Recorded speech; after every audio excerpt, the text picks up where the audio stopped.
You got another flavor as well, though, right? Chocolate silk is good. Hell yeah, dude. Like my flavor ratings right now, I'd say the white chocolate raspberry is my favorite.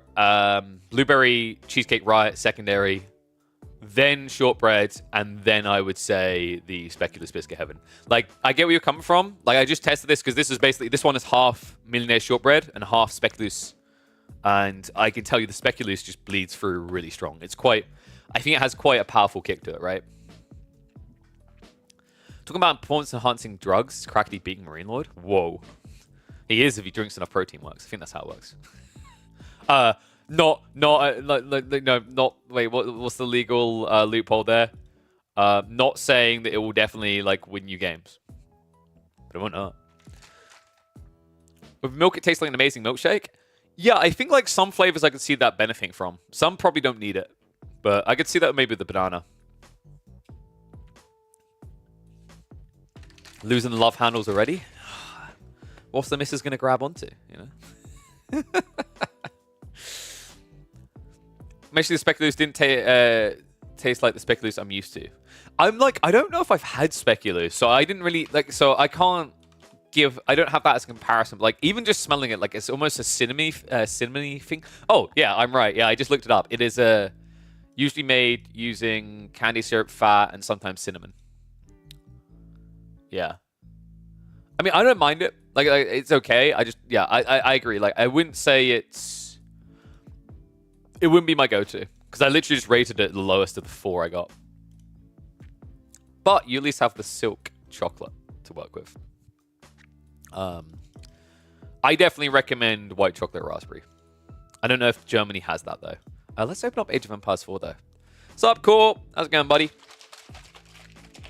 Did everyone come to watch people get stomped by Yumi today? Used to these if you know them. I don't think I've seen them. They are they're very elegant in terms of the design. I'll give them that.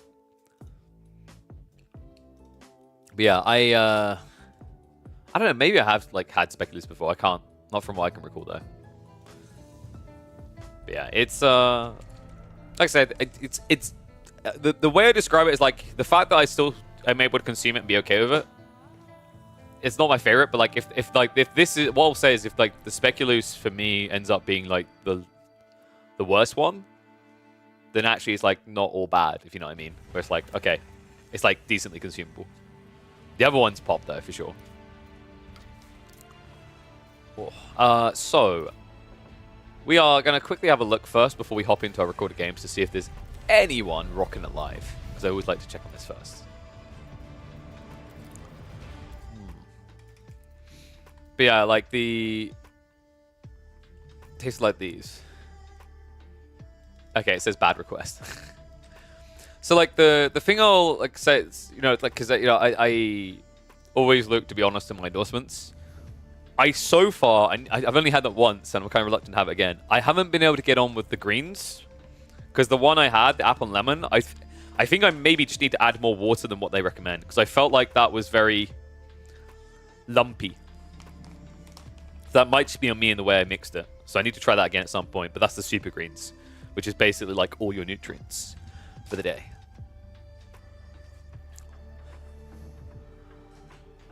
The ones you buy for people you hate? Well, now you know why I got you to buy the speculoos. Now you know how I really feel about you.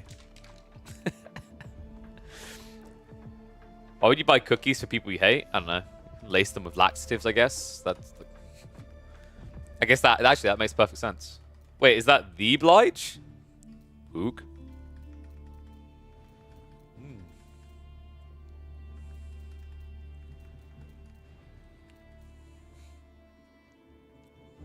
Yo, Crackety, I've actually got an idea. I've got an idea. Considering what I've done here. Try mixing the speculoos and the silk chocolate. Right? That might be worth testing. Because that's what I just done with the Millionaire shortbread and the speculoos. And while the speculoos still comes through, I can definitely taste the caramelly undertones from the Millionaire shortbread now.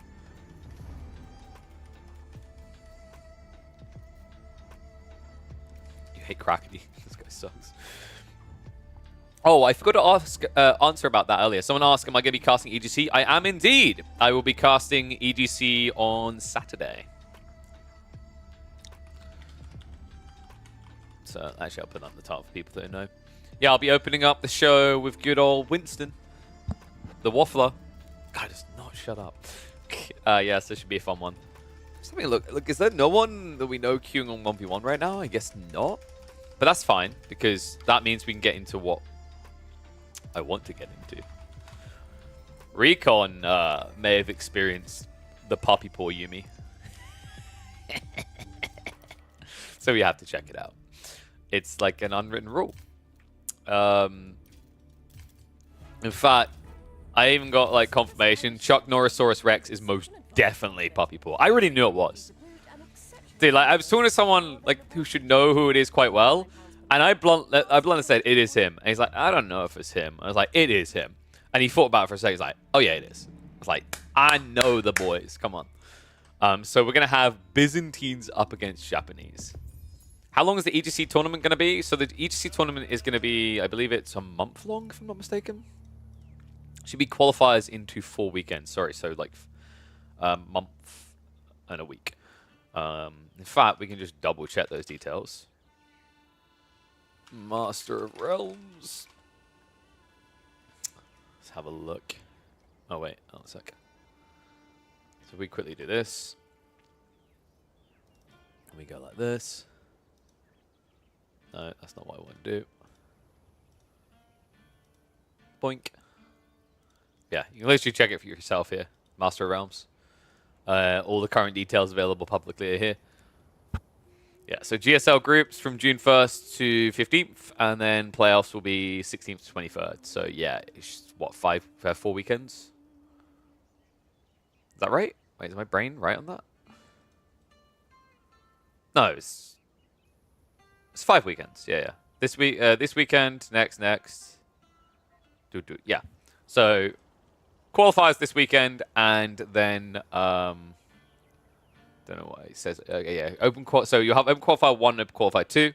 So I mean, I don't want to throw the people in day number 2 under the rug, but basically day number 1 in the qualifiers is going to be the more hype one. Just saying.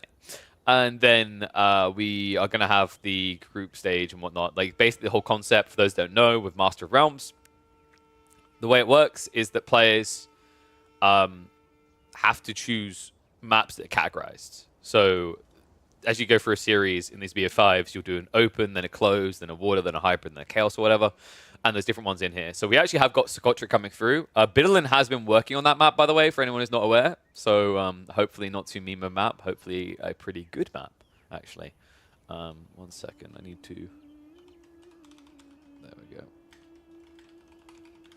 But yeah, I actually, like, we cast 1 or 2 games on Socotra. It's not too bad of a map. It does have some design flaws, I think, currently. Like, I think China's going to be broken on it. But I guess it's been quite fun. I do know that certain maps like Archipelago and Migration are going to be played on a map size up, because they are, like, you know, the way that they spawn on the smallest map size isn't correct for the intended behavior. I am looking forward to Moving Out, by the way. Moving Out, to me, could be pretty damn hype. I'm curious to see how that works out. I do wonder, by the way, if Moving Out as a map would maybe garner what the creator was looking for more if you had a small gap here, like a cliff, on the north and south, so that you couldn't just basically naval rush your opponent, right? So the whole logic is you either chop through the tree line you're sharing, or you move out to the outskirts and then you fight around the rims.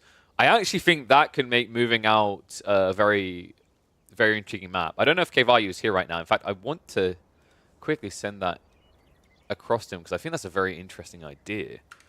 Let me have a look. Have you ever considered adding some cliff blockers on Moving Out so people can't attack each other on water straight away? Doesn't have to be the same map, but could be a cool variant. Should just add shallow water bridge somewhere. I mean, that could work. I think that what I just suggested kind of feels a similar feeling of what I want to see from it, right? Because like, and this is coming from someone who usually like wants to see maps that force more aggression, but I'm wondering if like the problem with the form of aggression here is it's just going to be probably very water oriented, because you should probably be looking to starve your opponent when starting island, right? In theory, I think. I can't remember if you start with gold on that central island. It's been a while since I've played that one. Floodplains are a really memey map, only if you pick Malians and then you've memed yourself. But you know what? I have a feeling Crackety is going to be happy to see someone pick Malians against him on Floodplain. I hung around for a few minutes after we raided Crackety yesterday, and oh my god. I would not be surprised if all of a sudden Crackety is revisiting Stormgate. Can you show that map in game? One's if you want me to show the map. Two's if you want me to show the game between Recon and Puppypaw. Amazing clips from that Gorge game. Dude, it was so unhinged. Oh, man. I mean, the best part is, like, he's literally sitting there playing piece of crap Juji that used to be the most scummy crap. He's just completely losing it because of Moldians. Oh, it was perfect. It was so perfect. But Water Drake has been improved, by the way, as well. And I want to highlight to people, Water Drake has been changed, so there's less wood now, so there's more interception points and breach points along the map, which is a nice change. Should you even ask what happened? Probably not. It's pretty grim. Do people really want to see it? Okay, fine. I'll quickly open up the map. So, hold on a sec. So you guys want to see what map did we say? Moving out. So I'll quickly show you moving out. We played, I think, I actually played in a team game when we done a community game on it.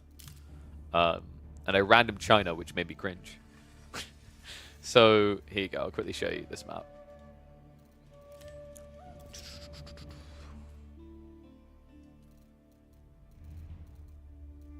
Pretty sure I still have it. There we go. So, I assume it's meant to be spawned on micro. Might be wrong, though. Let's just go standard. Revealed. Missed when they remade the match and he realized he could go for a feudal all-in and win against Malians. Huh. It's almost like Juji do Chugenu really well. I mean, legit is kind of the thing.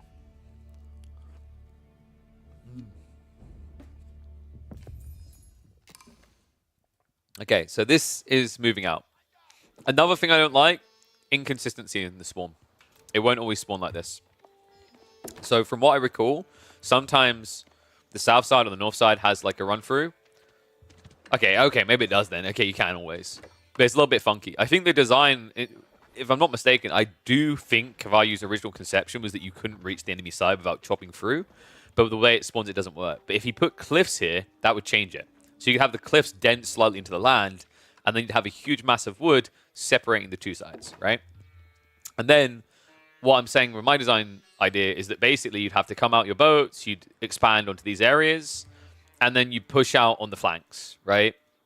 And in fact, you could even change the way the cliffs work, where maybe you have this cliff here, but on this side, the cliff is just a small line here to here, and the rest is flatlands. So you can technically still rush your opponent. It's just you'd rush here, across to here, build a dock here, and then fight in, right? Like, it changes, I think it changed the dynamics a bit. Maybe I'm wrong, though. Like, you know, I was saying, because there's no gold in the starting island, in theory, there is a cool balance point there, right? The only thing I'd say is I think China's going to be OP on this map. Because I think China can more easily, like, reach into the next age than other people. Because they have, like, ways of generating gold other than going for gold across the ways, right? So I think those type of civs might be more powerful. I also, actually, like, now that I'm thinking about it, there's an even bigger problem here. And it might be Mongols.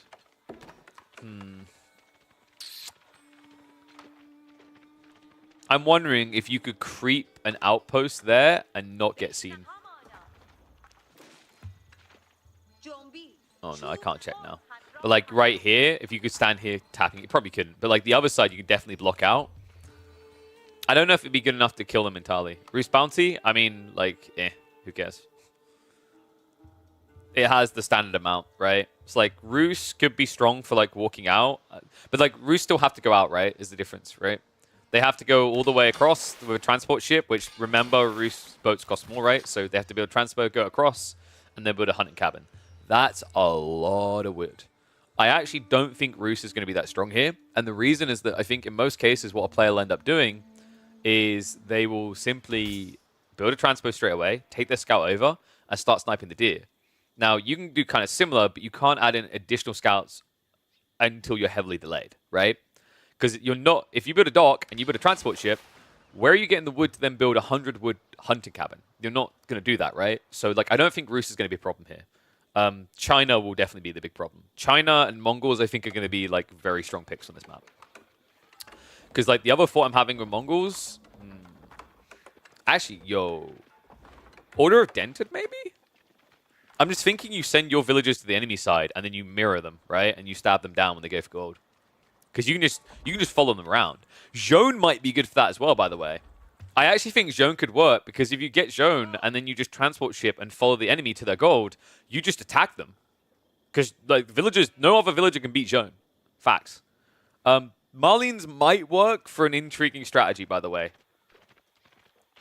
It's something we forgot exists because no one does it anymore because people thought it'd be strong and then it turned out to be a meme. It's the transport ship javelin throws. That could end up being really strong. I'm not entirely convinced that is going to be the way, but it could be quite powerful. I actually think like civs that can defensive rush will be strong on this map, and the other type of civs that will be strong on this map are ones that have premium spearman units. So Order of the Dragon, Mongols, because they get double production, I guess you can kind of count them there, but not really. Malians, definitely, because they have Donzos with the javelin throws. Because, like, the reality is this map is going to have a much later tech timing because of when you go for gold compared to other maps. And the other one I mentioned is China, right? Because China can just get gold without leaving, right? So, yeah, I genuinely think a better version of this map is probably one where there's small cliffs here and here.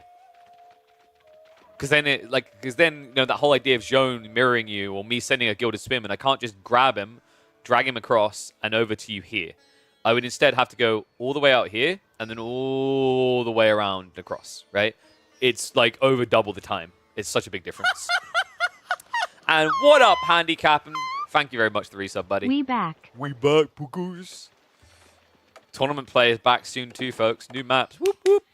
Yeah, this is made by Kaivayu, by the way, the guy who makes our mini maps, like the mini Dry Arabian things that we play. So really big shout out to him. Guy works hard. But like, yeah, the whole argument is like, oh man, this map is going to favor some civs over the other. I'm just bluntly going to say, like, what map in the game doesn't do that?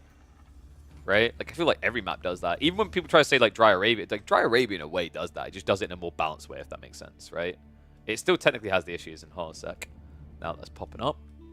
Let me get that in position.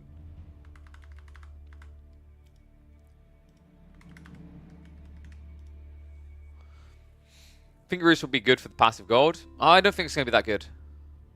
Like I said, like, what are you imagining? You build a hunting cabin on the wood line? I guess I can see where you come from there, but like that's not a quick injection, right? I think they'll be alright. I don't think they'll be crazy.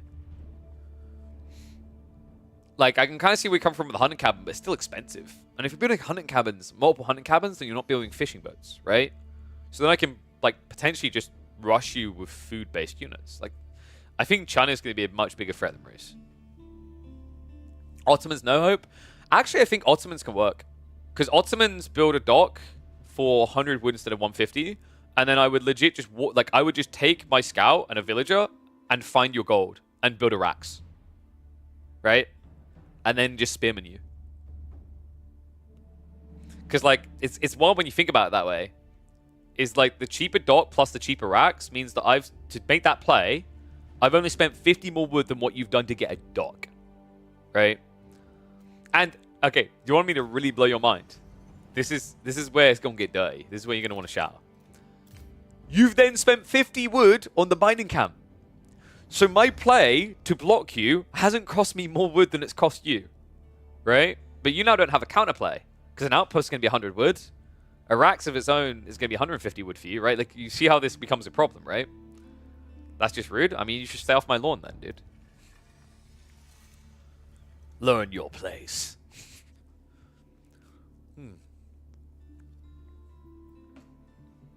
Damn, my brain is cooking, though. Has anyone been scrimming that map? I don't think they have. At least not from what I've seen.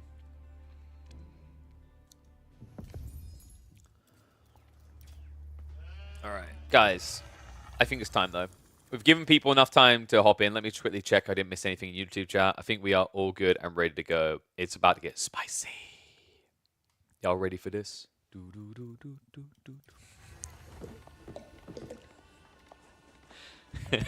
He's at it again.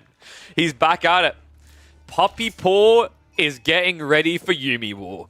That's right, folks. You've seen it once, you've seen it twice, and every time it don't look nice, at least not for the receiver.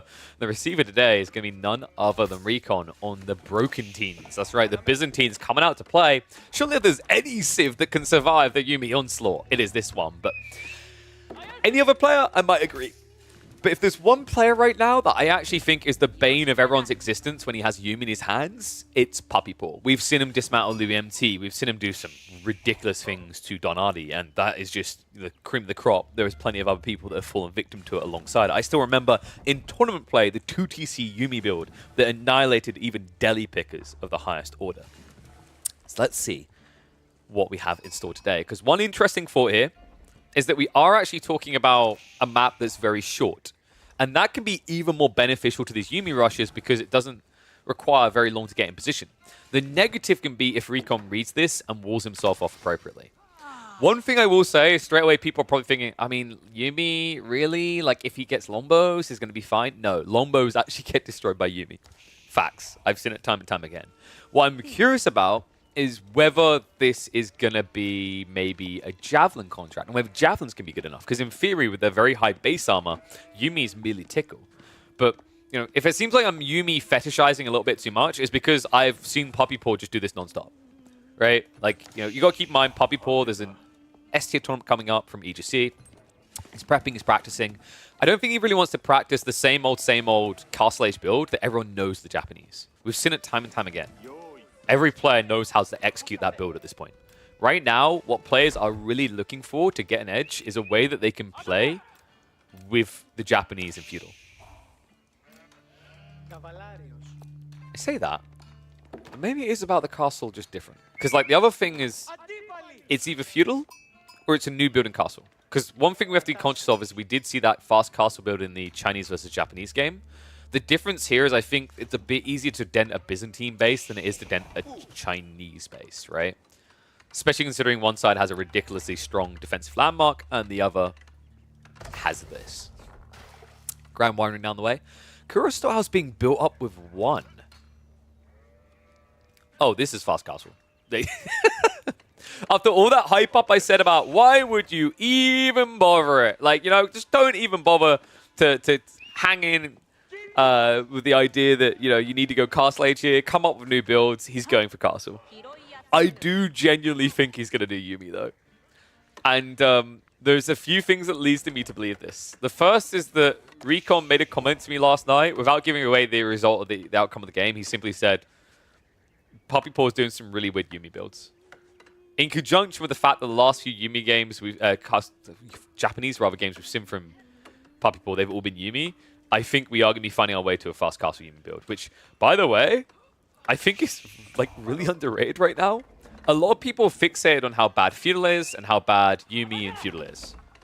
Every time I've seen Yumi dunk on the game, there's a transitional point to castle. Like, I never, ever, ever see a Yumi build end the game in Feudal. It might get an advantage in Feudal. It might dominate the game in Feudal. But it has to get castle to end. So, tech up's complete.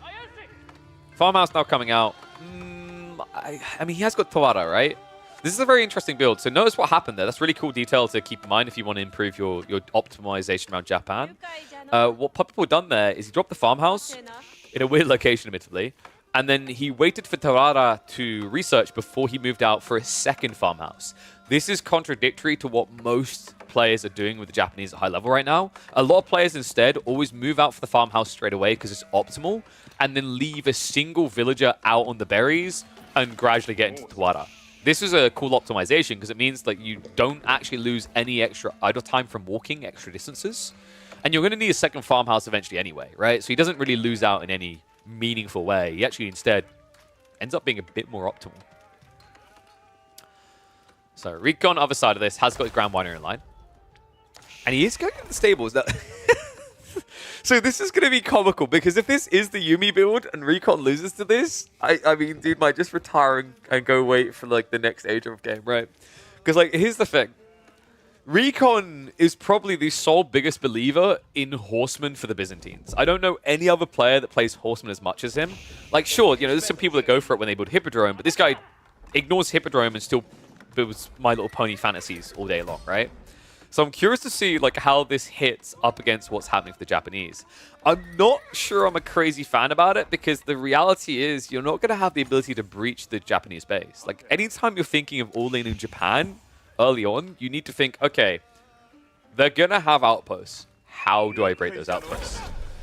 Now, if Recon scales enough horsemen and gets trapezites, that could be a way. But considering how early and quick these castle timings come out the Japanese, I've yet to see a trapezites build that hits fast enough. You don't understand how 10 people live in that house? It's got an underground. It's got a basement, dude. It's Nobunaga's basement. I wouldn't recommend living there. Maybe. Wait. So hold on a second. Okay, I'm actually going to call this out right now. You question how 10 people fit in that house, but you don't question how 16 people fit in the ram. Now you have your answer. It's all clown cars. Outpost now on the way for the true clownery, though. Scout has sniffed this out, though, so it looks like Wham is, or Puppypaw rather, is fully aware. Interesting choice, though. You may notice that he's not reacting at all to this outpost. What kind of build could a Japanese player make where they don't have gold?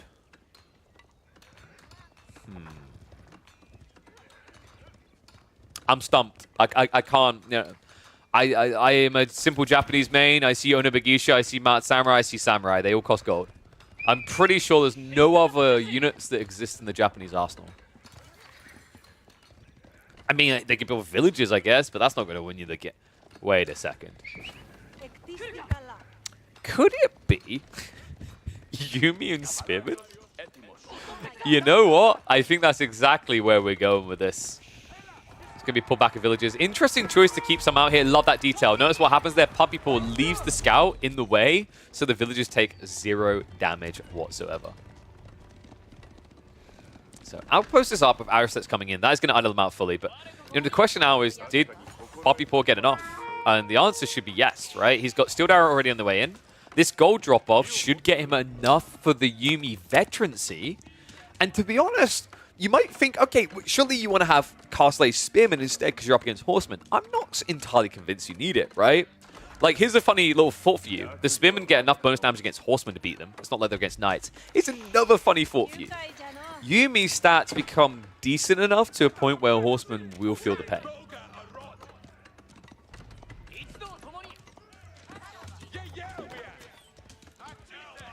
I think the other annoying thing that you kind of have here if you're Recon is, like, you're always going to be tech bean, which is not something that usually happens to the Byzantines. The reality is that your opponent has access to teching with blacksmiths straight away because they're forged, whereas you have to build the smiths in, right? So, like, that's another annoying detail to think about that usually gets overlooked, is your opponent gets a blacksmith for 50 wood and they already built up the money cap. So basically a Japanese player is saving 150 wood in the early game. And there's your confirmation. It's happening. Oh, that is so sick. Look at his economy. Puppypaw has just enough gold to get a Yumi bannerman as well. This is huge. So veterancy coming out straight away makes a lot of sense, right? Like, he doesn't want to kind of contest these lombos, not when they've got an outpost nearby, as well as the fact that they just hit much harder.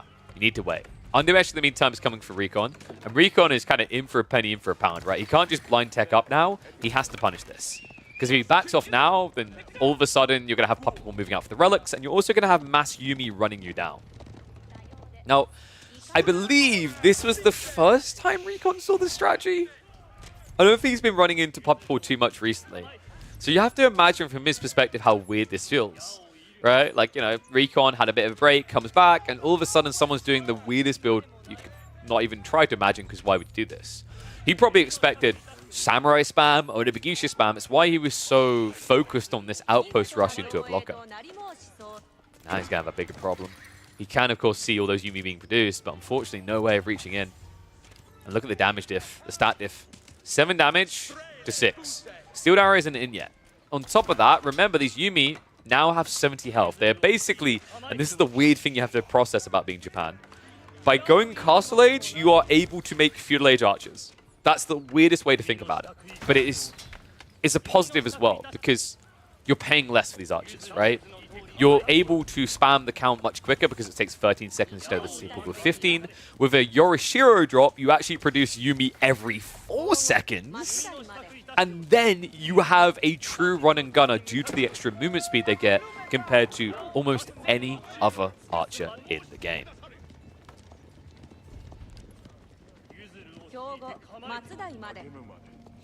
This is a lot of Yumi. Recon.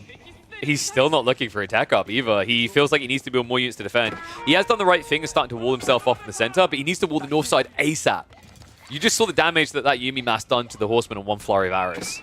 Another thing to keep in mind is Horsemen, you know, they need a gap close to do any damage, right? It's harder against Horsemen. Against Yumi, rather. They move so damn quick.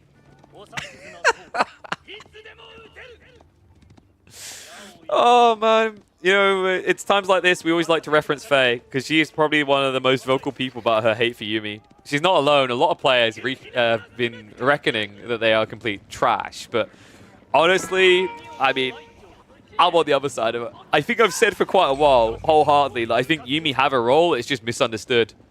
And I got gaslit for that comment. But Puppypaw is about to deliver me retribution. 33 Yumi already. Recon still yet to pull the trigger on Castle Age.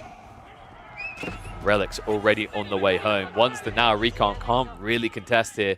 Not to mention the fact that, honestly, with those relics coming in, we're quickly going to find ourselves moving towards the level 2 ranged upgrade. That's where this game gets incredibly scary. Because all of a sudden, you're going up to 8 damage, add in the Yumi as well, and all of a sudden you've got yourself a pretty beautiful 9.2 damage per archer. And you're only paying 65 wood per. Oh, sorry, 65 resources. 35 wood, 30 food. And here it comes, guys. Daimyo on the way. You know, the best part is, like, a lot of people have been theory crafting. Okay, what if we just, like, you know, feudal sucks for Japanese. What if we just, like, I don't know, had it so you have, like, a bannerman for free? And I was like, that's not a bad idea. I'm starting to think it would be a really bad idea. Because if you think about it, the only reason that Puppypaw hasn't taken over the map already is that he's been waiting for that bannerman. Well, now that bannerman's going to be there. Imagine if that bannerman was accessible when he was at 15 Yumi. He would have already been running out onto the map, gunning down everything he found. I love the fact that he's just breaking through the wall. This is like being in a horror movie when the intense music starts playing and it starts building very slowly, but the resolution doesn't come for like a good 30 seconds. Walls are broken. Here's Puppy. Sorry. Here's Yumi. Oh, man. Recon. Tech up is at least about to complete, but if Puppypaw sees this, if he sees it, he can get in quick. Remember, he's got the movement speed to do so. He moves quicker than the villagers. Tech up is just about finished. But Recon has bigger problems. The hunt is on. The Lombos are slowing him down the retreat as well. It's a huge difference in movement speed here. 1.12 versus 1.38. Puppypaw should be able to gun this down. Recon hasn't got the gold to upgrade to veteran horseman either. Villagers being targeted. I love this. Notice the Puppypaw isn't just chasing the army stupidly. He's pushing it out of the way and then accessing the economy. That's how you win this. Numbers are getting insane, by the way. 70 plus Yumi under 14 minutes into the game. Horsemen have to take the fight before the veterancy comes through. Puppypaw start stepping away from this. Recon trying to stick on it, but definitely losing a lot of horsemen in exchange here. Bannerman is going to go down, so that can be big if he can force the Yumi off top of it. But now we're starting to reach the choke point. Count has been heavily reduced, but considering the horsemen are meant to be the opposite, absolute counter rather, I don't really feel like they were here. There's still 24 Yumi left over and only a handful of horsemen. And folks, that was only wave number 1. He still has another 25 Yumi to fight with. Oh my god.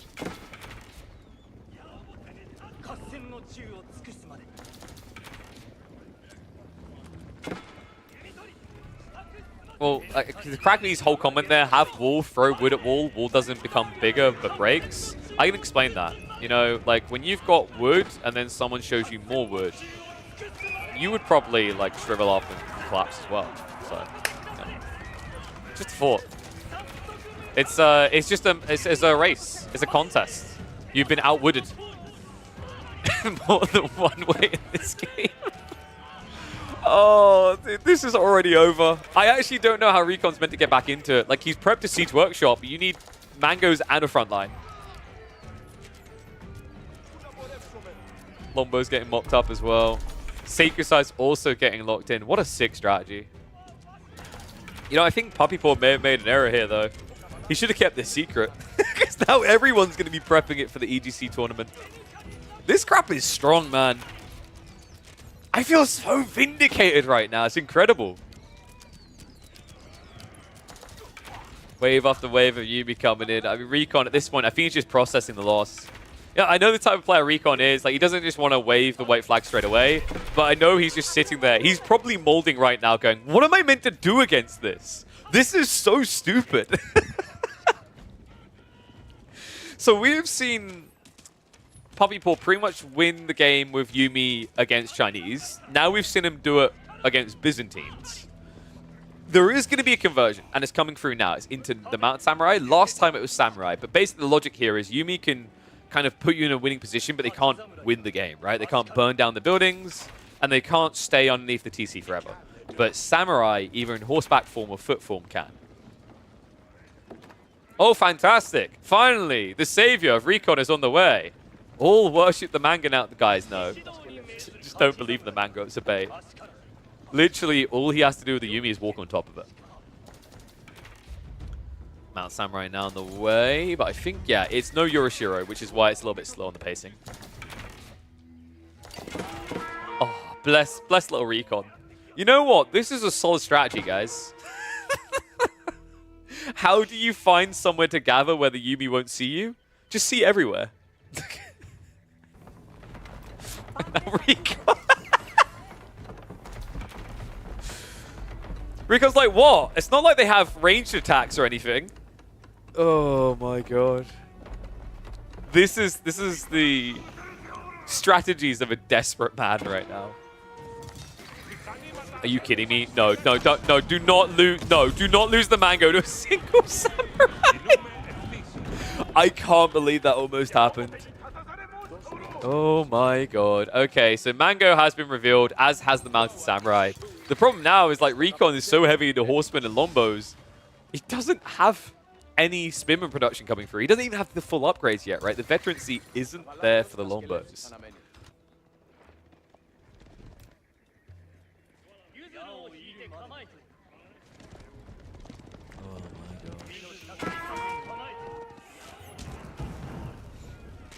So, how does Recon recover this game now? Because here's the problem, guys. Like, you're building Limitane now into Yumi. A lot of Yumi. I think the only way Recon wins this game is off of Siege. Which is kind of worrying, because like Japan can actually play Siege quite quickly, right? Yorishiro dropping a Siege Workshop gives you a huge boost, but I'm not even sure he needs it. Hold on. Hold up. Why is he queuing up Onimusha? That is definitely a misclick. I think he meant to click more Yumi Bannerman.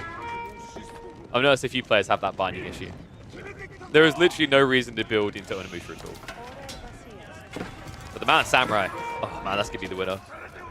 I kind of love this approach from Puppypaw, right? He paves the way with Yumi and then wins the world with Samurai. It's so historically appropriate. Oh, decap at least comes through, but it looks like Recon now going to be decapitated in the situation. Villagers, even with textiles, do not last long enough. They barely get back to the TC in time. And well, Recon has a pretty pathetic looking army. He's sitting on just a handful of Lombos, one Mango, and a bunch of Horsemen that cannot even beat the thing they're meant to be able to beat. The only thing you try to do is raid, but I don't think that's even going to do enough here. Because the difference is your opponent is just not moving out of your base anymore.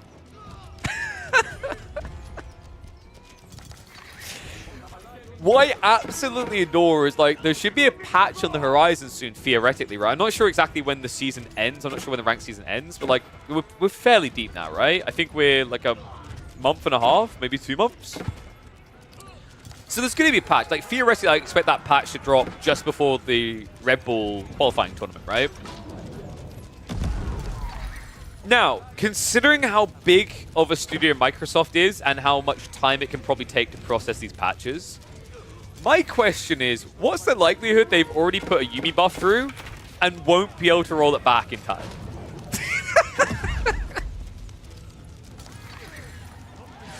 What makes me sad, like, and this is the thing, I may be vindicated, but this is exactly how I don't want Japan to have to play. Because the reality is what Puppypaw has done here is he's had to go for the Castle Age build, right? That's what makes this optimal. I think that's the thing that's still sad to me. I really wish that Japan was more fleshed out in different ages than Castle Age. This Civ right now is all about Castle Age due to the Euroshiro drop. And the sad reality is you can't really nerf that Euroshiro, because if you nerf the Floating Gate, all of a sudden they don't have anything anymore, right? There's just better Civs at anything you want to do in a game. So it's a bit of a weird, perplexing situation. I think even though we're seeing Japan dunk here, I'm going to flatly say they may need an eco buff. They may need something else in Feudal to put options on the table before we... I don't know if I'd say outright nerf this, but maybe nerf Yoroshiros instead. It's just crazy, guys. Like, you have to remember what this was. It was double Euroshiro drop, 6 archery ranges worth of production means you produce a Yumi every 4 seconds out of each of these archery ranges. That is absurd. That means you can build 30 archers a minute when you've got 2 of these online. Need I say more? This guy is bulked up to, what was it, 70 Yumi, I think 13 minutes into the game. He's back up to 50. This time with Mount Samurai, and this time I just don't see how Recon's going to be able to hold it. Yumi now going in deeper. I mean, the villagers are barely ever gathering anymore. There's small fractions of wood lines they can work with. Siege is fully exposed, though, and the reality is that Horsemen won't be able to protect this. Villagers rushing over to try and get the repairs out, but it's too late. Half the Yumi gets smooshed, but don't worry. They'll make great fertilization for the olive groves the Japanese are about to inherit. Oh, man. 30 archers per minute doesn't sound too bad. I mean, you know, it's definitely going to be 30 APM. You're going to be mashing it to the point you've got carpal tunnel when you produce those, because these guys come out fast. Let me know what you guys think. Am I smoking something strong, or is Yumi actually all of a sudden looking pretty bloody strong?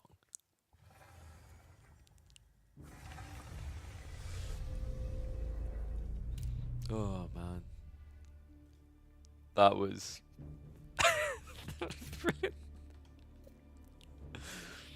Oh, man. So I think what we call that one is we were wrong. Please know, so everybody would play Japan as they do Biz. Not really. If you buff the Japanese feudal age, no, everyone's not going to suddenly play Japanese. My whole point is you actually buff the feudal age and then you nerf the Euroshiro afterwards. You can't do it the other way around. Because otherwise you're making a dead Civ deader, right?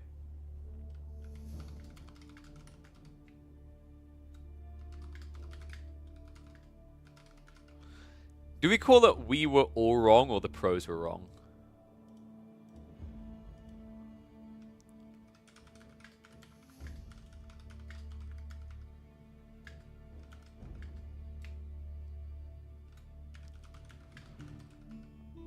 Japan's most not flamed unit.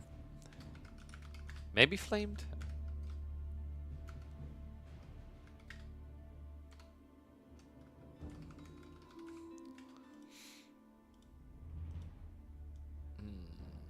hard to think of that one. Japan's most flamed unit is overpowered, maybe?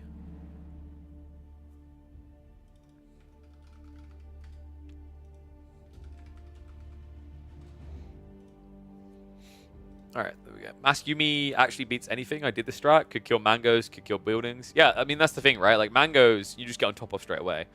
I think, like, that game we saw the other day where Louis got slapped by it, his mistake is if he just built more Nesta Bees, I think he would have been fine. But he, like, slow-built Nesta Bees, right? Instead of, like, rushing 3 of them as quick as he could, he waited, like, 2 minutes into the castle age and built 1. And then it just got dove and killed, right? I think mangoes won't work against Mass Yumi that well, as long as the player isn't just 8-braining and is paying attention.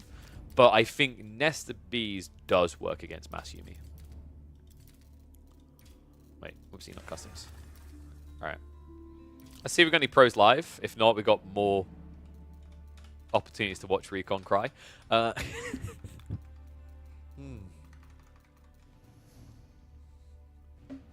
Practicing account. I mean, at least they're honest. Who's that?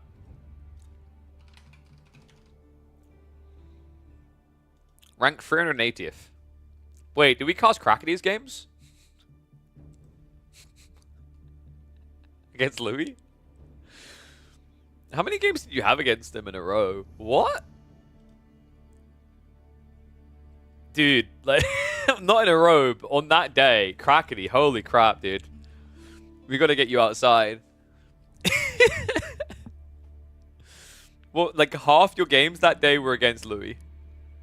Whew. My condolences, sir. I don't know if we watched the Ibid Malian game. Maybe? Or do we watch... What's we got here? Well, Puppypaw and Recon had another game. It was Ottomans versus Byzantines.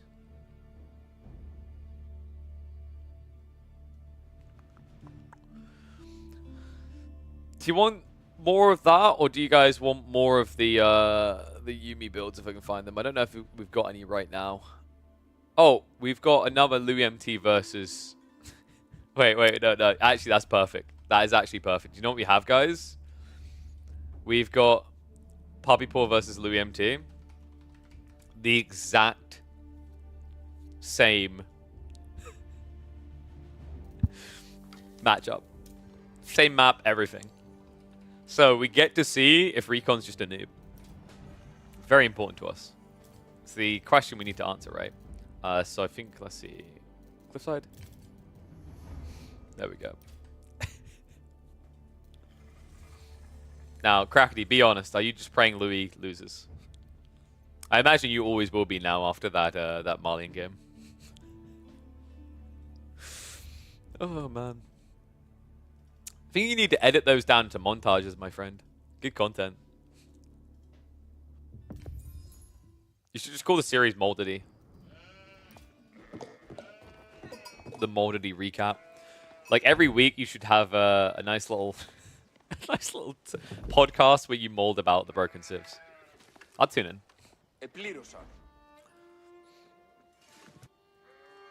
Well, you all just saw the absurdity that ensued on this map previously. It's time to find out if Recon's a noob.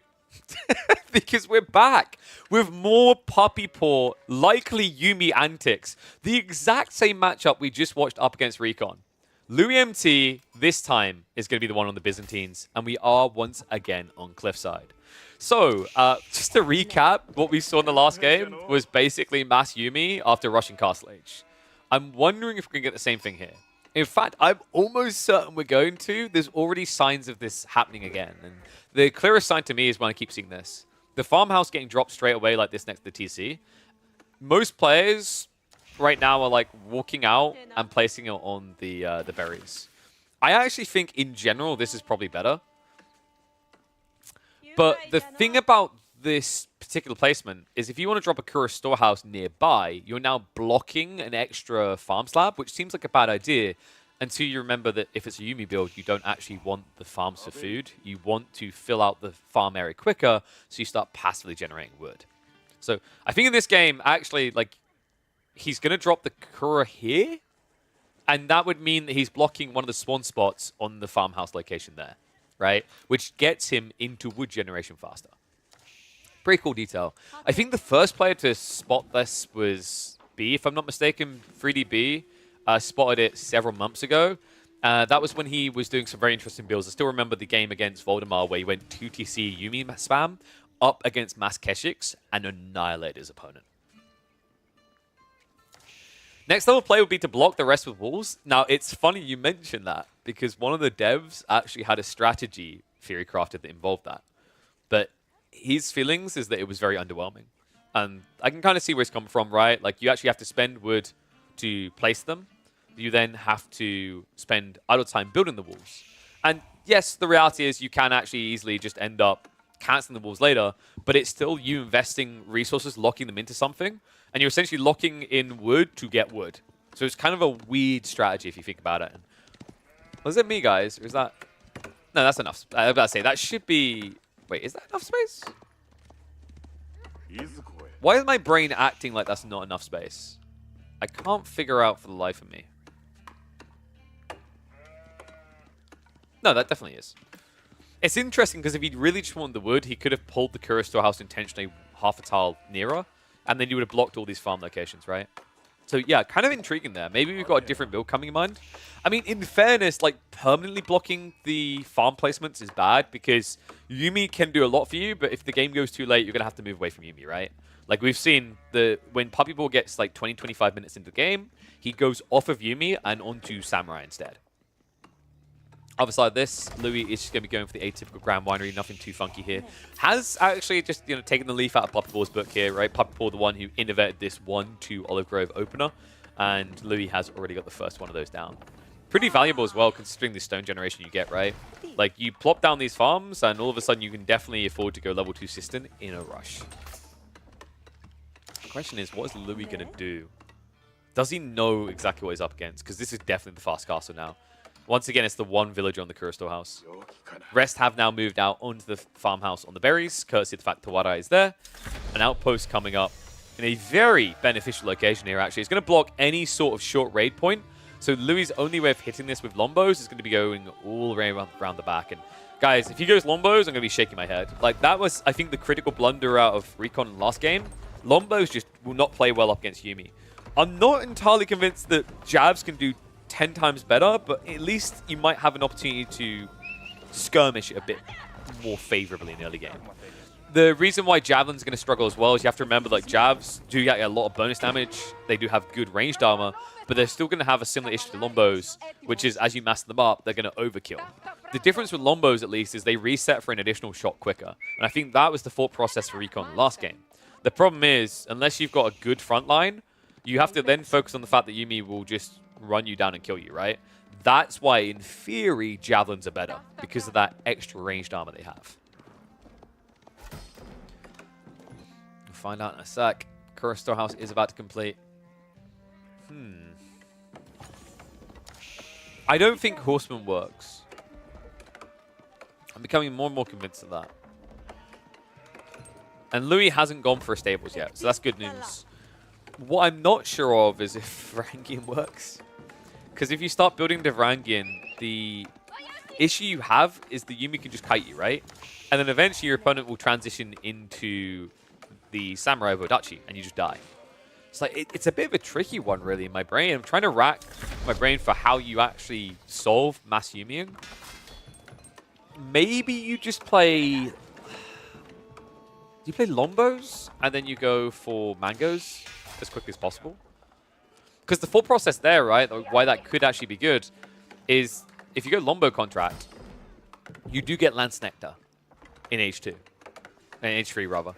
And I think Lance Nectar could have some value against Yumi. I'm not entirely convinced. I feel like the issue is still movement speed, right? And you can't get on top of them. God, it's actually annoying. I'm racking my brain on this, trying to find out, like, trying to figure out what the perfect answer is. Because the problem is, once it's online, once it starts surging, your issue is that your opponent is very mobile and they can just stagger formation.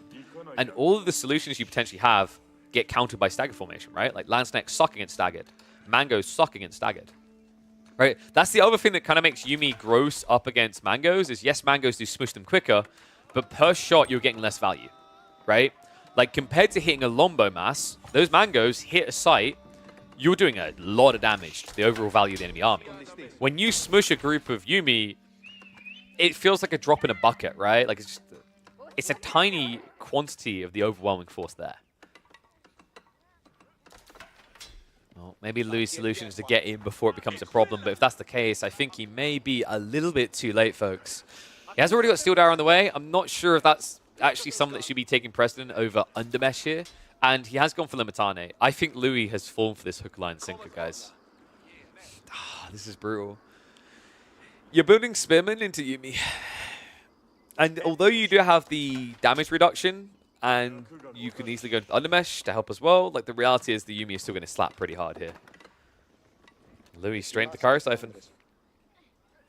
Okay, so what I want people to be really conscious of right now is this initially may seem like a really OP build, what the Japanese are doing here, but you need to remember that right now, people don't know how to solve for it. Or rather, the better way of thinking isn't that they don't know how to solve for it, it's that they are reacting the way that they would to a fast casual Japanese build, a standard one, right? Same logic against Irobids. If Irobids suddenly find a way to start playing Feudal Age, which they've done, by the way, they started playing initial Feudal Age, it screwed with what everyone was doing because they had to all in to stop the Castle Age timing. So that gave an advantage. And that's what Puppypaw is fully leveraging right now, is that his opponents are playing against an old strat. His is an entirely new one. Archery range already coming in. This is bad news for Louis, right? He has scouted out on the backside, so he at least knows it's coming. But now, I mean, he's going to have to play a longer feudal, right? You're now going to be building a horseman on a delay. Remember, last time when it was Recon, he was in a better position to try and contest the Yumi because he was going into horseman straight away. So Louis is actually in a worse position than Recon was before. Which means if Louis wins this, Recon is washed now. But no, what I'm actually emphasizing here is that it's actually a lot harder for Louis to win this game than it would have been for Recon to have won the last.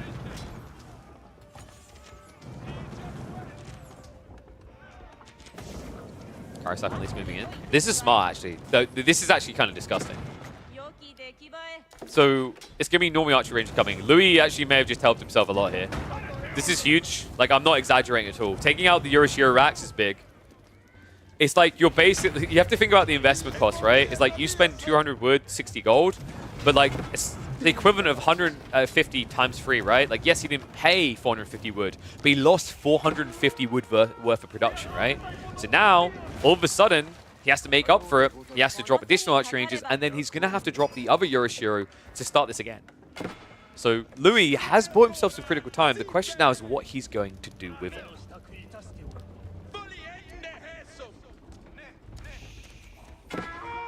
So I think the thought process there from Puppypaw, by the way, for anyone who thinks that was kind of like a newbie mistake, he was trying to hide the archery range. That's what it was. His opponent was attacking left side. He didn't know about the scout. So this is more to Louis' credit than it is Puppypaw's mistake. Because Louis scouted really well. And Puppypaw, of course, because he didn't have a scout, couldn't even see that happen. Well, speaking of a scout, looks like the priest has been spotted.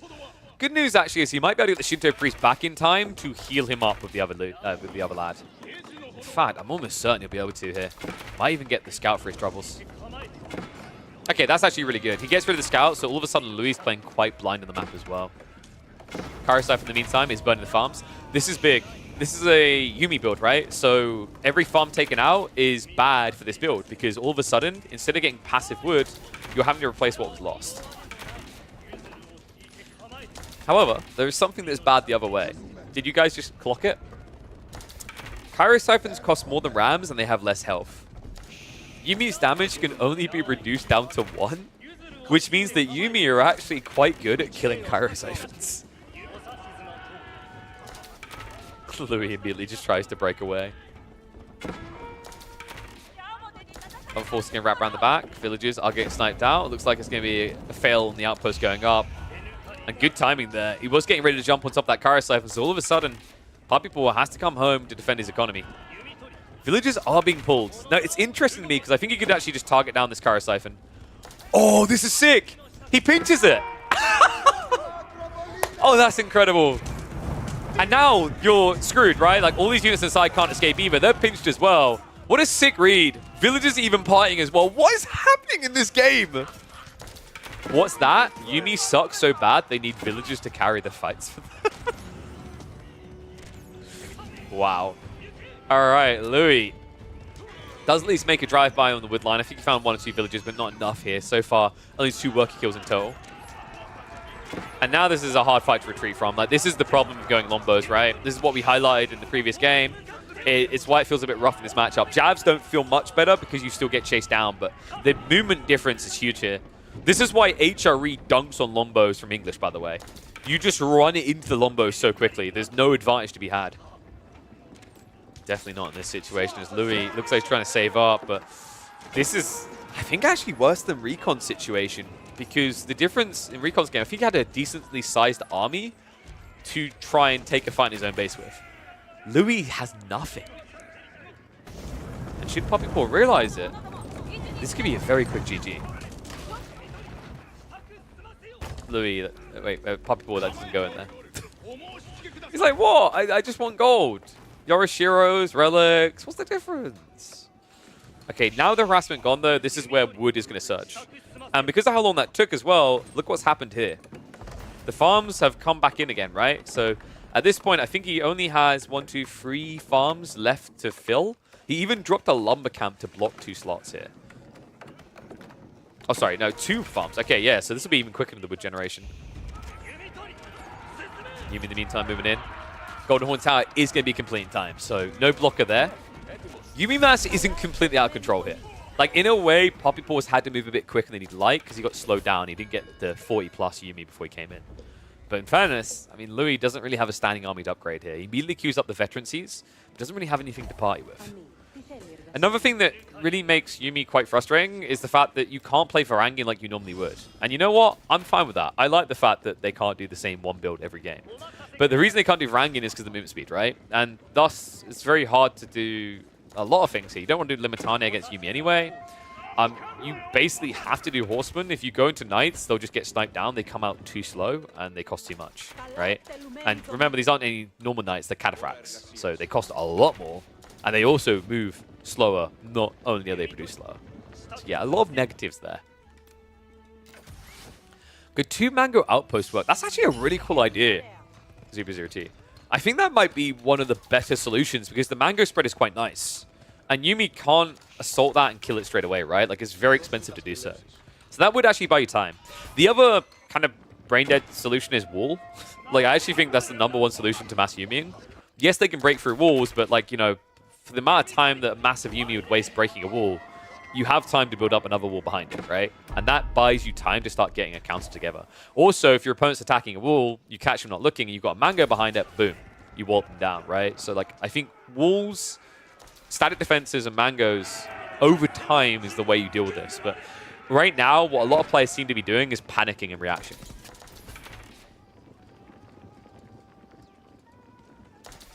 Hey, Naimi, you'll like this place. I'm always talking about movement speed being the best stat in AoE 4. I mean, it really is. You have to keep in mind, by having movement speed, you have options. And options is the true power in RTS. When you're restricted to only being able to do something, that's when you start to feel at a disadvantage. When you have any possibility that you can choose from, that's when you're a mile ahead. Yumi now diving through. No level 2 ranged upgrade, but that's coming through soon. That's why these Vet Horsemen are lasting so long. But, I mean, the thing I don't like for Louis is the way he's had to rush out like this. The count is not that high. And this is about as good of a fight as he was going to get, but now it's about to get notably worse. Horseman leaking out, but with the level 2 range damage upgrade coming in, this should just be a mop-up of the last cavalry. Second wave isn't coming in yet from Puppypaw. Another really important thing to keep in mind here, yet to go in for the Yumi Bannerman. Daimyo has been queued up though, so that should be on the way soon. And now the Mountain Samurai arriving as well. This gets even worse, right? Like, you haven't been building Limitane because you've been up against Yumi. I think that's what makes this build so disgusting. That's actually, in theory, what makes Floating Gate so absurdly powerful, is because of how quickly those surges come in from the Yoroshiro drops, your transitions are notably more potent in the mid-game than practically any other Civ in the game. Right? And, you know, in theory, there's other Civs that have inklings of this that seem threatening. Like, Desert Raiders aren't really pumping hard, but if they ever did, they're kind of in the same lieu where, because you can build them out of stables on archery range, Ibids have this surge point, right? It's actually why Byzantines have proven to be quite absurd as well, right? These fast castle Varangian spam builds is they might start off focusing on mercs and they might even add in some horsemen, but then they hit castle, they drop 3 Raxes, and with the increased production rate, they just boom the map. Same logic here with Japan. First step with the Yumi forces an overreaction to counter. Second step, the Mounted Samurai leaves them completely uncounted. This is the same bread and butter we've seen utilized by Japan since their release. As soon as people discovered the fast castle builds, they realized just how powerful that 1-2 punch is. Remember when we'd see, for example, Samurai as an opener, crossbow reaction, and then you just go Onabagisha. Same logic, but that one was just in one building, right? Mounted Samurai was the next step. What was the follow-up? Okay, let's say your opponent goes into Knights themselves. Right? Easy. You just play into Onimusha. Full mobile cavalry comp. Or let's say you build the Mounted Samurai and your opponent goes for crossbows, as most will. Onabagisha again.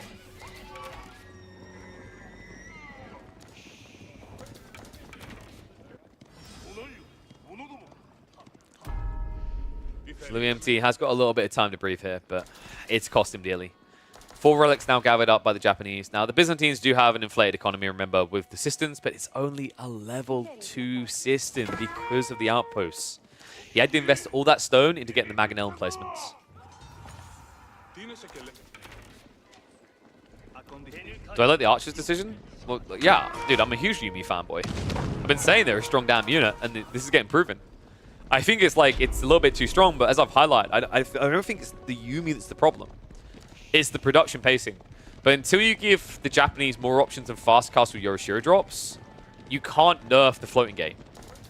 Because if you nerf the floating gate, this Civ is dead. They'll be like as bad as Mongols, right? So they need something else, probably eco-based at an early phase in the game, to open options up first.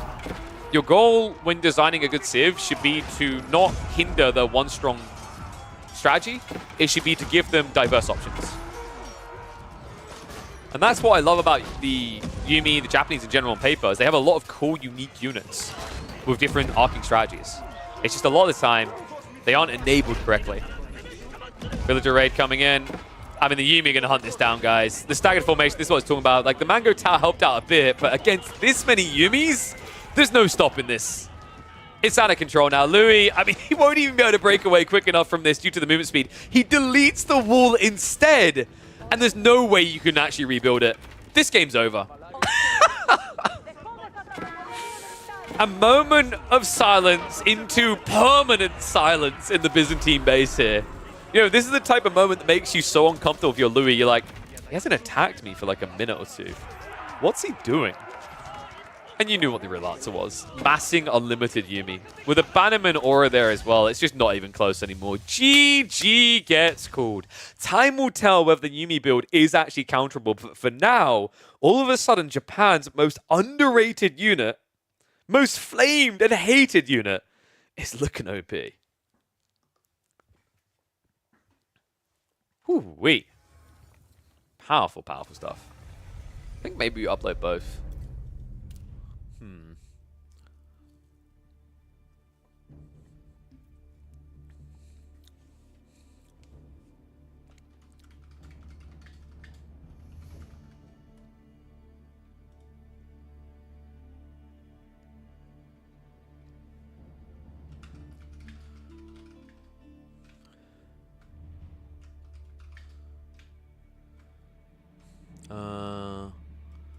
Let's see. What do I call that one?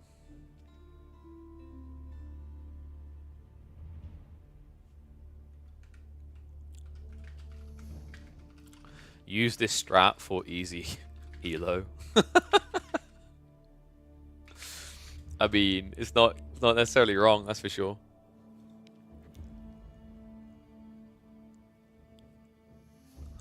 Louis only lost due to aggressive play and feudal. I don't think you can fast castle there blindly though, because the surge rate, right? I think you just get beat anyway. I don't think like Louis' idea to play feudal was wrong per se.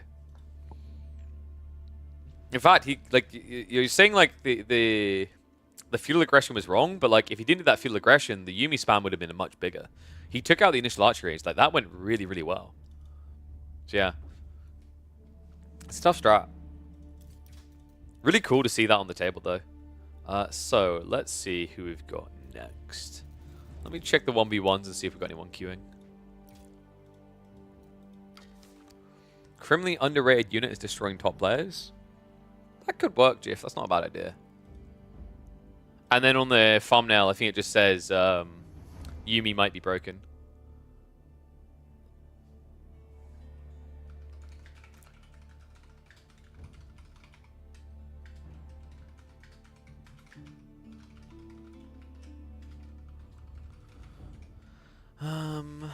Maybe it's either Yumi might be broken or easy elo. I'm not sure though.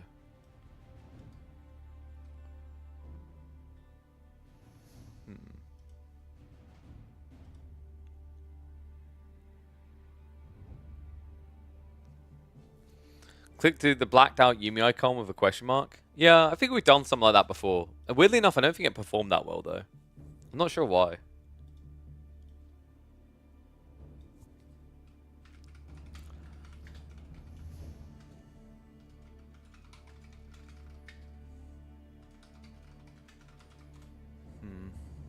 I have to think on that one. It's not a bad idea though.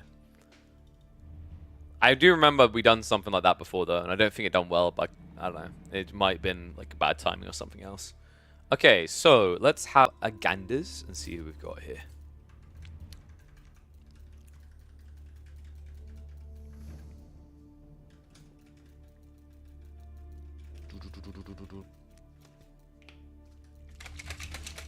Is Crackety still here, by the way? Another thing I recommend, buddy, with these protein works, definitely add some ice cubes. I always add 3 ice cubes. Like, these are... I always find with these type of drinks, keeping them as cold as possible makes them 10 times better. If you guys do want to try these, by the way, 100% recommend doing it right now. Protein Works have a huge sale going on this month, and my agent told me just the other day that they've got a bigger discount code that you can add on top of the discounts that already exist. So if you use my code, Killer Pigeon, at checkout, you get 10% off. Now, if you use the summer code, for a very limited time, you'll get 20% off on top. So definitely give it a check out. I really want to get my hands on those soups, though. God damn. All right. So...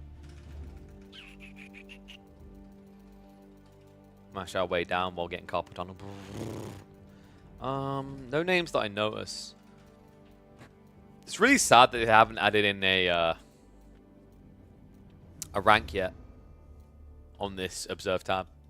So hard to know what you're looking at without going to an external factor to find out, which is like bad design. I shouldn't have to go outside of the confines of your game to discover such a critical detail as like rank, right? It's very weird. So let me have a look, because I think we had some other things we can peer in on. So I'm just looking at Louis stuff. Louis had a bunch of games against Crackety. We could look at some Louis versus Crackety. Yeah, let's do some Louis versus Crackety. Filtering games by ELO would be cool. Yeah, I mean, well, you could just list the ELO next to the person on that observe tab. It's not very space consuming, but it's a huge piece of information that's just missing. It's just very weird to me.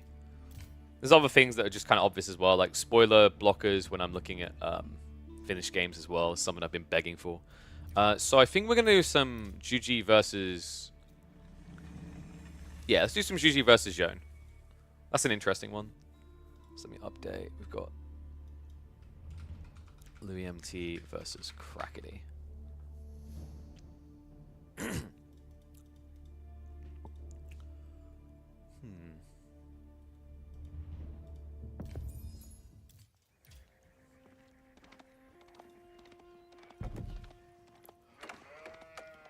Oh, boy, yeah.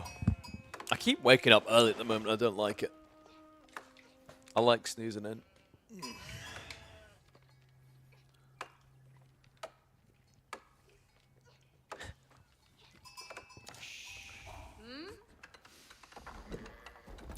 So we raided Crackety the other day, and to put it quite simply, he was not very happy. Like, I legit I messaged him and I said, Crackety, I think you need to reinstall the Stormgate beta. You need to take a break from AoE 4 because he was not having fun. That was an earlier game between him and Louis, where appropriately Louis was on the Moldians making Crackety mold on his UG. This is later in their matchups. After that, I figured everyone saw that part because we raided through, so everyone watching live already saw that. I thought we'd check in at the tail end of their engagements because, funnily enough, half of the games Crackety played on this day were up against Louis, and he played 10+ games. So our boy was probably going stir crazy at this point. And I'm wondering if he's going to feel a little bit nutty about this matchup. Zhone versus Zhuji. Interesting matchup, actually, because in theory, I don't think Zhuji are completely pointless and worthless against Zhone. I think Louis is probably going to go for a 2TC build because the issue with trying to all-in Zhuji is Zhuji compared to China is much better at initially defending themselves with bio units. Most notably the Chuginu. Chuginu that if you mass up enough of will just immediately remove Zhone from the board. Yeah, I think that's actually also where Zhone kind of suffers, is more so against civs that can quite easily blow into range units. Because the logic is that they can freely snipe you out and you get no XP, right? That's why Malians is actually a pretty good civ, in theory, up against Zhone, for multiple reasons, actually. If you scale enough jabs, you immediately kill Zhone, but outside that, you also have things like the Sofa build, which just annihilates her. The Zhuji are a little bit more one-dimensional, though, and more easily avoidable for that reason. Because Chuganu are not a fast-moving tool. They're a very slow-moving tool, and that gives you time to react. So, curious if Crackety will try to take that route, or if he's going to try something maybe a little bit more tech-oriented. I'm not sure if Fast Castle works very well here because the Shaolin Monk will just get clapped by Knights, right? So it feels like you either have to TC boom or play along feudal. And Crackety, I love this. He's going for it. I didn't want to jinx it because last time I expected it didn't happen. He's going for the glory. Meditation Garden over here is going to be disgusting. 72 food a minute and 50 stone. In fact, I think, no, it's not even 72 food. It's 78 food. He's clipping on the berries over here. So it's going to be 78 food, 50 stone, and probably about 8 wood. So overall, that is, what, 138 resources a minute? And they told me they nerfed this landmark. Oh. Yeah, I actually think like this is one of the few maps where Zhuji can be good. It's really RNG, though. So Zhuji on Holy Island makes a lot of sense because you have to be really unlucky to get a spawn where you can't get good value for the dot creep builds. But this map, I feel like you have to be fairly lucky because I've seen a lot of spawns recently where the gold or the stone blocks out the berries and pushes them wider, or where the deer spawns push the berries wide, you just don't get good value. I think Crackety most definitely lucked out on this one. The other issue is, like, you're not getting as many options to get a good spawn as well because of that central sacred site. That blocks out resource spawns, so you're already kind of crippled in one spot. So Medigun coming in. Louis MT in the meantime is going for the School of Cavalry. No movement on the stone just yet. I don't think it will like blindly make that commitment. What I'm noticing from Crackety is a lot of food and gold being stockpiled up though. Honestly, this could be Fast Castle. I'm not sure how I feel about it, though. Because, like, by the time you Fast Castle, your opponent should have 3 to 4 knights out. So he can just immediately cut you down.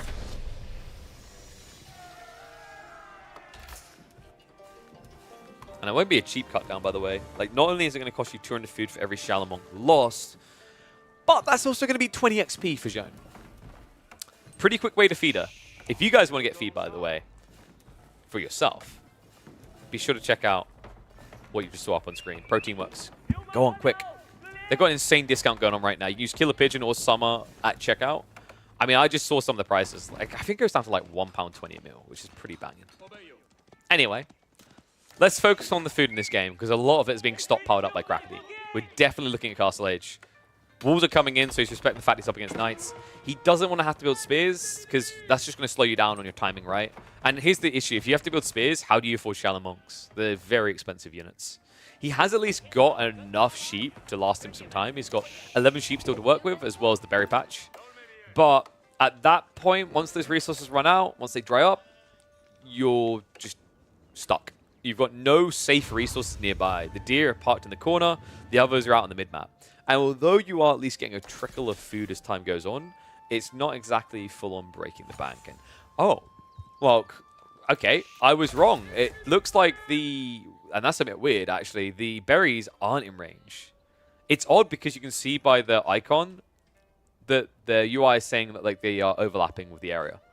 So I don't know if that's a bug, because my understanding is the way this works, as long as you touch the white outline, it will count as a resource. That's why, for example, you can get the stone if you literally touch the very edge here. Louis going for the range form. That is intriguing. Kind of makes sense though, right? Like you're against the fast castle build. And we've talked about this in the past, that whenever your opponent's trying to get fast castle, ranged always feels better because A, they don't have any units for you to test out on the map, so you can try to snipe in. And B, if you go for the melee form, you're more likely to be countered more efficiently in the castle age, right? There's a lot of armor-piercing units that come out, a lot of things like knights that can just rush you down. At least this way, you have a way of coup de grace-ing people who try to move away from you. Oh, sorry, it's coup. I've been trying to remind myself this recently, because in Dota 2, everyone got used to saying coup de grace. It's coup de grace, right? Coup de grace is correct. If I remember correctly, coup de grace is pig or something like that. Whereas coup de grace is finishing blow.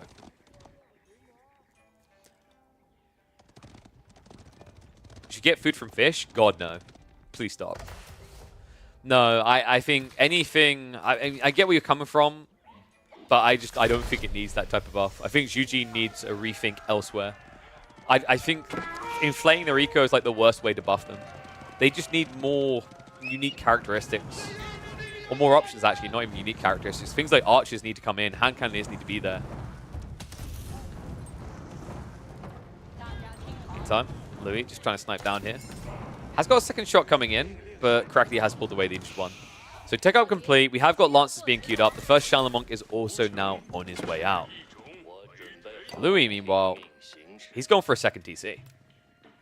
This is cool. We talked about the possibility of this happening, right? Like, when you're playing the Zone faction, it makes a lot more sense than trying to full dent your opponent. Because if they play into Mass Chiganu, you'll just get shredded down. And if they do these fast castle builds, you're not going to get an immediate kill. You're also playing just a notably worse Chinese when it comes to economy, right? They don't have the Imperial Academy to get the IOs for free. They don't have a Song Dynasty play with second TC. The only advantage is to get those relics. So with the way that Louis set this up, now, even if Crackety gets the relics, it's not going to be good enough on its own.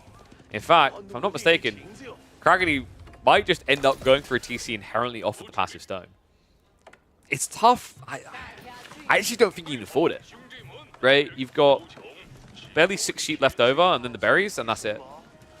This is exactly why the passive stone's kind of overrated. The only value you really get out of it is building it into outposts and upgrading them. Like, it's a possibility 10 minutes from now, we could just be staring at Crackety dropping a castle because of passive stone, which is kind of nuts to think about. And if the game goes deep enough for that, that might be a redeeming factor because it would protect a farm extension.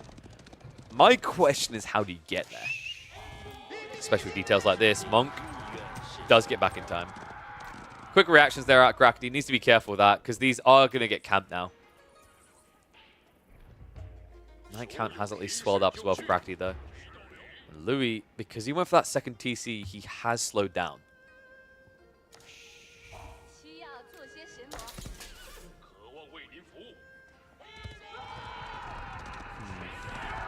The interesting part as well is Louis backed up entirely with Jome, right?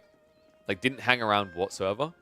Kind of makes sense. She'll just immediately get sniped out by the Lancers, but you probably could have got a lot of XP out of the fight. I'm just wondering, like, what other value does Louis perceive in this game, right? From having Jome this far back. Because even if she dies against the Lancers, she's going to draw fire so the Knights don't get attacked, and she can, like, you know, get 1 or 2 kills. I guess Louis' perspective on it is he doesn't ever want to fight them, so he's just going to kite them. And if Jome's there, you can't kite. You get forced to fight, right? Anotand now coming in behind this, so we could actually be looking at a second TC. It's more likely we're just going to see a farm transition, right? And remember, Song's going to make that cheaper. Lance in the meantime do discover the second TC, so Crackety gets the bad news that he's actually up against Nico Blow. It's not one this deep though, right? Like, we're only talking about a 2-villager lead right now. Well, 3 to 4. Ball's going up from Louis. Oh, he tried to get cute about this, but that did not go as according to plan. So big mistake made there. Crackety able to punish him. Show now arriving. Knight, Spearman coming in as well. And this is the fight Crackety needs to back away from. He needs to be careful not to feed that level 3 over quickly, because that's when horseback Shown can become a problem, as she would just be able to kind of drive by and whittle away at these knights. Now, Crackety might be posturing aggressively for now, but it's very fake. It's not really truthful of the state of things at home, right? Look at his food income. 71 food a minute. He's desperate, right? And if Louis senses this, if he reads it and starts to attack, that's where it can all fall apart for Crackety. And that's why he's rushing on the stone. This is about the keep drop. The keep drop to enable the farms. Wait, no? Oh, Crackety, no. Oh, come on. I think this is how you lose a game of Juji. Free TC with 71 food income. I have said some insane things in my time casting AoE4, but that's definitely like up there. He doesn't have enough food to maintain one town center. And he's gone up to 3. Sheep are what? Down to just 3 left, and then he's got 1,500 food here on the berries. That's not enough for this. Like, you have to get out of your base fast. And, like, here's the thing, right? Like, you can go, oh, but KP, he has villages he can now throw away in risky locations. Okay, yeah, but then they're not returning their investment, right? So you're investing 50 food to just lose it?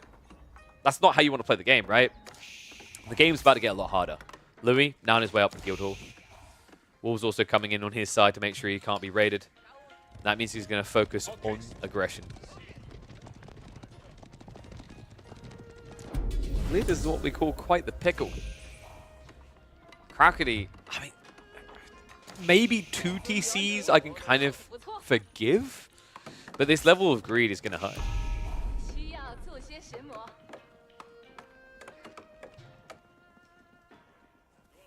I think Louis, it's kind of interesting actually, because he's not aggroing right now. The reason for that is because the tech up, right? Like, he's weak and he understands it. He doesn't realize what we do, just how weak Crackety is. Crackety's standing army is quite pathetic at this stage. He should have a farm transition coming in soon though. Louis tech up complete. Crackety not going to be able to get any damage done here due to the walls. Knights and Spearman upgrades get queued immediately by Zhone. Shaolin Monks, I mean, they pretty much have got what they need to out of this game, but it still feels annoying to lose them like this. They are good combat units after all, but there's no way you can turn around against Knights. So free TC, Crackety now does have the eco lead. Farms yet to get added in though, and what? Okay, he wants a standing army. I mean, he has got Jiangnan, right? So he does get a tax rebate on this, but you really need to start adding in farms. I thought he was going to do it already in this area, but he keeps delaying it. What is this build? Wait, is he going to play mech build? This is looking like a mech build, where you just spend your wood and gold, right? Wood, gold, go into siege. Like, if that's the case, he hasn't built them yet. Stone walls are now coming in, so it looks like he's going to actually encapsulate himself in the corner. So this is where we will see the farms dropped on the right side of the map. In fact, blueprints are already in place. Louis needs to capture the sacred sites ASAP. It'll be the XP he needs for level 3 Zhone, and it also puts pressure on Crackety to come out quicker when he wants to play a late game.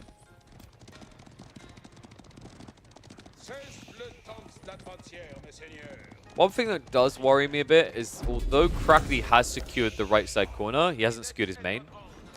And he does have a lot of economy still here, right? Like, we're talking about, I think that's half? Almost half his economy. Yeah, it's 35 eco units outside the Stonewall area. Louis prepping the Arbitrier as well. Not the worst of ideas. You know, if you're up against Chuginu, it's actually decent because you can Pavise to just offset all the damage. If you're up against Knights, you'll just beat them. Even Spearman due to Gambesons. Like, this is kind of the crazy thing with Zhone. Zhone and French, actually. They're civs that have really kind of circulated their identity around this idea of Knights, but the reality is they're all about Arbitrier, in my opinion. That's really where they thrive. Right. There's been quite a few arguments at the moment that the units are a little bit too good. And I'm inclined to agree they are very powerful right now. It's just tough because Joan and French alike, if they don't have anything else as a positive right now, you can't really do anything to nerf Arbitrary. You have to give them something before you take something away.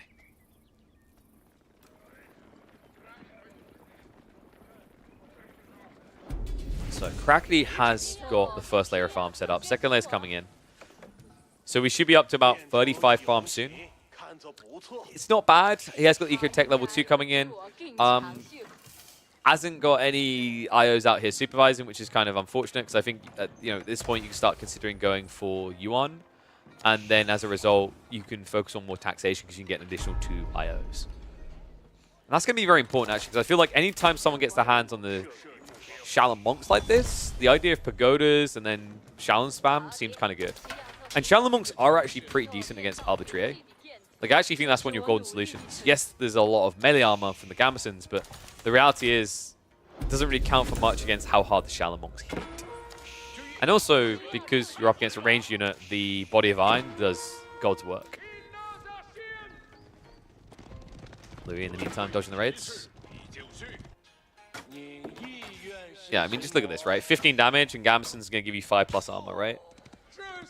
So even without having any sort of tech upgrades at this stage in the game, like let's say your opponent's imp and they have all 3 melee techs, you still only have your damage reduced by about 50% on a unit that attacks twice as quickly. Actually, 3 times almost as quickly as the Arbitrary. Louis, now moving in though. Oh, this is cool, right? Like he's already got the archers here, so you can't repair the wall. And Crackety, there's concerns that Louis hadn't been aggressive enough. I'm not convinced of that. Look at the military count. Look at the income. Crackety finally has his food, but now it may be too late. He's building the same comp, but it's not the same. It's worse. The only way that his composition can be better than Louis' is if he has more. Arbitrary are better crossbowmen. Spearman on Spearman?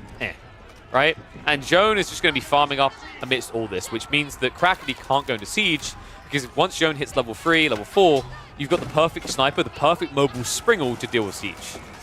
Backstab coming in from the Lancers does nothing. Wow, that's not true. It gave level 3 to Joan. Champions get summoned as well. I mean, I actually think Crackety might just be dead. Louis goes up on the wall! Oh, what a beaut. 7 tower range on these Arbitrary. No one is safe. And Crackety, after that free TC attempt to boom, after all that work to get that economy count up, it's death spiraling now. He's behind by over 10 villages, and that's not going to slow down here. Joan with the drive-bys, just moving in deeper. This game is over. I mean, this is all the food, right? The moment Crackety loses control of the farms, he has no production and no hope. And now he pins his hope on this. Nest bees get queued up, but we mentioned why that's bad already, folks. Joan hits far too hard. She can snipe these siege weapons down. Even more so when you build them here. Crackety is going to stand his ground for the time being. Double TC fire will at least be able to push this away, but really the damage is already done. There's no food to be gathered anywhere right now for Crackety. What a timing, man. That was such a sick read by Louis. I love the fact that he didn't rush this. I mean, Juji are worse Chinese, but, in a way, they kind of embellish those same ideas of, like, defensive play in the mid-game, right? They don't want to come out. They want to try to hunker down, get their farm transition going. What Louis done so well here is, although he may have flavored himself with a little bit of wheat in his diet, he mainly just waited for Crackety to do the big transition. Once the rice was out en masse, he decided to shut down Uncle Ben's for good. Nesta Bees, we already talked about why these should not work. I mean, the funny part is, like, Joan isn't even sniping them. She's just going after the villages. There's the dunk, though. You just can't keep them alive. And remember, she has the ranged armor, so these crossbows don't snipe her either. So Louis, happy with the results, is going to back up. And as he does, Kraken says, screw that. I'm not trying to come back into this. His nightmare is realized, and he has to give it over. What a sick read by Louis. Whew. Farming on his farms, climbing on his walls, doing everything he wants in that game. Oh man, that was cool. What do I call that one?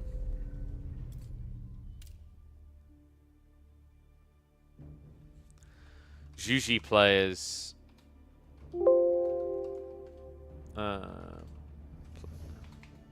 Read equal unlimited. No.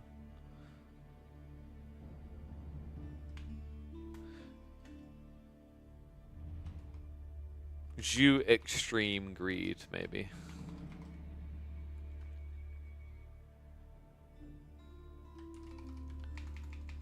Crackety goes free TC with 71 food income.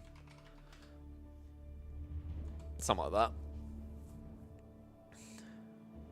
Like that was an insane level of greed, actually. Jones D tier needs buff. I mean, both Joan and French need buff, right? They're both kind of underwhelming. They really don't perform very well.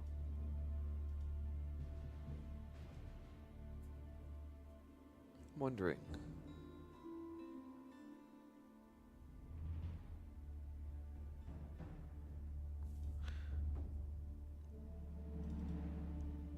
Versus you, they do? I mean, but you pick Malian, so. Gully doesn't like this because I'm just giving him an identity that he doesn't want as a Malian main. Oh dear, oh dear. Okay, so let's see if we've got anyone live.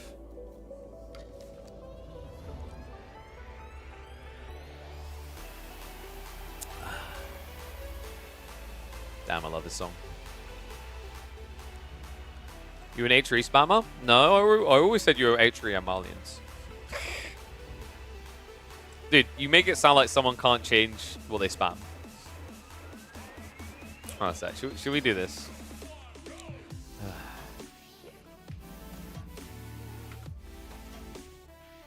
Wait, is that? Ugh. God, how do I spell this pleb's name? Have you changed your name?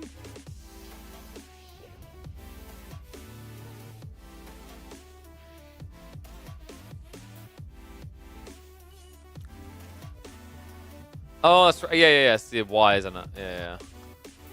Mate, get some branding consistency. Jeesh.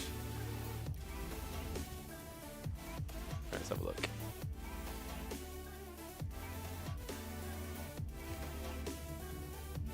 Oh, that wasn't Malian. Wait. Is he on the Abbasid train now?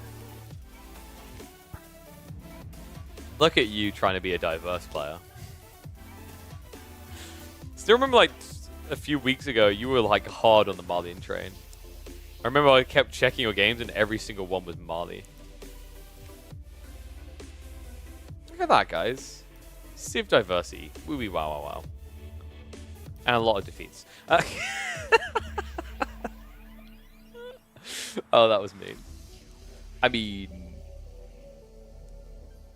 Whoa. What do you mean mean? I'm just highlighting that I saw a lot of defeats there. Right? Look, don't shame me for stating facts.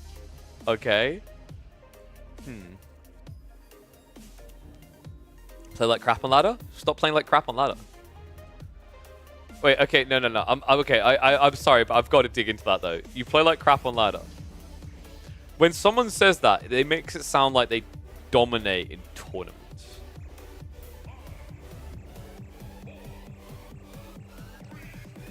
Are you suggesting that you're a scrim master? Is that what we're going for? In comparison to ladder, I do. Jesus. All right, I'm not gonna like for your own mercy. I'm just not gonna explore that deeper.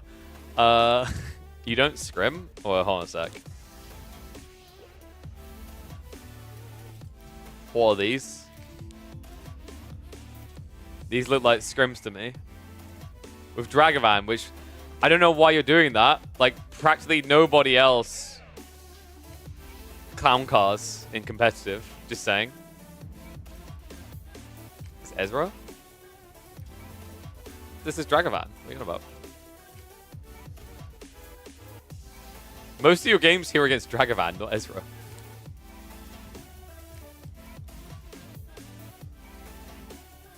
Oh, wait. What was this from? This was just scrimming, right? Yeah, because it was yesterday. Delhi versus Order of the Dragon on Floodplain. Do I dare ask?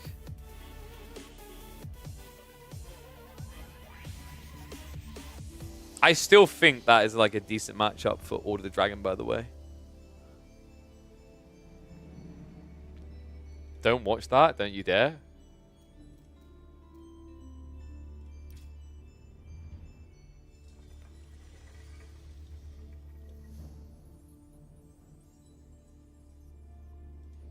You dared me.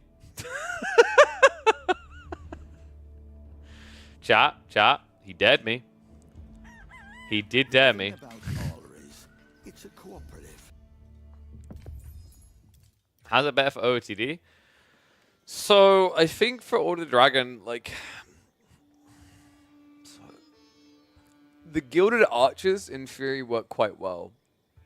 The Ghazi is still the thing that puzzles me a bit, but I feel like Horsemen can deal with that reasonably well. The biggest challenge is to not get bogged down in like being... Oh, we can talk about it in this one. Actually, yeah.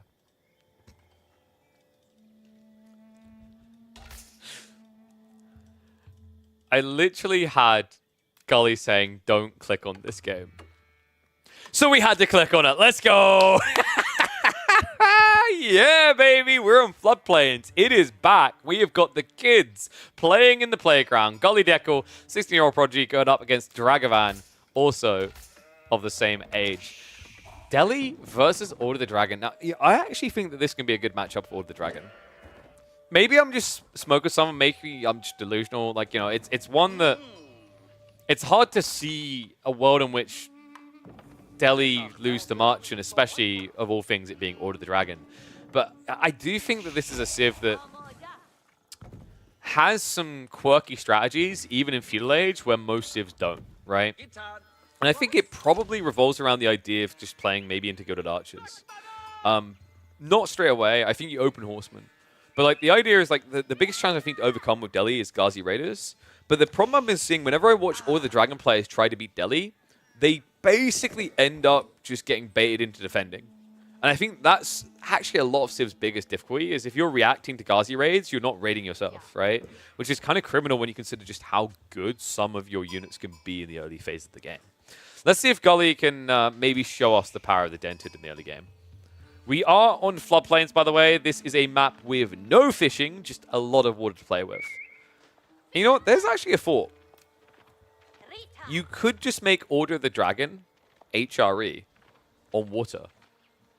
And what I mean by that is you can build boats here.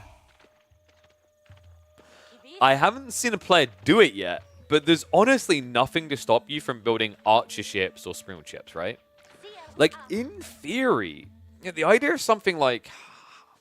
What would you do? Like, men-at-arms plus archer ships? Probably not men-at-arms. Could you do, like... Would spearmen plus archer ships work better? Because then you basically have archer ships to deal with the mass archers of the Delhi, and then the spearmen deal with the Ghazi, right?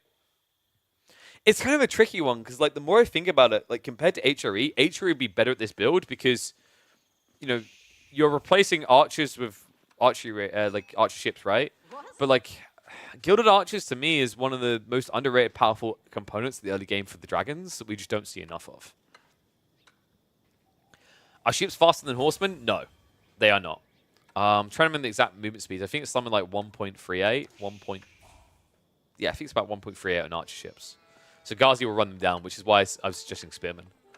But yeah, I think there are some civs that will utilize this strategy I'm talking about, by the way. Civs that have kind of sucky archers might be the way to go. Because then the archer ship is just your backbone that's very strong and can dominate most of the map and can constrict your opponent, right? And then you have like a strong front line of bio. I know people want to say Japanese, but I don't think they're going to be the ones to do it. Possibly Mongols, actually. Like, maybe Mongols with Keshiks plus archer ships could be really strong.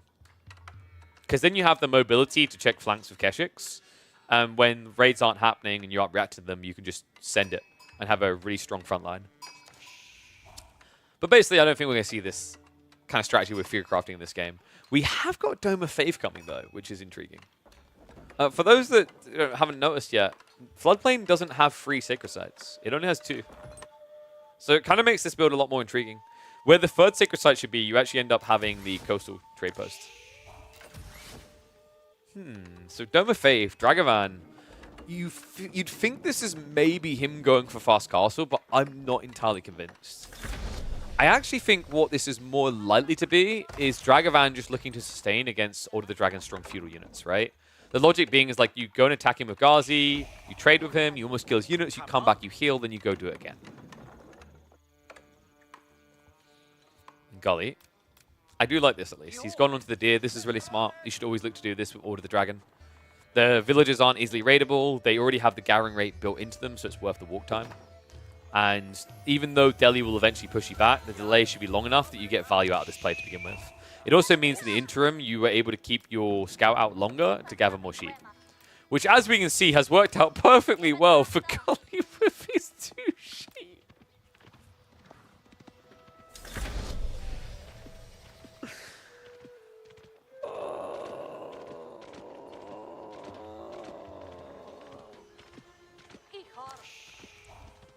So this game's not going to end well. You know, typically, Gully, the idea is you get the sheep so that when your opponent comes into raid, you can then just come back and gather underneath the safety of the TC. Wait, at the start you had 2, but they didn't come back? Okay, so, I mean, that's impressive. We're going to give Gully the credit he deserves. He actually was meant to have double the sheep he actually had. Still doesn't really compare well to 19 sheep on the other side. And here comes the horseman we were talking about. So like, this is the go-to bread and butter when you're up against Delhi, basically. The logic is being you have mobility, and you kind of want that, right? Like, I think we saw in the early days a lot of all the Dragon players went for men-at-arms early on, but the more you think about it, like in a way, horsemen kind of seem like the best option to open up with. And the reason is that because of how much you're investing in these units, how expensive they are, it feels a lot better to have a unit that you don't necessarily just lose. And what I mean by that is if you built men-at-arms, you built archers or whatever, and you get ambushed out of position, you're just dead. Horsemen at least can run away, right? It's an overwhelming strength. It's like when you see a bad fight, be a pussy and leave. And, oh, will you look at that? Someone in this game is indeed engaging with the idea of archer ships. It's just not Gully. Now, this is getting more interesting. So the reason Dragavan went for the Dome of Faith, then, was to increase the production rate with the manuscripts, right? Because remember, you can garrison scholars, and it will increase the production rates. Okay, that I got to give it to him. That's kind of sick. I don't think I've seen someone use that strategy in a very long time. Like, there were, when they first started, like, highlighting it on the dev side, some people tried to use manuscript trade, but it never came to fruition, mainly because it was, like, heavily bugged, right? But the whole idea is basically for each scholar you garrison in the dock, you increase the work rate by, I think it's 30%.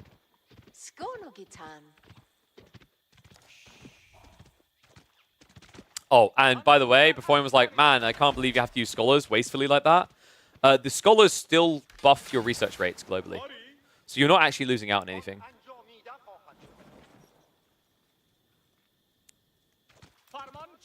What a cool idea. So Dragavan, 2 archer ships already. Oh, Gully, no. No, Gully, don't. No.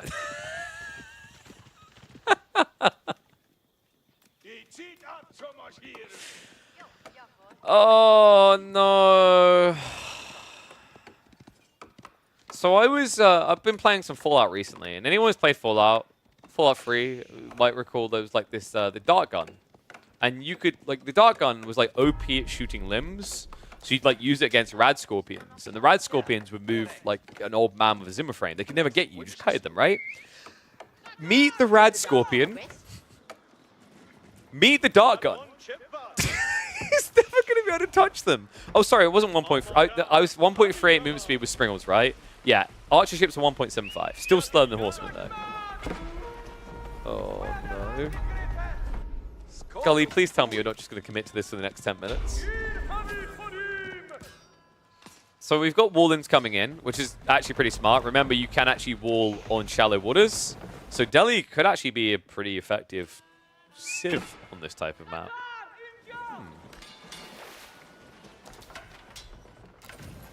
I love that he went for manuscript and then just stopped using it entirely. I mean, the scholar should be coming back for that afterwards. It's kind of smart because, like, you move out, you use the dock to get the increased text and whatnot, and then you can move out further to cap the sites, right? So, like, it has a ripple effect that's really cool here. I like that. That's a really cool read. I think this is the first time I've seen someone bother to use docks on floodplains, which really surprises me. I expected more of it. Like, in theory, it's a very good idea, because as we mentioned, this is just a very safe archer, right? Like, if you actually mathematically think about it, the archer ship here attacks 5 times, right? It has 5 in its burst attack. So you should equate a value the same as 5 archers. And 5 archers costs you 400 resources, right? A Dow, an archer ship, costs you just 230. It's very efficient. And then on top of that, it's not very squishy like an archer would be. It also is able to move away. And another crazy thing to think about, compared to bio units, you can very easily heal these units back up in this age because you just take them back towards a dock.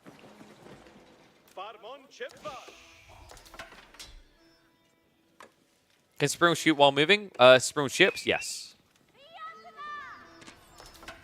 Archer ship in the meantime, I'd allow. Now, some people would probably just hop in the outpost, but not Gully. He's like, what's the point? There's only 550 food-ish left here in a game where I have no sheep. Horseman in the meantime. Ooh, okay. Cool raid coming in here. No textiles either is a big mistake by Dragavan. Didn't expect a raid at all, I guess. The problem I'm seeing is, like, if Dragavan's just able to wall off that second sacred site, I just don't know what, like, Gully does in this game. I mean, he's got 11 men at arms, but Dragavan, I actually favor Dragavan over this because this is also an Arkin build.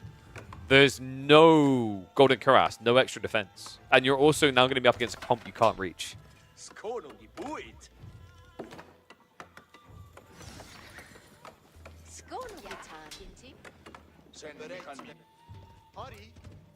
Okay, so Dragavan, funnily enough, has been baited into mass bits. There is actually a one in which Gully can win this game. It's just... the problem I'm seeing is, like, and I think he probably feels it as well, is his opponent already has a dock. And what I want you guys to remember is building archer ships is one thing. But it only takes 12 seconds to build a Dow, an explosive Dow. And although it won't insta-kill these Gilded Men-at-Arms, 3 of them will kill him. And he has no movement speed. And on top of that, to make things worse for him, Dragavan is now trading. Oh my god, dude, this is so dirty. Oh, that's sick. That is so cool. Men-at-Arms now coming in. Dragavan, is he going to queue it up? Archer ships should be looking to engage this. The trade ships are getting 62 gold currently. You could definitely afford the demos. Just need to queue him. Ooh. Almost an insta-snipe on a trade ship. That would be big, remember. These are not cheap. 200 resources each. Yeah, I'm a little bit surprised Dragavan's not just taking the easy win here. Like, genuinely, you just queue up 3 demos, this game is over. It's almost like he's just playing with his food at this stage.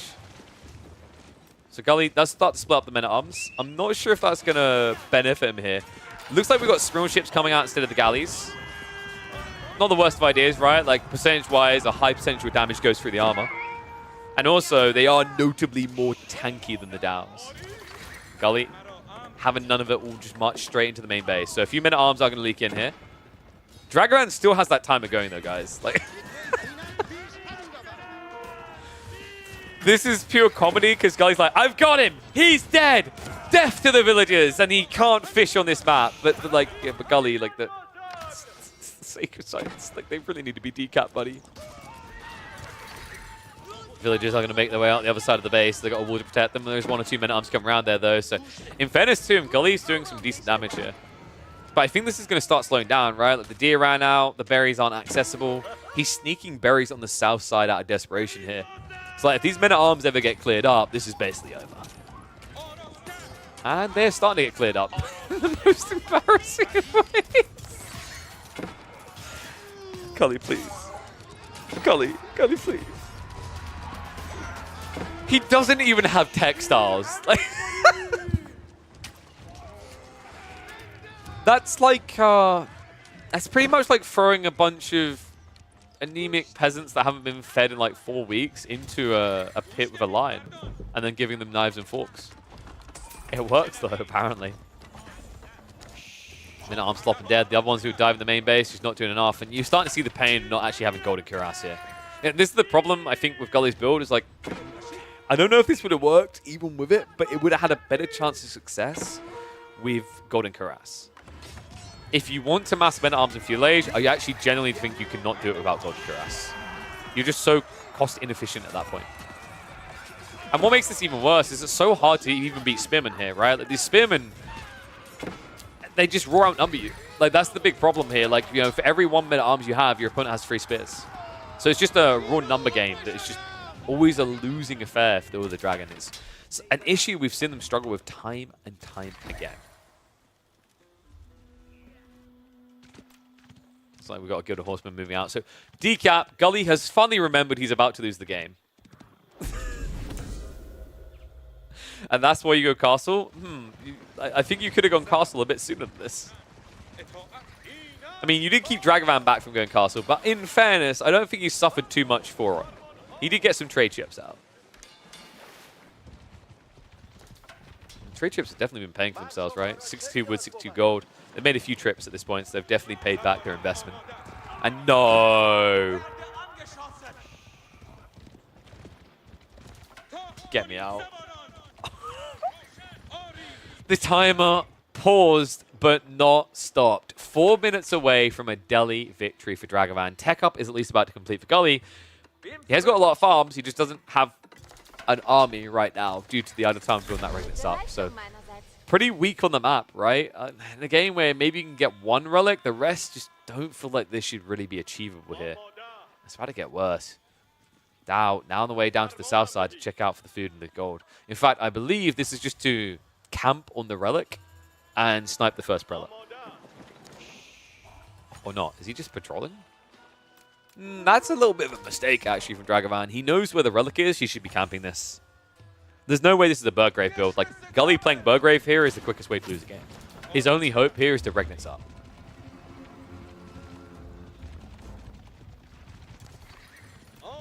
Did someone mention map rotations in ranked? I'm sorry, I think you're playing the wrong RTS. We don't get map rotations. As much as I would like for us to. Ringing the bell, 3 minutes now away from a victory. Dragavan also with the tech up. Prelate will at least be able to move out for that left side relic, so he will be able to get something out of this. I can't help but feel that Dragavan is getting a lot more out of this game right now. Awesome raid in. Does chip a few villager kills here. I mean, the problem now is, like, from this stage, like, you've revealed Men-at-Arms. Dragavan should just be going crossbows quite easily. Spearman, oh, come on. You can't even get 1 home. So the relic is getting blocked out there. Dragavan should really be grabbing every relic on the map. I think he's made a mistake here because he's garrisoned his monks rather at home. He should be able to yoink everything, right? That's the big benefit of Dome of Faith. It's just so cost efficient to scale scholars. But a little bit of a error here, a little bit of a rookie error. I guess he just doesn't care. I think Dragavan's just kind of gone on autopilot mode. That's a dangerous thing to do. You know, you might assume Gully has no way back in this game, but you'd be surprised what players can achieve sometimes. Like, 1 decap comes through, and all of a sudden you've given Gully a way to win, potentially. So yeah, a little bit suboptimal there for Dragavan. But the rest of the strategy looks clean. I mean, this is really cool to see. Like, we've watched Marine Lord versus... Was that Anno? I'm trying to remember who he's up against on this map. We've watched a few floodplain games so far, and none of them have involved naval warfare. But you see how potentially powerful it is, right? And the cool thing is, like, before anyone says, oh, it's just outright broken, it's like, remember, there's no fishing. It's like making an investment into water is you making it solely for the purpose of war. It's expensive. If you make a mistake, if you slip up, it's a huge cost and a huge loss. Demo is now showing up. The thing that was missing all along. And Gully, I don't think we're even going to see him make this big kind of stomp brigade into a sacred site to try and contest. I mean, he's showing up with the Guild of Men-at-Arms now. But I just don't think there's enough here. Demo's going to come in. Double detonation. Pretty much kills them off. And you might think, oh, that's not worth it. But remember, these men-at-arms are 240 resources each. A demo is only 160. 80 of each. Meanwhile, the other group, just give it up. Oh, golly, buddy. I guess you're hoping, praying that I say this won't make the YouTube side of things. But unfortunately for you, I think Dragavan may have given us a reason. Maybe. Possibly. Look, if you don't want these games to see the light of day, just win, lol. Oh, man.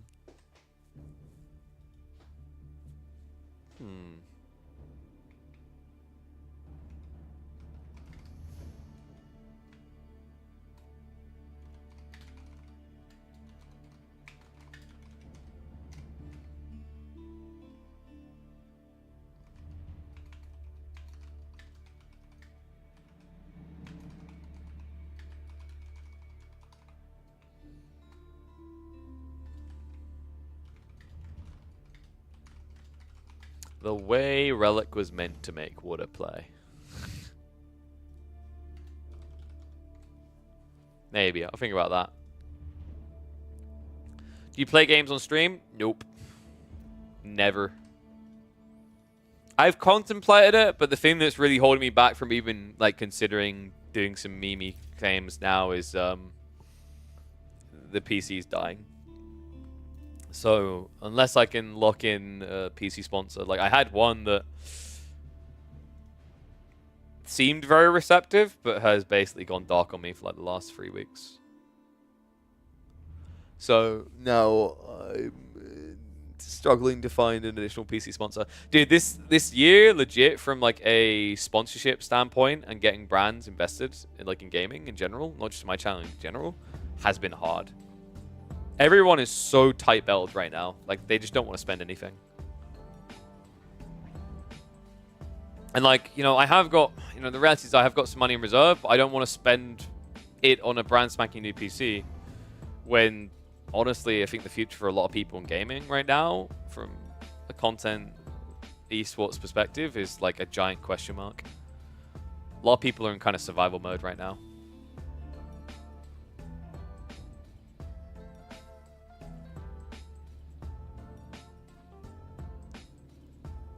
One sec. There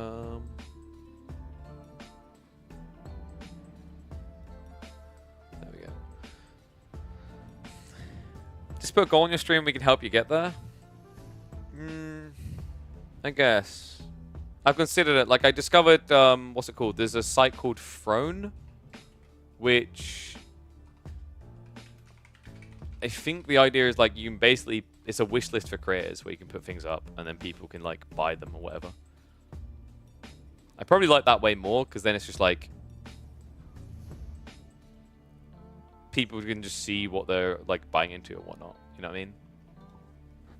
But yeah. The ideal situation would have been just like get a branding, because like the value of doing that is that I showed them the value of AoE4 and then we get them to invest longer term. That's why I always say if like people know, if they happen to work with certain brands themselves, or they know or have friends that work at these brands, feel free to make an intro. Because I'm always looking for ways that are beneficial for the scene, for me, and for the brand that I'm trying to bring in, right? But that's always important to me. You casting EGC this weekend? Yes, I'll be casting on the Saturday. But yeah, I don't know how daunting it would be as well. Because, like, you know, I'd want to go high-end so that we can record high-end. Because, like, the logic is if I have, like, a 4080 and I have a 7800X 3D... CPU, right? I can encode at a high quality, which is what I want to do. But like that means putting a price tag up for funding a PC that might be $3,000 or something like that. That might just kind of like alienate people. And like it's that classic one, right? Like, you know, when you put a big goal, usually you want to have loads of small milestones along the way so people are like, oh, this is going to happen.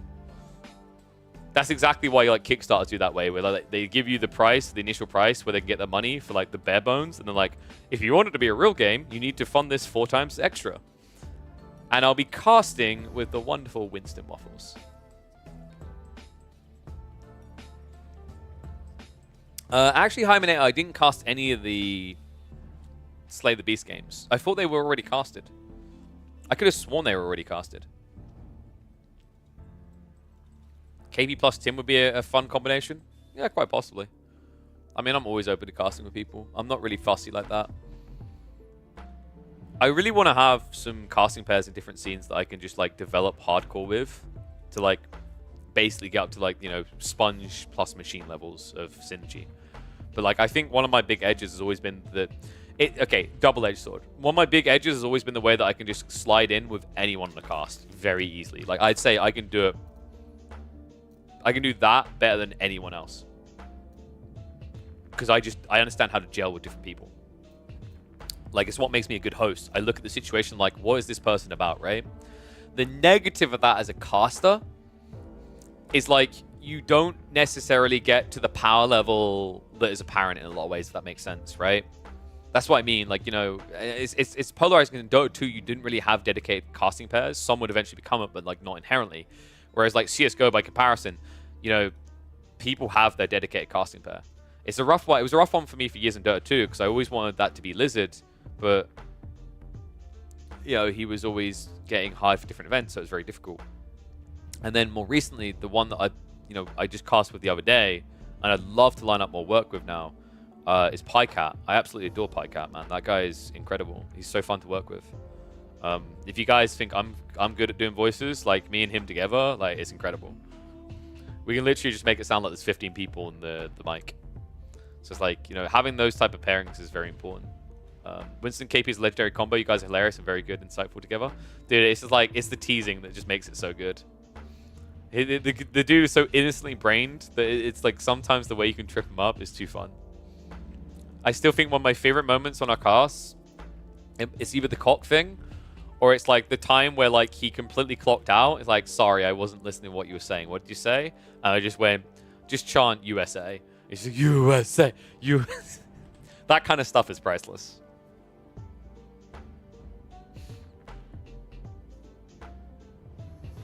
So, I think, what have we got here?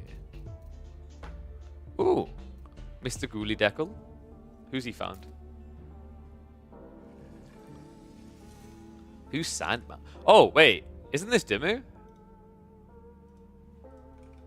Yeah, this is Dimmu, right? Yeah, this is Dimmu. That's cool. Poogers. I guess we'll watch some Benny Boy. Alright, there we go. We've got a few minutes.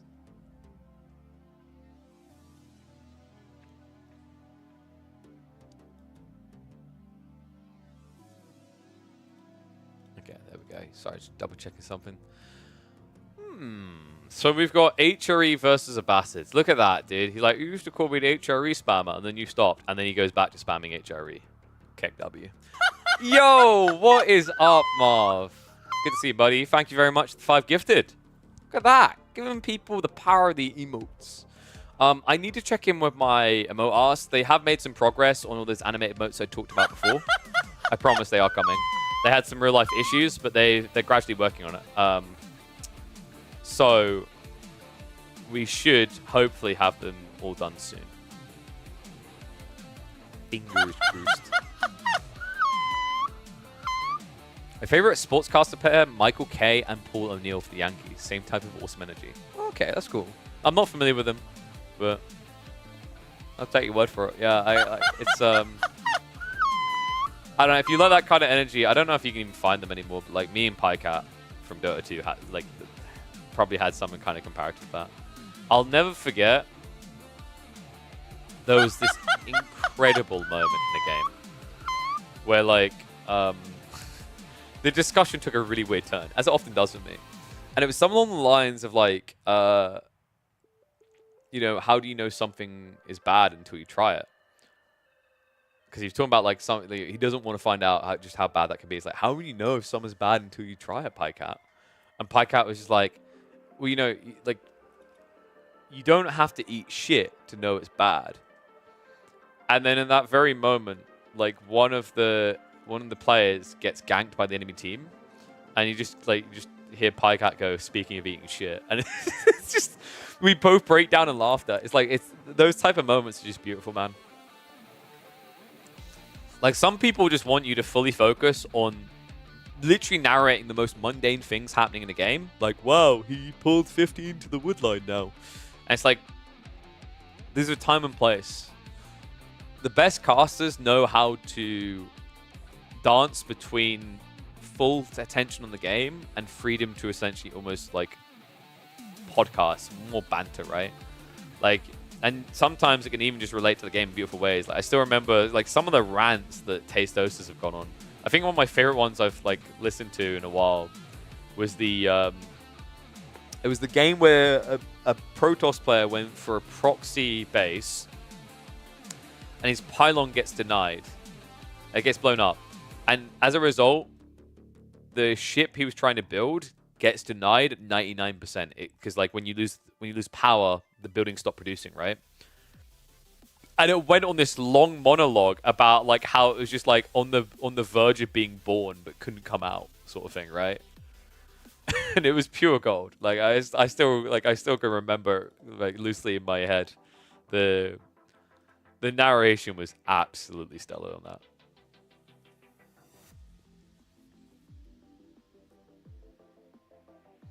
Like casting kickboxing. I mean, it's so true for so many things, right? Like, you know, I think some people they want to enforce one style of commentary in like gaming that just doesn't really always work. It works for high intense octane games constantly, like a Dota 2 or like Rocket League.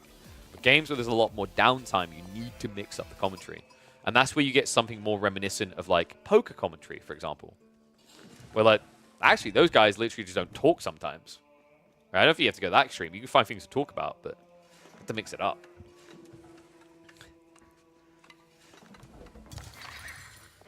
I don't just main one Civ. I play loads of different Civs, says Gully Deckle, and then proceeds to pick HRE, the Civ that we know him from for his 100% win rate on the HRE at the start of the season.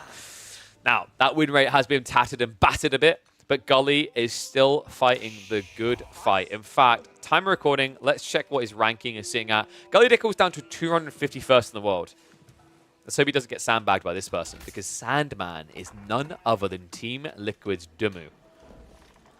Looking to plow on through with the Abbasids. Wait, is that a Zutsu statue? I'd expect nothing else from wonderful Ball Boy resident. So yeah, Abbasids versus HRE. That's a pretty cool matchup. Especially considering the way that the HRE has evolved in the most recent season. That they aren't just this all-in fast castle type Civ. They're now a Civ that can flex Feudal Age. That's going to make this a lot more intriguing, especially considering that, you know, Feudal Age is really where the Abbasids try to thrive. Double Scout Opener already making it a bit spicy as well from Gully. Makes a lot of sense, right? Like, the thing that I really love about Double Scout compared to one is Double Scout gives you a level of agency over your choices that doesn't really exist on one Scout. And what I mean by that is if you're, for example, going to do long feudal, sure, whatever, it's different already. But if you're going for the classic castle, something we noticed a few months back with the classic castle rush build is the 2 Scout opener was really sick. I think Core was the guy doing it most frequently because what it done is it put Burgrave on the table as an alternative. That's really smart because when you play 1 Scout, if you want to go fast castle, your opponent already knows exactly what you're going to do. When you go 2 Scouts like this, it keeps Dumu guessing. Another really important thing about it is for how quickly you munch for those sheep, you kind of need the extra Scout as well just to contest a berry Civ. I've got a funny feeling like maybe berries in some way, the berry Civs will get nerfed at that angle because it's something that makes it very, very easy for them to just kind of play very loose with their scouting, right? And that's why we've seen like Delhi, Abbasids, these are Civs that always end up getting the majority of sheep unless they're incredibly unlucky. Like statistically on average, they will end up with more sheep than the non-berry Civs simply because the others have to come back and drop off sooner. You hate it when people go, oh my god, he's got another sheep. It has a sheep, one more than Lucifron. Yeah, like, I mean, I'm always reminded of the time, was it me and Winston, where we basically, like, we kind of mocked that with a mirror. Do you guys remember that? It was fun enough, like, it's relevant to this because it's an Abbasid mirror. So we've got one half of it. It was in a Basim mirror, and then we got like really pretentiously nitpicky. Like, oh, I can't believe this. He sent his villagers onto the looser berries. It's going to make him less efficient on his timing by 5 seconds, which is going to lose him the game. Oh, we just don't get to do that anymore because there's never mirrors in competitive anymore. Which is, I mean, in fairness, is probably a good thing. But military wing now on the way. So this is to be expected. You want to try and apply some pressure in HRE. If this is a fiddle play HRE, I just don't like the melee wing as much anymore because you're just inherently playing to something that's going to be a loss for you, right? Like, I think your goal here should be to go 2TC while distracting with this, and it looks like Dimu agrees. So the military wing units are simply going to keep attention at Gully's base while Dimu goes for 2TC. The interesting part is Gully is going for that classic fast castle we talked about. And he has got enough sheep to consider a Burgrave rush, which would make a lot of sense on a map like this. Burgrave on Cliffside is really strong because of how close you are to the enemy base. Dumu's smart move here would be to wall the short ramp. He should understand what this is when he scouts it out and just simply wall this ramp here so that if it is a Burgrave spam, your opponent can't reach you quickly. In fact, I'd say you wall here and here. And at that point, it takes a lot longer for your opponent to reach you.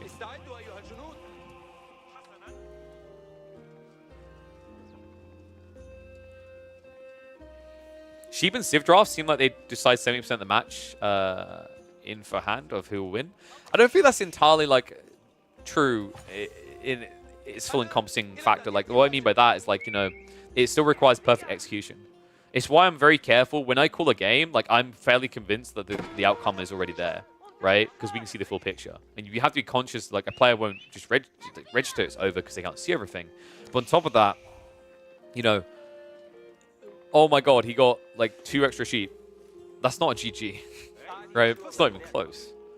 The really important thing to keep in mind when you like want to be a commentator, not even just when you want to be a commentator, when you're viewing these experiences. Perfect example, Malians versus English. I could just say the game's already over because Malians dominate English, or my brain could be like, okay, how does English with Council Hall beat Malians here? Like, what is the build?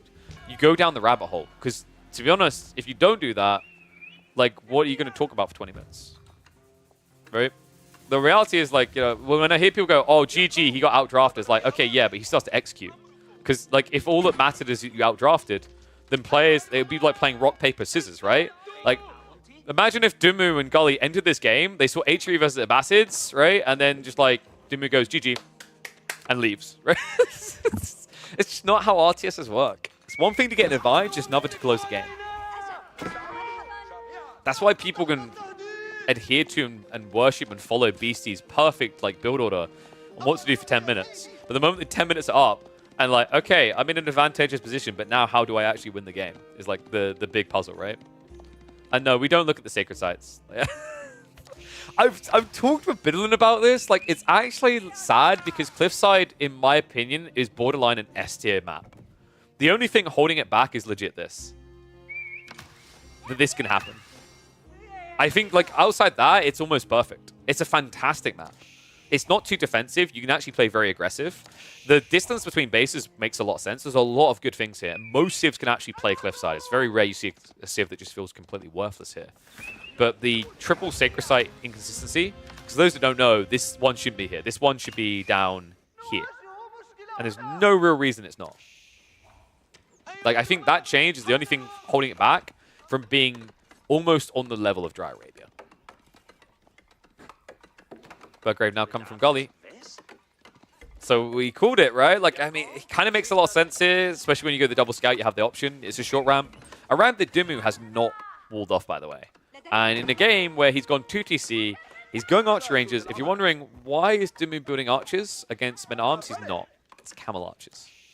Camel Archers have high base damage and can kite. This is a very smart call. This is actually the Bastards' best move up against the Burgrave spam. I've seen it a few times. It's pretty damn effective. Typically, you want to be starting to scale sooner than this, though. Like, you're talking about a Burgrave timing. These units are going to surge out. And your first Camel Archers, your first 2, are still 20 seconds away. Gold spots can be bad for Malians, sure, but you can still get 2 safe gold pit mines, and usually there's like a third one that's fairly feasible around here, right? Like, I don't think it's not fantastic for Malians. There's a bit of RNG, but like, I don't think it's an unplayable map for Malians at all. There are better maps for sure, but it doesn't mean they can't win here. right? Like that's what you're looking for in maps. Like, is there a map where like, oh my god, blah blah can't play this map, right? Because if you have a map that's designed that way, then it's pretty bad. But to me, like Cliffside, I don't think there's many civs that don't feel viable in some way or form here. Camels reveal themselves. Steel Arrow already being queued up. Love that read as well, because Gully's already gone for the undermesh. Yeah, this is pure sadness for Gully. I have to wonder if maybe... Could 2TC Archery work better? So like you build a few archers and then you build your second TC on a delay. Because like it sounds bad because you know bastards will build their second TC quicker. But it's not as terrible as you think when you consider the Archon buffs you up in the meantime. It's like, yeah, you might be 5 villages behind, but you know most of your economy is getting buffed by 40%. You're actually economically ahead by quite a difference. You know, the funny thing is, like, with the way this is likely to trend now of it being Burgrave, Dimmu could actually just win in Feudal. He doesn't need to go Castle. He can build up to 20 Camel Archers. Gully's critical blunder here is he needs to build archery ranges, and he needs to build them fast. I don't like that he keeps building Men-at-Arms, because this shouldn't work, right? Like, you're going to run into a blob of camels soon. And what makes it worse is what Dimmu's doing. Dimmu is intercepting you before you're in his base. Let's say that. Looks like we have got 2 diving into the main, but like 2 here, I mean, that's a death sentence, right?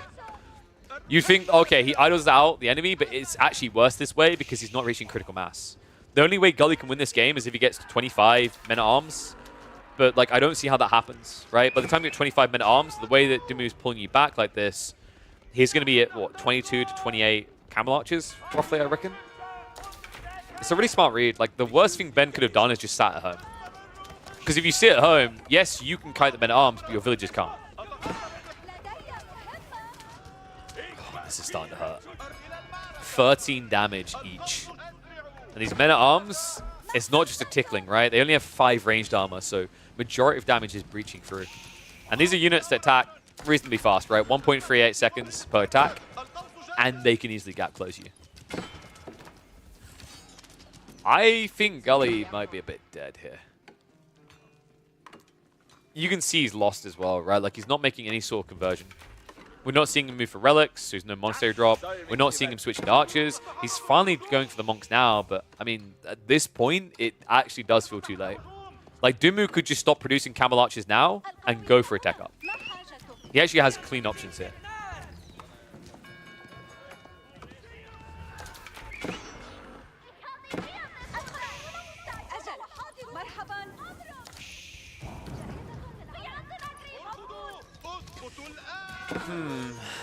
Well, what I'm wondering now is, Gully, how are you even going to get relics? This monastery play would have made sense maybe 2 minutes ago, but I mean, it's not really feasible at that point, right? Because then you weaken your Burgrave timing. I know, it's a tough one. I don't think... There's some matchups where Burgrave can dominate. I don't think this is one of them. This is one of the hardest ones, actually, because of the camel detail. In hindsight, Gully probably should have tried to play a long feudal with 2TC. I think that would have been pretty effective here. Maybe not even 2TC. Like 1 TC and just all-in the Abbassids can be pretty effective, considering you have a 40% gathering speed buff when they don't even have the 15% gathering speed buff yet. It's a huge advantage for the Civ. Camel Archer counting up to 13. And Gully... I mean, the rough part about being up against camels, you can't even go for spearmen, right? Because spearmen get double damage against them. It's like you die even quicker.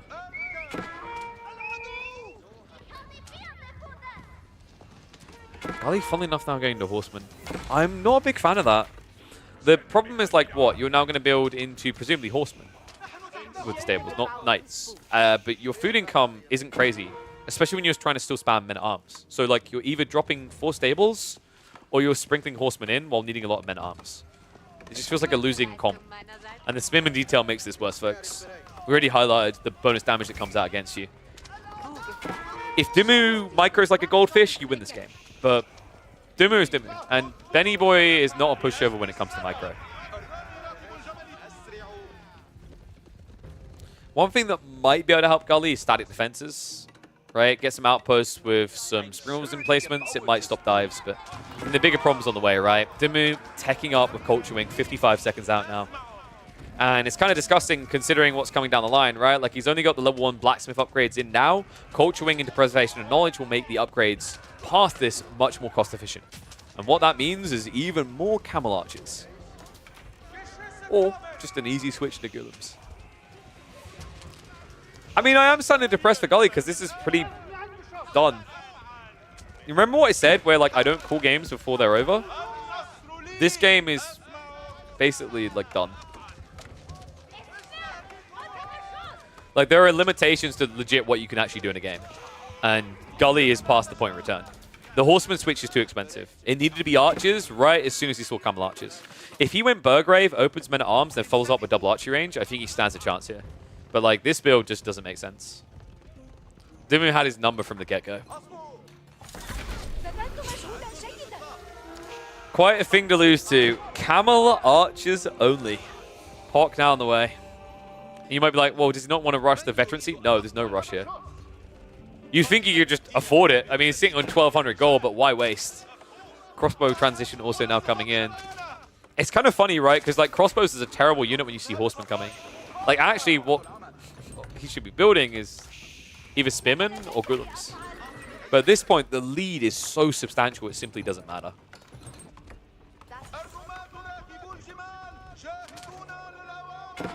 And yeah, Dimu could go fast him, which is not something you ever say of the Assassins at 14 minutes of the game.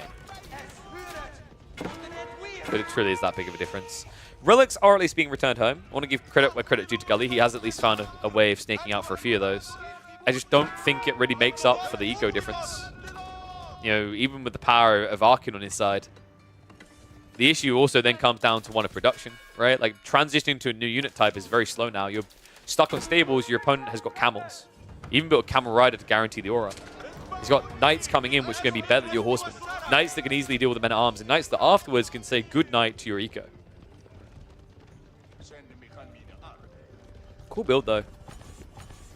I like that we're actually seeing more and more Camel Archer usage. They did get that recent slight buff where they're 10 resources less each, right? They used to be 180 food. But, like, more so than that, it's just, I think players have clocked that this is a fantastic way for Abasses to match up against tempo-based civs. These tech-based civs, right? They have their clear timings, like Iabids, like HRE. I'd say more HRE than Iabids, but, like, you know, any civ that's thinking, I want to meta-arm spam you when I age up. Camel Archers is a great answer.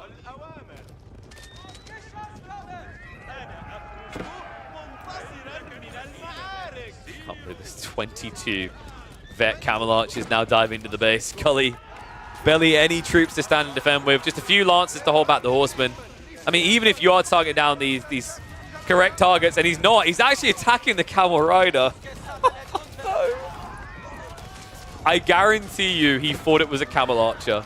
In that giant blob, it's such an easy mistake to make. I don't think it would have made any difference either way, though.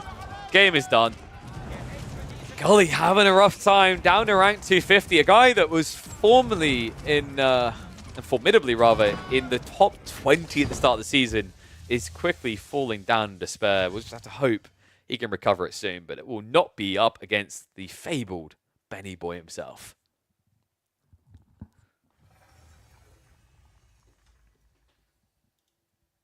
Cool build while the build has been around before ranked. Yeah, so, like, tell me more about how Abasses always go mass Camel Archers these days. The whole argument is, like, the build has been around before ranked. It's like, dude, that's like the classic one where I'm, like, doing really bad stuff. And I'm like, 5 years from now, they'll say I'm a genius. It's like, no, when I done it, it was bad. Like, I used to do that in Dota 2, where I'm like, I'm going to play this carry as a support. I'm ahead of the meta. Swag classes drop. Oh, thank you, Faster Man. Glad you're enjoying it. What do we call that one? Yeah, Camel Archer only build, I guess.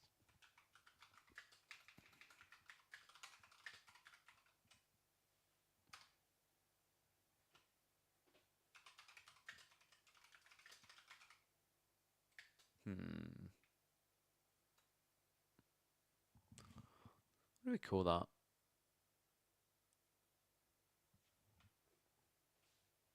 The good old days.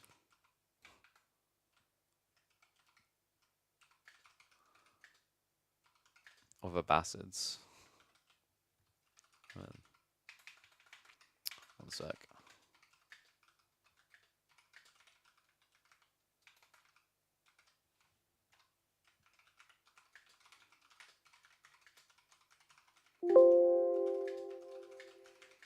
Camel Archer only builds. What year is this? There we go. And here I was thinking Faye going Camel Archers only was a meme build. She's just, it's just ahead of the meta. That's what I'm talking about. Although, she's always going to be behind on the Yumi. Never went in for the Yumi. Absolute disgrace.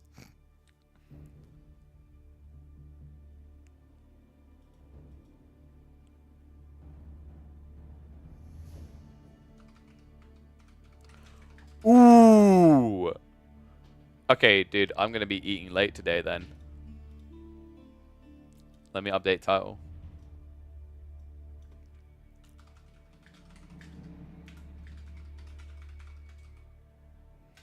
At 15 UK time. Guys, ring the bells. Gondor calls. We have got a show match incoming between Anotand and Puppypaw.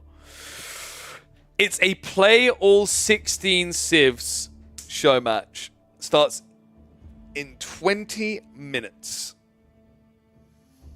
Sponsored by the wonderful Andy. We're going to cast the crap out of that. Woohoo! Baby, yes! Dude, like, as soon as I saw that message come through, I was hyped. I'm like, I'm bored of these pub games. Like, how far are we from a patch, chat? Huh? How long we gotta wait? We need the golden content. Like, 3 weeks and 5 days left? What is this crap? Wait, are they gonna drop a patch in the middle of the EGC tournament again? Not like this. What patch? I mean, presumably we're going to get a patch at the end of the season, right? No, there's no way.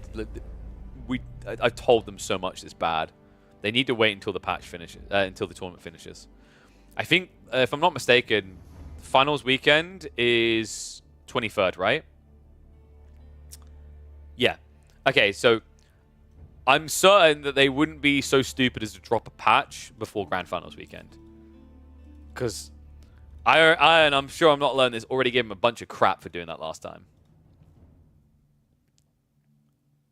Play all civs, so I'm going to eat late equals I'm going to eat tomorrow, pretty much. I hope I like cold food, because it's definitely going to be cold. Oh, man. All right, so let's see. Who's Gully up against now? GIF music? Is that Fable GIF music from our chat? A little bit earlier. Poogers.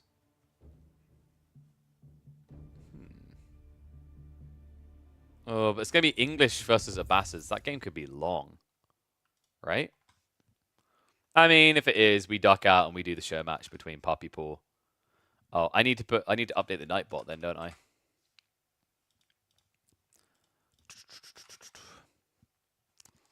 Let me get that.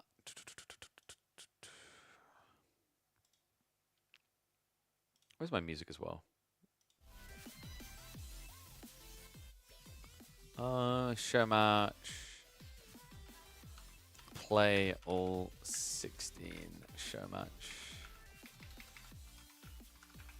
Between Puppypaw and Anotand. Big burgers. It's the content we need, the content we want. So that show match begins in 15 minutes. So, if this game is over, great. If not, whatever, we're moving on. Yeah, so that's what I need confirmation on. Is it 16 games total? Or 8? Curious on that.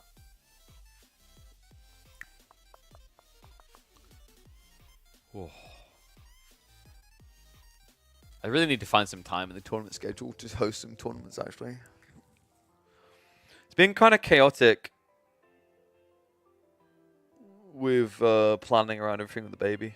It's annoying because like there was a gap that I was eyeballing in September, but that's just not feasible because that's when my baby's due.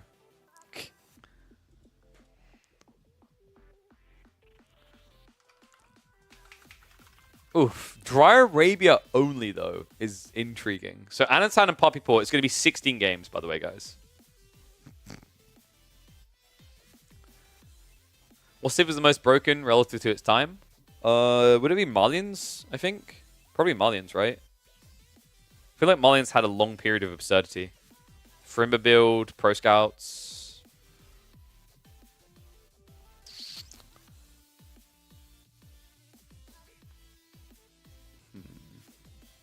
Actually, no, like yeah, maybe most like broken, but like longest standing broken is definitely Rus, because they're still busted to this day, and they've been busted for like years.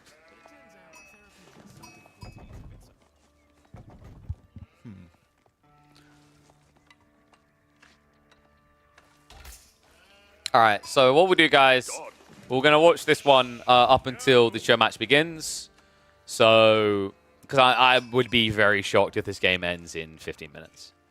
So we'll genuinely we'll hop out mid game. I don't often do that, but like, you know, we got to do something for 15 minutes, and I don't want to like just load up a recording that I know is gonna be 15 minutes, because you guys will know it'll be 15 minutes as well. So we'll just we'll vibe. We'll watch some English versus the Bastards. So Jiff is actually so Jiff here is actually one of the people that actually tunes in on the community side. They're ranked 412th, I think, in the world right now. Gully's around 250th. We've got English up against the Bastards. Kind of an interesting matchup, actually. For a long time, it was English dominant. Then for a short period when Mangoes were insane, Bastards looked a bit better. But now we are firmly back, I think, into English favorable territory, especially with the discovery of the Abbey of Memes builds. 412 versus 250. I think Gully, so we checked 250 before he had that Dimmu game. I think he's down a little bit further, so it's a bit tighter now. So Gully, to give the exact number, 269th in the world right now. Now, it's quite interesting, actually, because Jiff here is formerly a Diamond player in Season 6. That's quite the rise to power. Hey, KB, love the cast games. What's your thoughts on the Ibids this season? They seem unbeatable. Yeah, it's just a badly designed civ right now. Mainly because of a few wing choices. Military wing needs to be nerfed really hard. Military wing, I love how we can always bring it to the appropriate game.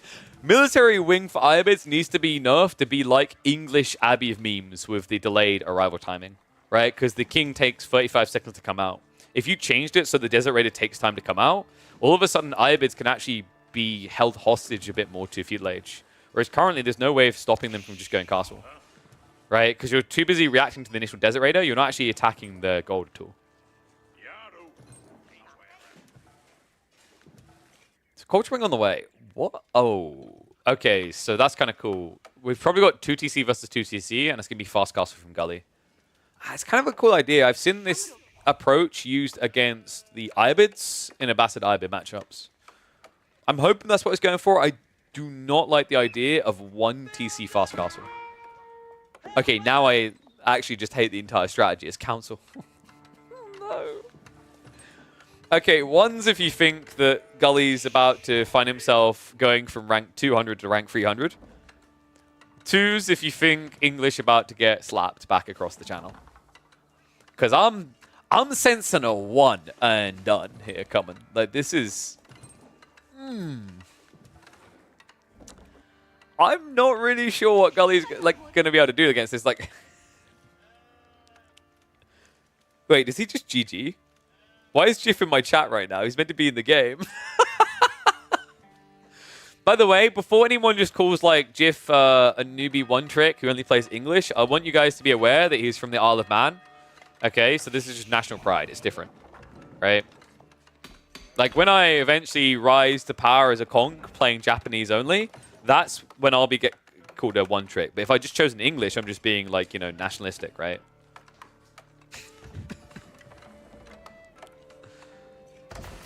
There's a council coming in. And Gully doesn't know, right? Oh, no, dude. By the time he scouts this, there's going to be 4 longbows at his base, right? If Jiff has the resources, yes. Please walk in. Please see. Yes, one tricks need to be banned. They are from competitive. It's called a banning phase. Dude, being a one trick just got so much harder these days because like the tournament drafting formats usually have a banning phase in the early rounds, right? It's like it used to be BO1s, BO3s. You could just like, you know, oh, I know how to play English and French. Woohoo! I get to match up against Beastie and lose. Now it's like, oh, wait. Random Tom is beating me because I can't play English and French. Oh, no. Now, Philly would have been vibing in the olden days. First main in the Mongols, now the Byzantines. You were set up, boy. Woo-hoo-hoo! Philly would have been cooking.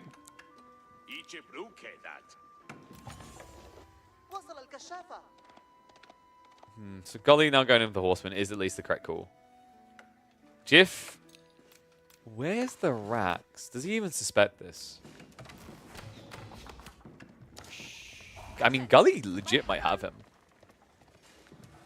If Jiff does this wrong and sends the Lombos out without any defense, he's dead straight away. This is pretty cool. Like, I don't think this is the original plan for Gully. Like, why would you go Culture Wing if you're going to build military units, right? Like, Military Wing would have just been better and set you up nicely. I guess Military Wing loses some value because half of the comp is worthless against English, right? You don't want spears against Lombos. But even then, I'd argue, like, Culture Wing, Eco Wing's just better, right? The only way I could think Culture Wing is better is if you're trying to end the game in 9 minutes. Because then you just get the efficiency off of, like, cheaper wheelbarrow, cheaper fertilization, all these techs, right? Just saving a little bit there.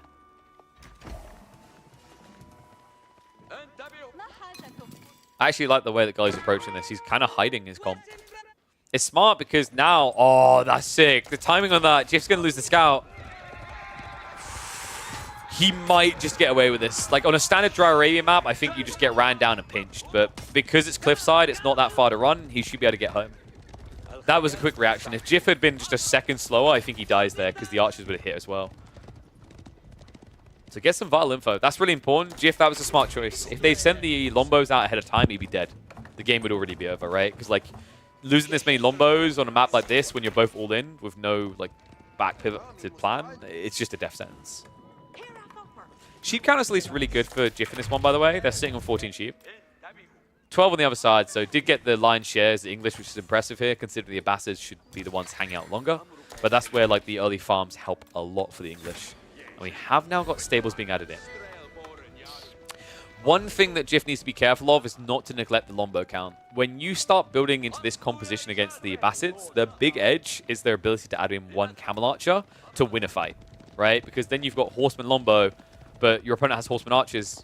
However, the Horsemen are full damage and yours aren't, right? So the reason the Lombo count is important is if you have enough of them, the Camel Archers can't be built. They just get sniped straight away. So very important that Jiff kind of leans more heavily into Lombos. I want to say almost like a 70-30 split here between Lombos and horses.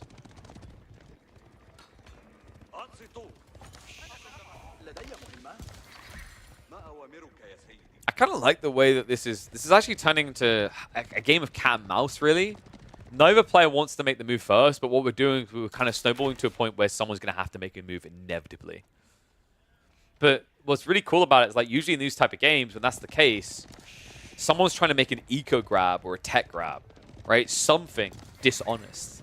Neither player is even willing to risk that here. Definitely makes it quite a refreshing thing to see.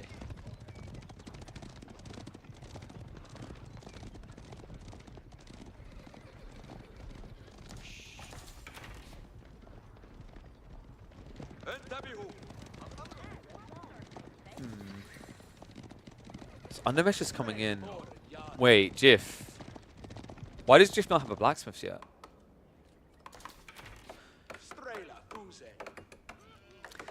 Yeah, so when you're playing 1 TC all in on a map like Cliffside, especially when you're playing English, forgetting your blacksmiths is like the equivalent of going to a supermarket to do your weekly shop and forgetting to buy bags. It's worse than that, though, because it's one of those eco-friendly supermarkets that have no bags for you to buy locally. So good luck carrying all that food home, right? Like, this is a huge difference here. So Jiff needs to find value out of the fact he's got better bulk right now, right? Like, that's the trade-off, is if you go blacksmith, you have less units. Jiff needs to do significant damage here. So far, 2 worker kills is a good start. Might be able to find more. The out of time is big as well. Undermesh is in already. Still Darren now on the way. And it looks like the Horsemen are coming home for the pincher.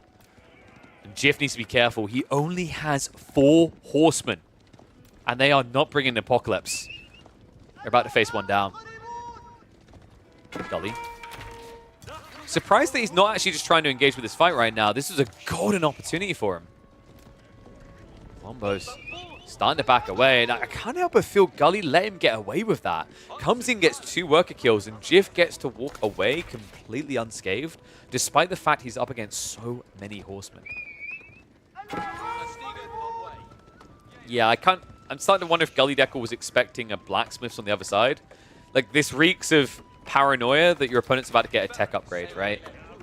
Little did he know what we know, which is Jiff has completely neglected Blacksmiths the entire time. And now, taking a fight towards the enemy base might be the worst way to do this. Horsemen are at least going to be overwhelmed. Now, the surprising detail there is that he doesn't just dive the back line. Instead, he hangs around for the front. Moving in range now, Lombos are going to have to retreat. No attack speed aura coming through either. Jiff finally gets the activation. The problem here, though, is the Undermesh is doing so much work. Right now, these Lombos are at half damage. Horsemen sticking on top of them. Villagers even joining in on the assault. And Gully, definitely not optimal in the micro. The archers are not engaging whatsoever. He does instead back away, as I have now been attacked by a baby. Hi, Frey. Yeah? Yes, we are clapping about Jiff's defense there. Holds on with the attack speed aura. However, going on the offensive may prove to be his downfall here. I think Jiff is overconfident about what just happened here, right? Like, Gully made a miss micro. And I don't think that was intentional, but it's almost like it's subtly big brain by being small brain. And what I mean by that is like the fact he didn't micro his archers in probably now makes Jiff think that he has a big advantage. He really doesn't know. Especially without the attack speed aura, especially without the Blacksmiths. In fact, he's never going for one here. It's pretty wild to me because I feel like Undermesh is high priority now at this stage. I mean, like, I guess actually Steel Arrow takes priority because you've got so many Lombos to work with. But like Blacksmith techs are totally worth it. I think by the time you're like 12 to 15 Lombos in, you should start considering Steel Arrow. We're now double that figure. And he's still not going for it. Instead, just relying on the outpost Oracle.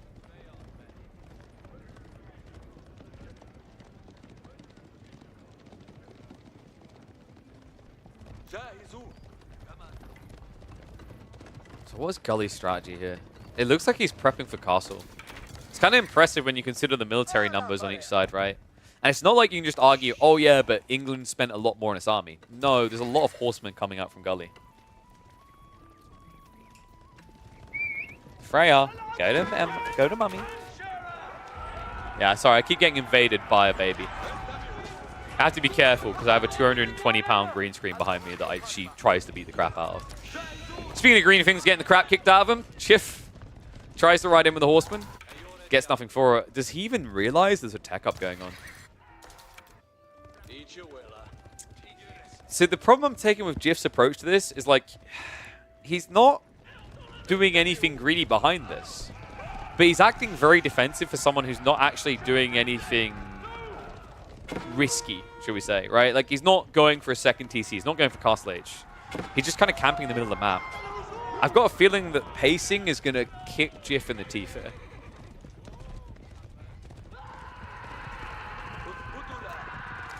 He's at least now caught up on the horseman count. Like, this is the point where green, like, alarm bells need to be going off for you, right? Like, why is Gully's army not bigger? Why is Gully not attacking you?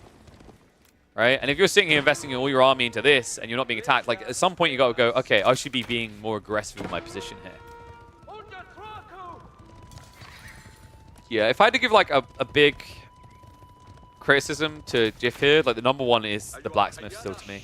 Because I feel like if you just had Steeled Arrow, you'd feel so confident right now. It's finally coming in, but imagine if this was here just 3 or 4 minutes ago. The difference it would have made in this game. Also, in the meantime, I'm going to raid on the backside. Good quick reactions out of green. It's still going to cost him a villager and still force some idle time. Now, reacting on the backside with the horseman. I mean, this gets even worse, right? Like, now, look at the timing on this. 10 seconds out from the eco wing being complete for Gully. He's got 2,000 resources in reserve. And instead of running towards the base of Gully, Green is running towards the back of his own. Bad news just came in. Tech up complete. Gully immediately queues up the Lancers.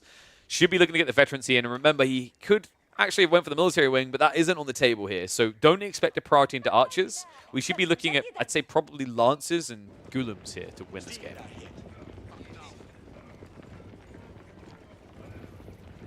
Just a reminder, folks, we have got a Showmatch starting in a few minutes, so we should be tuning in for Anotand and Puppypaw shortly. I imagine they're prepping the drafting phase now. Play all 16, by the way. They're going to have 16 games of Dry Arabia. They need to touch some grass.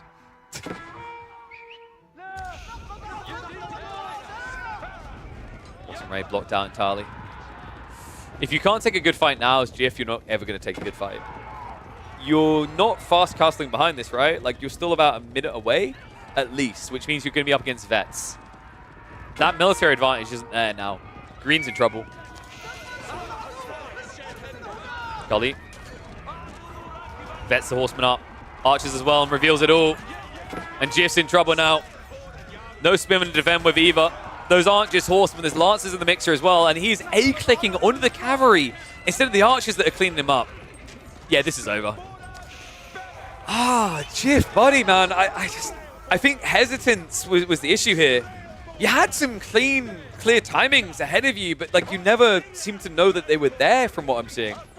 White Tower is now on the way up, but that's just another big negative in a game like this. The only reason this game isn't over is because the obnoxiousness that is the attack speed aura for the English. At least gives them a competitive fight at the end, but like behind this, I mean, this is the point where Gully should be upping production. He's a little bit slow on that, the miss macro. He should also be looking towards relics or an extra TC. The fact this is a white tower does not bode well for green because it means they just simply do not have any eco inflation on their side. Does Puppypaw have a StarCraft 2 history by chance? Yes, a small one. He never went pro, but he did play some.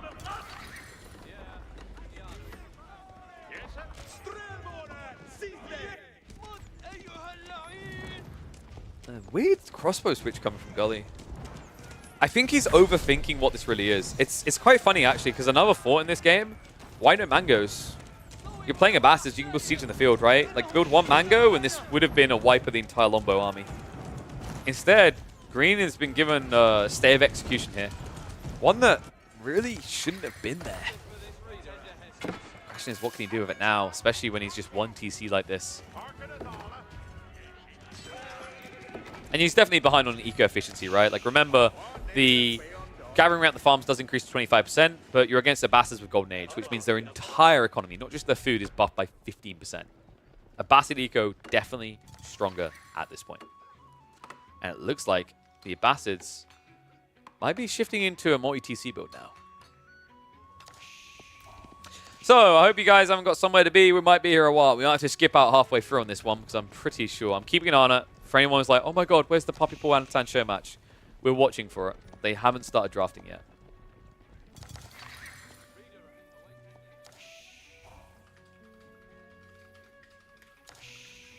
Actually, it works out perfect because I remember, like, Anno did say we'll begin when Puppypaw wakes up. So.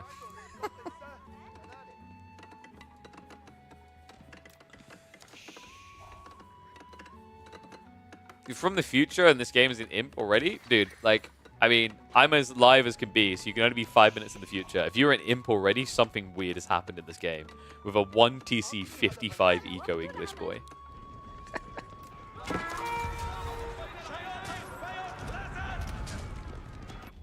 And it's not 2 TC on each side. To just answer that.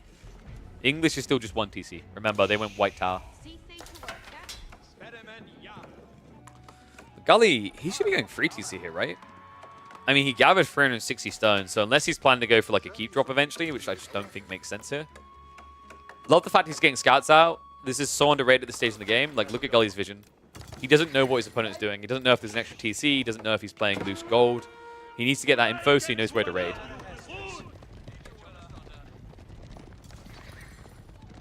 Gully, where the bloody hell is his food gathering?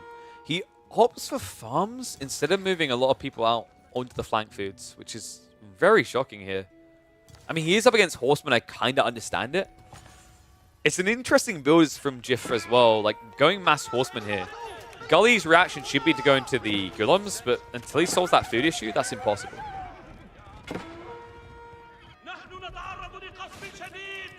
Lance is hitting the back eco. Everything here feels permanent, remember, and it's a 2-hitter. Those are Castle Age Knights. Jif hasn't even realized. Oh, you've got to be kidding me. What is he looking at right now? Finally, he sees it, but it costs him dearly. Several villagers going down the farms, and all of a sudden, Gully now with a 12-villager lead that's only going to inflate from here because he's now in free TC. Military Academy is also being prepped, so we are looking towards a surge. I'm still not sure how he affords that surge entirely, but we're getting there. Farm count now up to 16 and scaling. And Jif, is he just going to go imp? He might not have been lying to us, guys. We might just have a fast imp game. It's weird because usually you do this from an advantageous position to just inflate army quicker. He could go for Wingguard Raiders. Like, he's already played in the Horseman. I'm wondering if that's the continued desirable outcome. I also would not be surprised if he Berkshires the center, but that feels like a long-term losing play. You think the delay in reaction is him alt-tabbing to write in chat? Oh my god, you might be right. Are we indirectly griefing his game? Well, I'm going to keep going. That's perfect by me.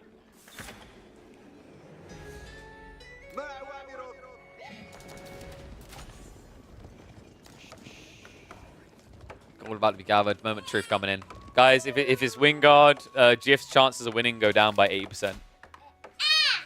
And Freya agrees. Hop.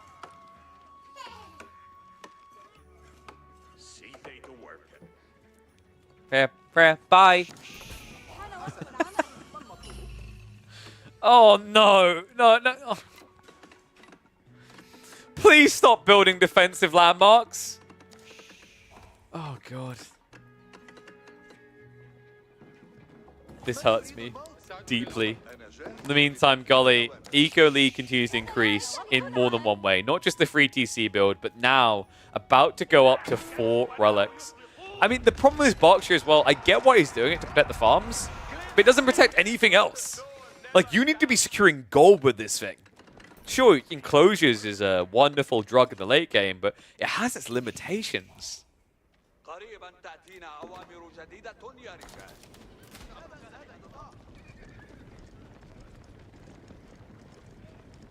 Yeah, I don't think I've ever, like, I mean, it's not that they're the back of the base. I understand why they're there. It's because he built his farms here, right? But, like, typically, you want to be securing extra resources with Berkshire. The classic move on a map like this to justify Berkshire is a short ramp drop. Because then your opponent has to play flank wide and you have short distance, which is really important when you're playing English with Berkshire. Because if you're playing English with Berkshire, you're all about men-at-arms spam. So you need that short ramp, and you need your opponent to not have it.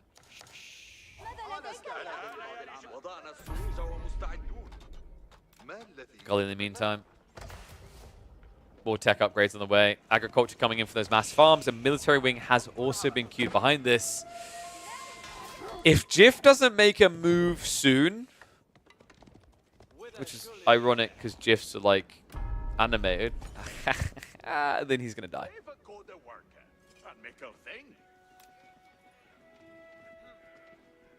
Second TC coming in now in a delay. He is queuing up a lot of horsemen. Okay, I'm gonna indulge the crazy here. How feasible would it be to just mass horsemen and burn down the enemy landmarks? Because something you have to remember is that, I mean, even if he didn't elite these guys, the veterancy like isn't what matters. When you tech up, you increase the torch damage of your units per age. So each of these horsemen does 20 torch damage. I don't think it's that feasible due to the fact that the imp age is already in the way, so the health on this thing is going to spiral up to 17k. But maybe that's what Jif is going for? You know, like if he had multi-TC too early, he'd have way too much eco, not enough room for military. Right? Horseman riding in now. They might prove to be an underwhelming Rohirrim though. Initial fight up against Archer should be good, but the Lancers should be able to body block that out, so just not something he's willing to engage in. Enclosures are now on the way. Why both in this chat? We're a popular place. I mean, we are the place to come for your AoE4 entertainment. That's just a fact. That's more facts than shadow facts from Lord of the Rings. Just saying. That's the dark truth. It might be a dark day now for Jiff. Behind by 40 economy. The age-up advantage has now disappeared. Jiff, I don't know, man. Like, you're painting me a picture, and I'm not sure I can give it the appraisal you're looking for. You want me to sell it for $1 million? We might have to yard sale it. I mean, in fairness, the walls aren't up fully yet, right? So the horseman can raid in. I'm just not sure how you're ever going to kill enough here. It's going to take a miracle.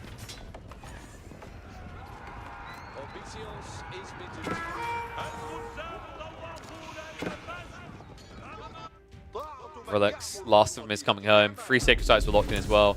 And oh my, of course. I freaking knew it. I didn't want to jinx it, but I could sense it. It's the select all units. Why did I waste 25 minutes of my life on this?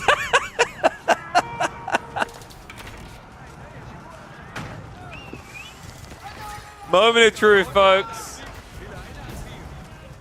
He's burnt out 2,000 HP so far. Something tells me he's going to come up a bit short. You know, any other Civ where +5 fire armor isn't a thing, maybe.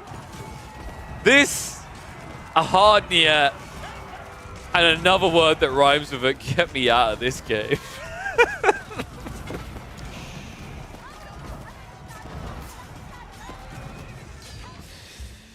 Well, Jiff, you went from diamond to conch. Strats like this, you might be going back to diamond.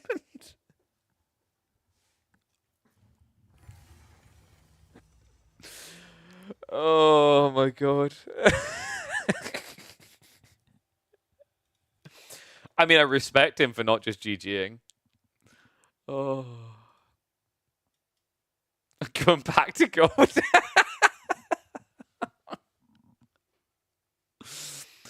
Strat.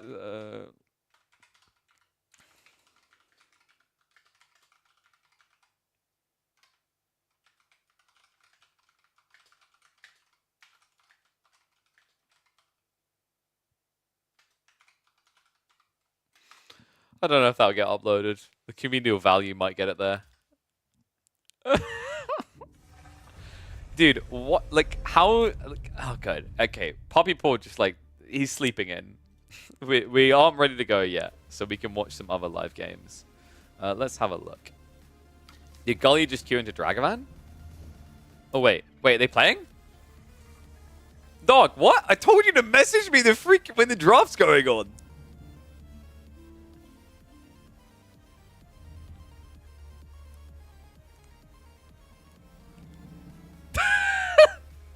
All right. Hopefully this is the first game.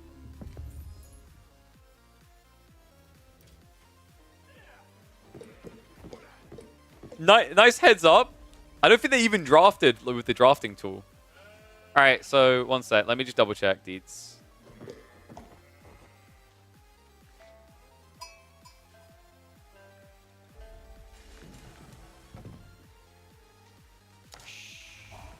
Let me just update the title and we'll get underway with this.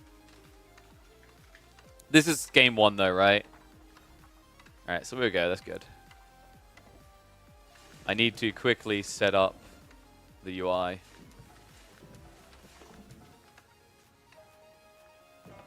It's gonna be a long one.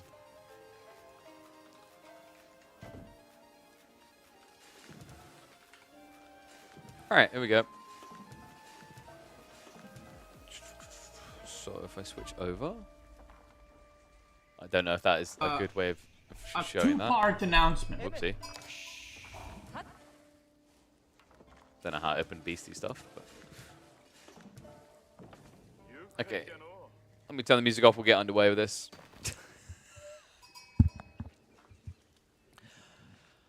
It's marathon time. We've got a play all civs show match between Puppypaw and Anotand. Yes, you heard me correctly. A play all civs, aka 16 games of Age of Empires 4 to be played today. And we kick off here on Dry Arabia, as we will kick off in Game 2, Game 3, because every single time we are going to be playing Dry Arabia. We start off with Anotand on his Order of the Dragons, a civ that he's been practicing non-stop at the moment, and Puppypaw, who is quickly becoming the greatest shogun to ever rule the kingdom. He pulls out the Japanese.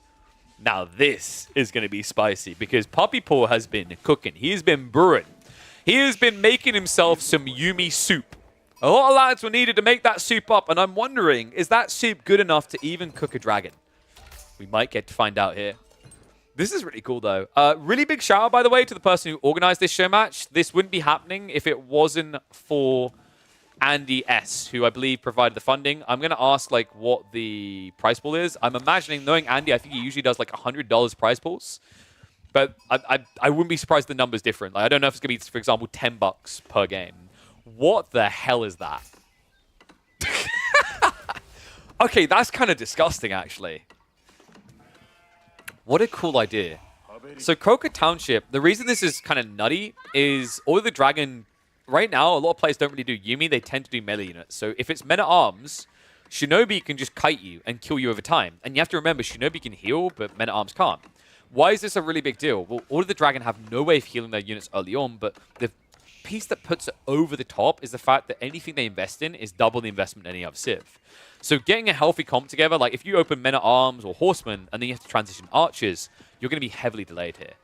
This is actually quite crafty by Puppypaw. It does have quite a few negatives. Like if the game goes too deep, you are a huge disadvantage here. So you have to find initial value.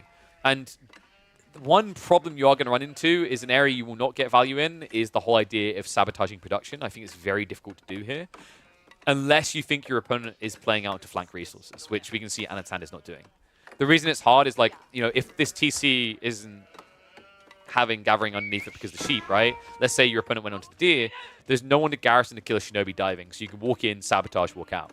But in this situation, considering you should have, like, at least 6 or 7 villages nearby, shinobi coming in range of the TC to sabotage is basically a death sentence. What a wild game. I mean, we're only 4 minutes in. So, reminder, by the way, this way this is going to work, play all 16 is actually going to be every civ. Each time you have to play a different civ, right? We wondered at first, I had to check, it's like, does that mean you're going to, like, play 8 games? It's like, no. He guaranteed me no mirrors, blessing already, and 16 games total played. So, you know what that means, guys. If you're not subscribed to both the YouTube and the Twitch channel, I don't know why. I mean, you're definitely getting your content worth. Let's estimate, what? Average of 20 minutes per game seems reasonable because some will be quicker than others. So 20 minutes per game, and we're going to have 16 of them. So 320 minutes of content, which comes to basically a bit over 5 hours, at least. Oh, we're doing a long stream today. And man, Anno, he made the choice. He went to the Horseman. This is bad. You don't want to be going Horseman up against Shinobi, I don't think. It should be very easy for the Shinobi to just kind of stab in and out. And he has queued up additional. Second Shinobi now on the way. Oh, this is even more interesting, actually, because of Anotand's placement. He didn't place it close enough to the TC, so if Puppypaw weaves around the back, he can actually block production out of the stables. Which is especially painful for Anotand, because this doesn't look like a fast castle build. What? I'm sorry, are we just going to build Horseman versus Shinobi? Are we doing like a little bit of a stress test here of how good or bad certain units are? I mean, it doesn't look like it. I think Puppypaw is planning castle. You can see the resources starting to stock up. The cool thing about this build, by the way, Shinobi can contest the Horseman, and in the event that your opponent then decides to try and, you know, aggro you and you're going towards castle, afterwards you switch into Mount Samurai. Well, Order of the Dragon are not going to go into Spearman because of the Shinobi. Shinobi will destroy Spearman. Another big issue, by the way, that Order of the Dragon has in this matchup is because they need to react to the Mount Samurai, typically you want to react with Spearman. And because you have half the Spearman count of other civs, it's very hard to ever do any substantial damage to Mount Samurai because you're getting outnumbered. And if you're getting outnumbered, it means you're bracing to stun yourself to get rid of deflect. Well, that means you're doing no damage to a Mount Samurai. It means you're already behind in the fight. It's another example of the many long lists of reasons why Order of the Dragon tends to just get eclipsed by a lot of civs.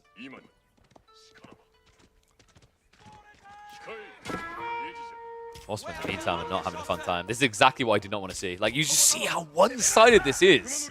Shinobi, with the 1.25 attack speed, just can't really be rivaled here. He's going to try to pick him, but I just don't see it happening. Yeah. He barely gets away with the injured horseman.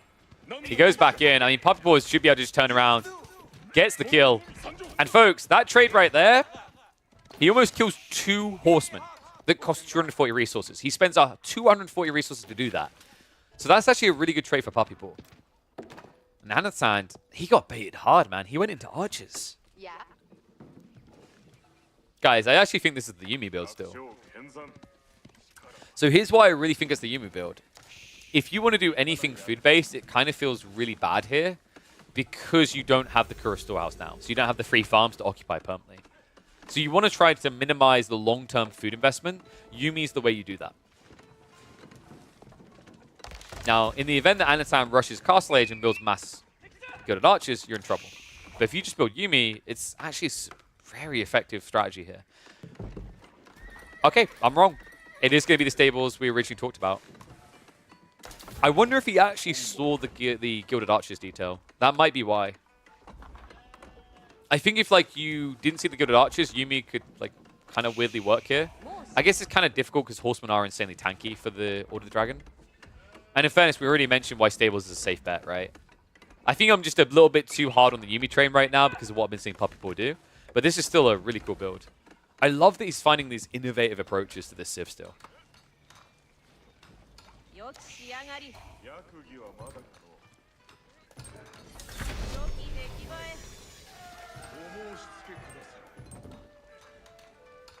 Tech up complete. Burgrave coming in on the other side for Anotand. It's one way of dealing with the problem we highlighted, right? Because you're always going to be outnumbered by the Mount Samurai. I just don't think Burgrave on its own gives enough spears. I mean, the upside is at least your opponent should be able to really be able to non-stop spam Mount Samurai that well, due to how quickly the food's going to run out here, right? And you don't have any permanent farms yet. He has still got 10 sheep to work with. He has also got a back spawn burying deer. So, like, I actually think Anotand needs to balance mass spearing with also having some cavalry still, because he needs to time his attack to block Puppypaw gathering pocket resources.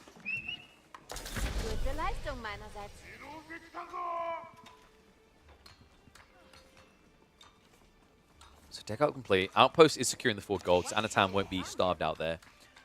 And it is going to be a Gilded Crossbowman. Now that is interesting. Gilded Crossbowman here is quite peculiar.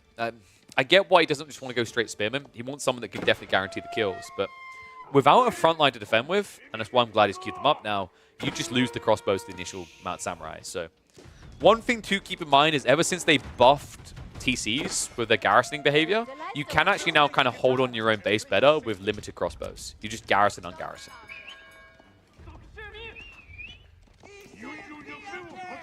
Still, one big issue for Anotand in this game is I don't know how he ever gets towards relics in. Oh, you've got to be kidding me. No wonder no spearmen have still come out. The Shinobi sabotaged. Oh, that was disgusting. I mean, it's still on cooldown for another 20 seconds, right? But, like, that's so brutal. The Burgrave. Now that I think about it, I actually think that this might be the best situation for a Shinobi to be in. I can't think of a single landmark where sabotaging feels better than Burgraves, both for HRE and for Order of the Dragon. Like, maybe Palace of Swabia, but I feel like it's even more value to just block a Burgrave compared to a Swabia. That was sick. Meantime, relics are being hoovered up. Gathering is now on the deer, and considering how expensive all these units are for Anotand, it's not like he can afford to get additional knights out here and horsemen to punish this gathering.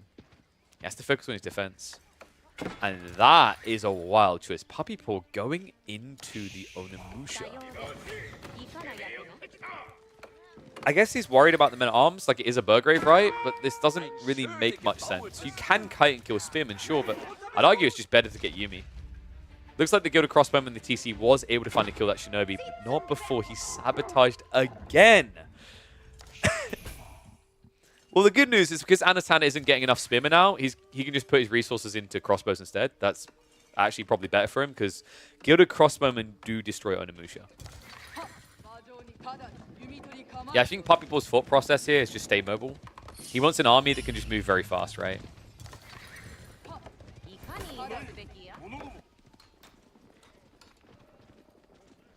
And I kind of get it, right? Like the biggest risk against Order of the Dragon at this stage is you give them a stage fight where they have a good unit comp. Because I actually think like Order of the Dragon are very handicapped by the fact that most of the good units are immobile. Right? Gilded Knights are kind of okay for raiding, but you never want to turn them up to the main fight. Like typically the best performing unit I've seen in Castle Age are Gilded Crossbowmen and Gilded Landsnack, both of which are infantry with terrible move speed. And yes, Shinobi do quite well against Gilded Men-at-Arms. Men-at-Arms will do reasonably well though. They have a better attack speed than standard MAA.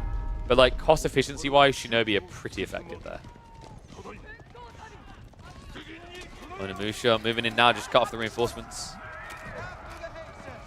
One tough thing, you know I said like Gilded Crossbowman will beat Onimusha. It's true, but like it's not immediate, right? So there's trade opportunities here to consider. Especially if you're baiting the Spearman out of position.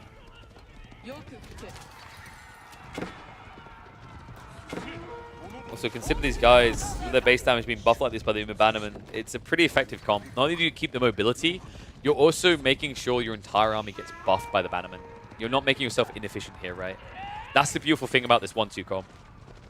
And it also just kind of cripples Anotand's ability to build anything diverse out of the Burgrave. Right, you can't build Men-at-Arms. Landsneck are definitely going to be too expensive in your current economy. I mean, even if you build Landsneck, why are you building them, right? Like, you're against Onimusha. It's not like you're against full Samurai comp, where it would be good. Puppypaw, now happy with what he's seeing, switches into Onimusha. So this is...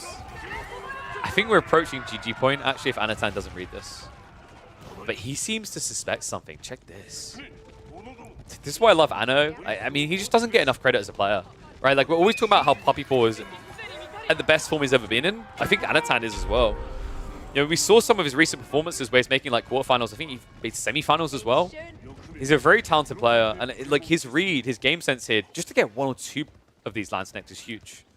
Because it means the mass owner Begisha can just immediately lose a fight. You have to remember, these Gilded Landsnecks, they hit insanely hard. It's like 2 Landsnecks in 1.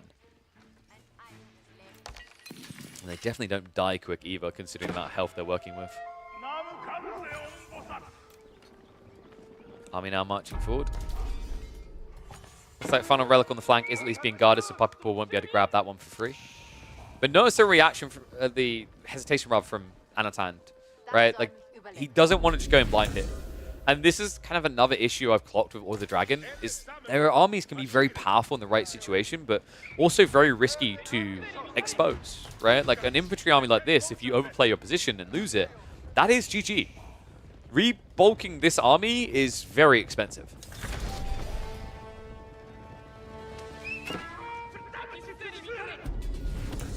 Sacred Sight's locked in the meantime, Puppypaw. I'm wondering, does it just go 2TC here? Could just save up the level 2 Daimyo. 2TC could make a lot of sense. I think he's more focused on raiding though, right? Just put all that resource into fighting, and by the looks of it, eventually get towards Imperial. In fact, I don't think he's revealed the Onimusha at all, which is really smart. Okay, a few come out now. So it looks like Anotand should have the heads up to understand what he's up against here. As the Prelate looks like he's going to get denied. This is really important though. Anotand with this information should understand his win condition now is Lansk. Lansk is the only way you get saved here. I do like a few Men-at-Arms getting added in, but I wouldn't lean on it too hard. You're still up against Mass Onimusha. In fact, I love how Puppypaw has basically gone for the ninjas and lady strat. The Shinobi and... What is the term for... I mean, it was Shinobi and Owner strat, right? It is the Shinobi and Owner strat. I was trying to remember the name of like a female Shinobi. There is a term for it. Although was a whiff. Onimusha have now camped on that. Or Onabigisha rather. Onimusha in the meantime. I'll just keep the main army busy. And the eco lead is just inflating the stage, right? Like the work it kills are ridiculous. You have to remember this isn't just a standard Civ. This is Order of the Dragon. And it was Kunoichi. Thank you, Fablab. I thought it was. I just couldn't remember. I was a little bit sus. So I remember it from Samurai Warriors. Incredible game if you haven't played it. Onimusha now gone. Onabigisha taking their place. And Anotand is at least getting to Lansk. We're up to 3, soon to be 4. This is really important. These Lansk hit like a truck. 21 damage per strike, and he's yet to get the melee tech increases. And Onabigisha are glass cannons. Only 100 HP to work with. Alpha Relic coming home. Anotand sees him. Yo, Puppypaw can get really crafty about this.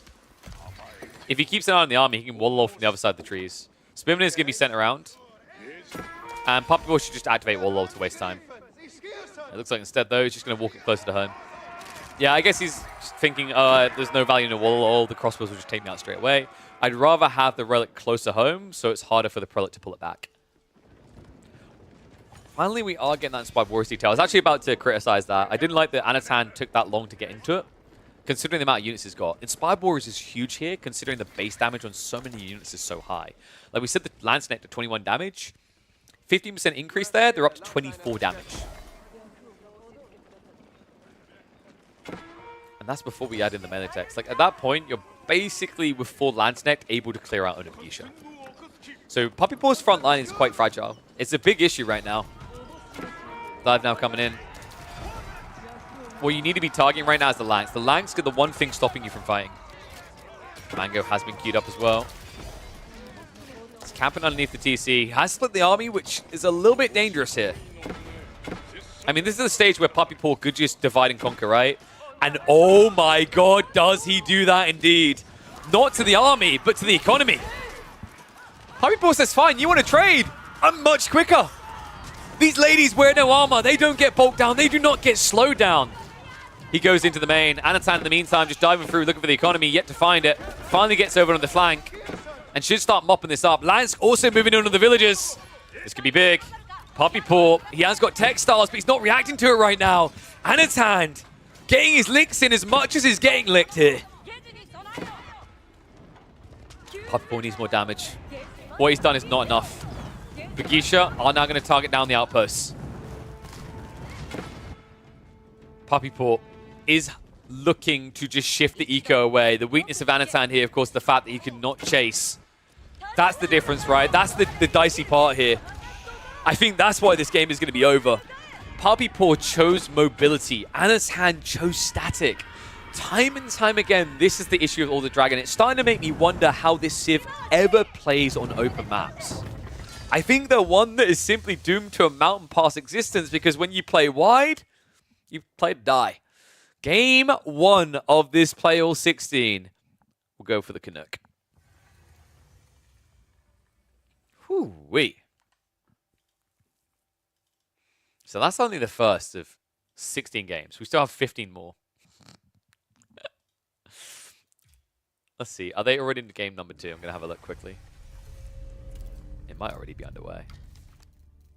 Yeah, okay. We can hop straight in then. Whoop, whoop.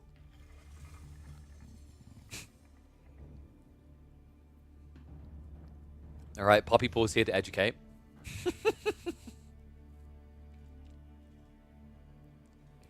So let me get that up on the board as well. There's one to Puppypaw. Do I have a draft? I'm just going to remove all these. So we'll just make it a score tracking scene. Oh, you know what we should do? Actually, as time goes on. This is especially going to help for tracking. We should just, like, highlight the civs that they have picked. Right? That makes sense. So All the Dragon now goes for Juji. Then other side, Puppypaw done Japanese. And now it's doing Order of the Dragon. Alright, there we go. Let's get underway. Oh, let me flip those scores. No. You don't get a point for free like that. We've gone from whooping Order of the Dragon's ass to trying to whoop with them here. As Puppypaw takes an early lead in this playoff 16. We hop into the second game, this time with him on the Dragons and Anotand now on the Zhuxi. Now, remember, the condition in this playoff 16 is you can only play each Civ once. So I have a feeling that things are going to be kind of wild to begin with here, with anything being on the table. But as we go deeper, we could reach kind of more stomping, predictable phase of this series. Really big shout out again to Andy S, who is the one who managed to organize this and bring it together. Anotand, on his Zhuxi should not be underrated, by the way. I mean, it's quite funny because I currently constantly see Anotand talking about how Zhuxi is underpowered and really sucks. But at the same time, like, there's not many players I trust with this Civ right now. Anno is one of them. Like, this guy was quickly making himself a king of Holy Island because of how he utilized this particular Civ. This matchup, though, Order of the Dragon versus Zhuxi. Oh, you know what I realized? We can do predictions. Let's get the predictions in. Because I actually think this matchup isn't terrible for Order of the Dragon. The reason is that you're talking about a Civ that thrives around Feudal Age up against a Civ that really focuses around Feudal Age. And if this turns into a Castle Age rush, I think there's things that Order of the Dragon can do about that. The Shallow Monks don't really feel that threatening when you talk about how ridiculous the dented units are on the other side.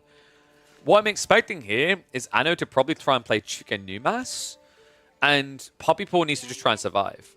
Like, his counter can be Horsemen, but eventually it can be Gilded Archers in Castle Age. Because one really cool thing about playing Gilded Archers into Chicken Numas is once you get Castle Age, you get the Dragon Scale up, which gives you the extra free ranged armor, which basically just turns Chigenu into a mere tickling. In the early game, though, first decision to be made is going to be whether we're looking at mine work. This looks like an Archon. Yeah. Okay, so Puppypaw is just looking to inflate eco. This means we shouldn't be seeing Men-at-Arms, which I'm a big fan of. I don't actually think Men-at-Arms is a great idea against Chigenu, because when you go for mine work and you go into the Golden Cuirass, it feels great against like high base damage units.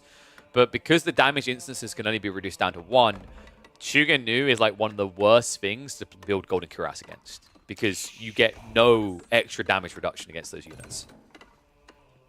Mediguard on the other side. A lot of wood coming in, which kind of leans more into the idea that Anno is going to play into a little bit of a spam here.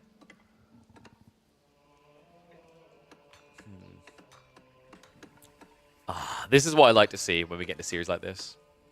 A fairly balanced split. Zhuxi definitely getting the increased quantity of prediction points here. But Order of the Dragon definitely no pushover either. So Puppypaw. No stone in range. We're not looking at a 2TC build. He did plant the deer, which is really cool here. Zhuxi don't play mobile units, so it's very hard for them to just rush over and deny this. You'll always get value. Especially with the timing here, right? Like, Puppypaw now going for the wheelbarrow. By the time Anotand potentially fields a unit that reaches here, you'll have wheelbarrow to run away. Puppypaw. Considering the way he's calibrating his eco, he's gathering a lot of wood. We're definitely going to be seeing him present in the Feudal Age. What I want to see, though, is whether Anotand tries to play long feudal with 2TC. It's looking like a 1TC build. All in.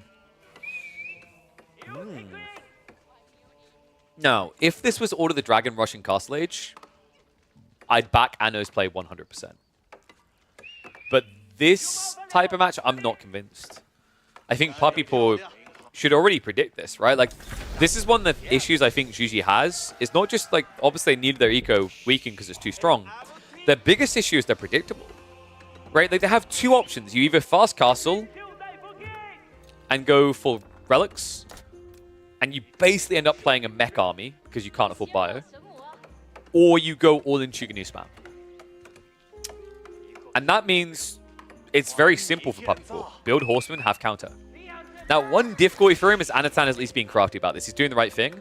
A lot of players in this position with Zhuxi tend to go 2 to 3 archer ranges in a rush. That would kill his game. He'd just be dead. There'd be no comeback. The fact he ID'd he needs spears straight away is very smart, but Puppypaw can still play around that. Like, if Anotand doesn't get enough spears to defend his base and defend his army, Puppypaw can simply just choose to go where the spears are not, right?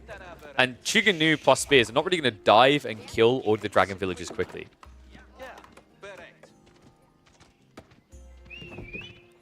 think Anna's going to feudal Zerg Puppy? It would make a lot of sense. Like, I actually think it's pretty much Yushi's bread and butter and go-to. I can't believe I'm like defending the Civ and saying that they are in need of diversity, but they really are. They are... I don't know if I'd say the worst Civ in the game. They're down there with French and Mongols, though. Definitely struggling Civ.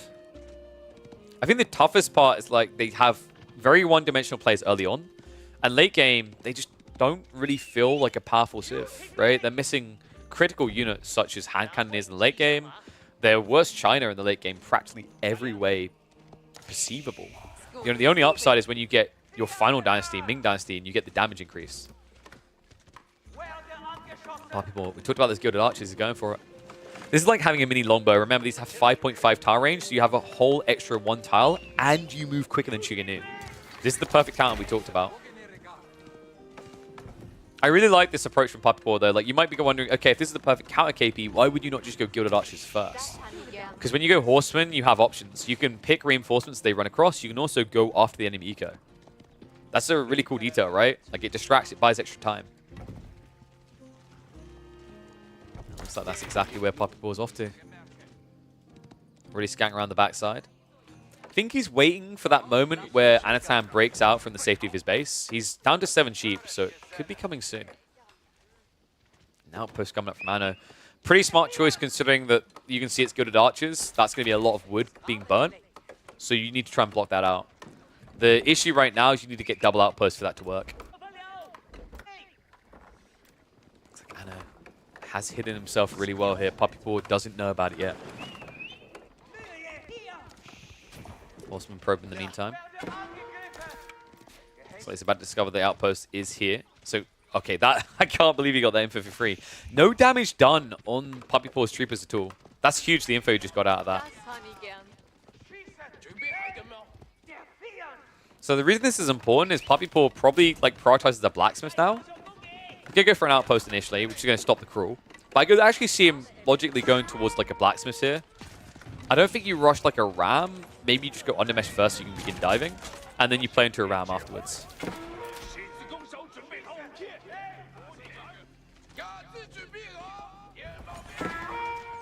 Puppypaw up to 5 of these gilded archers now. And oh, he blocks the villager.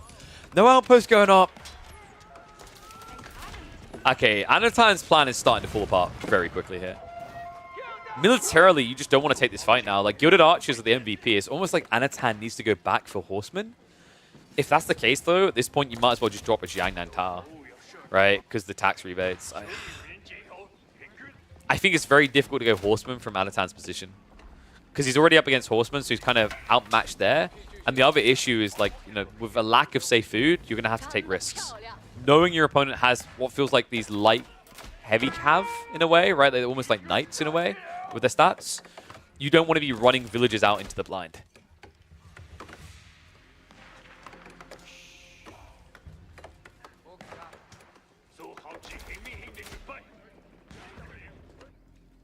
So, I know. Has he... I mean, he's got blacksmith now on the way, right? Yeah, Steel Arrow is quite delayed there. Puppypaw doesn't seem to understand that that's coming yet. I think he's going to wait until he sees it to react to it. In the meantime, this is beautiful. Horseman cutting the reinforcements. I mean, you almost two-hit Chuginu, guys. Like, yes, you have this double-edged sword of like, yeah, my units are very strong, but they die very easily to counters. But like, when you are the counter, oh my god, it's so lucrative. Chuginu in the meantime marching in. Undermesh has been queued up by Puppypaw. Siege Engineering is on the way. This does not feel great for Anotand.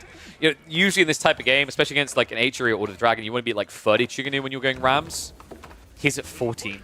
And he's not getting reinforcements out because Puppypaw, he's playing with him, man. He's peeling him like Goldfinger with those little pieces of skin. You know, it's that simple. It's like, oh yeah, oh yeah, oh yeah. That's a keeper. That's a keeper.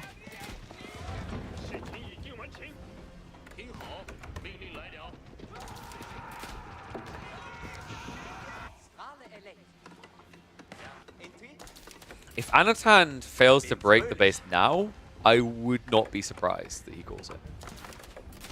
Because he has no backup plan. Gilded Archers. I mean, they just stand their ground. Like, this is the perfect situation. This is exactly what you want. You want to be in a matchup where you outrange your opponents. They have to run into you. Like, this is one of the few civs that can just stand there and obnoxiously attack you. Because the thing about Gilded Archers, their attack speed is so low, it's actually worse to have to move them because you're missing out on extra attacks always. Horsemen, in the meantime, continue to cut reinforcements. This is actually done. Anno cannot get any damage done whatsoever. Instead, the damage is being done to him. Village is being got up. Chuganu count is now down to 7. Horseman count is about to boom up. He's got enough Gilded Archers to hold the base. This is done. Oh, I don't want to say it, but I'm going to anyway. The real question now in everyone's mind is this playoff 16 going to be 16 games won by Puppypaw? Because he's sure as hell starting out in a way that suggests that's where we're heading. And by the way, that is not a disservice to Anotand. He is a very talented player. But Puppypaw is on another level. The Canadian bros, both of them, are playing the best Age of Empires 4 they've ever played.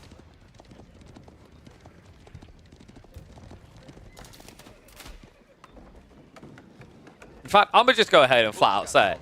If these Canadians had turned up 2 years ago to Wololo, they both would have been in the quarterfinals. But both would have been in the semifinals, rather.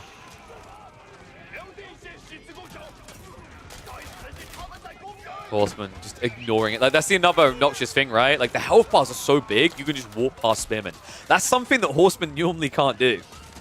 Oh, no. And the trickler reinforcements coming back to defend, but the Gilded Archer's in position now. It just doesn't work. Chuganu left unguarded, and a GG gets called. This series is plowing along quick as Puppypaw now already with 2 on the board. Woo-wee! Damn, let me just bump that up. Ain't slowing down. 12 minutes? Are these games getting quicker? Whew. They are indeed. Anno trained with ML a lot. Yes, but so did Puppy. So actually, if you look back at the last EGC tournament, Marine Lord, I talked to him on this. His biggest training partners were Puppypaw, Louis, and I believe it's Anno in that order.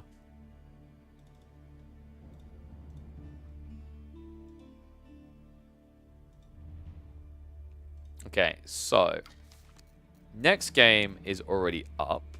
Let's see what we've got in mind here. Wait. Okay, is it a requirement? Is it a rec to pick the civ you beat? Because, like, that's what it's looking like right now. Even without, this is extreme BM. Was it French we said we're on to? I think so.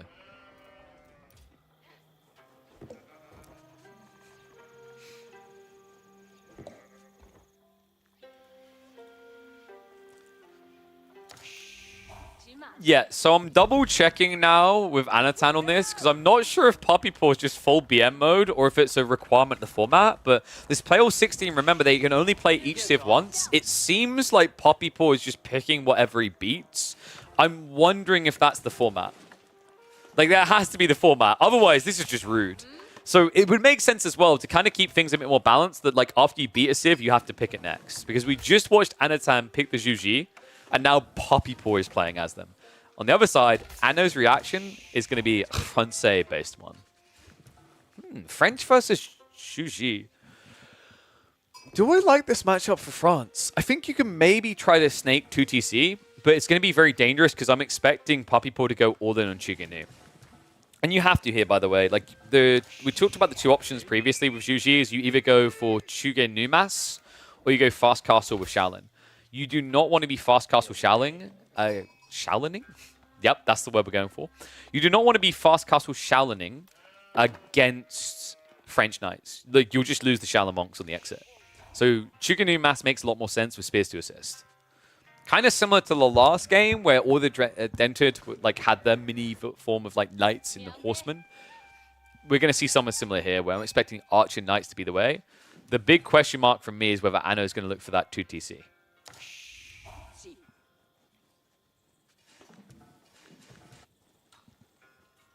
So, Going to speed this up a little. I'm not expecting any sort of aggro play.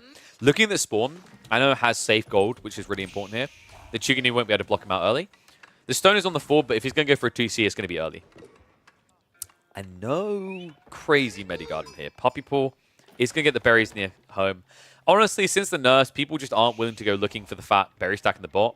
Like, for example, if you're in Anotand's position, you'd probably think this is a bit better. You're sacrificing wood, but you are gathering food. Ever since they nerfed the food per berry patch by 2, it's changed people's perspective on the meditation garden. At least on Dry Arabia. Now, they just want to drop it at home. And good call. We should get into the gambler. You filthy gamblers. More gamblers here than I'll find in the Mojave Desert. So, dish out the points. We'll come in for another one. So, who's going to win? Is it going to be Juji? Or is it going to be French?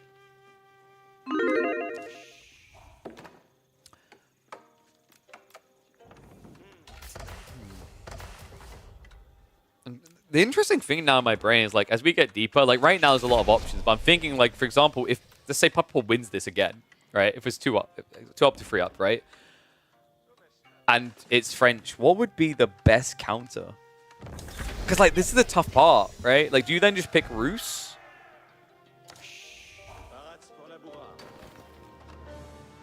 Wait, no. This format, like, it can't be you're required to pick the thing that you beat, right? Because, like, then if Anotand beats Juji, does that just reset it? I guess you could have a rule like that to stop full snowballs. So there might be something to it. Anyway, open up. Puppypaw is going to be going for the Raxus. Okay, that is crafty. You would never really expect a Juji player to go stables. That's very unorthodox. Juji always just tend to go for Chiganu plus spears because it's such a very potent comp to get online quick. The reason why Chiganu is so strong for Juji compared to China who usually do a lot of horsemen, is you have to remember you're spending a lot less to get into Chiganu as Juji. Right? You spend 510 resources compared to China that has to spend 1,200 resources just to get access to repeater crossbows, remember. Because China needs Song Dynasty, whereas Juji just need a tech up. And because of Tang Dynasty, that tech up costs less for them. Okay. Love it when the UI does that to me. Costs less for them. And Anotand, we talked about the idea of the 2TC. It's on the way. Okay, so if the horsemen come out fast, he could be a blocker to this. Because I think Anotand's going to be looking for the deer stacks. Whoa, he's definitely going for the deer stacks. Double deer on the side. Could be an oh dear moment if Puppypaw finds it. How's that? I actually need to get a crowd sigh. It feels more appropriate with those buns. And now though, Puppypaw just hanging at home. It's interesting because he did go double scout, right? So like you'd think he'd be seeing this and then trying to get horsemen out towards it. But right now, seems like he's more worried about at home. We have got passive stone over time, but don't expect a TC rush here. Like the passive stone is 25 stone a minute. That means it would take you, what would it be? I think it's 14 minutes? I think it's 14 minutes to get enough stone for a TC drop. Wait, no, sorry, 16 minutes. It's an insanely long way. Especially when your opponent's doing one this fast. Anotand is going to get that TC we talked about. Does he go into spears here, though? Like, the spearman should be the big no-brainer, right? It's kind of a weird feeling because you've got knights, but if you go spearman, you're more cost-efficient. And from this position, your goal should just be to defend to a certain degree. Like, use knights to raid, but focus on the fact that Puppypaw needs to all-in you. Puppypaw, by the way, what is going on with this wood? Is he going for a Jiangnan build? I'm so confused by this right now. He kind of looks a bit stuck, right? Like, this could be a delayed free TC play, and he's just waiting to get access to the stone. That would be very intriguing. I think part of this is going to be walling, right? Like, if you want a TC boom, you need to wall here and here. You need to limit the knight's options. Maybe even wall the long flank. In fact, I actually really don't like Puppypaw's spawn. But oh, it's... Yo! I was about to say, where is the other deer? That explains it. We've got pro scouts. Oh, we've seen this build. A few players were doing this. I think Corvinus was one of the first players to start spamming this. He was using it for, like, mass palace guard. You're not going to do mass palace guard here. But the wood is still a big question mark to me. I'm not sure why he's floating that much, unless it is, like, a multi-TC build.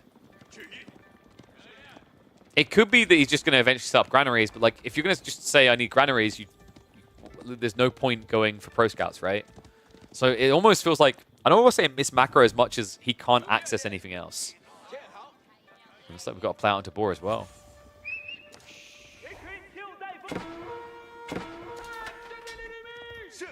Pro Scouts, what year is it? 2024. Dude, where you been sleeping, Wicked Skies? This stuff's making a comeback.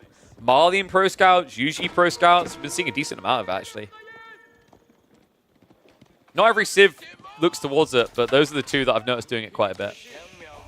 And Puppypaw is now going to turn this into a fast castle, isn't he?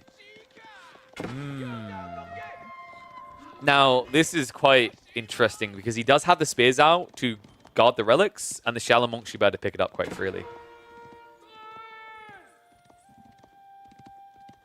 Wolves also going up from Anotand, so aware that he doesn't want to have to invest too much in the spears here, right? He just wants enough to defend one side, and these are the cheap, easy ballings, right?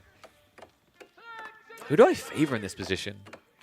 I mean, Puppypaw, the problem with this fast castle build now, Pro Scouts, like, it all sounds good, but you know, for all the flaming we do of French and how underwhelming we talk about them being, they still have this going for them. A mini Song Dynasty effect. Ironically up against Yuji. Means that Anotand is going to inflate his eco lead fairly fast. But here we go. Trigger being pulled. Puppypaw. Shallow Monastery is on the way. Relics are splitting away. I could see him quickly encountering issues if he doesn't get Spearman out on the left side. This is the area to camp. Like, I think you just ignore the south side relic, focus north, and you might say, why not both? The reality is Shallow Monks are way too expensive. Even with Pro Scouts, like, you know, it drains you fast. Because if you are spamming Shallow Monks non-stop, that means you're not building any knights whatsoever.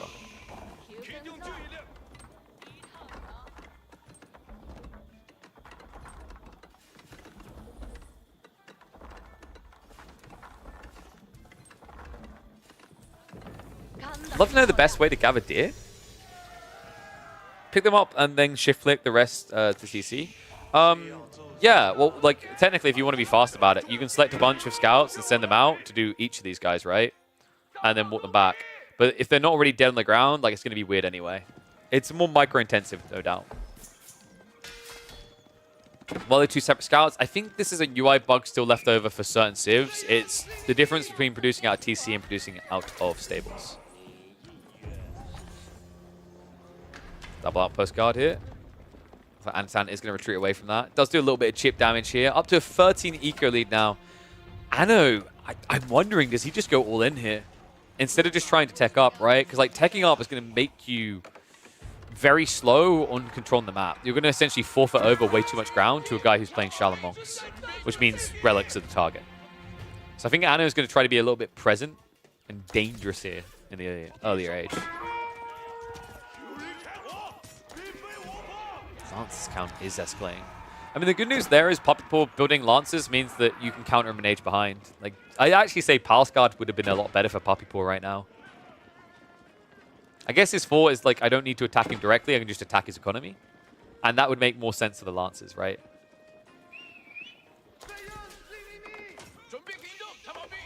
To be fair, you rarely see Palace Guard this early anyway, because Palace Guard is leaning towards the idea of a staged fight. You might do Palace Guard against, for example, something like Delhi, right? A civ that is actually going to give you that big static fight. But French 2TC like this, like, the army isn't really big enough to want to be part of that main engagement, right? He wants to skirmish. It's like Tech Up is being saved up now by Anotand. He's starting to scale into some knights. This is more to mirror his opponent, what he's doing right now. I mean, the archers are kind of not necessary anymore for Anotand. They're going to just deplete their full value. Like, if anything, you just need to stop wasting resources there and commit that additional into Spearman and Knight production. Relic's already banked, though. What worries me in this game is that Anotand hasn't really blocked Puppypaw's win condition. Right, like, you're playing 2TC like this, and you know your opponent's going fast castle. Surely you walk villagers out to wall the relics. You've never done that. Definitely feels like a missed opportunity. And there's this Palace Guard we talked about. So this is kind of the win condition, right? Like, yeah, your opponent's scaling Knights, but you're already ahead of him. And to be honest, even if you weren't, Knights one-on-one against Palace Guard will win. But like Castle Age, Palace Guard, two of them versus one Knight in Feudal Age, I would not even back French Knights in that situation. And this is crafty. He's waiting in the winds. Backstab now coming in with the Lances. Archer's pulling away. And no Spearman here to protect. So good initial hit. And Anotand going to get chopped down here. He's at least breaking through the outpost, but he's not finding eco kills for it. Now the Warrior having this game is with 13 Lancers now in the field for Puppypaw. And Anotand yet to do his tech up. How do you now protect home? Maybe in map number 4, because folks, this looks like we might be getting a third on the board for Puppypaw. He's in such a dominant position now. You know, a 20+ eco lead seems like a big deal, but when you equate the relics, the fact that there should be more on the way home soon, the fact that you've also got Imperial officials inflating the economy further, and the fact that this eco lead is not going to exist for much longer, it's hard to see how France can be favored here, especially when they do this. Guildhall coming in. It just does nothing for you. Like, you need something now, right? Like, this is the type of situation where you wish that French had, like, a defensive landmark in Castle Age to hold you on. Because Guildhall is going to do nothing for you. It's just going to drain your coffers. And by the time it returns its investment, the game's already going to be over. A few Lancers do run in the main. Looks like the rest do go into the secondary TC.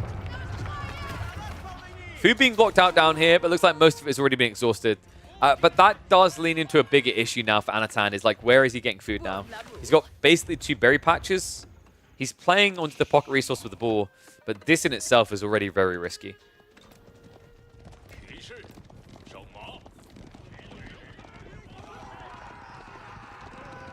So Puppypaw is grabbing 2 more relics now, so we are going up to 4. The 5th one is easily grabbable after that. And he blocks the tech up. Lance is riding in. Textiles will at least guarantee that he can't be annihilated here. But the Lancers are still a problem that has not been cleared up.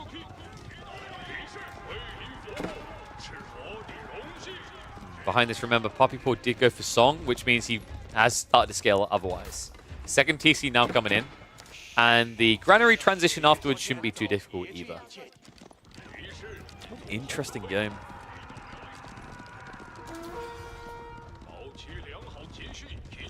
Now, the good thing is Anotand's being a good boy here. He's going into the Arbitrary. Honestly, you should always go Arbitrary. But your opponent's built Lancers, he's also revealed Palace Guard. It's just a logical given. I think that's maybe like a mystery by Puppypaw, though.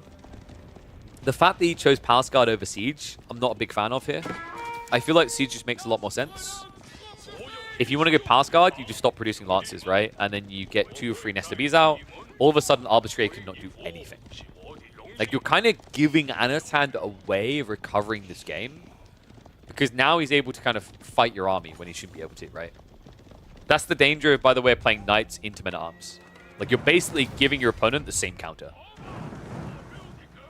Anno. Hides in the corner with the villagers. I love the fact that he went stone walls. He didn't even mess around. Like, no wood walls, none of that crap. He stone walls the corner. This is our new home now. France so bad, this is what they do, right? Looks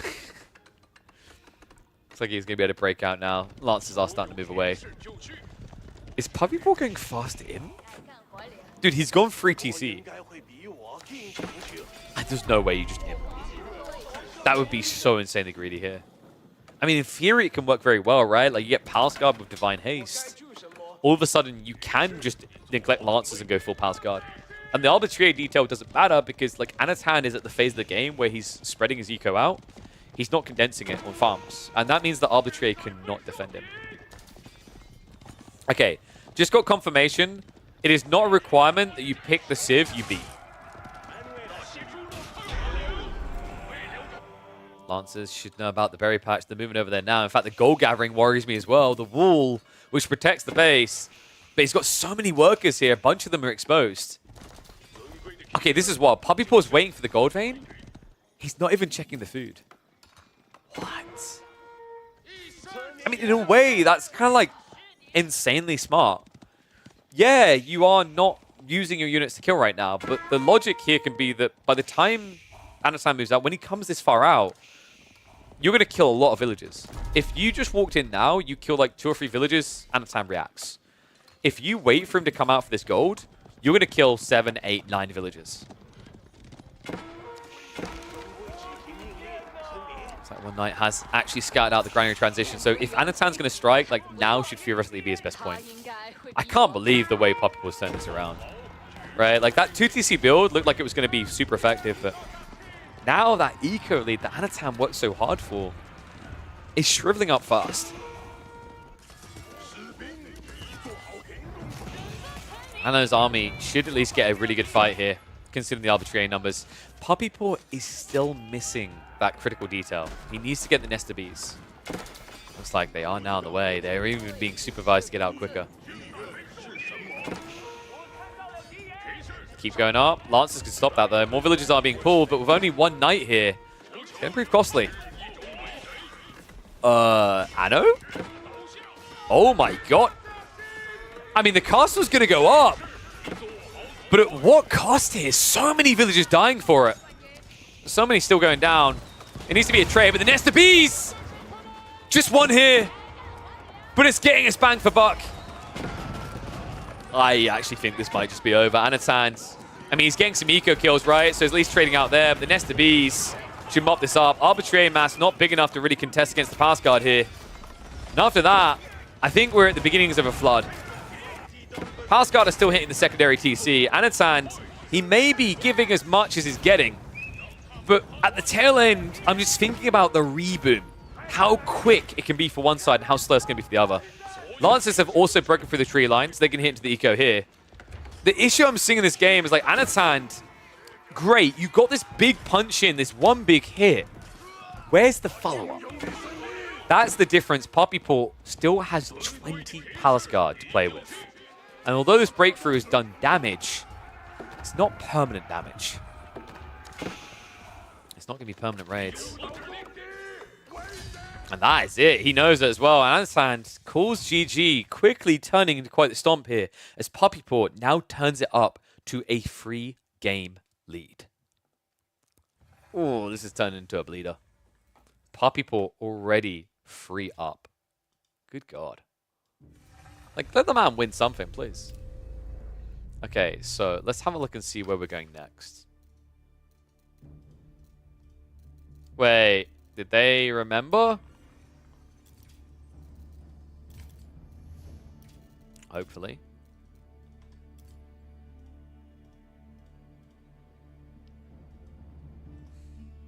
I'm going to check. 1 second. Am I going to have to beat him with a stick? I might.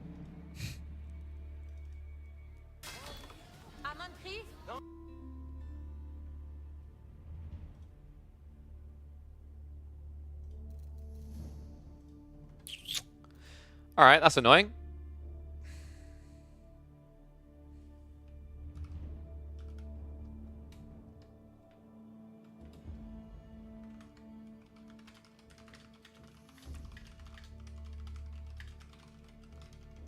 Alright, so we're going to do something weird here. We're going to watch party Anotand's game for game number 4. In fact, we can switcheroo because we have both POVs, Puppypaw and Anotand. It's not ideal, but whoever hosted the lobby screwed up. They forgot to make it public. So we'll have to make do with this. So let me just switch us across. Apologies. It's not going to be ideal, but it's what we have. So they are a few minutes in on this one. In fact, do I move the chat window maybe? Alright, so looks like we've actually got Jaune versus French. This is actually a really hard matchup for Jaune, guys. I'm a little bit surprised Anotand went for it. Like, this is actually a really easy game for French to win. The reason is that Jaune has to go range form, and all that has to happen is you lose one fight. Like, you just lose one tiny engagement, and you get snowballed, right? Because what ends up happening is, like, the French player, over time, he's getting more eco than you anyway. He's outnumbering you gradually with villages, which means he's getting more knights. And even if he can't win the initial fight, he just needs to make sure he does, like, dodges them, right? Scale gradually will favor you, get 2 or 3 extra knights. At that point, you just snipe Jaune. If Jaune dies, then there's no value prop for the Joan player anymore. It's all French favored. So yeah, like this is one of the. I actually think this is one of Joan's hardest matchups. And if you're wondering why do you have to get range form, because it's the only way you get value. Like you might be able to snipe out injured knights that way. If you go melee form, you just get brutalized because you get headbutted by 4 knights, right? They insta kill you. So yeah, 2TC is a pretty smart approach here, actually, out of like Anotand. I think you kind of have to do this, but Puppypaw, he's doing the same, right? It looks like his was slightly delayed, maybe? And he has gone for Pro Scouts again. This is kind of wild. Interesting choice, by the way. I don't mind the idea of Pro Scouts here because both players are going to be building mass knights. So like you have 2 choices there, right? Like you either wall the entirety of the map like what Anotand is doing so you can move out for the resources. Oh, sorry, I just realized I'm kind of in the way, aren't I? So if I move myself across a bit. So yeah, you either wall the entirety of the map like what Anotand is doing here, or you go Pro Scouts and just pull it all back home. And I would say, like, given the investment of walling the entirety of Dry Arabia, like, what are you looking at? You're probably going to spend, I want to say, he's at 19 Palisades right now, and his complete will probably be about 35, and they cost, was it 7 each? So you're looking at, like, 250 plus wood, at least. You're actually probably looking at more like 300. And the idle time of villagers versus Pro Scouts that is, what is it, 350 resources? And then you build a few scouts. I actually think Pro Scouts is better. Because on top of that, you can potentially yoink away your opponent's deer. So it's just like you're doubling down the value of your play and hurting your opponents. Like, I prefer Puppypaw's approach here. Oh, let me pay out on the last one for you guys as well. So, last one was usually a win. Did we put Puppypaw up on a point? I think we did. Yeah. And then, while this is playing out at the moment, we can add in the extras. So Puppypaw went for Crunch. And then we've got Joan on the other side.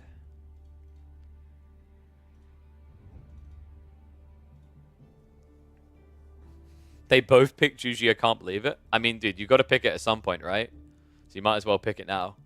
You might as well pick these civs when you think your opponent's still on like the weak civs, right?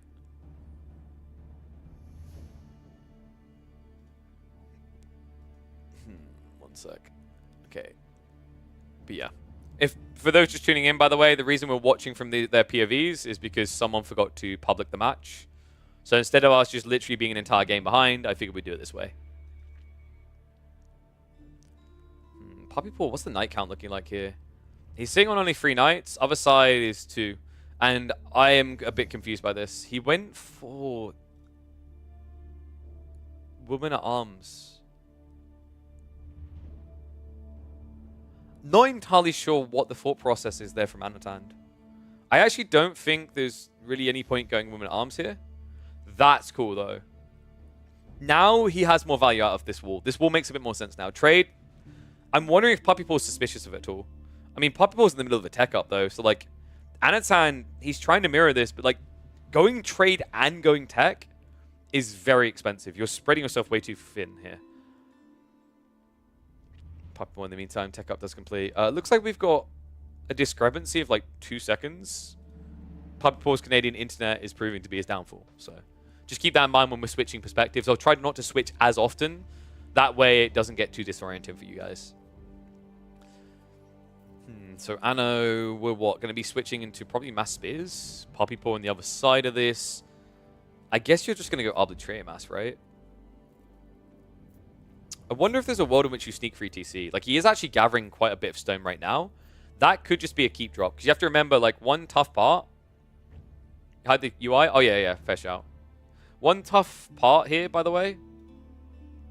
Oh, that means I actually didn't need to move my face as much. There we go. Put it back there. Boom. It's like one really, really tough part about this. And let's move. Should we move the chat? It's good there. I don't know if that's confusing with the back text. I think that's fine. But like one really, really tough part here for Puppypaw is if he doesn't go keeps and doesn't get his discounts, Anotand becomes very cost efficient. Because over time he's consecrating all these buildings, right?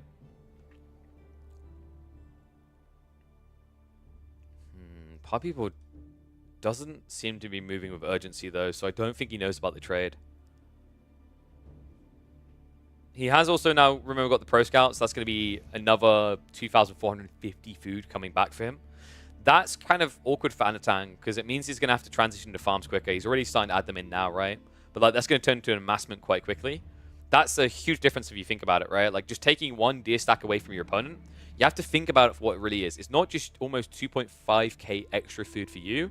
It's 2.5k less food for your opponent, right? So that's actually a 5,000 food difference between you two. So there's the keep coming in. The Guildhall timing was better for Puppypaw as well, right? It's like on a mirrored situation, his pull will be faster for an Imperial Age. Joan is coming, but like this is where range Joan also just feels better. You don't have to expose yourself as much to try and get value in a fight, right? Like you watch what will happen here with the Arbitrary, like to be scaled into now. You walk Joan into a fight, she just dies straight away. And we're what, at like almost 15 minutes, and Anno hasn't really done anything with Joan, so we're probably looking at 19.5 or 20 minutes timing, I reckon, for level 3. Might be a bit quicker if he can get some fights out, but he also only got one of the boars, right? I don't think he got the second one. He only got the first because he was walling up. Like, that's another issue with this matchup that makes Joan feel sucky, is you don't even get the 50 XP that you normally would in other matchups, because if you go for the boar, like a high-level French player will see the boar get sniped, and then he'll run a knight there and intercept you. So you just lose Joan.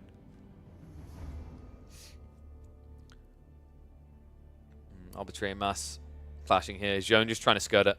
I actually really like the way that Anotand's microing this so far. He's just staying just out of reach of those crossbows because it will insta-kill him. Men-at-Arms was a bold choice, by the way. I'm not really sure what Puppypaw's thought process was there. I mean, even if you think you're up against Arbitrary here, you just put spears. Right? Like, Gambus is annoying, but at least you have a front line that doesn't die. What's happening here is your front line is dying quickly, and then your back line dies fast. Like, I think Puppypaw made a blunder. Anotand's comp is just better, and it's kind of wild because, like, Anotand's position right now, you know, he's trading. He's setting that up as well. He just got level 3 Joan. That accelerated a lot quicker than I was expecting. But when you consider Arbitraire worth 12 XP each, it makes a lot of sense.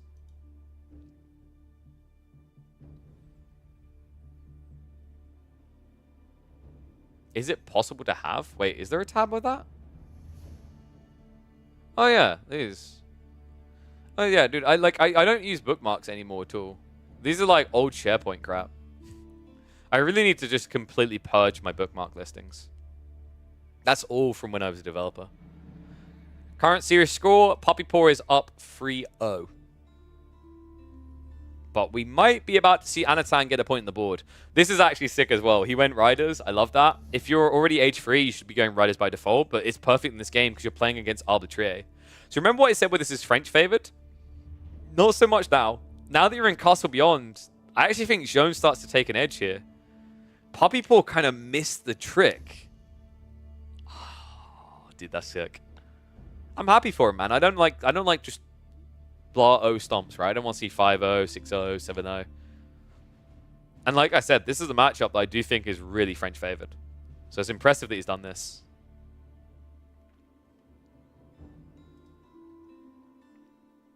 I love the difference between panoramic and standard, by the way. Like, what do you guys prefer? Panoramics, press 1. Standard views, press 2. I used to be all in on panoramic, but I swear I just think standard's better. At least from a viewing perspective. You're just able to see everything so much cleaner. Because otherwise it's like cluttered. Like not, you know, it's like not cluttered, but like it's microscopic. Which, especially from like a viewing POV, like the difference in quality you'll see is because like when someone's more zoomed out, the GPU has to encode more to push to a stream. So like with low bit rates, you're going to see less quality on everything. Puppypaw in trouble. Villagers being pushed away. Oh, Joan's going for the cleaves as well. This could be big. A lot of injured villagers there already, so that's one way to build your lead. And instead, Puppypaw walks back towards it. Oh, the distractions are real, though, but the value being gained here. Anotand cleaning up all those villagers on the flank. That's huge.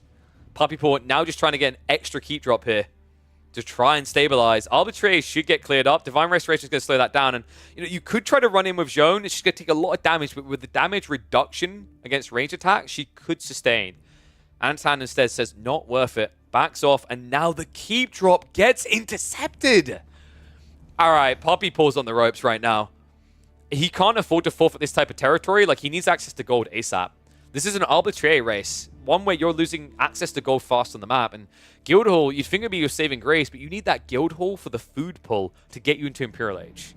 Because if you miss that timing and Anotand hits it, the game is over anyway. Anotand once again coming in. The keep to be intercepted. Arbitrary are not going to be able to stop it, but they will be able to find some kills. Okay, so castle up, but he's already on the way. This is huge. Puppypaw's resource bank, it doesn't exist. Like, he's raw outnumbered as well, right? 104 to 138 pop. This game is... I think this is like 2 minutes from over. I just don't see how Puppypaw catches up now.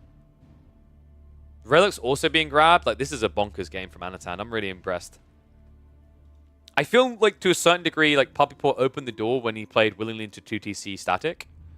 But you really cannot take anything away. Why does it do that when you accidentally open something else? Yeah, I swear, window capture is very weird on OBS. So red pass up. Pretty aggressive one as well. Does secure the 8k gold. The other one is further north, which I think he's now going to secure with the outposts. Makes sense. Like, you're kind of playing a mirror in a weird way, so this becomes an attritional game. But as it stands, like, the funny part is, like, Anotand went for that market drop, but I think he only built one trader. Yeah. And then stopped. Puppypaw now trying to play that catch up, but only halfway to what he needs for a tech up.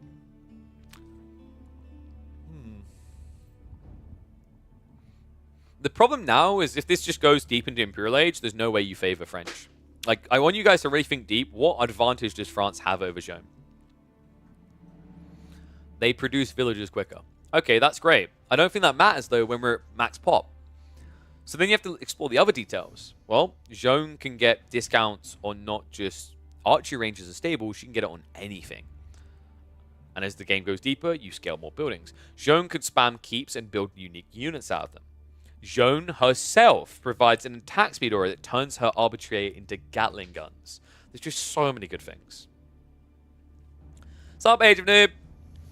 Why are we watching this through Puppy stream? Because someone needs to learn how to host lobbies. They forgot to make the lobby publicly viewable. I have already messaged Anotand about it, so hopefully it's a whoopsie and a one-off. It is a bit unfortunate. This would have been fun to watch the full picture of. Don't you just love it when people that play play pro games to make money forget to like put the esports settings on for the lobbies? That's always a good one. I forgave it in the team tournament when you had players who like didn't play tournament games, but like, dude, you both play tournament games. You know better than this. Red pass now on the way. Sacred sites are ticking slowly. I just noticed they're actually pretty biased towards the north side. And remember that red pass was dropped right here in the center. So that's going to be a very big problem when you have to go to and fro. And things have slowed down a bit militarily, right? Like that big eco lead and military lead he had has shrunk. Looks like he's prepping for the late game, though. We've got traders now actively being built by Anno. Devs can make an esports setting toggle, perhaps. Age, buddy, let's be real. There are many reasons to consider stepping away from AoE. And one of them might be you're waiting for devs to add a tool to fall. Dude, like, I trust Cow to add those tools to the game more than I trust Relic and Microsoft. Yeah, like, I mean, honestly, like, we had the team tournament recently, right? And the settings in that were great. But, like, you know, there was a custom UI made, and that custom UI didn't even last. Right? Because, like, they had to stop being used halfway through the tournament because it was causing crashes. And I just sat there and was like, at this point, legit, why don't the devs just, like, take this work that modders are doing and incorporate it? Like, Christ, that's what Valve does, by the way. Like, JJ, Pimpmuckle, really talented observer. He makes tools for Dota 2. And, like, over time, the features he's added through his own unique, like, custom scripted stuff, Valve have just added to the game. I really wish that AoE 4 would just take that approach. It's wild to me. But then again, we're talking about a game where we don't even have, like, olive oil correctly showing in the UI, right? Anyway, looks like we have got the siege underway on the Red Palace. Kind of a tricky one, right? Like, Puppypaw is really behind. He needs to go to the backside of the map and just raid his opponent's economy. I'm wondering, yeah, Anotand, he sees it coming. Like, he should be looking to Stonewall ASAP. Very aggressive Stonewalls here, by the way. He needs to set up ones on the left side, because if you don't do this, it's just going to be a full leak through. Just wrap around and clean everything.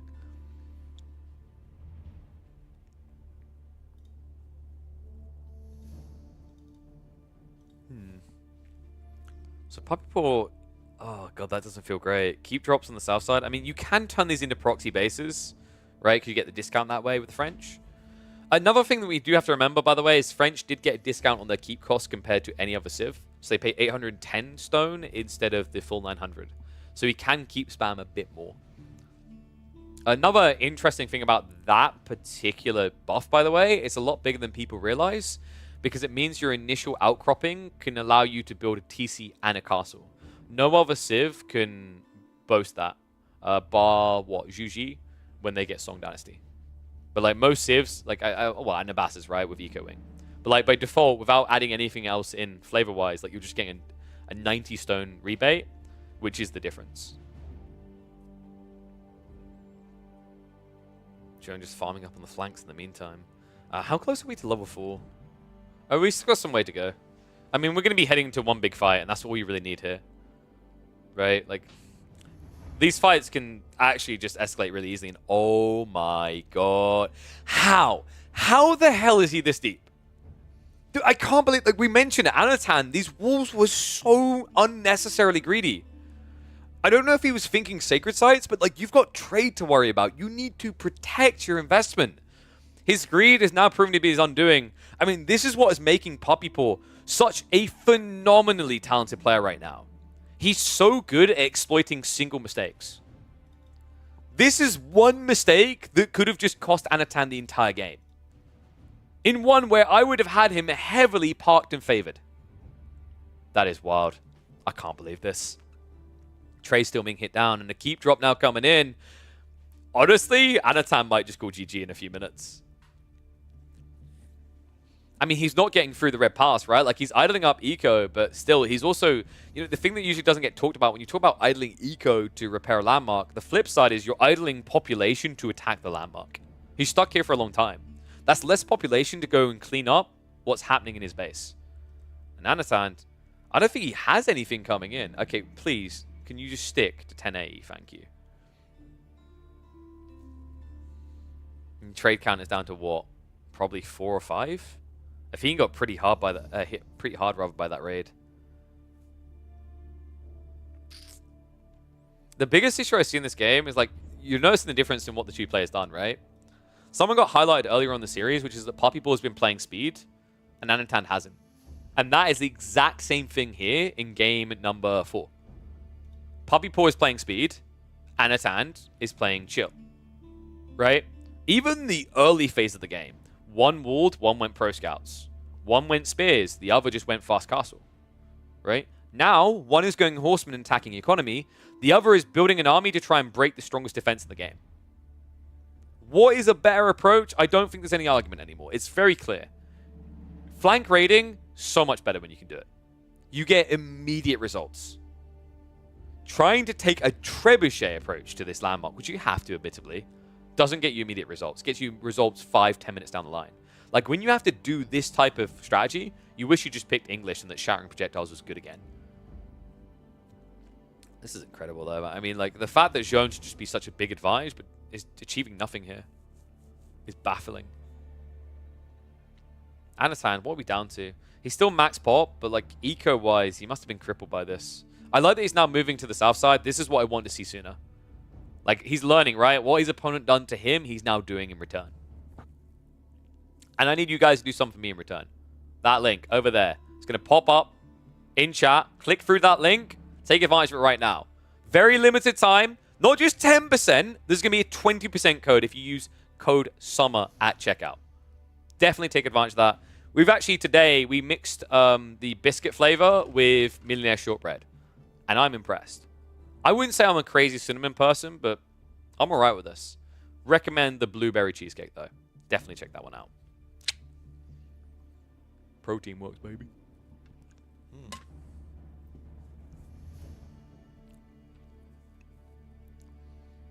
Anotand. I don't know if this is going to be quick enough. Like, Puppypaw, on the other side of this, what are we doing? The raids have slowed down, so he's just reacting now. His economy isn't great on the reserves. So, like, Anotand at least has that going his way. Despite the heavy hit to his economy, he bulked resources, right? Because, like, that's the difference. That's the trade-off. Like, this raid is a lot of horsemen flopping. That's very expensive. While Anotand didn't really lose much by building trebs and slow sieging. The problem is you're still exposed, right? Like, I think the biggest mistake here that would have made this game a very chill kind of cruise mode for Anotand is he just went too greedy with the walls. He's still in a really good position because of the reserves. Food is a big issue, though. He's trying to fix that now with the mass farms coming through. Puppypaw is already pretty much there, though, right? 35 farms already up and operational and more now on the way. I love that on the south side as well. He's built a nice little proxy base down there with the stables. So we're going to get some horsemen just raiding into the rest of the eco. It is a little bit hard to die with these horsemen. Like, I think the big lesson Puppypaw learned there is, like, the Obelisk emplacements on the TC are still really, really annoying. I think that's a lesson that Anotand might be about to learn as well. Horsemen marching in. We do have royal bloodlines, right? Like, I'd hope so at this stage. With the amount of gold that Anotand's had, there's no excuse to not have it. Let's have a look. Oh, wait. There's no way for me to check. Pepe hands. Okay, there, yeah. He's got royal bloodlines. In fact, he got royal bloodlines. I think he also... I don't think he got chem yet. But he has got the incendiary arrows. So if he wants to switch back to Obelisk and just prioritize that fully, it's going to hit pretty hard. And Jones getting close to level 4. So, like, this is arriving at that tough phase we talked about, right? Like, Puppypaw's done a really good job of staying in this game. But we're reaching that inevitable phase where the quality of options in the late game is undeniable. If you both arrive there in equal footing, Zhong will win. Because she's got so many more discounts over time. And then she's got that attack speed. A 35% attack speed boost on your entire army. What do you guys think? One's if you believe that this is going to be an Anno win. Two's if you think Puppypaw is going to make it 4-0.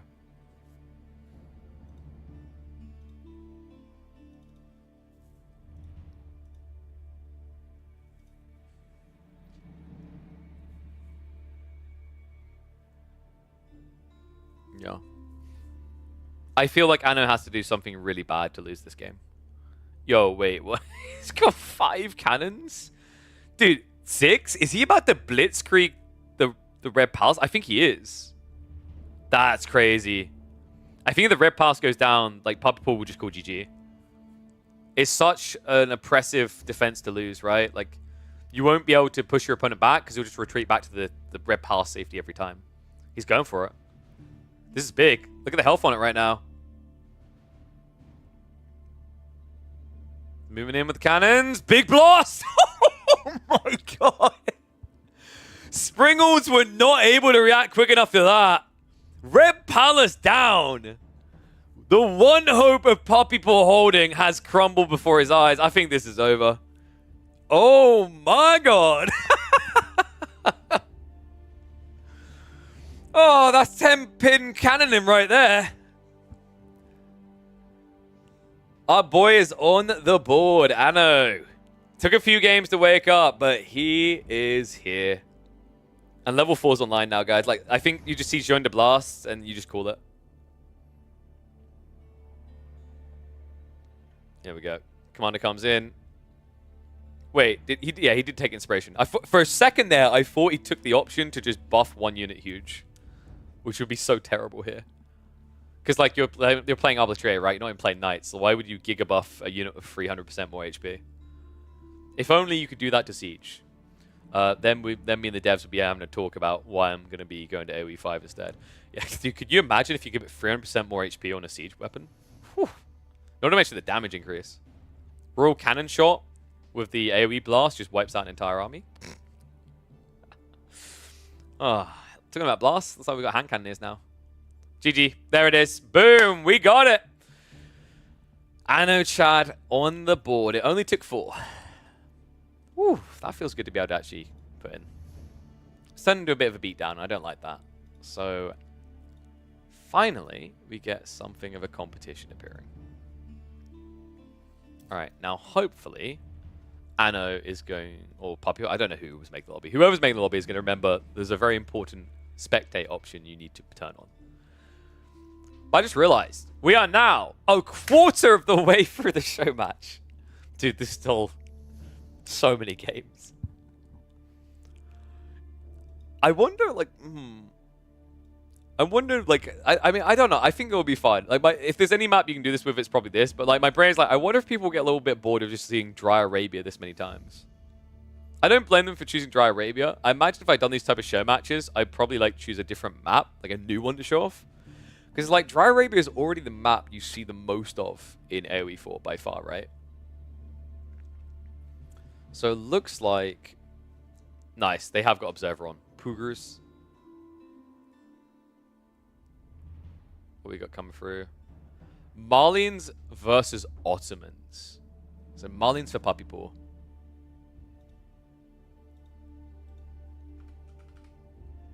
And then we got Ottos for Anotand.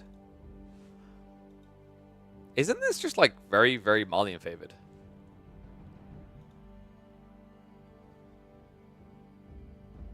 If they forget the Observer again, KP is obligated to do dub the noises. Oh no. So what I just basically need is Chuge Nu, and I'll just be just like they say, you know, they're just like the ranged chainsaws. Fun in AoE 4, since it has so many strategies, starting from feudal, but in AoE 2, different maps, you throw up scrims. I mean, like, some people have done those long things. Like, I know Nilly used to do, like, best of, like, 36s or whatever, but I assume he done different maps when he was doing those. There you go, guys. Finally, we don't have to look at whatever those encoding settings were that certain people were using.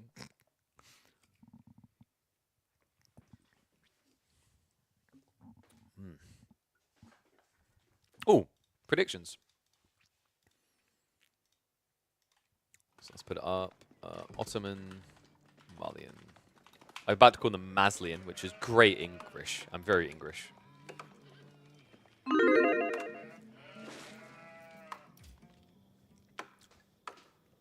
Whoa, Anotand, calm down. We're not giving you that many points yet.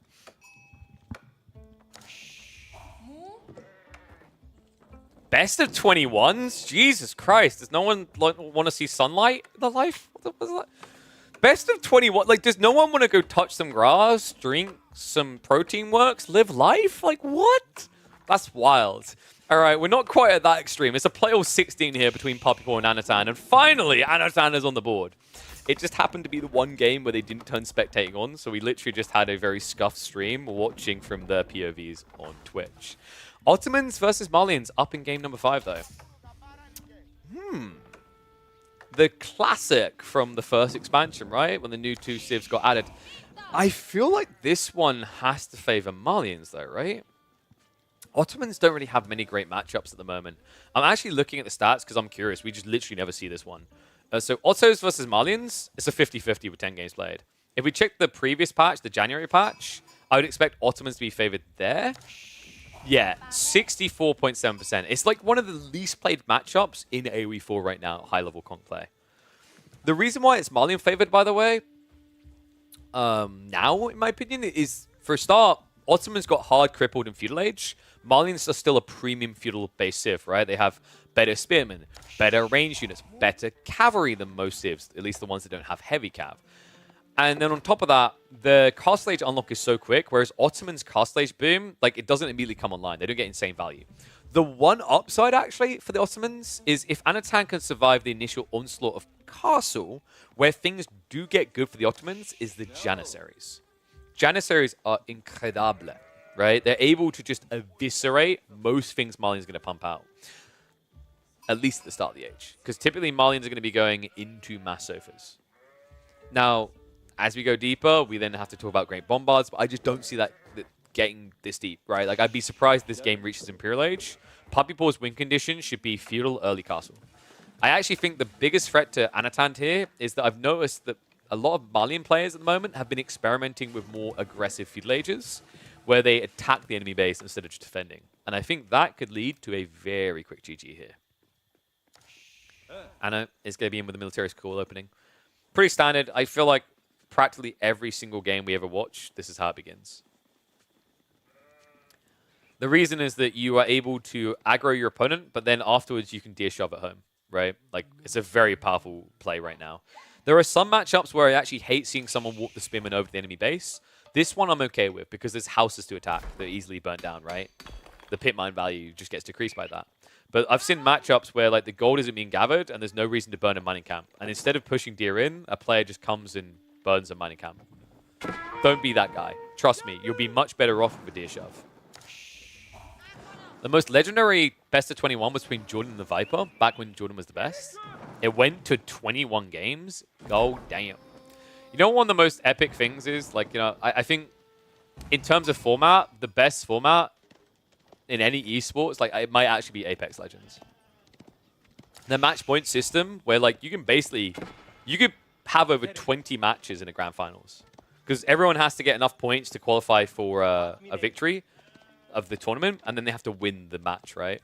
I'd love to see more of those kind of ones where you have to build a big enough lead, right? It's kind of like the idea of like in tennis where you have to be 2 sets ahead, I think, if I remember correctly. I think you have that in different sports as well. Where, like, if I'm correct me if I'm wrong, chat, I don't think it works that way in darts. There have been some tournaments that are that way. Table tennis does it as well. But like the idea of like you must be 2 games ahead or 3 games ahead, whatever, right? Like, that would be wild to see for a tournament.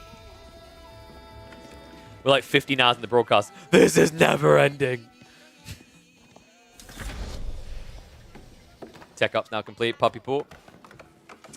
How greedy do you want to be here? The end goal should always be Fulani, but you know you're gonna have to be present this age, right?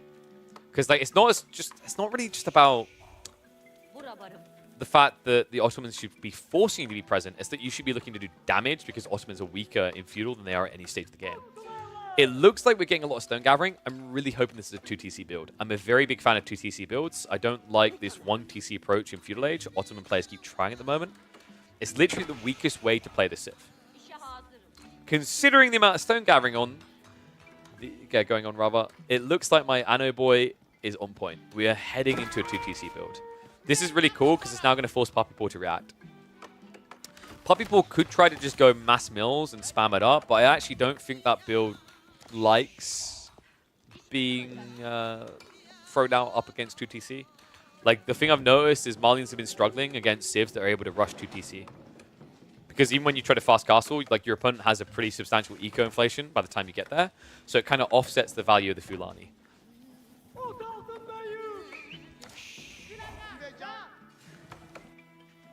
I think we are getting a TC drop towards the deer. Yeah, actually, this is fine. Like, Puppypaw did intercept the deer, but this is close enough. I mean, realistically, like, what else would you have done as Anotand? You wouldn't have walked out here to build a TC. That's way too exposed. And how the hell are there 2 sheep out here? Just humping in the woods. Like, no one has gotten them yet. Well, Puppypaw would benefit from this. It kind of explains a lot right now. He's sitting down at practically no sheep. So, almost a 50% increase in sheep off of grabbing those 2. Meanwhile, Anno, plenty more food to work with. 10 sheep still in reserve. Remember, he also has the Madrissa, which is just permanent food. And now, he's got the 2.4k food to work with here. And 1 archer is not going to cut at Puppypaw. So what's the thought process here from Puppypaw? Is he just going fast castle now? I think so. But this already feels bad if you're the Canadian, right? Like, because you built an archery range to build 1 archer. That kind of feels worse than just not building an archery range at all, or even worse than building 4 archers. Because at least you would have got extra value out of the 150 investment. Anno, I wonder, does he now just rush castle, or does he feudal all in? Because there's a few different strategies off this 2TC. I do, by the way, think the Ottoman 2TC is probably going to be the new meta. I think it's the best build they now have. I like the idea of feudal pressure here. you can be very quick about this because Puppypaw, like, unless he wants to go for a Farimba, he's not going to be able to fast castle. In fact, considering the amount of food and gold he's hoarding right now, I am kind of wondering if he's considering Farimba. It would be a pretty bonkers a choice, but I think it'd be the right one.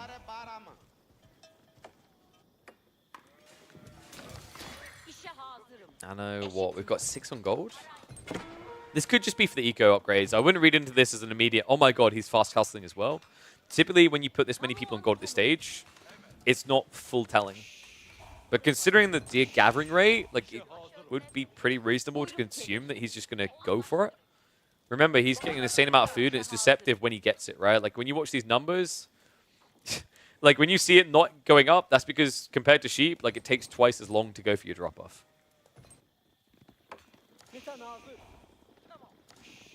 Donzo's getting queued up. Puppypaw's just kind of getting baited here, man. I don't like this for him right now because it's just like you need to be rushing castle. Like Anotand is doing that. But Anotand has baited you twice now. You built an archer range to build 1 archer, and now you've built a Rax to build Donzos to defend against passive Sipahi. This feels pretty bad.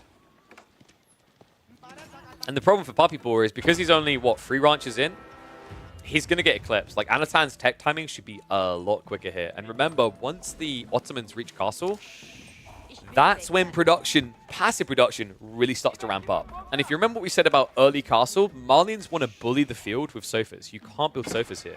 You have to go mass archers. That makes you very predictable. And you're up against a civ that's then getting passive siege via mangonels coming out. All of a sudden, that's an extra box you have to tick and solve for as the Malians.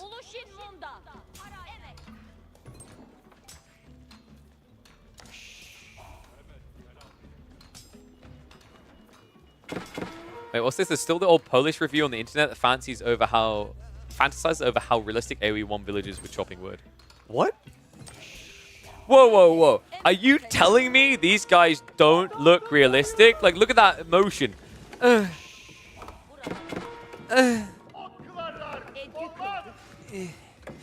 look like an 86-year-old man playing badminton. Majestic. I do love how they always go after the stump as well. Honestly, I'm just quite frankly stumped how they get that much wood out of it. I'm sorry. Anyway, Mehmed Imperial Armory now on the way. Archery range getting added in. I think he's going to force push some Jannies here. Puppypaw, plenty of food to work with, but the gold is the thing lacking. And this is always the worrisome part, right? Like, you need to fill out those ranches, which means you're keeping yourself further and further away from the tech timing.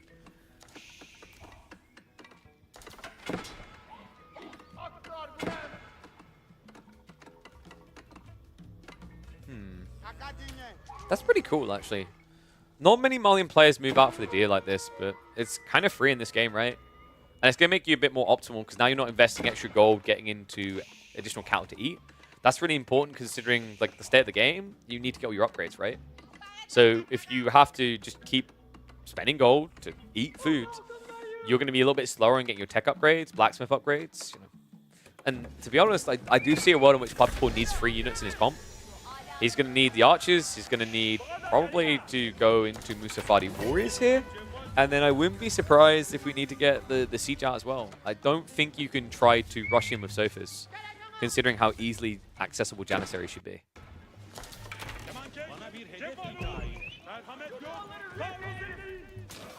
Extra military school coming in, so we're going up to the 3. Anno hasn't produced that many units yet, so Vizier point count should be fairly low, but that can escalate fast. Especially at this stage when you talk about the production speeds coming online. The thing that I think usually doesn't get highlighted enough when you talk about castle stage for Ottomans, it's not you adding an extra military school. It's you adding 2 extra military schools, which quickly becomes 3 extra military schools due to the Vizier point unlock timing. Right? Like, never forget, this is an extra military school. It just, instead of poking out a few pointless Sipahi or spearmen, it gives you siege for free.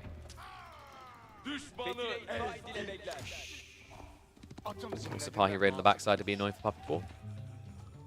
Eco lead is starting to rear its ugly head, and you have to remember this is like doubly bad, right? Because yes, you have got the food lining to offset a lot of this initially, but now you're up against passive production, which already adds not immediately obvious extra economy to your opponent's base. And that economy is always kind of in circulation until they reach population.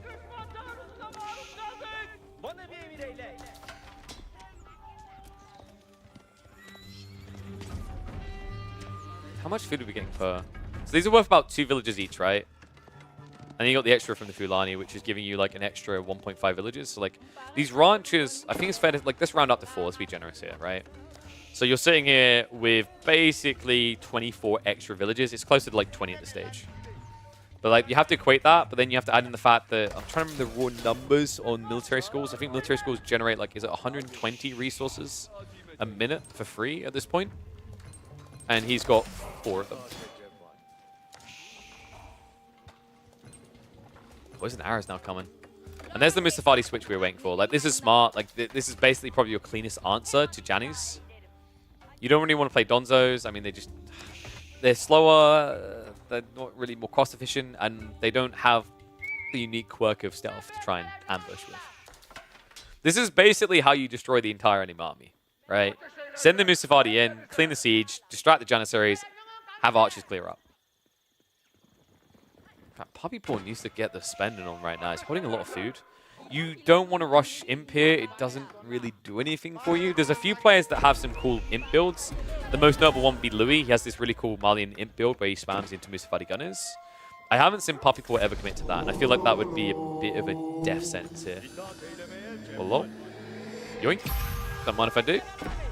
Relic's now on the way home for Anotand. We still have some sheep to work with here, right? Like, power of Anatolian Hills. You have to remember, he went for the deer. It's funny he's adding in the farms, by the way, because he's still got 18 sheep to work with as the Ottomans. So food is not going to be an issue anytime soon for Anotand. That's important considering that it definitely will not be a problem for Puppypaw. I'm just going to flat out say it. This landmark needs to be nerfed. I think, like, Malians probably need some tweaks and benefits elsewhere, but, like, the issue is, while Malians as a pick are not OP, the concept of what Grand Fulani is badly designed. Having this much food for free underneath your TC is absurd.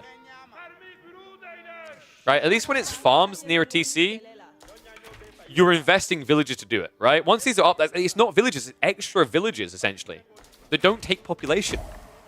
That's wild.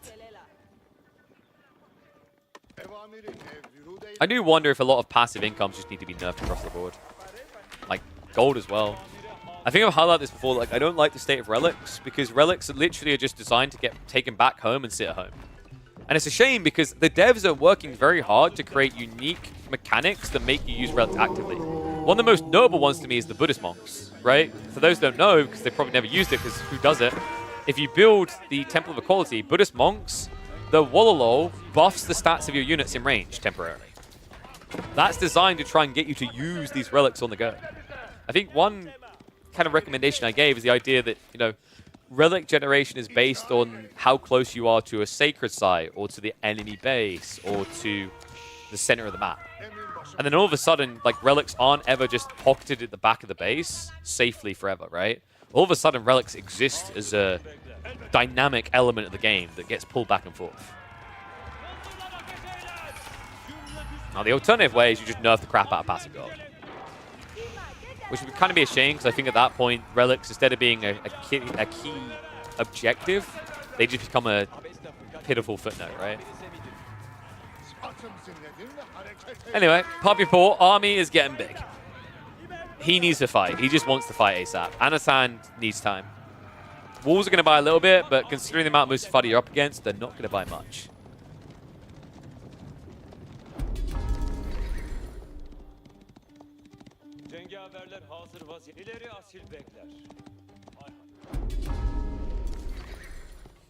Oh, I appreciate you putting the Malian main warning in. My take on it is I agree, like, their units are weaker. They are basically Zergsiv. But, like, I'm fine with their economy being stronger. I just don't like that their economy is free. Right? Like, it's very hard to block Malian economy if you think about it, right? That's the issue. There's no risk associated with getting that strong economy. I'm always a big fan of, like, higher value and more dangerous areas, right? Because then it's risk-reward. You know, if there's something very valuable in the center of the map, like big gold veins is a perfect example. There's a dry array, which is why it's such a good map. You know, 8k gold on that location, wow, but it's going to be away from the corner, so I'm taking a bigger risk getting it. Anotand, wall's being broke fast here. These boys are in. Goes straight after the TC. Anotand has got a 30 eco lead, so won't have to miss it. Enough to actually eclipse the Fulani effect. Sapahi now pushing it back. Has got that attack speed aura, so notice that Puppypaw does not want any part of this fight, which is intriguing. Instead, he just wants to pull it out into the open where he can use his numbers. Ano not willing to follow, though. That was pretty clever, actually. Puppypaw almost got him hook, line, and sinker there. I think he was about 2 seconds, maybe like 2 tiles away from just enveloping and going to the back line. I think Puppypaw needs attack. It's starting to look like he's saving for it. Like, if you can't break into Anotand's base now, you can't just rely on raw numbers. It's not going to work. Your best tool in your arsenal now is to tech up. Because the longer you fail to like dent this base, the more Vizier points they're generating, the fatter the advantage Ottomans get, because they start to get this Castle Age plus effect when they get those extra buffs through. So we've got Sacred Sites on lock, and Ano, an ambitious maneuver out here. Looks like he's going to split off the Spy to go for a raid. Oh, this is straight for the farms, right? Yeah, you just got to go for the ranches here. Now, Puppypaw, I don't think you can come home to react to this. You just need to go in. Like, if he's going to take your toys away, take his away. It's going to be huge. And he's got enough archers to contest all of the Janissaries, all 4 of them. Woohoo! And the archer mass behind it. The Mangoes are the only threat, but with a Musafadi like this, I don't think you have enough to defend the Mangoes. Ranches are being targeted down, though. Lonzo's a hunter behind this, so numbers are slowly going to shrink down. Love the target on the metas just to get rid of that attack speed aura. Not able to club down all the cattle. Elsewhere, though, the TC is going to fall. Puppypaw with the correct read here. A 2x military advantage, but considering the forces that aren't here for Anotand, it's more like a 3x. Walls also up, so it's not like Anotand can just come and go as he pleases. Heavy losses on the Sapahi line. And that Sacred Site timer is still ticking down. Love this detail by Puppypaw. He's avoiding the choke points because that's the one way these Mangoes can win the fight for Anotand. And behind this now, Puppypaw is on his way to Imperial Age.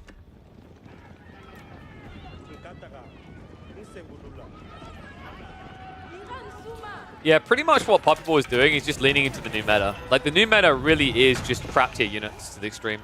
For a while, we saw it being Sofa booming. I still think that can be valuable, just not in this matchup. But like typically it would be Sofas and Musafadi, or Warrior Scouts and Musafadi. But because he's up against a Civ that has anti-cav ranged, you don't want to build cav at all. So this is a smart read. And also by having the archers, your opponent can't go Janissaries to clear up the Musafadi. Sure, you're somewhat countered by the Mangoes, but it's just a mobility issue. Like, there's nothing in Anotand's army that can keep pace with this. Why he's just slowly but gradually losing the game. Those just tuning in, this is the 5th game out of a total of 16. So still plenty to come. Puppypaw, he propelled himself an early lead. Anotand did just make a recovery and get a point on the board, but I've got a feeling we're looking at a 4-1 storyline at the tail end of this game. Unless Anotand can pull off a miracle here. He's starting to stockpile up for the Imperial Age. Sacred Site timer is still a doozy here. It's a scary detail actually in this game. And considering that Puppypaw is now switching into Musafadi Gunners, Anotand may have to rush out for a decap that could cost him the game.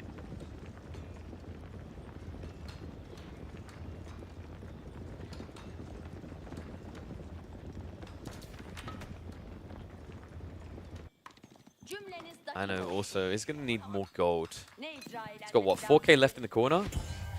Passive production is a wonderful thing, right? But you can't rely on it to carry the entire game. You will have to get some active gold gathering going for production as well as all the research tech along the way.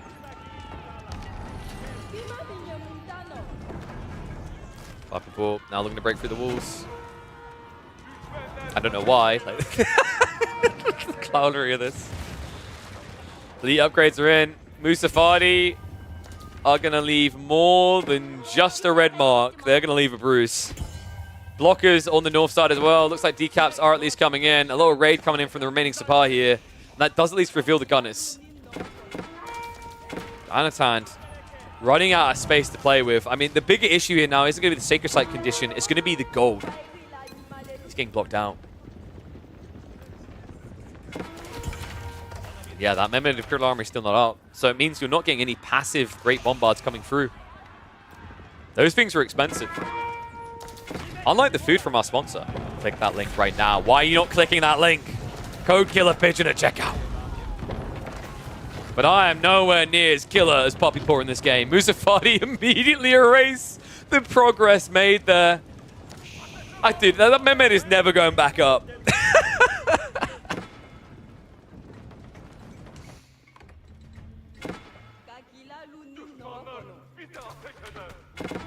And the Sacred Sites, by the way, never got decapped. Like, I'm shocked by that. He had the Knight on the north side, but apparently that got blocked out before the decap completed. Musafati just continued to run away. This is so obnoxious. Like, I feel like this is just a month for mobility in May, because all I keep talking about, like, I've talked about it historically so much, but in the last month, probably more so than the last 3 months, mobility is king. Your army might be superior, right? Like, Janissaries, ooh, scary. Attack speed, or oh my god. Mangoes, big threat, but it counts for absolutely nothing if you can't catch the enemy. You can have the biggest tank in the War Machine arsenal, but if I just run away, if I'm 15 miles off, good luck hitting me. Okay, 15 is maybe low. If I'm 100 miles away, good luck hitting me.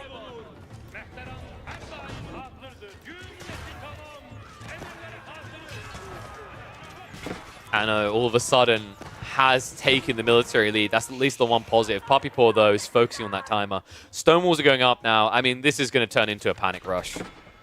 The problem with Anno's army as well is, like, these numbers are a lie. Like, this is not quality, right? Like, most of his army are just archers, and you're against gunners. I don't see how you win that. Another detail is, like, also the gunners with the Fort the Huntress, so they'll always gap close you before you see them, right?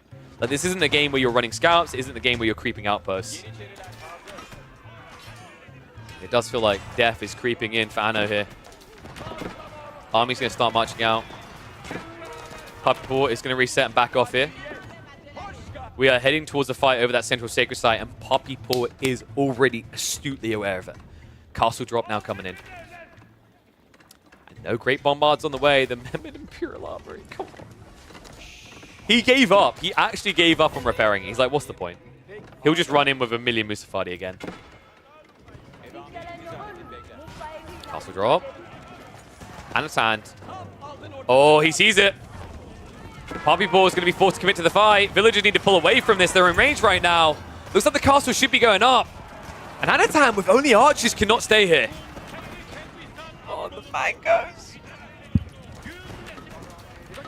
Well, someone clearly don't like their fruit, because he forgot to get those mangoes up quicker. I can't believe that. I mean, even with the mangoes, that would have been a stretch, but now we find ourselves just a little over 3 minutes away from a 4th victory in this series for the Canadian.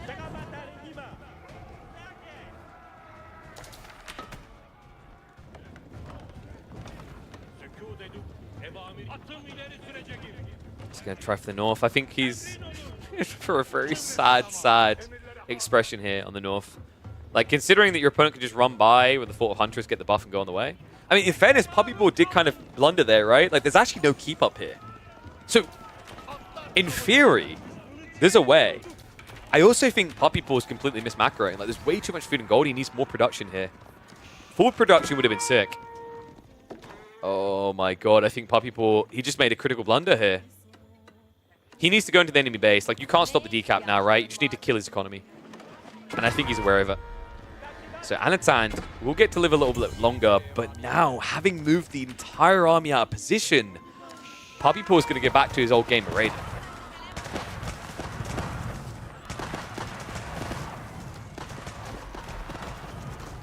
All burn free coming in. Anotand immediately shifts all villagers north side.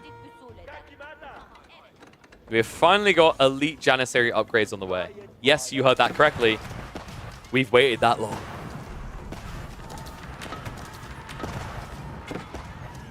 Sacred site? Wait, what?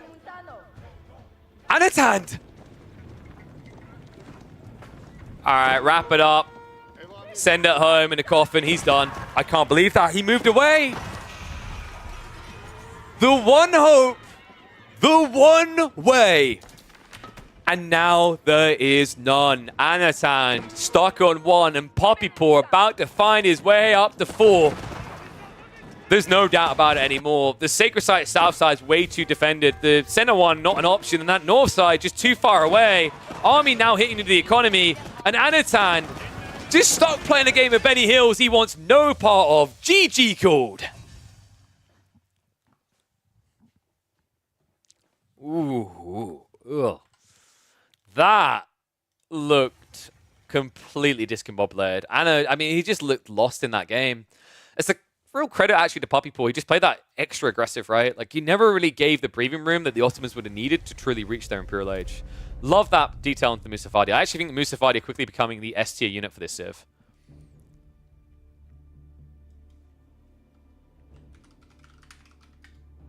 One sec.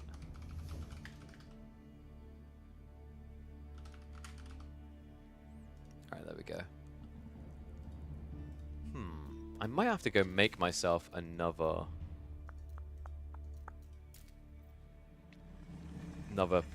protein drink, actually. And what's that? Apparently they don't deliver to Japan?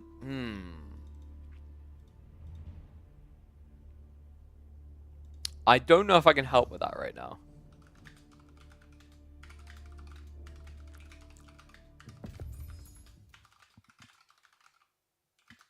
One sec.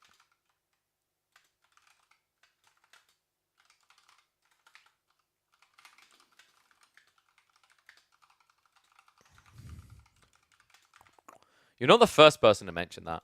I know they cover Europe, they cover America. I think they cover some Asian countries. But I'll relay that feedback to them. Okay, but here we go, guys. It's Mongol Japanese. What? Let me just add those in. Mongols. Oof.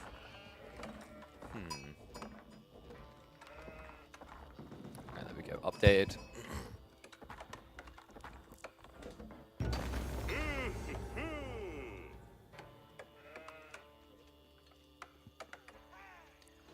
Okay, so actually, I'm just going to go ahead and say it. I think this is a matchup that Japan can win.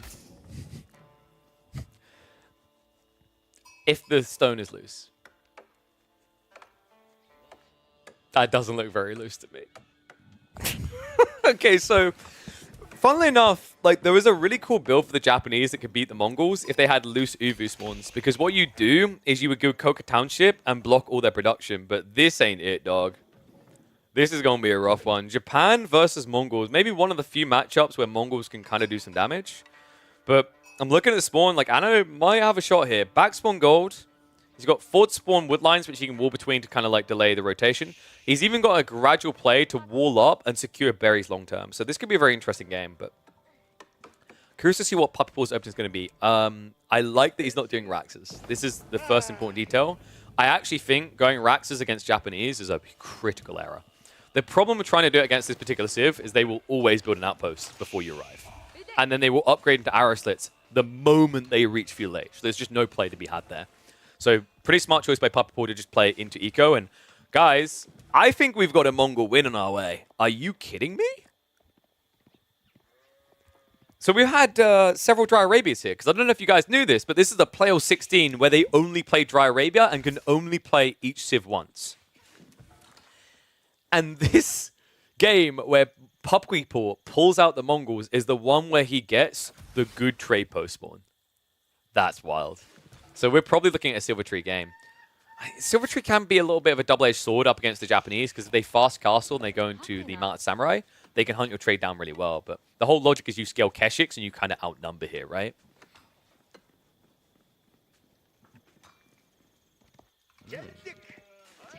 I'm wondering, actually, Anotand, if this is turning into a fast castle game, and you talk about the raid detail, I feel like Mongols have to play a longer feudal to play Keshiks and scale archers. And the reason is this, right? If you don't, then a Japanese player builds Mounted Samurai that can already beat Keshiks, and then they follow up with Onimusha. Actually, I think genuinely, if you see only Keshiks from Mongols, you build into Onimusha first.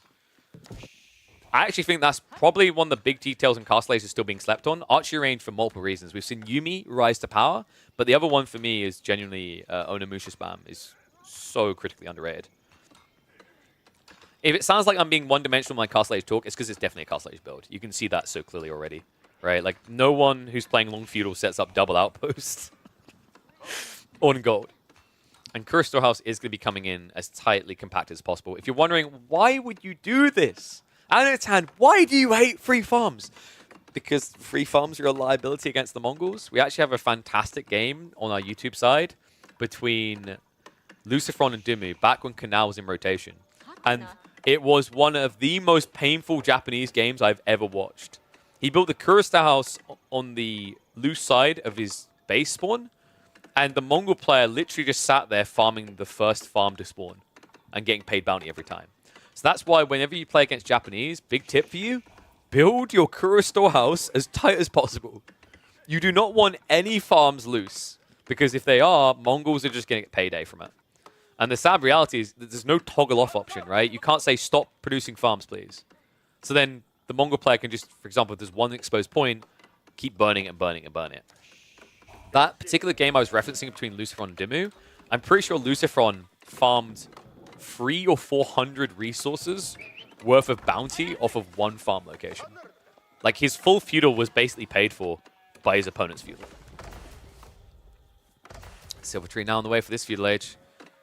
So Puppypaw has scouted the long trade. Wait, what?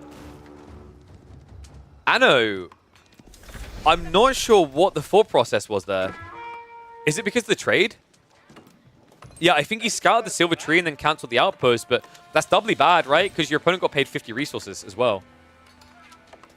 That is the freest bounty you can ask for. And on top of that, now, because you didn't complete the second outpost, the Khan is going to start idling you out on the gold. Wow. I'm a bit shocked. Anotand got baited. He's not going castle anymore. He's playing feudal. This is pretty rough because if you're playing feudal and you haven't gone to TC, I'm not sure I like your chances against Mongol trade. The reason why you need 2 TC is actually a little fun fact for you guys. If you play Japanese 2 TC in a rush and then mass Yumi, you can kill everything Mongols do. You can even beat mass Keshiks. Ah, thank you for reminding me, Flo. It is not 4-1. You're correct. We need to flip the score. There we go. Thank you, chat. So you guys remember my golden rule about Spearman, right? If you're building Spearman, why have you picked this Civ? Like, the game is never looking good if you have to go Spearman as Japanese. Especially knowing that the inherent follow-up play for Mongols is going to be Keshiks into Archers, right? It's a smooth flow maneuver for them. And my food's ready? Sorry, Emma. That food is going to have to wait. We are only on our 6th game of this Play All 16. I am going to starve tonight. Actually, that's not true. Protein Works is going to fuel me. I'm going to have to make up some more of these readily made meals in the form of liquid.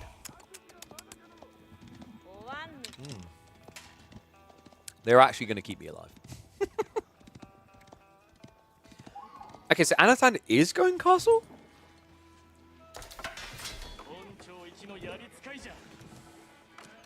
I'm not sure how I feel about this. Like, I don't think you needed to go for Spearman. I think you could just prioritize fast castle. And the reason is this, right? Like, a Keshik is much more squishy than a knight. They're not going to dive double outpost for Varuslights. They'll die. You can easily kill them off. The only reason I would have expected him to go into racks like this is because he wanted to block the trade. But he's not. He's just guarding his own base.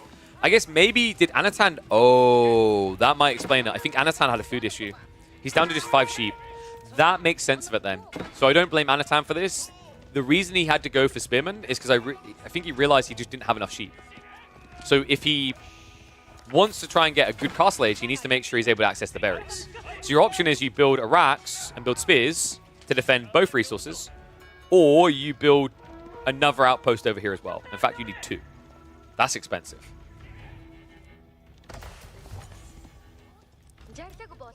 $65 gold each way for Puppypaw already. I mean, Tech Up's about to complete. Puppypaw, he's already prepping the Spearman to defend against the initial Mount Samurai. The Keshiks have proven to be a frustration here. In fact, a little bit of juking coming out from Puppypaw. Well played. Okay, this is disgusting, actually. He should get a few eco kills. He loop-de-loos most of the Spearman and comes back in for the eco. 3 total worker kills in this game so far for Puppypaw. Stormgate is now on the way for Anotand, but this is going to be a tough one to wiggle his way out of. Especially with the fact it's maximum distance trade like this. He really is just rubbing up against the edge of the map. 72 gold and 7 food per trade. And Puppypaw is already going for the tech up as well.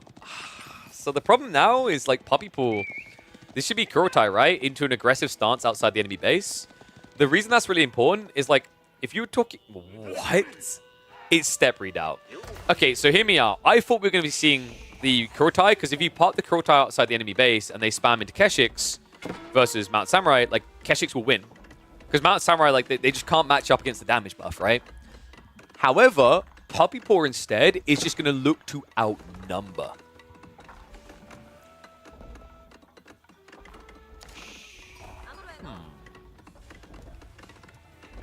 That's kind of cool. I think I've seen this before. Wait, did we see this? No, I think it was Kurotai with the Louis MT versus, was it certain game where he just done only Keshiks versus only Mount Samurai for a while. I believe that game was trade and then it was Kurotai. But the idea of step redoubt is pretty cool. Like, you will be able to flood a lot of Keshiks with this build. Problem is, I'm not sure if you want to. Anotand, we talked about the switch up. Onimusha now coming out. Pretty smart choice, right? Like, you already have a reason to build this to counter. Your opponent built spears, which you can also counter because you can just kite them. This also shuts down trade. I like it a lot. Like, Puppypaw has a problem now because he went step redoubt, he's focused on gold. He went trade, he's focused on gold. Where's the food? Right? Like, Keshiks is one thing, but Horseman is just raw food quantity, right? And you just don't have good food income. So now he has to go for archers, which, once again, has a similar issue. You don't have good wood income. This Civ is all about gold. The feel of it, the touch of it, the smell of it. In fact, I heard a certain card even had his Yuhu painted gold in a smelting accident. That's how much they love their gold. You know what the nice thing about the Age of Empires community is?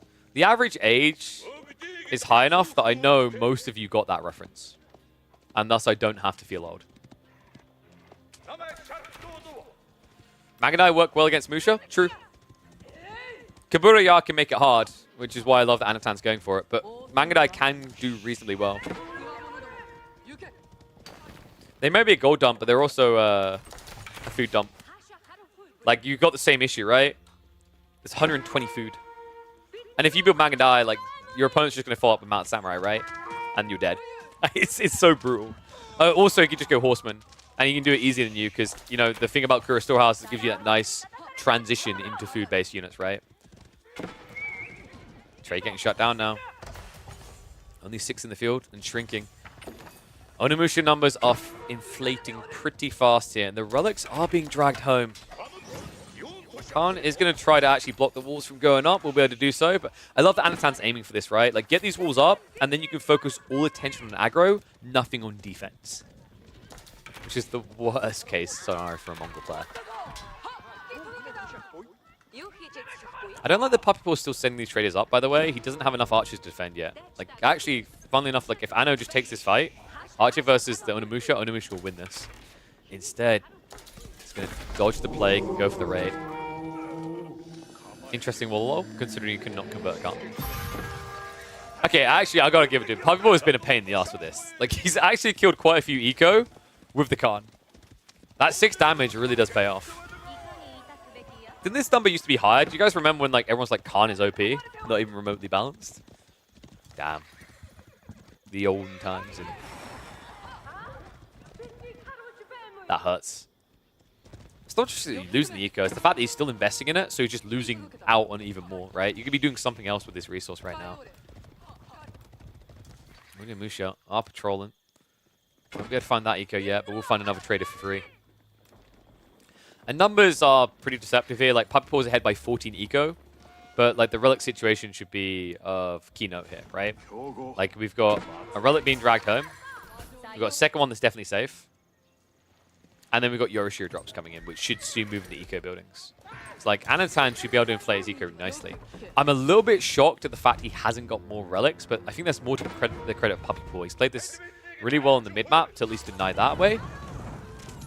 Wow, looks like he's trying to deny more. Breakthrough onto the food.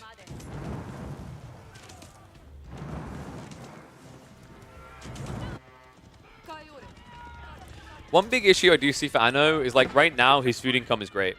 He's got the berries, he's got the deer. That's not going to last forever, and that's at least one positive for Puppypaw. Is like, you know, he has got the ball, he's got the berries, he's got a lot more food to work with safely. Well, I say safely.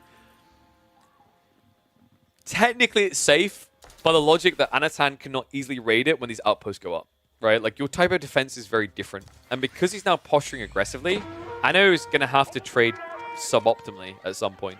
Like, you don't want to have to defend with his own Onimusha, but the goal of Puppypaw here is to force you to do so.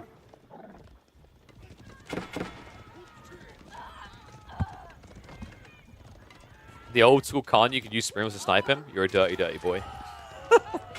Don't remind me that that was a time in AoE 4. Those are the dark days. The darkest of times in the AoE universe.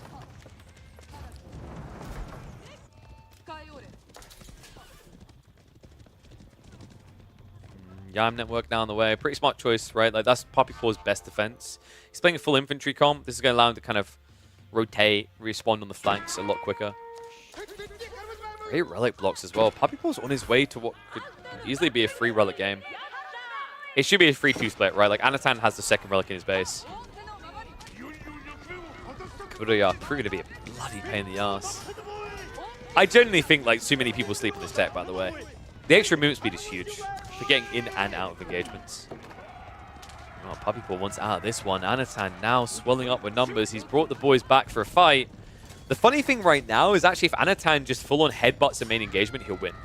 There's no Kurotai buff, and Puppypaw doesn't have a substantial army. In fact, he's switching now from archers into crossbows. That's a matchup that will work better for the Onimusha than the archers prior. I hate the men-at-arms as well. I mean, you basically already knew that there was Onimusha this entire time. You knew it was going to be Mountain Samurai as a likely follow-up. If not, it was going to be Samurai. Like, there's not really any good reason to be building men-at-arms. Good news, at least for Puppypaw, is now the trade isn't being intercepted anymore. Oh, wait. Look at that. The advantages of playing speed. I love how so far this series has been dictated by this idea. Like, we're watching Puppypaw dominate. It's because he's playing speed and overwhelming Anotand. Anno now, and I think the clearest example in this series is getting an opportunity to return that pain. And you might be wondering, like, why does Puppypaw just not build Keshik to deal with it? You died to the Onimusha. You can't even gap close them because of Kaburia, right? If they're fighting at your outpost, sure, you have Yam, but away from that, you're always slower.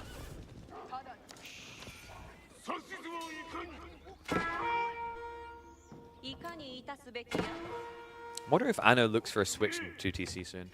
He's gathering quite a lot of stone. Like, inherently, that's going to be for going towards the daimyo levels, but you know, 2TC makes a lot of sense when you're playing against trade like this. You need to inflate your own economy somehow. Like, you're starting to reach a point where it's very hard to reach in with your army, because the reality is that your army is fragile. And against small quantities of enemies, great, you can just avoid them, right? But when Puppypaw is approaching these type of military numbers, he can fragment into 2 groups, and Yam can get him there quick enough.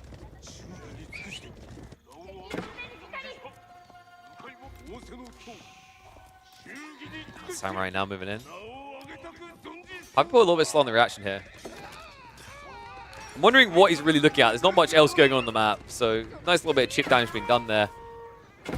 I like the fact that Anotand's still finding ways in. And this is kind of like double-edged, right? Like, not only are you getting eco kills, but you're indirectly protecting your economy because your opponent can't raid.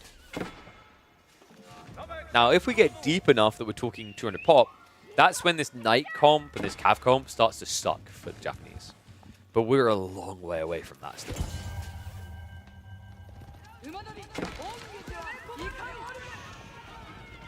Another issue I do see is, like, if Puppypaw's not careful about the way he splits up his army, he's at risk of just running melee units into ranged units, right? And then he just gets kited and killed. He needs to make sure he always accompanies with crossbows or archers, so his Onimusha cannot do that for free. Like, how many units did he kill there? I think like 8 or 9? And didn't lose anything for it. He's so bloody frustrating. I love it. Anotand's just flexing, man. He's just trying to out-micro in these engagements. And after he sees the entire army, what does he do? Immediately marches back north. A decent number of Mountain Samurai here as well. New Abandonment buff also increasing the torch damage. I mean, it means he should be able to burn through the buildings quite quickly, right? Wait, actually, do they buff the torch damage? I think they don't. Just double checking that. Yeah, no, they don't. It's weird. Some things do buff it. Like, I think Kuro type buffs torch damage, but Bannermen do not. Outpost now being targeted. Even Bannerman getting flopped so early, right? Oh, wait, no, he's over here. I'm an idiot. The hunger is kicking in. Outposts are not going to last through the winter, though. So Japanese are going to be able to find some eco kills on top of the traders. It's going to be probably villagers as well, right? I think it's mainly traders inside here. If this one, if I'm not mistaken, has villagers inside, that's a bit more permanent, right? The trade now shrinking down to 7 like this, and all of a sudden, when you consider the things such as the Yoroshiros, the fact that we're talking about like farms getting better as time goes on, the Japanese economy doesn't look pathetic. Oh, but that does. What? Puppypaw has had enough. He finds the second TC. He shuts it out. And finally, we see the detail that was missing. The thing that we talked about the Canadian. All he requires is one opportunity. He's found it. You know, if Anno kept this up on the rating for 10 minutes, maybe he'd have a way, but the moment Puppypaw saw an opportunity, he sinks his teeth in and makes it now a powerful 5-1 storyline as we're almost halfway through this playoff 16. Wow. Puppypaw goes hard. Damn, that was impressive. Well played to Mr. Puppypaw. So, they should have a new one starting in a sec. My food is ready. Do we watch party the next one? I'll eat, watch the players' POVs. It's English Ibids. English bastards, rather. Who cares? Lol. So we can kind of like watch party it. We can watch their POVs.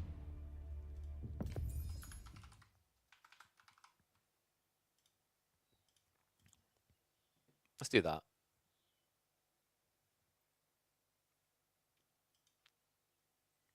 Alright, guys. I'm going to go grab my food, and I'll be back, and we'll kind of watch party this one so that I can actually eat food. Okay? So, burb in a sec. I'll leave a little bit of lobby music while I'm gone. Be right back. Oh, no, I can't leave lobby music, Spotify music. Yeah, we'll do it this way. Alright. I'll leave the AoE lobby music then. Alright, be right back in a sec. For those wondering why we're watching it like this, it's so that I can eat food. Otherwise, we'll have to go take a break, and then we'll just be missing out on games in the series, right? So I figure this is the better way of going. Burp.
Okay.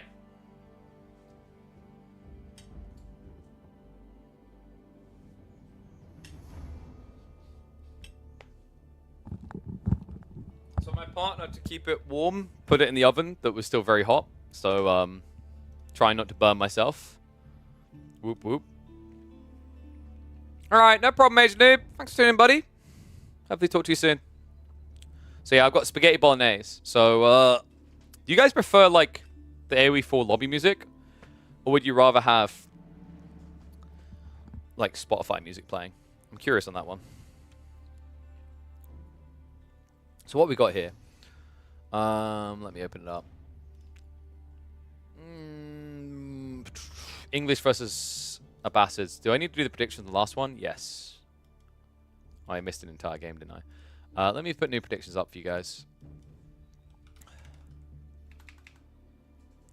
Is it going to be Abbasids or English? Alright, get your predictions in.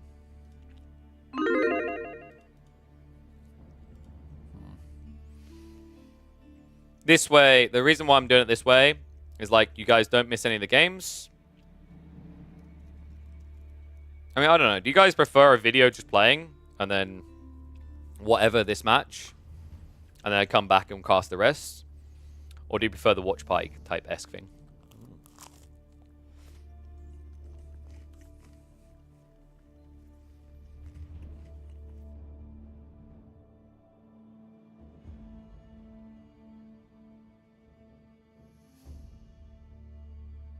Alternatively, I can watch it in-game and just do some camera work, but like obviously I'll be talking less. Any preference, guys?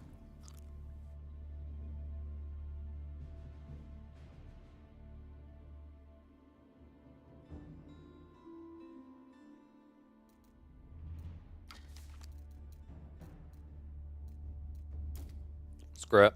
We'll do the in-game observing so you guys get the full picture. I just won't be moving the camera as actively as we normally would, okay? So just be mindful of that.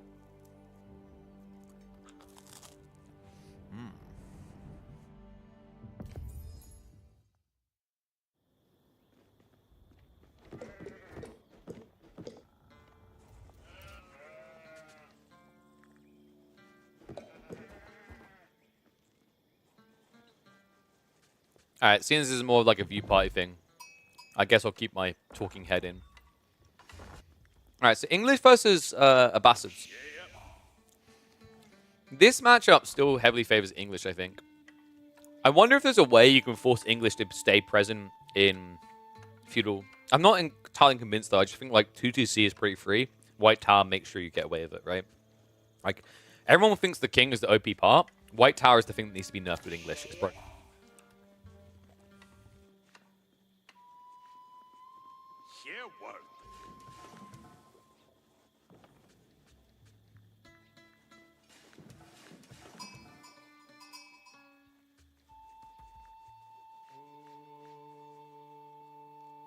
Any other big garlic bread fans in the chat?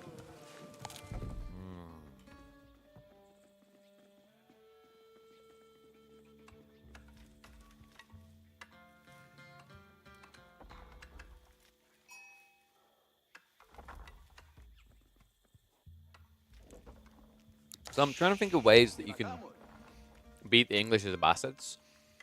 I'm wondering if Trade Wing is the way you go here. The only issue with Trade Wing, really, is that the White Tower is absurd. Not just defensively, but offensively. Because you can just build into your knights, right? At a very rapid pace. The logic can at least be that, you know, if your opponent's going to do knights, you can just do camel archers and counter.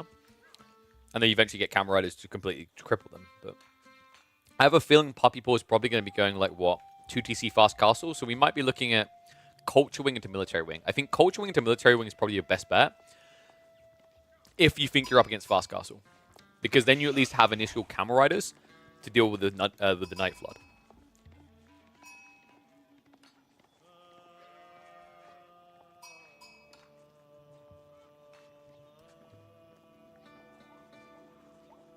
Oh, wow. What a unique and innovative landmark. I never see English build this. Me a few weeks ago.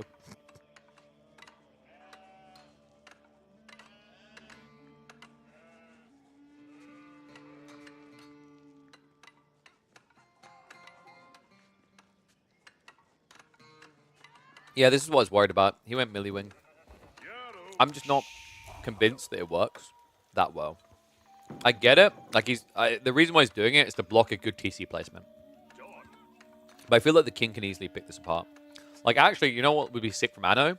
I think you could play, like, 1 TC all in now.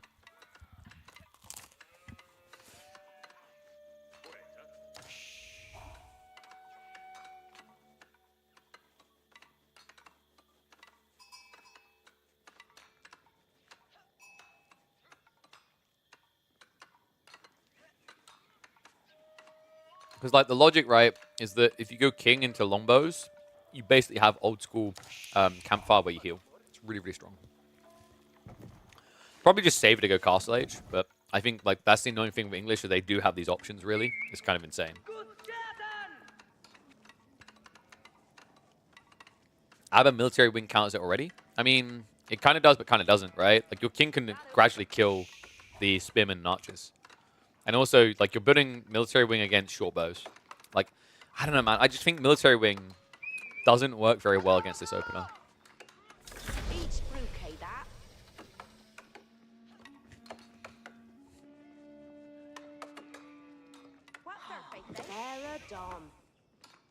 The reason it might work is because a player forgets to use short bows. But, like, players are very good at remembering short bows are a thing these days. So, like, if you walk those archers and spearmen in range, all those villagers on the tree line, they're just going to short bow.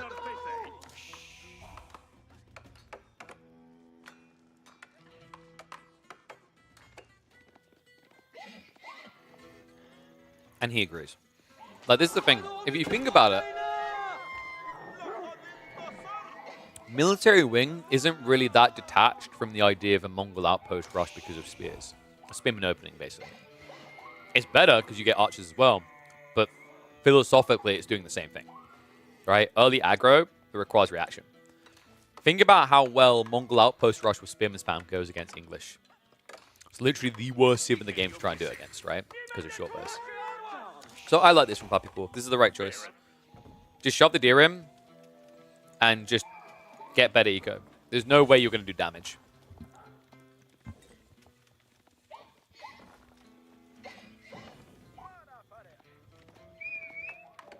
I'm not coming up on mic with the eating, am I? Let me know if I am, and I'll shut up. I have a mute button, but it's annoying to reach for.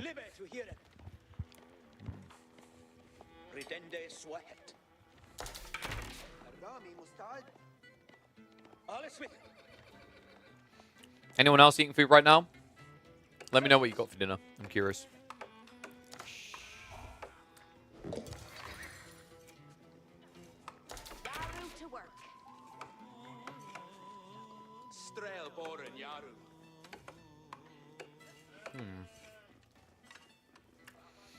So horseman archers. Anno did go archers as well. Like, yeah, so what you're seeing here now is Anno is pivoting because he got countered. He didn't want to do 2 TC, but he has to now. Otherwise, he loses the game. Puppypaw just kind of tricked him.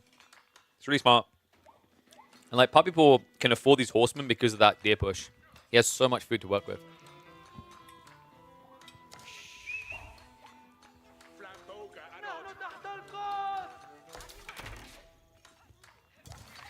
What you had I've never heard of? I might have. You never know.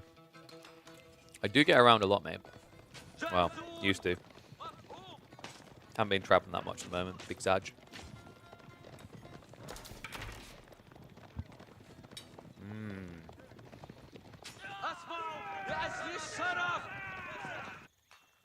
Guys, this might be a very quick game. Anotand's in a really bad position right now. He's blind. He's trying to go 2 TC on a delay. And Puppypaw's all in him. English are really obnoxious to try and dive, but I think you can do it quite easily there. Dal ka parafa.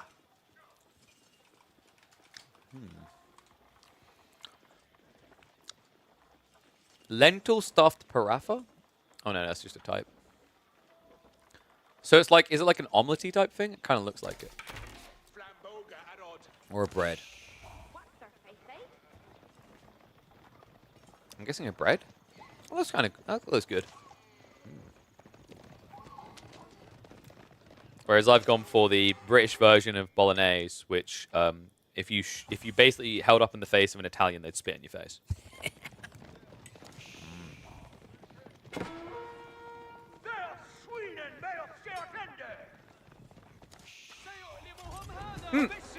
Oh, that's big. King got pinched. There's no aggro now. Anotand is blind. He doesn't know what's happening on the map at all.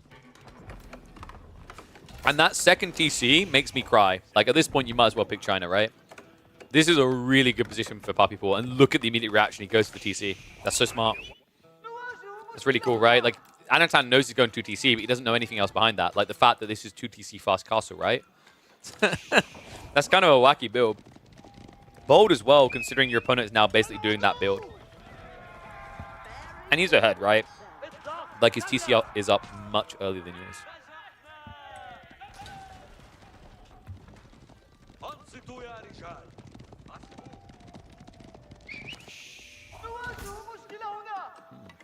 That's cool, Blitzkrieg. That's it's a Southeast Asian dish, right? I'm curious, do you guys have some like hummus down there? Trying to think like what the comparative is for Southeast Asia to like hummus.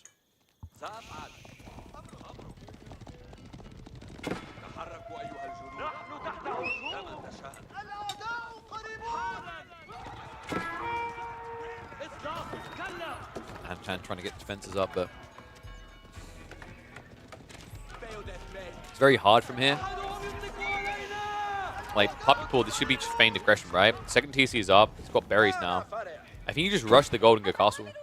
Like, Anotand can't rush castle. He has to build a huge defense force, and he's getting idled up alongside it. Like, this is a really bad position for Anno.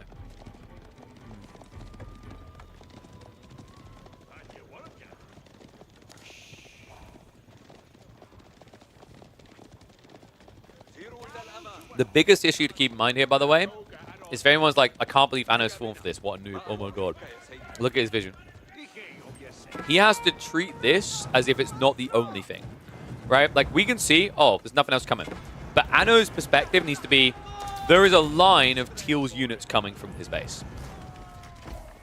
You can't risk being wrong, because if you are, you get overwhelmed and you lose all the lombos and it's GG, right? So this is keeping him away from castle. Because here's the thing. If it is just a non-stop flurry of Abbasid units at this stage, you can't just rush a white tower and be happy. You'll get Dovan killed. You'll lose way too much eco. And you know it's a 2TC versus 2TC game, so you can't really afford to lose any eco.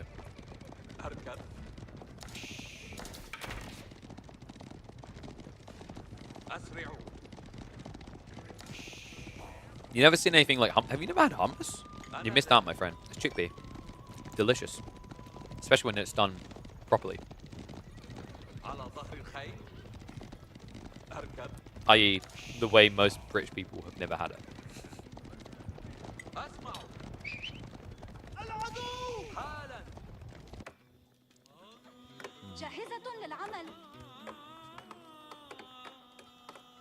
Oh, got you, yeah. So we've got Culture Wing on the way. Why would you go Culture Wing here? So the reason is that he doesn't really have any techs. Culture Wing is really good if you aren't feudal deep. Because the logic is you save so much resource that it makes Eco Wing look trivial. Alright, like Eco Wing usually feels good because you save all the farms and whatever. But you're at a stage in the game where you shouldn't have to worry about farms for several minutes, but you do have to worry about all that gold influx to get tech upgrades. Look at it. He's literally got the level 1 techs coming in. He's got no blacksmith techs whatsoever. It's going to save a bank going for preservation knowledge here.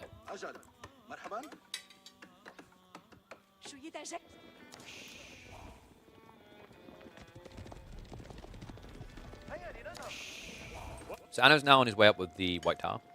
This is why we preferred Military Wing second, by the way. You would have got your tech up quicker and cheaper. And then on top of it, you would have had 2 Camel Riders to buffer away the initial knights.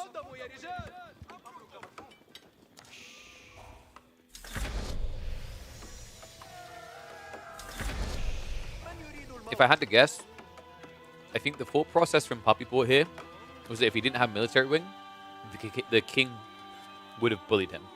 So this stops the king from just dominating him straight away.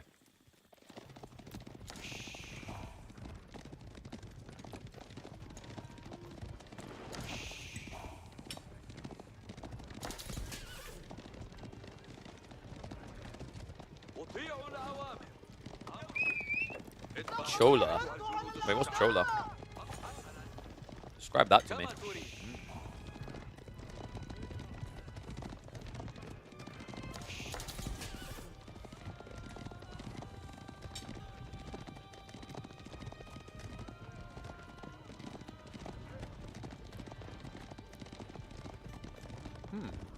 Heavy bias towards the Bassids on the predictions, by the way. I just checked that.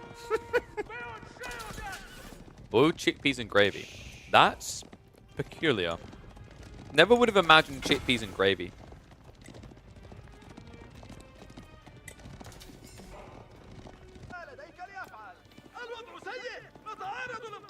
Alright, what do you think, guys? One's if you favor Puppypaw, two's if you favor Anotand.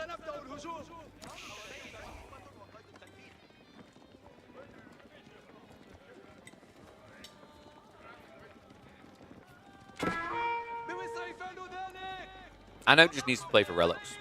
He's already got the monks on the way. But this is very smart. Puppypaw's playing static, right? So his army doesn't come out as quickly. He'll be much stronger when it does. So you need to get every eco advantage you can so you have a good enough army when he arrives.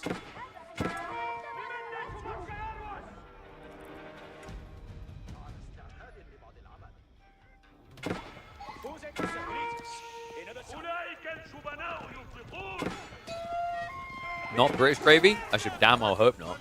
That would be atrocious.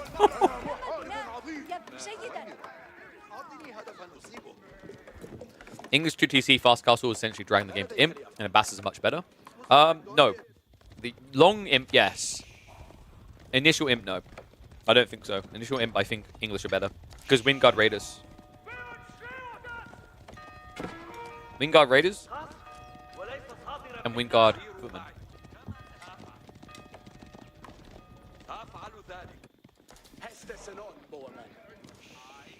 But yes, if it goes deep in Imperial, 100% I back Abbasids. But the Wingard build does give English away in the early phase.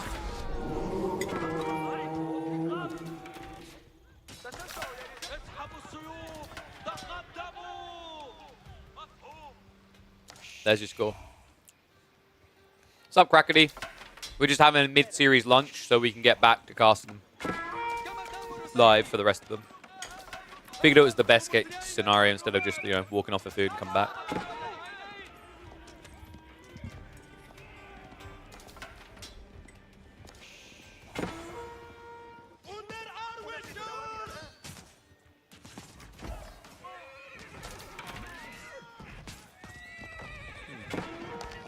Oh, by the way, I know someone earlier said that the thumbnails improved. Glad to hear it, man. Nephew's been improving. I just keep telling him to focus on improve. And that's how we eventually get there. Viewership is down at the moment, though. I'm not sure why.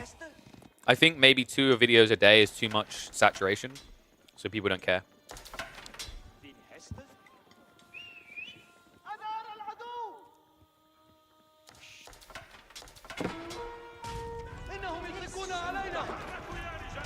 So Ottomans is getting scary. Anotand has really big problems. His eco, I mean, it should be big enough to start switching horsemen, but you're against Ghulams anyway, right? You can't win that.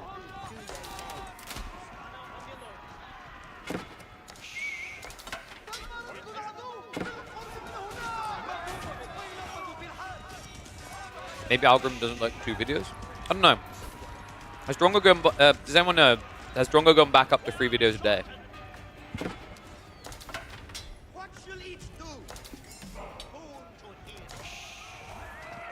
That might have something to do with it. If he has, then it's like saturation of castle content, right?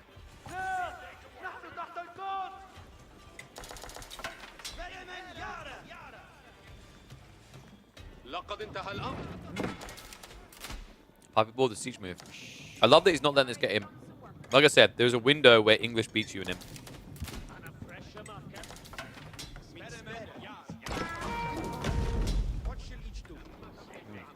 One to do a day for Drongo. Okay.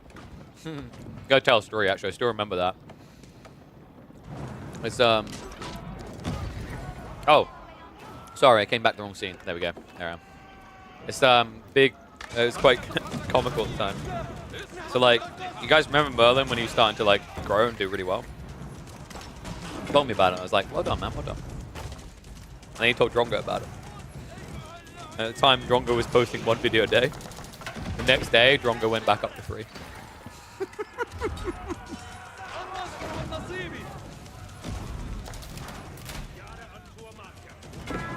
The reality is, you can love people, consider them friends or whatever, but like, If you're telling someone there's more viewership to be had, they're gonna bloody up their loads. Oh. Poor guy.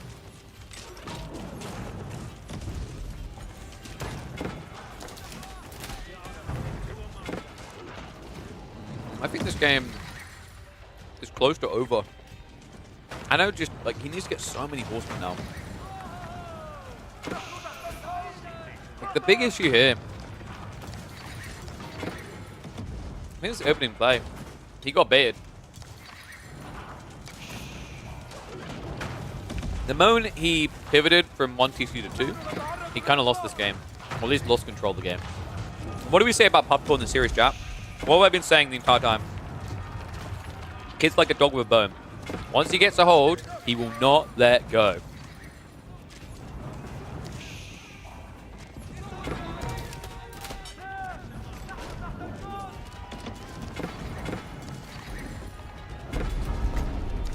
That's the other reason why Puppypaw's build's really good.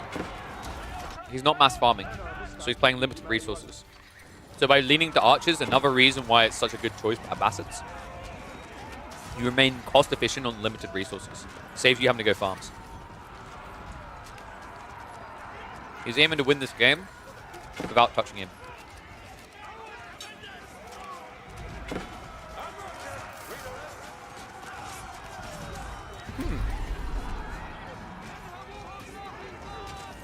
I tell you guys, English attack speed aura is one hell of a drug. The stupidity of this Civ knows no bounds. If a year from now, English still have that attack speed aura in its current functionality, I'm a retired Age of Empires 5.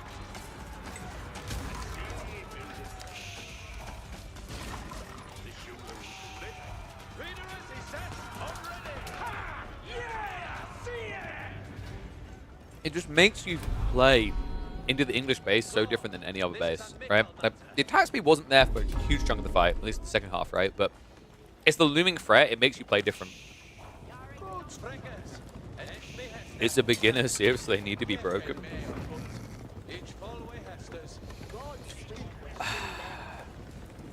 Julie, if you played Dawn of War 1 with me back in the days, you would have been a Space Marine, man. I'm waiting for the what does that even mean?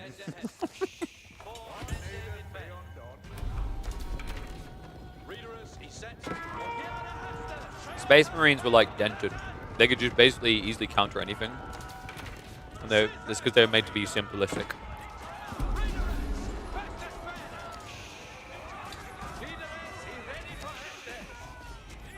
That's key. That's really important. Puppypaw's got a lot of gold right now, but long term he doesn't. Aren't the Eldars OP in Dawn of War? Yeah, but you have to use your brain cells to use them, right? Sorry, Space Marine mains. I get to flame everyone because my Civ sucked. I played Tau.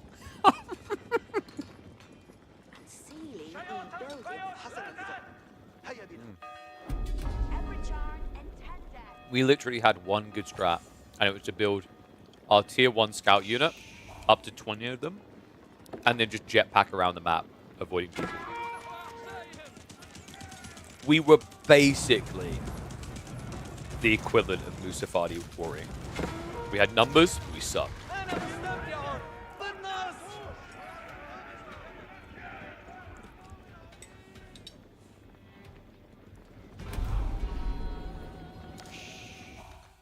Yeah, like, if you think about it,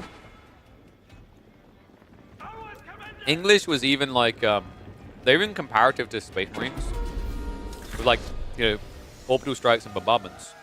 You just like, you orbital bombardment with mass trebuchets, right? Heck. Uh-oh! Ding, ding, ding, ding, ding, ding, ding, ding, ding! Ring the bell! Anotand! We got an Anotand! Okay, I'm sorry. In fairness, he called his own account that. We've got Berkshire coming through. Okay. This is GG. I do not see how Anno wins.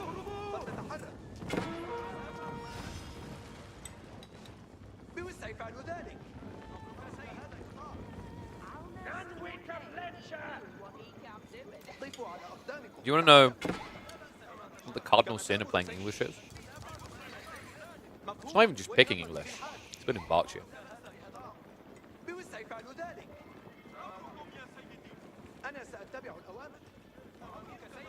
What's for dinner? We have got spaghetti bolognese. Why not do an offensive Italian accent? Calling this spaghetti bolognese is already an offense to the Italians anyway.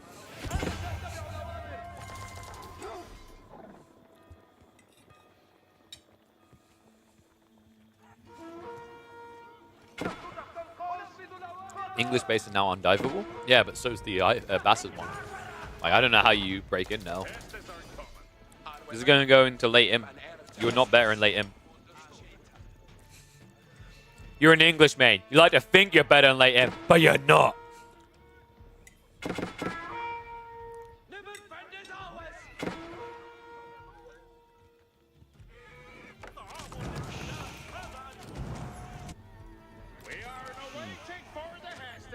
Where's the trade post?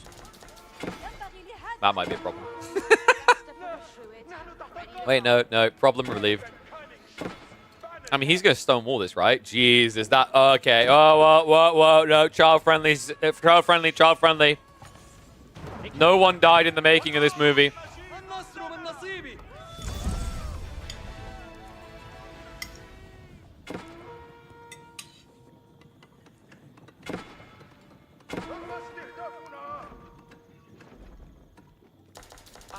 Oh, sorry. Not spaghetti bolognese. Pasta bolognese. Was that a bigger offense to, like, to Italian people? Because, like, I don't think Italians ever use... They only use spaghetti for bolognese, right? You're only meant to use spaghetti, I think.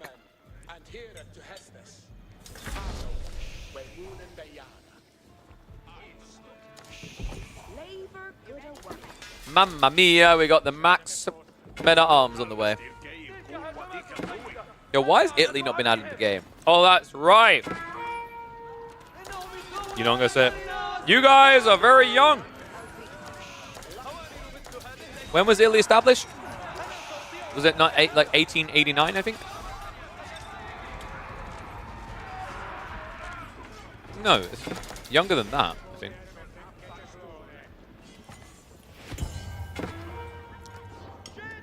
We'd have to call you something else.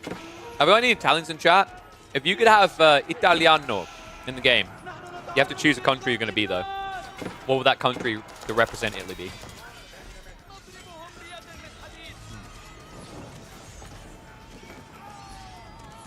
And why is the only correct answer Savoy? Savoy Piedmont.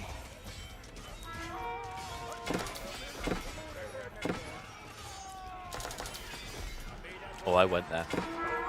Right now, someone from Italy is deeply offended. Like, out of all the regions you could have chosen. I mean, Rome's too early, right? Did you know it's crossbows? Maybe. I mean, like, Savoy Piedmont was really the Giga Chads that put you guys on the map, right? Modernly, anyway. Like, they kind of just united you guys in a really messy time to try and unite a country.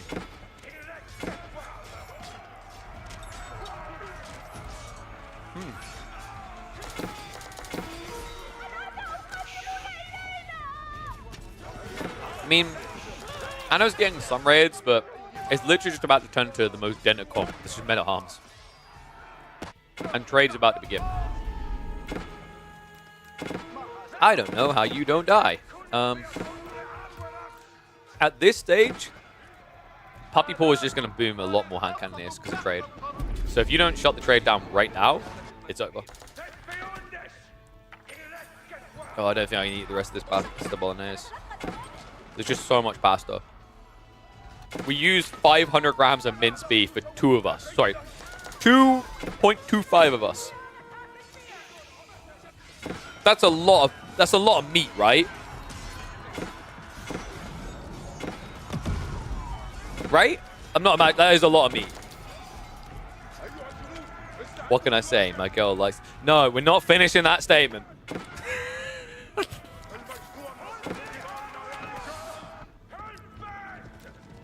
It's not? You don't think that's a lot of meat with pasta as well?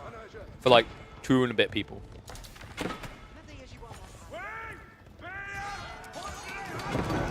Anyway, military counts have been reduced on both sides, but like, I'm seeing the trade text coming in. At this stage, like, Anno actually needs to double down on horsemen and go on the flanks right now. Trade's starting and he sees it. He needs to stop this. This is your win condition. This cannot happen. Also, you might want to consider the sacred sites. They're a problem. But like, guys, I'm just going to say it. Imagine this late game if you had like 6 stables worth of production in one building. Or you had men-at-arms that almost have the equivalent stats to gilded men-at-arms. I'm just saying. Or you're against hand cannons. You have longbows with 9 tile range.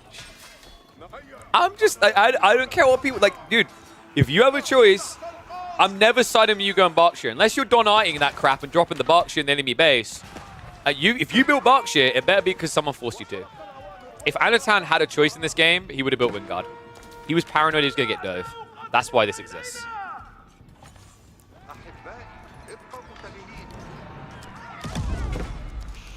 Yeah, but like my partner doesn't eat that much, Steve. Like the first time she was pregnant, she really didn't look pregnant. Don't tell her, but she looks a bit more pregnant this time. But yeah, like I mean, she barely like. Here's the thing about Emma. Emma should be eating like the carbs in the main meal. She doesn't. She opens the cupboard and pulls out the candy. Every freaking time. You do look more pregnant when it's a boy. Is that factually provable? I'm curious on that one. I didn't know that, if so. You trying to say my ass looked fat when I was a baby? What the hell, dude?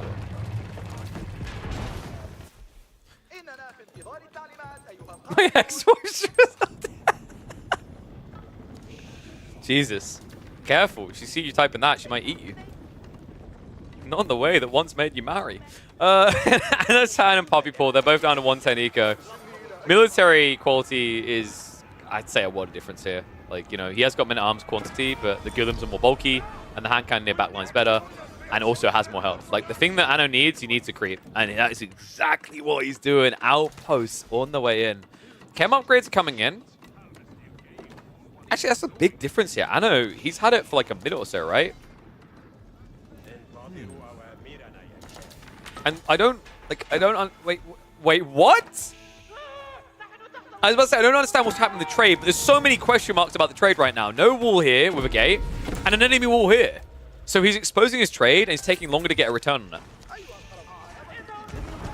Men-at-arms in the meantime, I'll just be able to march in. Say, don't mind if I do. Guys, he's doing this without the army tactics. Like, can someone explain to me how Anotand is doing this? I really need someone to explain to me how Anotand is doing this. Wait a second, don't worry, guys. That's why I exist. I can explain this with pain. So, you know, when you play like a game, like here's your tolerance to BS in like AOM. Here's your tolerance to BOS in AoE 2. Here's your tolerance to like BOS in Dawn of War. And then when you play against English every day of the week, here's your tolerance requirement to not mold out when you have to play against the English all the time. There you go. Thank you. That's my TED Talk done. Don't you just love English? Like, it's so obnoxious that he's able to do this, but now with the Outpost crawl, it's just undeniable. You know how I said, like, Puppypaw should win this because his economy is better? It's not. It's not online. He has 10 traders. Like, Anotand, as long as he fights near the aura, as long as he fights near the aura... Please fight near the aura. As long as he fights near the aura, this is easy peas. However, right now, we've decided to make monkey noises and head to the left. English, what can I say, dude? You tell someone there's a bar over there and someone's saying that Chelsea Football Club suck, all of a sudden we go running for it. Are you contemplating? Hell yeah, I'm helping Pain conquer the market of Adobe. Thank you, thank you. The problem with what's happening here is, like, as long as Anotand doesn't throw away the hand cannons, he should win. Oh. And now he builds more outposts. No. No, Anotand. Not like this. Gold gathering is like what? We've got... There's some left. But like, once this gold runs out, guys, the trade is the difference, right? And he is building more traders. And that's when he'll just win this. Like, this is my whole point. Like, Anotand, I think there was an opportunity there, but he got a bit angsty because of the trade. He ran into the enemy base before he had additional outposts set up to give the aura. And it's a big boy aura. He has network of citadels, right? A 40% damage increase would destroy these hand cannoneers. Now Anno has problems. Don't think the mangas are saving him either, by the way. He's up against 4 culprits. This game just got extra hard, and he just realized never had any hard tactics. Well, it's okay. He realized now when he hasn't got much gold left. Not trying to be a negative Nelly. It's just this. I mean, I'm happy in some ways. Screw English, but like this is a hard game now for Anno. You're playing against one of the de facto best economies in the late game, and the units aren't too shabby either. Golems are very pop efficient. They are bulkier men-at-arms, right? Sure, you can argue they're not very good against armor-clad men-at-arms, but like the goal isn't to be good against them. The goal is to not die straight away. As long as you're able to stand there and get shot in the face a bunch, congratulations, you're doing your job. You make a great Reinhardt main in Overwatch. Now this is better. Attack speed aura is going to be there. Anotand should be able to push this back. The key is to not push beyond the aura. Although, what I'm worried about is whenever you clear the front line of the enemy, there's almost this temptation. Like, you know when you're like playing a team game and one person says, "Dive them!" Do you think logically this might kill us, or do you just go? Be honest. This is not a judgment-free location. We'll definitely judge you, but just be honest. And Anotand realizes it just in time. Blessings. Okay, so he gets the hand cannons out. That's really important. The men-at-arms are fine. Like, no one cares about these guys, dude. Like, dude. You're like we were fat-shaming people earlier. You should fat-shame the men-at-arms. They've got, honestly, they're so armor-cladded up. They're so jubby. They've got so much extra pad in there. You stab them, they leak gravy. They just don't die, right? They don't die in a way that hurts your game. They're not going to last forever, but you won't miss them either. They're just designed to be chunky and cost-efficient. And they tick that box, especially when you've got this much gold income. But I don't think that gold income is going to be lasting much longer. In fact, if I'm not mistaken, are we just on passive gold now? We are. Free relics is a hell of a drug. Bombars are out here, though. So this is a big problem for Anno, right? It's like you're playing against a Civ that has Culverins, and you don't. It means they can dominate Siege, and it means you lose these static defenses. And you're seeing Anotand's now trying to switch into Horsemen, but you're against Golems and hand cannoneers. Now, right now, some of you are opening the Wikipedia, and you're getting ready to argue me on this. You're like, hold on a sec, KP. Horsemen get bonus damage versus range. Hand cannoneers are range units. Oh, sweet innocent child. So many of us once believed they were a counter and learned very quickly they absolutely are not. I know he's going to give chase. Where, like, the Golems should be thrown into this, by the way. Like, you are actually losing hand cannoneers because you're letting the Golems run ahead of you. The Golems are a little bit quicker, right? So they'll be able to escape on their own. But your goal is just literally slow down the Horsemen as you retreat.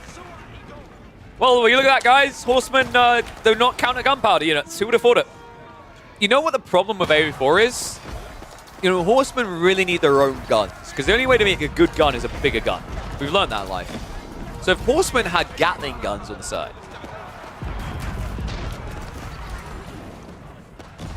Ooh, Mango smash on the side.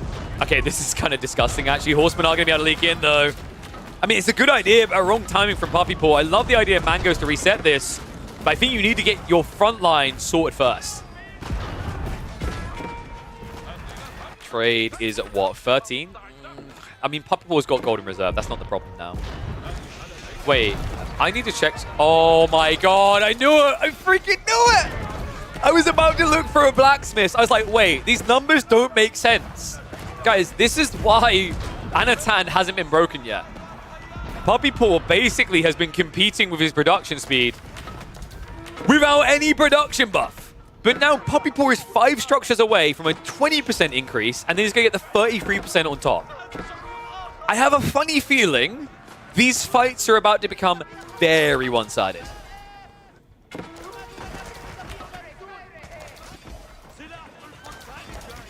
the Horseman did actually work. I mean, we must have been watching different fights. Like, the Horseman held, but the thing that worked was the hand cannons. The hand cannons cleaned house. That plus Puppypaw panicked a bit in the retreat, and he didn't send the Ghouls in. Like, I really do come back that he had 6 Ghouls in that formation. If he bogged down the men-at-arms, then the Horsemen get prior killed, and then you like aren't getting bonus damage, right? And then you also have stopped the hand cannoneers chasing your hand cannoneers. So you just get them all out, right? Sounds nitpicky, but like, especially when you also consider Ghouls slap real hard. Like, dude, you guys thought Will Smith slapped pretty hard? Dude, imagine if Will Smith had like slapped and Chris Rock went flying off camera. That's Ghouls hitting Horsemen. I think it's become inevitable, Mr. Anderson. Military count now favors Puppypaw. Anotand is actually hemorrhaging eco in the meantime. He has at least found the trade, but I just don't think it matters anymore. You're talking about 30 hand cannons, 31 Ghouls. That's more Ghouls than if you catch every single rerun, retake, and reshoot of the scenes from Lord of the Rings. It's just too much. Anno basically just has the meat shield to try and keep them alive here, but I mean, with the production shrinking as it is, with losing control of the map, it's looking pretty bleak at this stage. Now, I wonder if Lombos could have worked a bit better for Anno. It's a bit challenging because you have to actually micro, so if you're an A-click brain gamer, you don't like doing Lombos here. But if you Lombo onto the hand cannoneers, with volley, you disintegrate them. And then, like, you're never at risk of losing hand cannoneers. Like, that being said, I think Anotand didn't make a mistake there. He's been really good at keeping hand cannoneers alive for the most. I think it's just the inevitability of the economy here. You know, English has one of the best late-game economies, but when you match it up against the Abbasids, you think about Eco Wing, you think about Trade Wing, like the Golden Age, all these different details, it's just undeniable that unless you strip the Abbasids of something to gather, they're going to gather a lot more.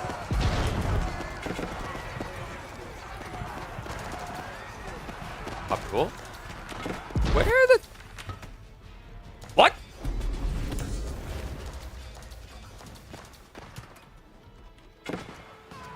I believe this is what we call in the industry an overreaction. Dude just went catatonic for 2 hand cannoneers, but for good reason.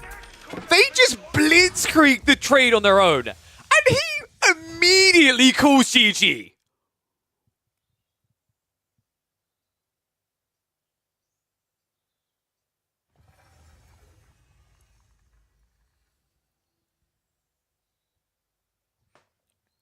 You mother duckers have got K-Pig nunnies. You use them right now.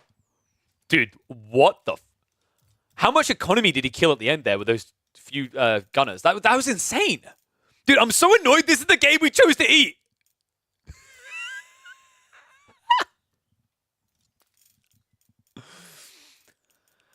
Oh, no, man. Do I need to go back and cast that game? Oh, I don't like that. I don't like doing that. I don't like knowing the outcome. That's big Sag, man. I don't know. What do people think of these watch party style ones instead of just raw dog casting it?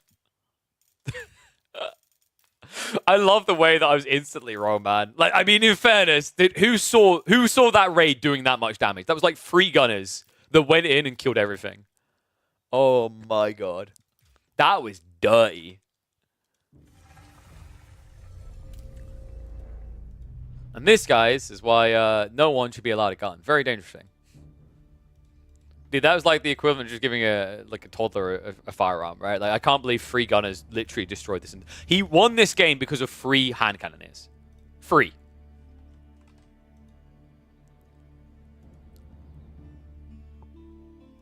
Think it's funner this way? I don't know. Because I was kind of wondering, like, in some ways it's kind of cooler.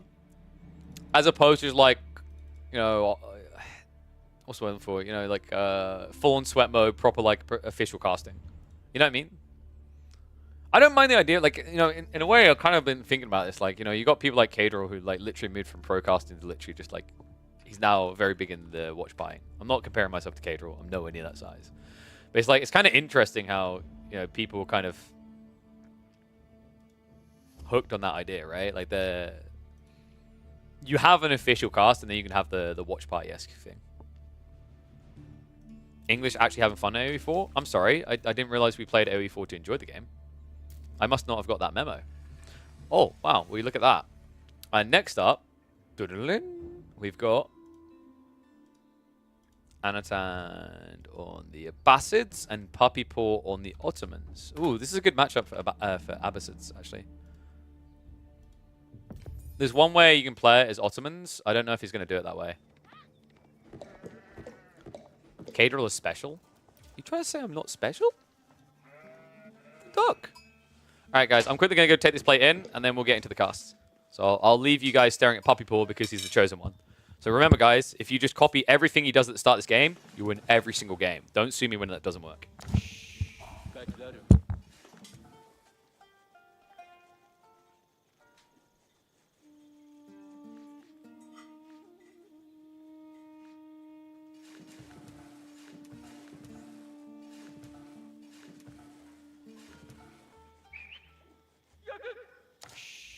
Oh, no.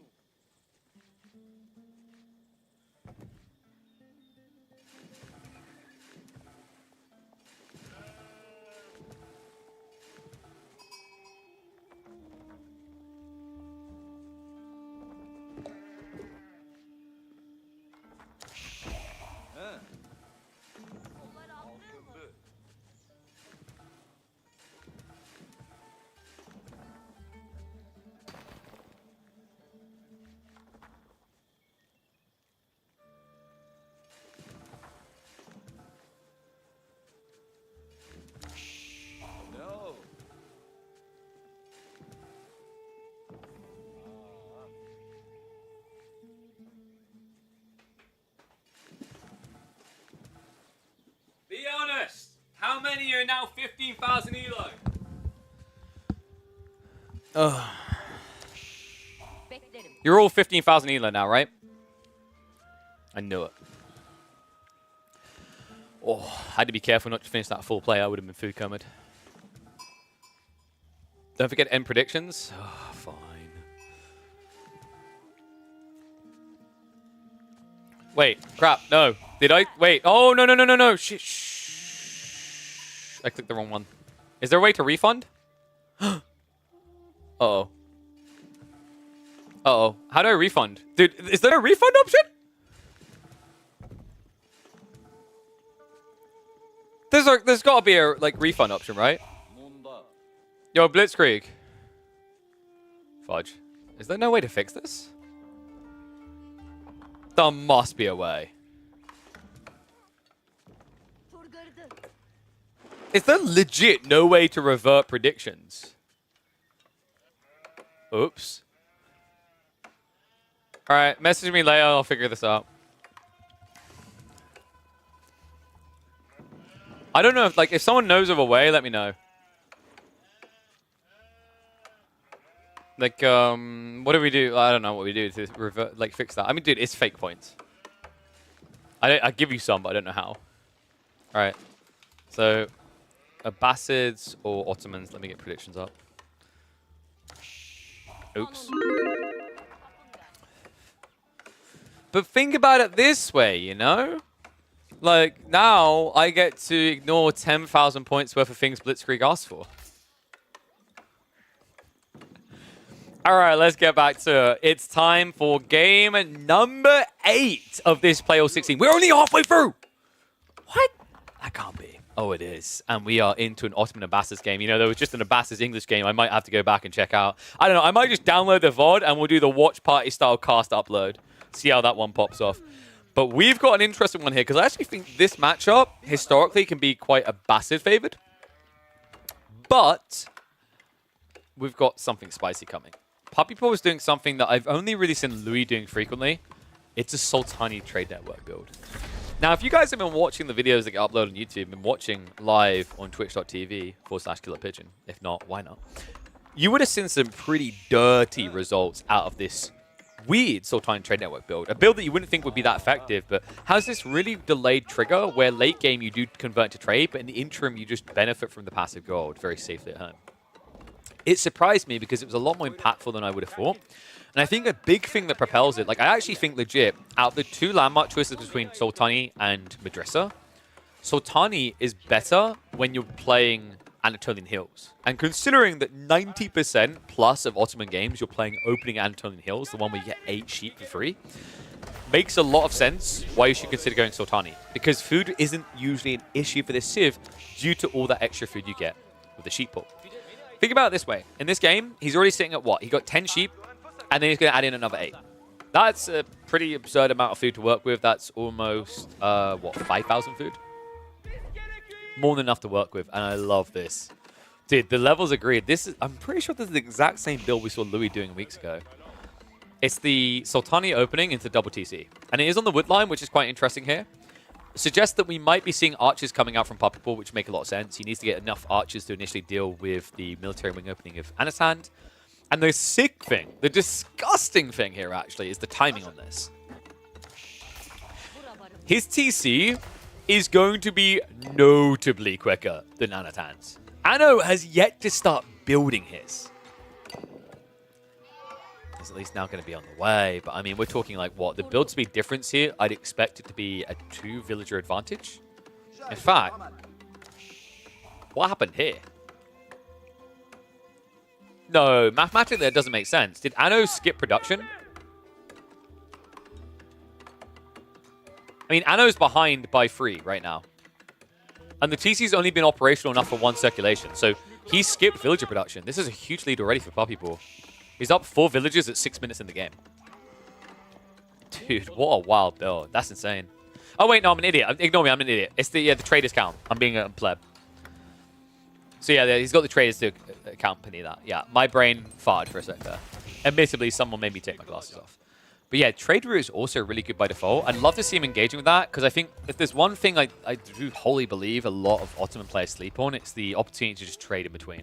You should be sneaking these trades whenever you can, because I think at this distance, it's going to be like, what, I want to say 36 gold each way. And it should take you, I guess you maybe get comparative, but if you just walk out to the corner and set up the full distance trade, it's going to be like 70 plus a minute per trader. Whereas right now you're getting 72 gold for 3 traders. And in the meantime, he's going for that third TC. So he saw what his opponent done. He's like, you can't out TC the Abbasas. We like villages so much that we feed them twice a year. Seriously, like I don't know how they actually make it to adulthood on 32 food, but this is the beautiful thing, right? Like once you're past the initial cost of the TC, you're more cost efficient on producing villages from 3 TC than the Ottomans will be from 2. Pretty nuts. But there's a big difference happening here, right? One player is going to be playing a longer feudal as a result of that third TC. The other one doesn't like the idea of feudal. Like, you know, I mean, check your history, guys. I think you'll find in the Castle Age, you know, up to the Imperial Age, that's when the Ottomans were really loving life. So maybe the nerfs the Ottomans got were historically accurate. We figured it out after all. So we're probably looking at, I want to say Culture Wing is going to be the go-to here. Like, I'm not expecting Anotand to get many techs along the way when he goes 3 TC like this, because the Castle Age timing out of the Ottomans is going to light a fire under his ass. It's theoretically possible that Anotand plays a Camel Archer build here to try and maintain, but I just don't like it. Like, Camel Archer is literally the only way you can play from an age behind here, because your opponent's going to be going into, like, knights. So you can play Camel Archer plus spears, and then you can try to raid, but it's just way too slow to scale. And the reality is you never want to be building cavalry into the Ottomans anyway when you know they're going castle. Because that means Janissary are the freest win imaginable. Right, Castle Age, now on the way. How did you guys predict on this one? Or did you all not predict because I'm going to scam you? 9% for Ottomans. Damn. All right, we got some Abbasid fanboys in the house. All right, I need Kovayu to let me know which side he voted for so I can rig the election anyway. Now, where this gets interesting is from this point on, you're probably looking at typically like, what, knight spam to kind of condense the map to keep your opponent in. He'll be looking to grab relics. And then after that, that's where this trade element gets really intriguing. Because usually late in castle, what you'll typically see is an Ottoman player will start building traders with this build. So that when they reach Imperial Age, they just have fully fledged gold to boom their late game. And the beautiful thing about doing this build is it's much easier to scale into things like knights, like the Janissaries, like the siege, because you're going to have a permanence to your gold income. Rack's being dropped, so we've got a men-at-arms spam coming. Makes a lot of sense, right? Like, Anotand isn't going to be teching up in a rush with 3 TC. And he can't tech up in a rush because you're literally locked behind a fixed 1 minute 45 second timer. So there's an opportunity now for men-at-arms to just start diving into the enemy base. And this is what I was talking about Anotand potentially trying to go for camel archers to react to this. He doesn't want to have to spend that much food, right? And especially when you're up against Janissaries, it's not an option, which is what makes this a pretty free opening for Puppypaw. Remember, the reason why you go men-at-arms instead of Lancers is if you went for Lancers, Spearmen counter you. This unit right now has no solid solution.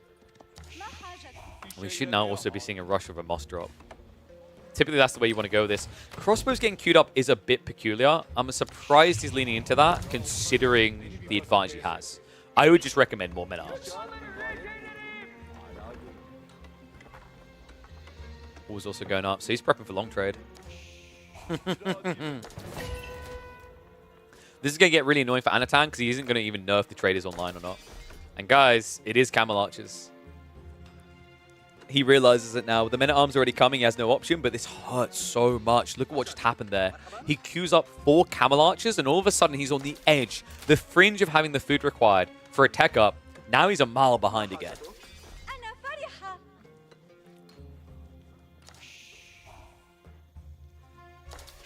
Camel Arch is my favorite Byzantine unit. What, you mean you don't like Desert Raiders more? What's kind of interesting is actually like crossbows aren't that bad at dealing with Camel Archers anyway, right? Like, especially at this stage when they're more glass cannon-esque at 140 HP with no ranged armor. My worry as well is like, you know, if you have the same numbers, sure, I'll favor Camel Archers, but when is that going to happen? Right? You're spending double the resources, and also you're talking about a very long production wait, right? 23 seconds versus 35. In fact, it's even quicker than that, remember, because the blacksmiths. So instead of being 35, you're only waiting 17 seconds. You know, in theory, the blacksmiths element of the Ottomans, a lot of people focus on the passive production, but I really want people to start honing in on the insanity of the active production. Similar to the logic of Byzantines with Varangian spam at Start Castle. Your production speed ramps up in a very egregious way. The only reason this Civ doesn't seem broken from that element at the moment, like it was once upon a time, is because the passive production got nerfed. And this is a Civ that doesn't typically have a good enough economy to afford massing crap tons of buildings and flooding. Which is weird to say when you consider the increased production speed, which means you should need less buildings, and the fact that your production buildings cost 50 with less. But yeah, Ottomans' eco is more passively focused than it is actively, right? I know, only a 6 eco lead. Guys, relics are on the way home already. So we've got 2 banked. 1 is at least secluded. Anotand is guaranteed it's not going to be a 5 relic game pitted against him, but it is looking most definitely like a 4 relic grab for the Ottomans.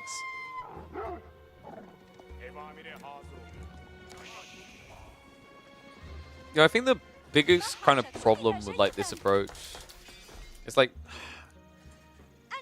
whenever you see men-at-arms, I understand this urge to go for camel archers, but I wonder if it was entirely necessary. The problem is just like how much it slowed down your timing. I feel like I'd feel better if you just built 1 camel archer as a bait, started your tech up, and then built the other camel archers as you teched up, right? Because then you'd have like the tech up already. Because you don't, all of a sudden the relics get given over, and now Puppypaw has options, right? He's had extra time to work with his traditional mangonels. He's had time to layer in the military schools, which means a lot more effective economy here, right? Yes, it's a 10 eco lead for the Abbasids almost, but the reality is with the Trip military school drop and the Mehmed Imperial Armory, the passive production is easily at this point worth like, what, an extra 12 villages? And that's before you add in the additional military schools coming down the line. Farm's coming in very early from Puppypaw, but he wants to condense, right? The beautiful thing about going Sultani Trade Network here is, like, long-term, you can win the game by literally just having this portion of the map. I'd actually argue you want to extend here to make sure you can't Sacred Site win you, but, like, outside that, it's kind of weird. This is a game where potentially Ottomans can, in certain categories at least, match or eclipse the Abbasid late-game economy. The most notable ones would be actually, funnily enough, around trade. Like, yes, you get 25% extra another, you get 30% on top, but trade bags, like, if you're going raw gold, it's incredible, right? The 40% increase is very high.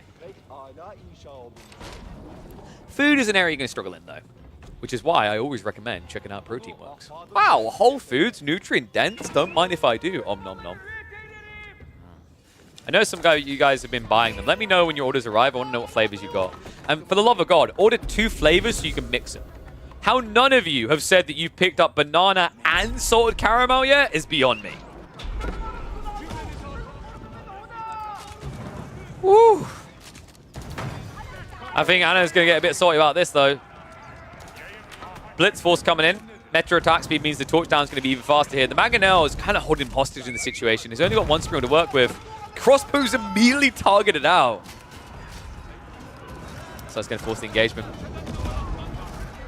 Puppypaw baiting that Sprue on the side, never able to get in range. Some respect is being shown, starting to back up a bit, but like the issue for Anotand now is a matter of space and what occupies that space. He might have some room behind him, but it doesn't hold much in the way of resources to play with. Mango, oh my god, it stays alive. Good hit before it goes down. Looks like Puppypaw is going to be pushed back home. But remember, guys, this is in the middle of a farm transition, right? Like, this is where he's meant to be weak. He's now got the 4th military school added in. Meanwhile, Anotand, he has added in a decent number of farms, but there's no eco-wing play, right? So this is a very expensive play and one that doesn't have the additional benefit of the agriculture tech behind it.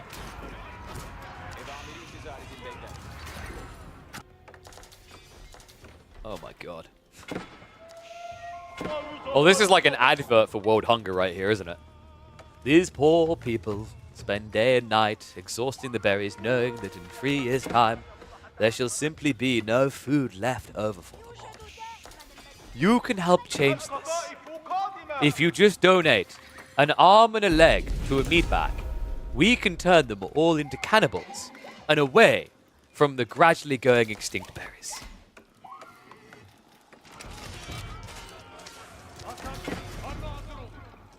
Damn right they need protein works. God bless them. Puppypaw now switching the Janissaries. Pretty effective here when you're up against Golems. Like, crossbows are not going to be the golden solution either. Just a slow attacking unit. You'd rather just have archers here. It's ballsy as well. Like, another reason why Basses are really favored in this matchup is when you reach this stage in the game, composite bows just annihilate your opponent. Composite bows plus the spearman, that beats Ottomans best, which is Sipahi Janissary every day. Aren't berries a luxury food now? Yeah, because of what these people done to it. It used to be everywhere. I mean, sure, some of them you eat and you die, but like you had options. But now, because these guys, with the like, what was it, lead belly perk from Fallout? I mean, they don't care. Poison, unpoison, they'll eat it all. Me, I'm just stuck over here eating the delicious blueberry cheesecake riots from Protein Works. I mean, it's the type of berry I'm willing to indulge in, so I kind of accept it. But you know, all the options I could have had. But the bloody Abasses had to take them away from us. New sieve that plants berries? Wait, like, what about trees as well? Have we just got we should just call them the green friendly sieve. That'll be really confusing when someone's in green. Is Puppy planning for imp here, or is it just really that slow of a ramp up? I think it's the speed of the ramp up, right? Like, you have to remember this is not Istanbul Observatory. We're not going bonkers yet.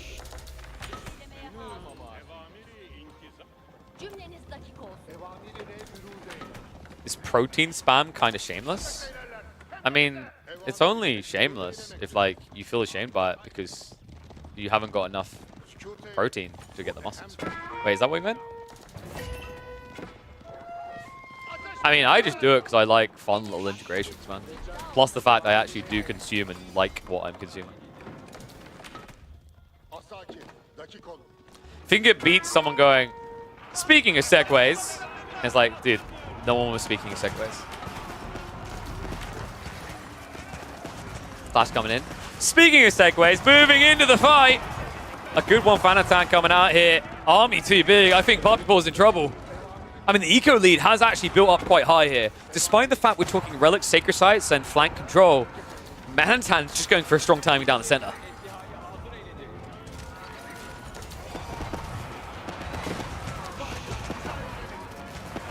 Golem Spearman.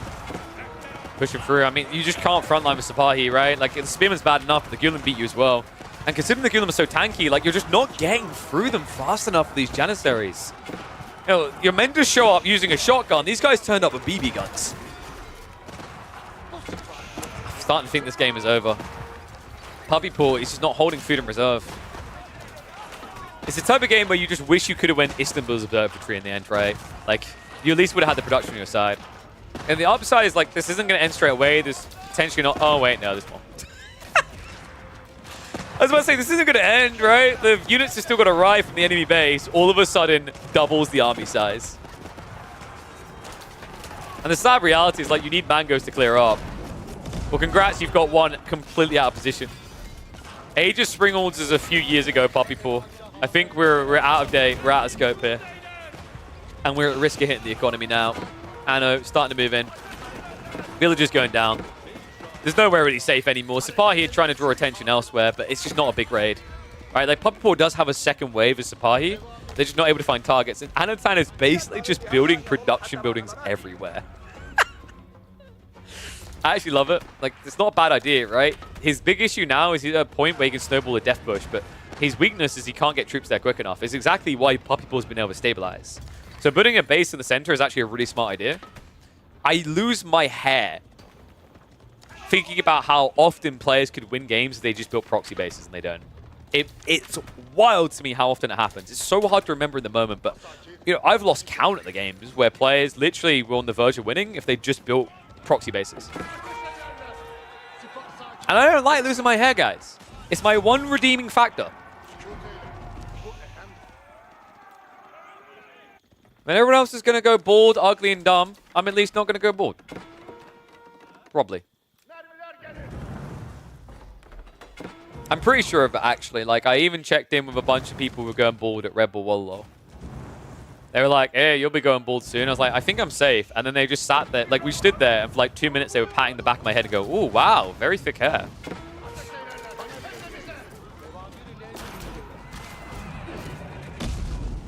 This would be a perfect time for a shampoo sponsor to reach out.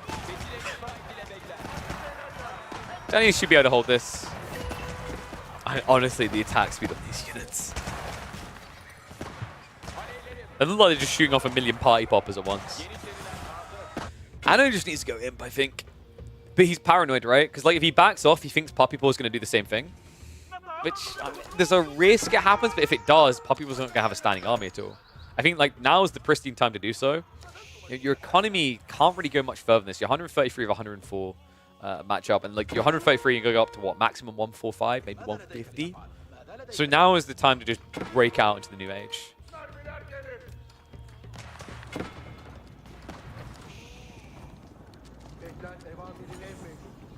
SC2 players never forget to proxy. That's because they proxy at literally 1 minute. I've seen the games. So people are now stockpiling up. Now, this is going to be really intriguing. Because I'm now curious if Puppypaw is going to go for the meta. Or if he's going to complement the Sultani. If he thinks this game is going to go ultra late, he's going to need trade, right? Seagate Forest? The Seagate Forest? What the? What is that landmark? The Seagate Fort is actually really, really effective here. Like, I actually think it's... Dude, are we getting it? We're getting it. No, wait. Oh, come on. I thought we were getting a Seagate Castle. We're not. We're getting the Istanbul Observatory. So Seagate Castle works really well for buffing the trade, remember? Because if you went for Seagate Castle, look at what it does. You get not just the armor. That doesn't matter. It's the movement speed. It makes you very, very effective at trading. You know how I said the trade bags puts you like on par with the Abbasids? The Seagate Castle movement speed puts you ahead of them. But instead, it looks like it's just going to be a cheapskate. You know how it is. No one wants to pay for anything these days. You know how I can tell that? I'm not seeing as many sub emotes in the chat right now. I think some people forgot they've got Twitch Primes. All right, anyway. So Tech Up comes through first. Reactionary now from Anotand. I feel like he just kind of gave over an advantageous point here. He should have been teching up quicker and then attacking. But Puppypaw's now stabilized. He's in a great position here. 57 farms to play with. Other side of this, it's up to 64th Anno. But this is the game where you haven't got an eco wing, so your farms aren't even better.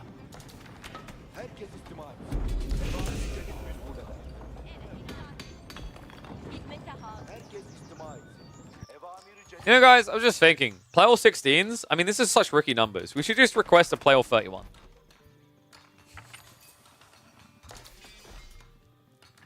Do I need to start casting AoE too? I know Nilly does those all the time. Rams breaking from the north side in the meantime. Golems. Oh, this could be big. That's a thick load of villagers waiting to be slapped. Breaks away just in time. Quick reactions out of Puppypaw saves him. Doom there. So he can come back for the castle afterwards. Golems are just going to try to run to the east side and burn through and then wrap round. Surprised that Puppypaw isn't chasing this, but at this point it's just quicker now to go around the back and block him off here. Yeah, but like AoE4 doesn't have the best of 41s, you know what I mean? Like, what, dude, what was the highest nearly done? Didn't he do like, I can't remember, he's done something ridiculous before, like a best of 45 or something. That guy went hard.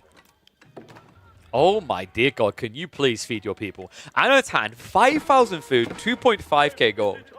Dude, this is like being that guy that doesn't believe you can win the war, so you just pack all your goodies on a boat and then go to leave. Oh my, Anotand right now is that guy out of Dungeons and Dragons.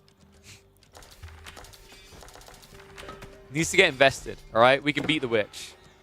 We have to be fast about it, though. Great Bombards have now been queued up by Puppypaw. And a lot of perks are coming. Chemistry and Janissary guns on the way. I think Anno just needs to go for... Yeah, I think you have to go archers here. Like, I'm a little bit surprised he hasn't pivoted over to composite bow archers. He's going hand cannoneers instead. You have got trade wing, right? He did go trade, so like you will be able to afford them long term. But I'm just wondering if archers, maybe just for the kind of like the overwhelming factor that it has, would be better.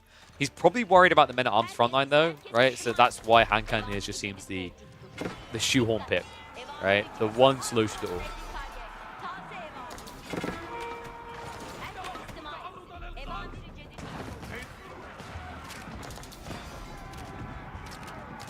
I can count. Up to 4. I mean, the interesting thing is I'd love to see just Puppypaw use this to start brute forcing the golds in the center, but I feel like it's going to be too late now. The most important one is over here. This 7k is going to go hard here for both players, right? Like, you got to remember, trade is not set up. We've got trade wing, but we haven't got mass trade. In fact, where are the traders? Huh? Are they just trading a trash tier trade? I actually don't know what he's done with the traders. They're somewhere. I legit just can't see where. Are they just camping in a corner waiting for good trade? Because like they're not on the trade route at all. What? Did we just get scammed? Oh, we did. Blitzkrieg. What up, buddy? Thank you very much for the 5 gifties. Whoop, whoop. Finally, Zerton has got the right emotes to spam.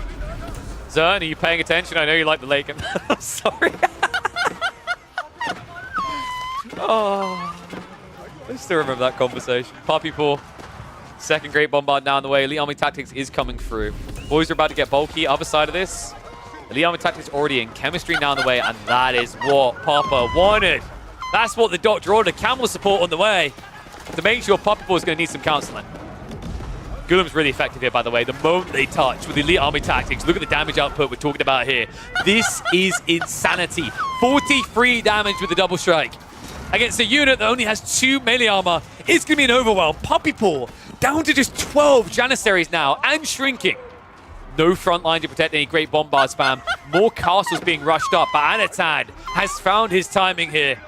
He just needed a Smeagol to 1,000%. Not like those people that go for the gold, but he's going for the gold in a different way.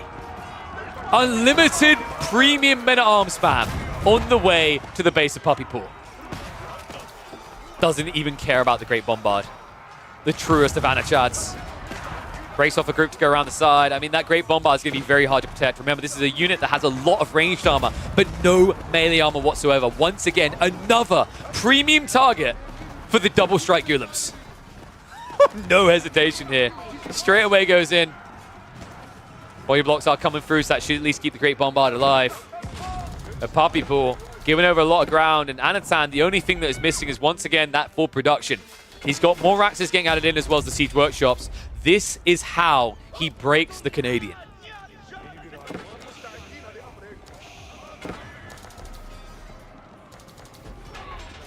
It's quite interesting, right? Because like compared to spamming hand cannoneers, which I wasn't a fan of the idea of, this is also a lot more cost efficient. Gold's the thing that's going to run out. You don't want to boom traders. You don't even seem to be doing anything with your 5 traders. So it's much better to just get 4 golems for the same gold price as a hand cannon here. And food is the eternal thing. Like, it does make the trade wing choice even weirder. I will say that about this game. And I finally scouted the trader when there's literally 1 left. What? Meanwhile, other side also with trade now. So Puppypaw swelling up also.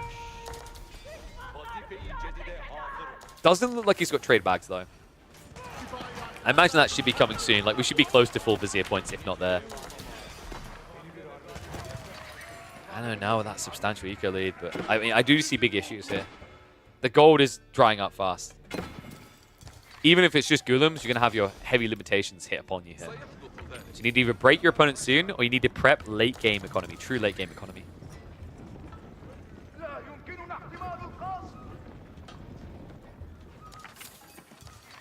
Seems like it's calming down, so we might actually get to it, and there it is. Woo! Alright, after ignoring your 5 traders, apparently someone really wants it. Who needs gold when you have military schools? People that like building military that actually can't just come out en masse, which would be great bombards. You could wait for passive production, or you could just get 1 million gold and spam 10 of them. Just saying. I'm actually starting to think this game might already be over.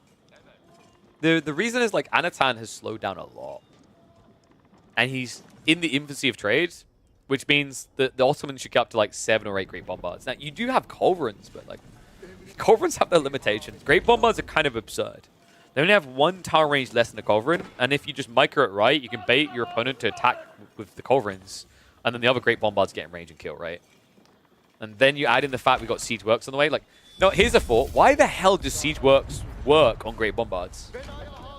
Honestly, I do not think this unit needs extra health.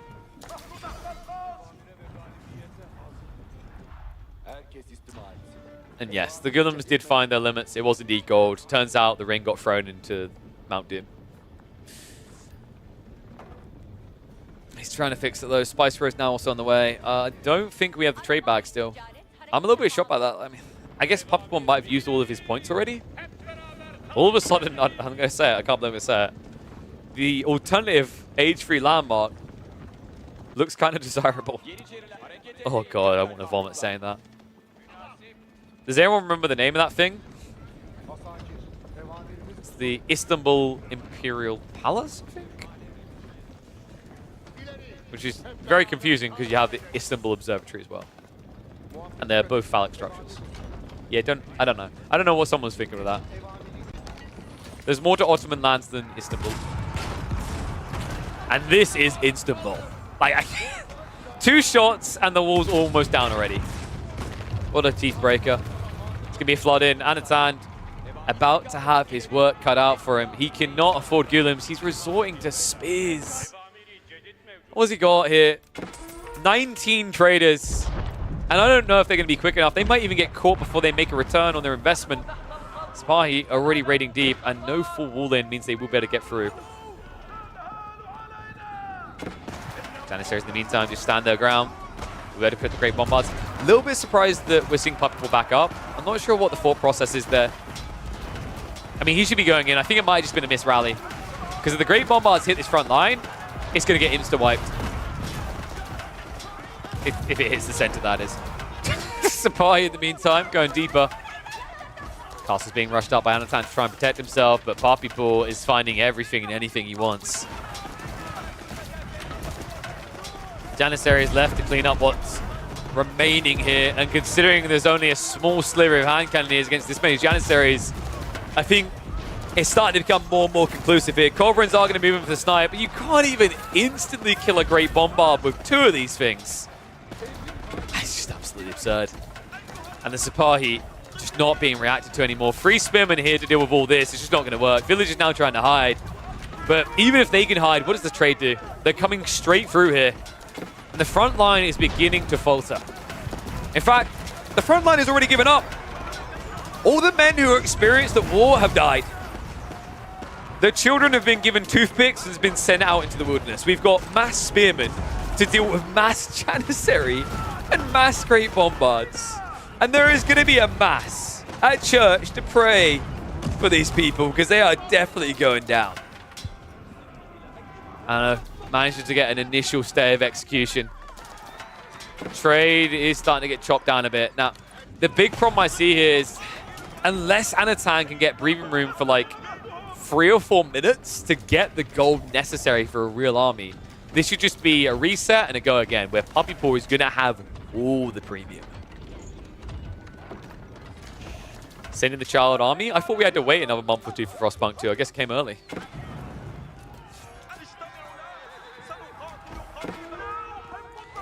Someone on the dev team's like, huh, you know what? It's fun having them in the workshops, but imagine, what if we just gave the kiddie a shot? Wait, what? Okay, I'm sorry, but all I can imagine, like with the thought of giving Kitty a shotgun is, do you guys remember that scene from The Hills Have Eyes? The old lady with like, was it the revolver? Oh wait, no, I think she got shot, didn't she? But she went flying. That recoil, woo! Well, this is the last stand. I don't think it's gonna last long. The men-at-arms have already been given the room through to go in. I mean, you just can't hold this spears alone. An admirable attempt by Anotand. It's unfortunate as well. Had he had that full production and an earlier reset, I could have seen him ending this game before he even reached the lane. But that died, backfiring so simply, and the Ottomans then reaching into Imperial felt like it truly gave this game over. Add in the fact that Anotand then went for one big final foul swing without prepping gold income infinitely behind it, and the Ghoulims cannot deliver you. That is what was missing here. If he had actually been scaling up that trade, I think mass Ghoulims could have won this game for him, because Puppypaw would have struggled to, I think, get the mass together. But now it's undeniable, as Puppypaw is getting the mass of points together here. 6th point about to go up on the board, and there can be no denying it.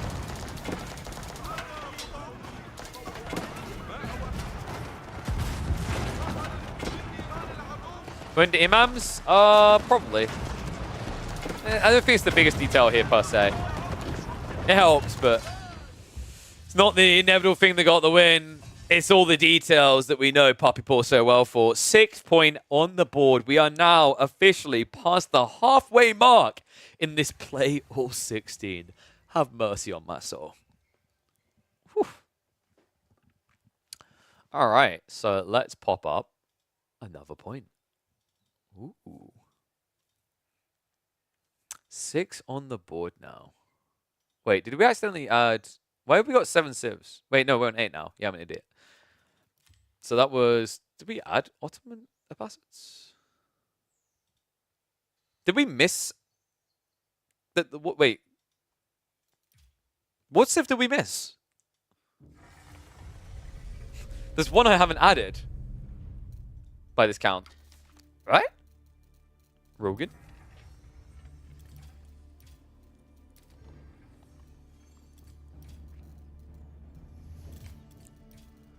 So, we got Japanese, Order of the Dented, French,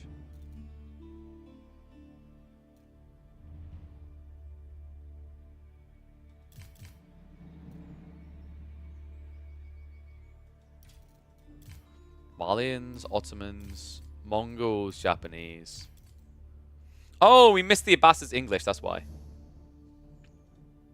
Let me just add that now.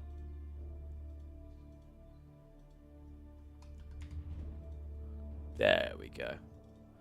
All right, let's get ready for the next one. Not looking good for Anotand? Nah, he can still get the majority of points. Jesus. We are halfway, guys. You know, I don't know what happens to Cal's UI when you add more than 8 civs, but we're going to find out. What's up, Biddlin? How's it going, buddy?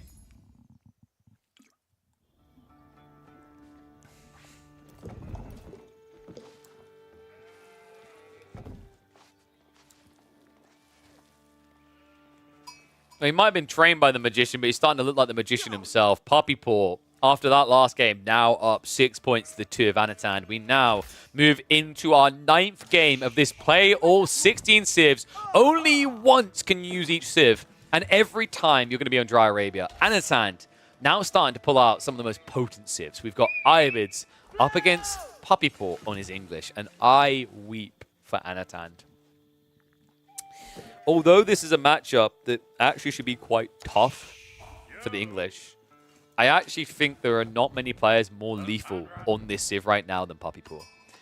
Him and Wham have some vile builds. You may have noticed them on this channel before. They were some of the first ones to go into the Abbey of Kings 2TC build. They're the ones that discovered the volatility, the disgustingness that is the Wingard Raiders opening with a fast imp build.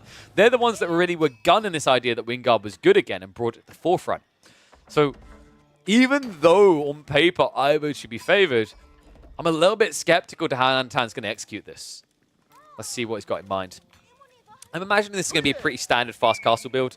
Logic is you just go into the military wing. That gives you the counter to the king. The king can't do anything against you. And then you basically play into fast castle with camel lancers. Pretty strong comp. Other side of this, Puppypaw should probably just stay the standard course, which is to go into Abbey of Kings 2TC fast castle. There is a possibility, however, of Abbey of Kings 1TC all in that I think is kind of slept on here in this matchup. Because if you allow this to go to castle, you are playing into the strong point, the Ibids. And there's a way you can easily block them out of Lombos early on, considering the extra range Lombos have compared to other archers. Means that outpost defenses usually aren't as effective. Also means with Lombos, this Desert Raider doesn't do anything.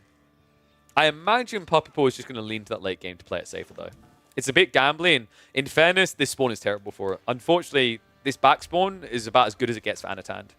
Puts him so far away from Lombos, puts him close enough to the edge of the map that one outpost blocks a full rotation. It means there's just no player here. So Puppypaw, first step on the way is going to be Abbey of Kings. And next step should just be a shift across onto the stone. England should always go Longbows in this matchup. I mean, with this spawn, are you sure? Because I am not. I mean, if you're talking Ford Gold where it's here, I agree. But this back gold is like so easy for Anotand. If you try to Lombo him, I just don't see how you break in. You counter the Desert Raiders, sure, but like you don't counter the tech up, right?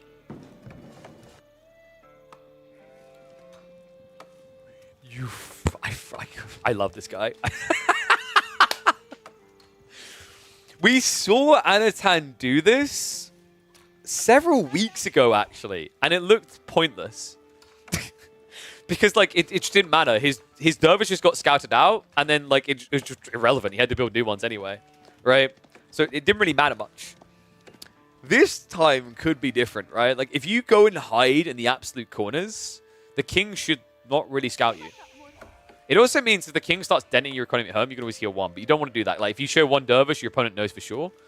Realistically, Puppypaw should know for sure. He'd just be able to check the landmark and understand what the wings are. But this is such a crafty build. Abbey King's about to complete soon. After this, it should just be, what, Growth Wing? The problem I do have with this build, by the way, is like, sure, your opponent gets no value out of doing Lombo play now, right? Because like the value was if you've done Desert Raiders, he shuts them down. But now the king isn't directly countered, so like, I guess you can sit here and just kiss the boo-boos better. I think that's what he's going... What? No, guys, that is actually what he's going for. Think about this.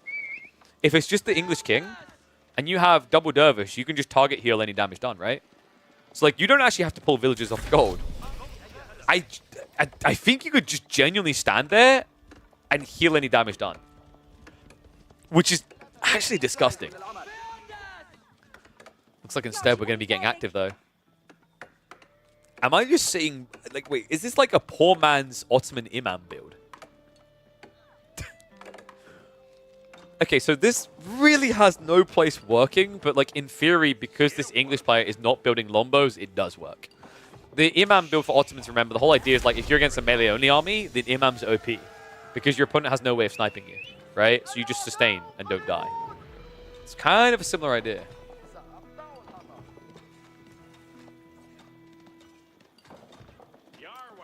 Oh, wacky build. I got a smile on my face because I totally forgot that Anotand done this a few weeks ago. I mean, admittedly, the game just didn't really evolve how you would have wanted it to with the Dervish opening. This is very different, though. The particular game I'm referencing, he basically just...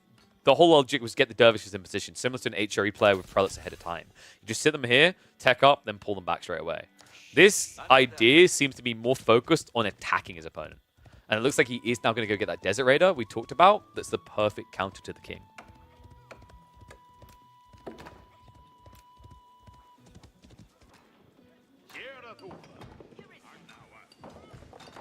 So second TC is probably going to be pretty safe here from Puppypaw. Considering your opponent's building a feudal army, you just drop it on the gold, right? Yeah. Makes a lot of sense here. His goal is to get fast castle, and then afterwards you can drop the white tower, like, for example, here. Or, like, maybe even here. You could probably just plop it between the two TCs and then build farms around it. He's even got the perfect room there. And this is some old school styles of building your farms. You guys remember when this first came in? This is a little bit different, though. The old school was the Vortex build where it was like one tile down a little bit so that you would like stagger around and then still fully surround the farm. So this is an entirely different one. Kind of a little bit funky, actually. I think Puppypaw was trying to maximize efficiency by not walking villages to build a mill. What's the advantage of farms first instead of faster TC? You just never run out of food. The other reason why I usually advise this type of build is you can see what your opponent is doing and react, right? Because like if you immediately go, the thing you have to realize is the whole idea of like a 5-minute TC timing sounds really broken until your opponent does something that is really bad for you, right? It's the same reason why I've suggested to people that unless you're worried about your opponent immediately diving your stone, you should gather wood first for a TC build, not stone. Because if you gather wood first, you can see what your opponent's doing and react to it. For example, if you're in an English Abbasid matchup and your opponent starts building extra TCs, you as an English player should be like, oh, that's an opportunity to attack him, right? Because he's being greedy, I'll have a bigger army. So now all that wood you gathered, you can put into archery ranges instead of just putting it into a TC, right? Whereas like if you gather stone first, there's nothing you can do with it. Congrats, firm handshakes. Either build a Malian outpost that needs more wood anyway, or wait until Castle Age to put a keep. Tech up about to come through. Anotand, I think he's already in position, right? No, he's hanging back. Wait, what? All right, that is the most expensive deer pusher I can imagine. Logistics wing to push deer in. I've seen it all now. The reason this is really cool, by the way, is like, Ottomans are already favored in this opening because Desert Raiders destroy the king. But now, like, the king can't even over time, over the course of like 4 minutes, kill a single Desert Raider. It's so cool.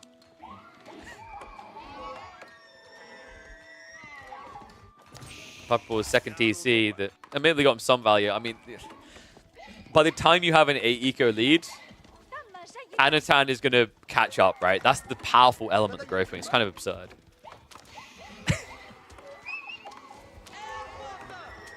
Nice of Anotand to grief himself there. Whoops. Plenty of food underneath the TC now, though. King's going to come in. He's actually lucky he didn't lose the scout there. I'm a little bit surprised, actually, Anotand didn't prio that down. Like, you kill the scout here because then the king feels blind, right? Instead, a lot of damage actually being soaked by the unit that is just going to heal. I mean, the reality is they'll both heal, right? But with the scout, you would at least got the kill in time. So tech up about to complete. This is where the dervishes should make their move for the relics. White tower is coming in, and then an unexpected location here. Puppypaw is also going for the deer. I'm a little bit surprised by that. Like, the left side is very exposed on this map. White tower here almost fully encapsulates you if you put a small wall down. But I guess you still then have this point that's not defended. And I can kind of see where Puppypaw is coming from, right? Like, he can always put his farms around here, but he can't move his wood line. And if he builds the white tower over here, he can just be blocked on wood entirely and the game's over.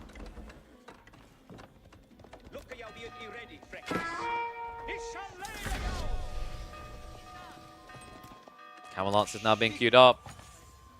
Anotand, I mean, this is the tough part, right? Like, white tower doesn't really counter this opening. White tower is really powerful players now to go knights. He's going to build a few, but this is not going to be the fight. This is just about raiding, right? If you ever get bogged down in a fight, Camel Lances just disintegrate you. The upside, at least, is White Tower is basically like the freest castle age in the game because no one can attack you. At least where the White Tower is. The downside is you may be noticing that White Tower doesn't really protect much.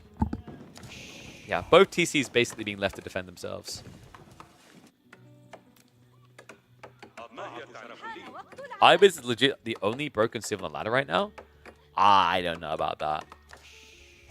They're one of the most dumbly designed civs. And that's not like, I'm not saying that the devs are dumb. It's more that the strategy that comes out is dumb. Because like Desert Raider Growth Wing is just too good. They need diversification in their build. By nerfing the two best and buffing the weaker ones. Some people don't want to hear that. But like Sometimes you gotta admit, when someone needs to be nerfed, it also needs to be buffed. Like, Iabids have very specific timings, and if they miss them, they just don't do anything. The problem right now is the timing is way too easy to hit. It's like, it feels uncounterable, right?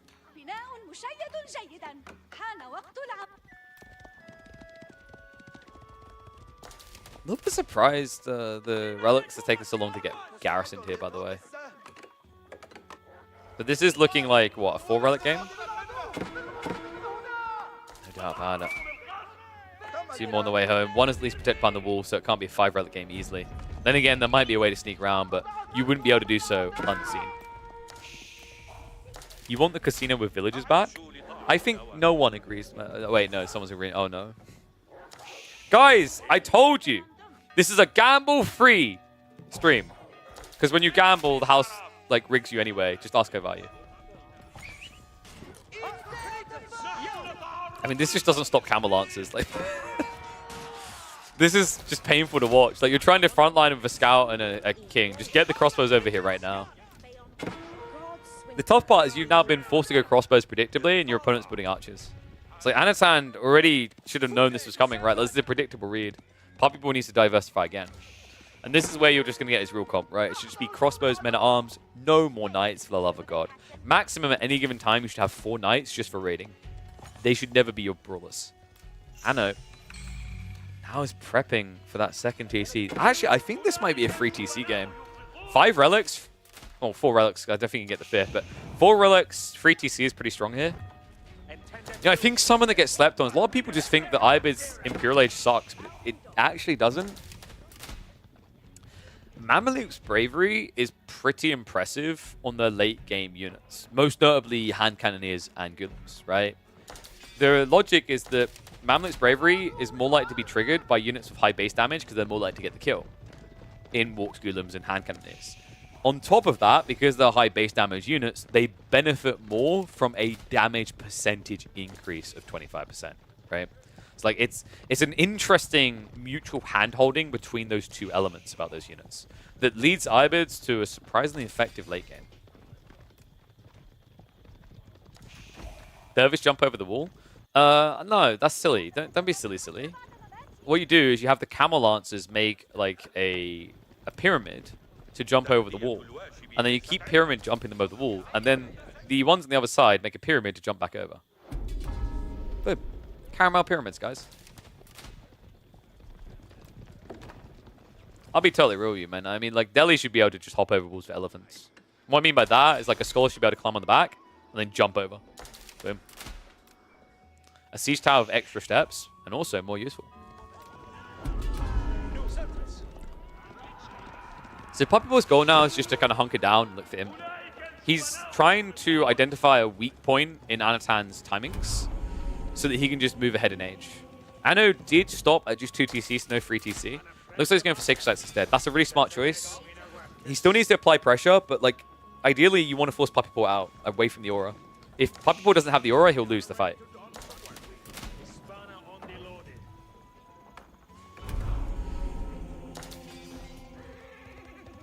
Sacred Sites getting locked in the meantime. Interesting positioning here. Anotand going in for the Manganiques. Oh, you need to be so careful about this. You can't be seen doing it. Because if you are, Puppypaw already has double Siege Workshop. Right? It only takes him 15 seconds to get Springles out. By the way, like, that needs to be nerfed. The production speed overall from the White Tower is absurd. But the fact that also, like, the one weak point the English used to have, which was their siege production transition, doesn't exist. The weakness is gone now. It's disgusting. I think it's too much. So Manganique is going to get scouted, so Spring would immediately get skewed up. Anno. Still not going for that 3rd TC. Looks like Puppypaw is about to bank the 1 relic he has on his side. Siege now coming in. Looking to force a fight over that town center. Puppypaw. Well, the Manganique has free reign here. The Springald hasn't arrived yet. Manganique turns around for another shot. Okay, that was a sick bait. So Puppypaw thought he was going to get hit on the crossbows. Anotand doesn't want to waste his time on it, right? He goes after the men-at-arms. It's not much damage, but it's more than you'd otherwise get. And the reason that's smart is, like, for anyone who's watched Puppypaw, they understand that he's actually by far one of the best micros when it comes to mango shot dodging. Like, I actually think he's the best one I've seen. The consistency this kid has to dodge mango shots is unparalleled. Especially when you consider how often he's playing on European servers, right? So he's got additional ping. Stronghold now for Puppypaw. Anno giving over ground at the worst possible time here. He never locked in the 3 Sacred Sites. He's only playing 2 TC. He's in the midst of a farm transition. Guys, I think this game is getting away from Anno. Armorclad now finally on the way as well. I mean, Puppypaw is in a prime position here. He has options. He can either now just try to return fire, dive the enemy base, or he can just consider Imperial. It's a bloody strong position to find yourself in, actually.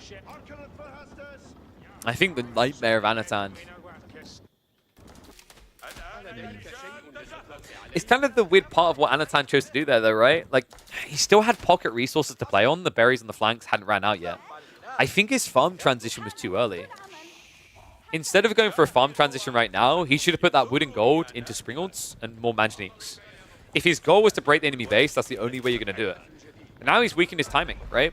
All of a sudden, he's given control of the game over to Puppypaw. And Puppypaw should just run with this into Imperial. I see no real reason to try and dive. Your opponent's going to have walls up. You're going to put yourself out of position with a static army. The only thing that can happen from you going to the enemy here is that you throw the lead.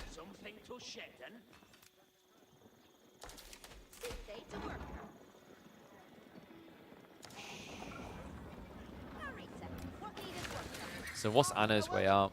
I think 3 TC probably still your saving grace. I almost feel like he was planning mass horsemen with this rush towards farm so early. He's just not there yet, right? Like, you're going to need an extra 10 farms to kind of stabilize that.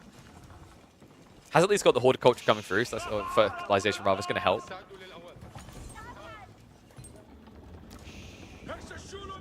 But not much forward again.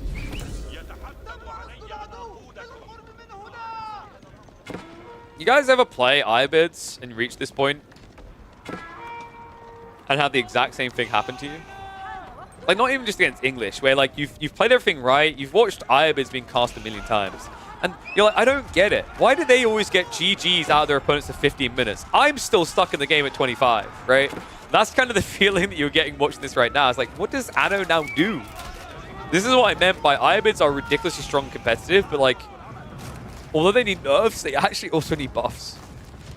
I'm not saying you should just be free to recover this mistake, but, like, there wasn't another way of going, right? Like, the goal, the win condition is grab relics and then either all in your opponent or out eco boom them.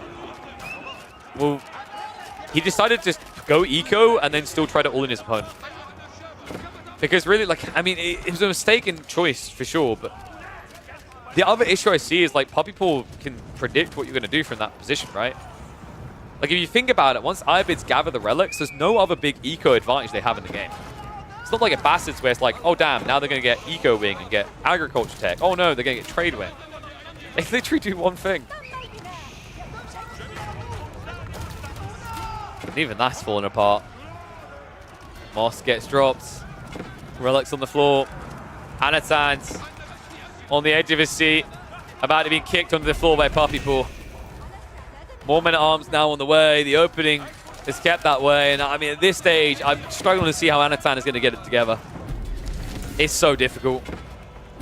Crossbows trading out here. That's at least one advantage, right? The Mamluk's Bravery is going to give him the edge. I think Puppypaw is jumping the gun, targeting out these Moss. He just needs to go after the army. Finally realizes it.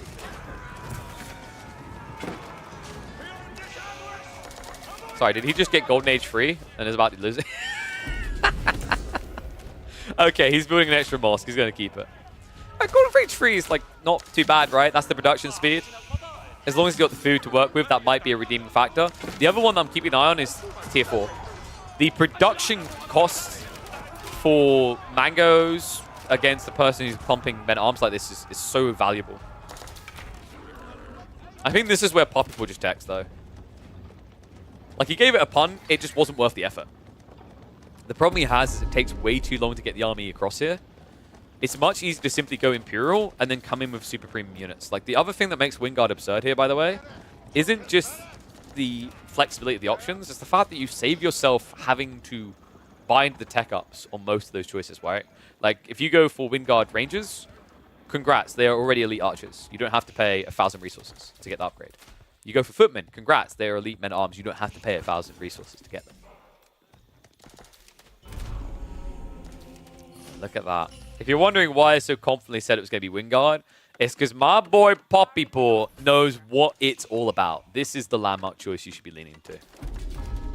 I have a golden rule on this channel. Anyone who's been here for a while knows exactly what it is. If you have a choice, you build this. Every time.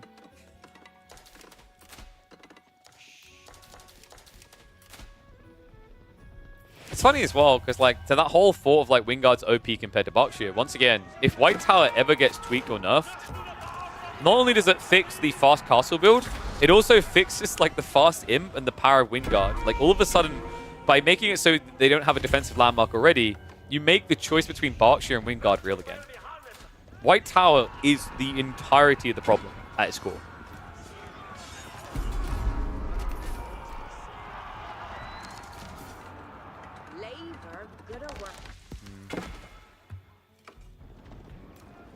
Puppypaw now prepping keeps in the center. Big gold vein being tapped. And I believe, have we actually got any production? What? I guess the initial gold's going into the enclosures of text, right? I mean, he could actually just start spamming Wingard Raiders. I'm surprised he's not doing it. For a guy who wants Horsemen, probably the thought process here is most of the value's in Knights, and your opponent has mass crossbows, right? But I'd say Rangers could make a lot of sense here. I mean, the wood's a bit lacking, though.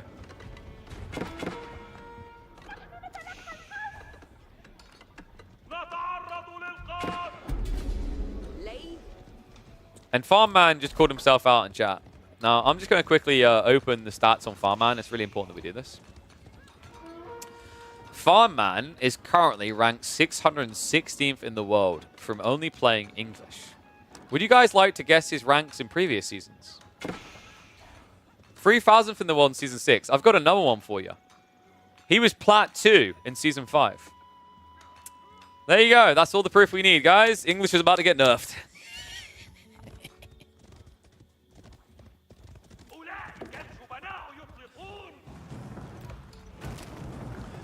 Puppypaw starting to constrict the map now. Another kind of crazy thing about this spawn we didn't even highlight is the sacred sites are really tight. It's like a Delhi player's wet dream. Makes it so easy to just set up static defenses and camp here. It's funny as well because it just means you don't have to come in. But guess what? Puppypaw is going to be coming in. Raiders on the way, baby. Look at the spacing on this army. Able to reach around so freely on the backside. It's just buying room, right? Like, Anotand is reacting to his own base, which means more defenses, more map control just being given over to the English.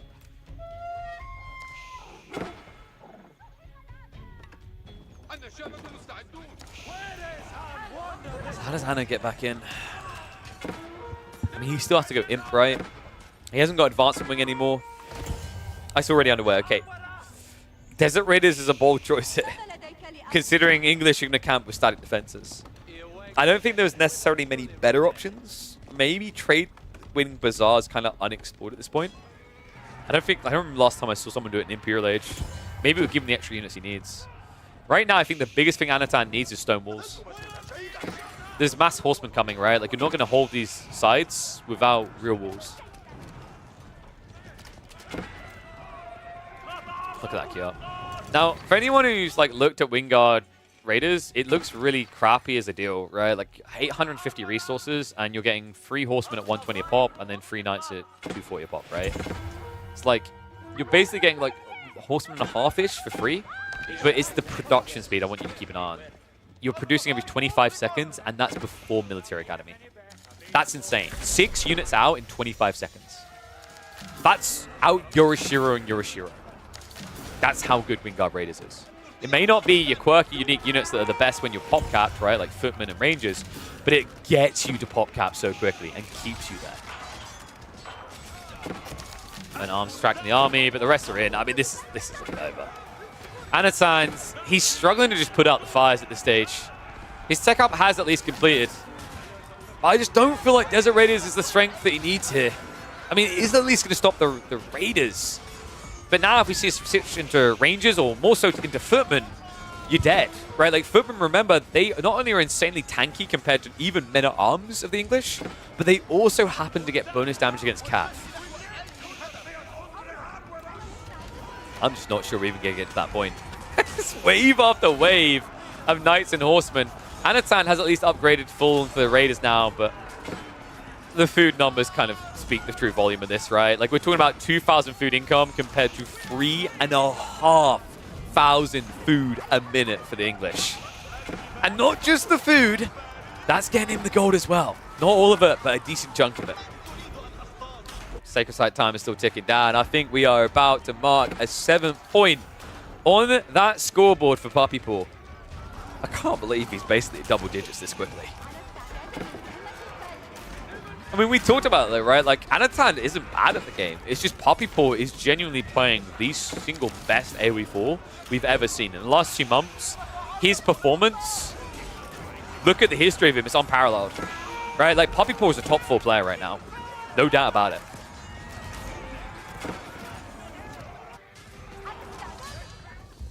Well, he's definitely making Anotand look like a top 20 instead of where he rightfully belongs, which I say is a top 12. GG called, another one on the board for the Canadian prodigy. Whew. Did someone call for more score? 9 games in, Puppypaw at 7 wins already. Bloody hell.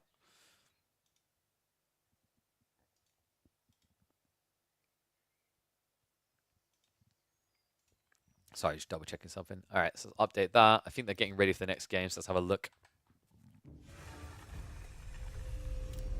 Stop spying on Farmy? What? I don't know what you're talking about. We're just checking in on him, dog. Don't be weird about it. Okay, so time for another game.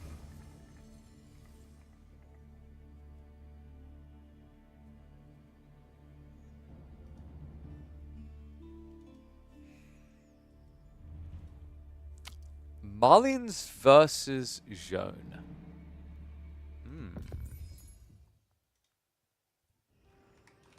I think we've got ourselves an Anno win here, by the way.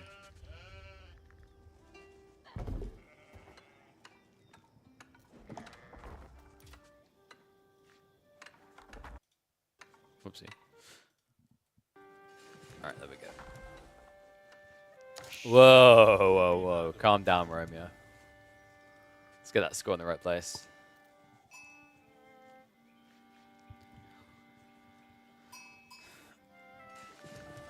So how's this going to work out? Like, every third game Anotand wins? Because we finally got a matchup that should favor him here. Jaune versus Malians. You know, this is an interesting matchup, actually. For a while, people thought it was actually going to be good for Jaune because she can kind of farm these very expensive units, Javelins and Donzos, that are more expensive than your typical feudal counterparts. But what people quickly discovered is actually Malians have another way of playing this match. It's very simple. You open with 2 or 3 sofas, you target down Jaune, you kill her, and you move on. And recycle. And the reason that works is actually what a lot of Jaune pickers realize is that whole idea of being the feudal army doesn't even work that well, considering how big that army gets to the point that can insta-snipe Jaune. That's a problem. So the solution for Jaune pickers was to go for 2TC build. Sadly, that 2TC build opened the doors for the Sofa Malian play. And it's important that you make that play, by the way. The reason why Anotand is likely to do that is the counter that people discovered against Malians and their fast castle build is typically just to go 2TC immediately, as soon as possible, and then build a few feudal units. Because then you drag them into the feudal age while scaling your economy, and they can't unlock their true potential. Tried this once with Sofas and got killed by French Knights. What? Was Jaune playing 1TC, though? Because that's the thing. Like, you'll beat Jaune with that strategy if she plays 2TCs. It's a reactionary thing. So, like, what matters here is Puppypaw. If Anotand sees that Puppypaw goes 2TC, he goes Sofas. If Puppypaw stays 1TC, you literally just camp at home and you build an army. Like, those are the 2 routes you take. It's why Malians have been able to dunk on them competitive. I'm curious if it's actually rippled into 1v1 ladder, actually. So, let's have a look here. So, Malians versus Jaune. Yeah, 52.9% win rate over 17 games. Previous patch, Malians versus Zhone. Interestingly enough, 18 games at 38.9%. So I think people really started to clock it after the March patch. It's surprisingly Malian favored. Let's see which way Puppy wants to go, though. I mean, actually, considering the spawn, he probably could play one TC all-in. Anotand doesn't really have this kind of tight spawn on the multiple golds that keeps his base fully connected. That's really important because that means that Zhone with Knights can kind of find ways in to chip at you. What you really want when you're up against Zhone here is you want a spawn that lets you just kind of like layer your base like a cake. A very chaotic cake where people just can't get in. And that's important because like in this matchup, when you play into mass Donzos and mass Javelins, you've got a hybridized army that is full range, while the Zhone faction is just going to have half range and half Knights.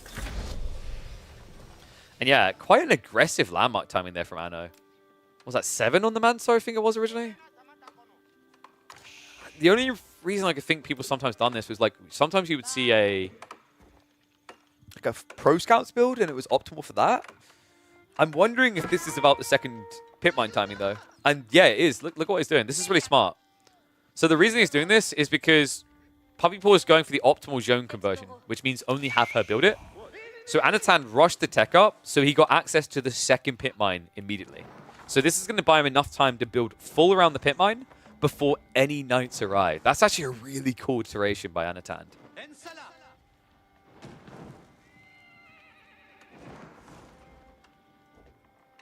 And we are getting the 2TC. Okay, so this is very important now. Anno, are you kidding me with this timing? He's scouting. He's going to check for it. That's confirmation. So now, if Anotand wants to block this play entirely, all he needs to do is drop a stables and build 2 sofas. It's that simple. Wow, really? It is that simple. Because then Zhone can't do anything. And then behind that, you can just, like, you know, start ranching up, right? Because you're still looking for Castle Age before the Eco League gets too big. Let's see which way Anna wants to proceed. A lot of wood gathering underway.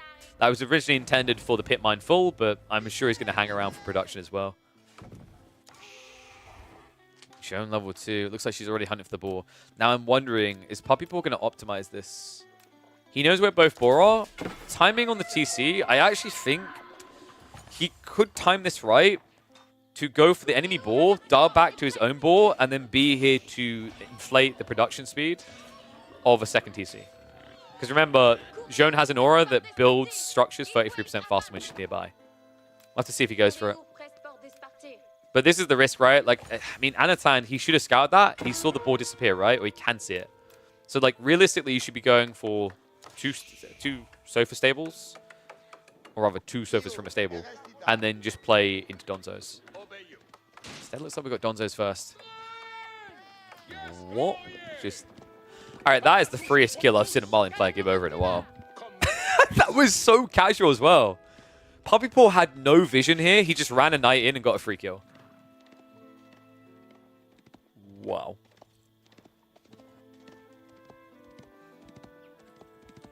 He actually might even be able to get the kill in the pit mine as well, which is big here. I mean, Anotand is prepping the Donzos, but this is heavily delayed. And second TC's coming. Yes! My boy! God, I'm so happy people finally started doing this. I've been begging for it since like day one. This is such a smart element of Zhone, is that build speed aura makes the TC timing so much quicker, right? Like default, you're at 2.5 minutes and you're taking 33% off. That's no small sliver. And sure, obviously build quicker, more villages involved, but the inflation on the build speed is so worth it. This is something I said mark my words about, right? Like similar to when you think about timings for like StarCraft players on getting in position for like a proxy-based play. Zhone is going to be the same way with rotating. Players are going to look on the map, they're going to understand how long it takes to get Zhone to a boar and back, and then they're going to calibrate the rotation around the map to make sure they're in position to inflate their build speeds. It's such a big difference. Like, you're talking like, if you think about the difference of time it takes you to build that TC, you're getting probably an extra villager and a half in a lot of cases. Zhone now arriving, and we have got Donzos plus Jazz being added. So this is perfect right now for Puppypaw. Like, Anotand really needed 1 or 2 sofas going for raids. I just don't think that's now going to happen. How is he looking on food as well? Only 5 sheep. Now, I'm curious if that informed him making this choice to not go sofas at all, because it is quite food expensive, right?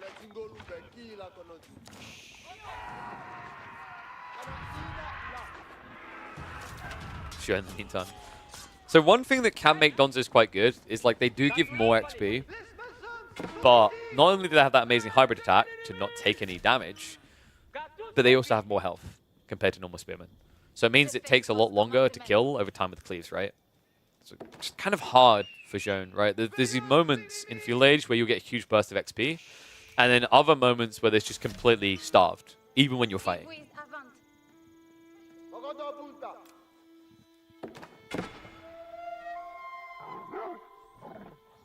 2 villages produce 100% more food than 1? Oh my god, that is broken. They do take a minute to pay for themselves, though. You realize, like, did they? Like, I feel like a lot of people don't clock that. Because you pay 50 food, and at this stage in the game, like, on Deer, you're gathering about, like, what, 55, I think? Like, I think it's 50, and then 55 with survival techniques. It's like, it takes a minute to pay for yourself. So I always remind people, like, if you're in a game where, like, your TC is producing villages and then insta-dying, you may want to stop production temporarily. Because you're just burning food. Villages. But wait, we forgot about the other value, the Donati value. These are also military units. Knight gets taken out. And what a play. Yeah, I wondered what his answer was going to be the second TC. Anotand goes for the sneaky ram. And he clown casts his ass off. Oh, that's sick. Wolf is going to try to help out Puppypaw, but he might have a problem here. Knight's coming, but like there's Donzos inside there, right? So the moment you approach it, you get stabbed. Jabs. Interesting choice the way he done that. Donzos are getting baited out. This is the game of cat and mouse. But I think Zhone actually might be the big lion in the equation. Has to run back inside. Quick, guys, before she cleaves. Has he just had enough? Or is he just going to commit? I mean, dude, this doesn't work. She has Divine Restoration. You're getting played. You're getting bamboozled right now. Donzo count down to 5. Oh my god. Is it over? No, because it's a play of 16. And this is only game number 10. He has still got the ram. Maybe. Please kill the wolf. Please. The wolf is legitimately killing the ram.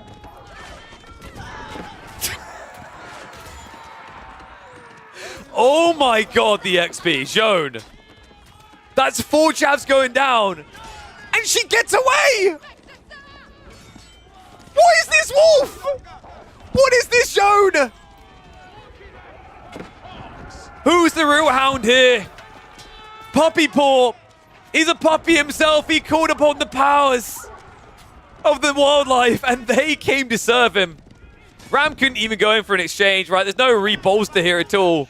And that micro is so sick by Puppypaw. A huge injection of XP in this game. And Anotand now on the verge of defeat. He has nothing behind this. He's got no ranches set up. He's now over 15 villages behind. This has been a smooth execution by Puppypaw. Wow. I mean, I don't know if this, like, maybe I've missed something and this is the new way that Malians are meant to do this, but I still believe in the power of the opening of the sofas. I have to wonder, going back in hindsight, if Anotand had just had 2 sofas, the damage he could have done to shut down Zhone and then potentially block that second TC or raid villages in between. And remember, sofas move quicker than knights, so you can disengage. I feel like that would have worked a lot better than this. Now, admittedly, he was close to killing Zhone, but even if he got that kill, what does he do with it here? It doesn't save his bacon. It doesn't save his game. He's as cooked as they come. Now Puppypaw is ready to make him score like a piggy. Divine Restoration's off cooldown again. Zhone goes in for the mass cleave. Decent damage done to her, but remember, she's just farming up a storm right now. Love this. Just go after the jabs, right? Like, the javelins aren't really going to threaten you here because they need to deal with the archers. And this is over unless Anotand can pull off a miracle in the micro. Once again, Puppypaw pulling away on the verge of death here. Knight's now going in for Clash. Donzo's done. Anotand's done as well. He's got mass javelins against Knights and no protection. Level 3 Jean in at 12.5 minutes. You don't say that often when you're watching a conk level game. Might have a gold or two in chat that's familiar with that experience, but for a lot of players at the conk level, that doesn't happen these days. But when it does, you call GG. Oof. Absolute shellacking. Oh, I just noticed what happens with the UI when we add this many serves. 8 points on the board now. 6 more games to go. God damn. Let's see if they're ready for the next game yet. I believe they are.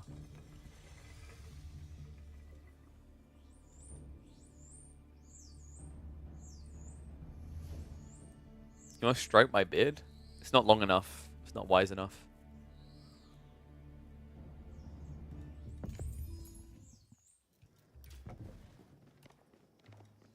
One second, I just need to quickly bump something.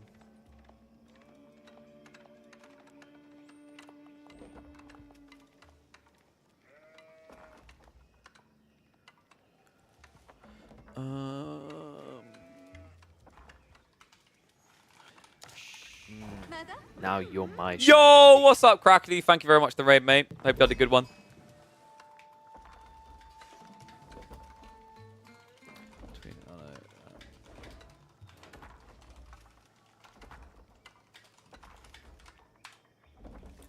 Rip your ears? What was wrong with your ears, dude? It wasn't even that loud. Hopefully you didn't have to experience too many Malians, my friend. No surprise the raid came here after what you just saw happen to the Malians. But now it's time for the Dirty Deli. Anotand's still only 2 games won out of 10 so far. Puppypaw on cruise mode here. 8-2. He picks the Ibids. Ooh, this is a spicy matchup. I actually really like the Ibids here. There's some really crafty builds around just building a few initial units to distract the Deli, and then you fast castle up. Curious to see if Anotand has a solution to that, because I feel like a lot of players have fallen victim to it. The most notable one, I believe it was... Who is Poppy? Was it Marine Lord versus Kiljardi, if I'm not mistaken? Sick game in the last EDC tournament, where he basically baited his opponent in to building into like mass Deli forces. Came in with initial Desert Raiders, a few Horsemen, and I believe it was Archers. Won the initial fight, and then got Castle Age for free. That's your goal in this matchup as Ibids. You're literally looking for a clean, quick way out into Castle Age. But the cool thing is by playing a little bit of Feudal Age, you'd think it would be bad. It's actually the polar opposite. It's a good thing, because by playing some Feudal Age, it allows you to get to that Golden Age 2. Golden Age 2 is really bloody important here. Golden Age 1 helps a lot, of course, the Gavin rate, but Golden Age 2 into Castle Age gives you quick tech unlocks. Veterancy on Archers, in particular, being of high value. Other side, I think this is just going to be standard tower victory. I'm not expecting to see anything too unorthodox. Spread of the Sacred Site is not too bad. For all those people just joining from Crackly's stream, by the way, this is a play all 16 between Puppypaw and Anotand. That's right, they are playing every single Civ in Age of Empires 4, and they can only pick them once. So no repeats here.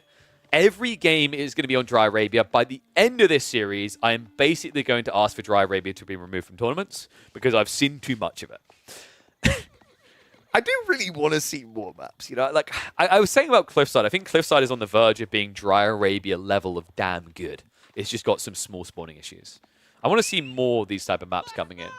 Like, I know Dry Arabia is always going to be the backbone of competitive, but oh damn, we can aim for like more that aren't just like quirky maps, but are interestingly designed that way. Gorge is gorgeous? No, Gorge has way too much wood.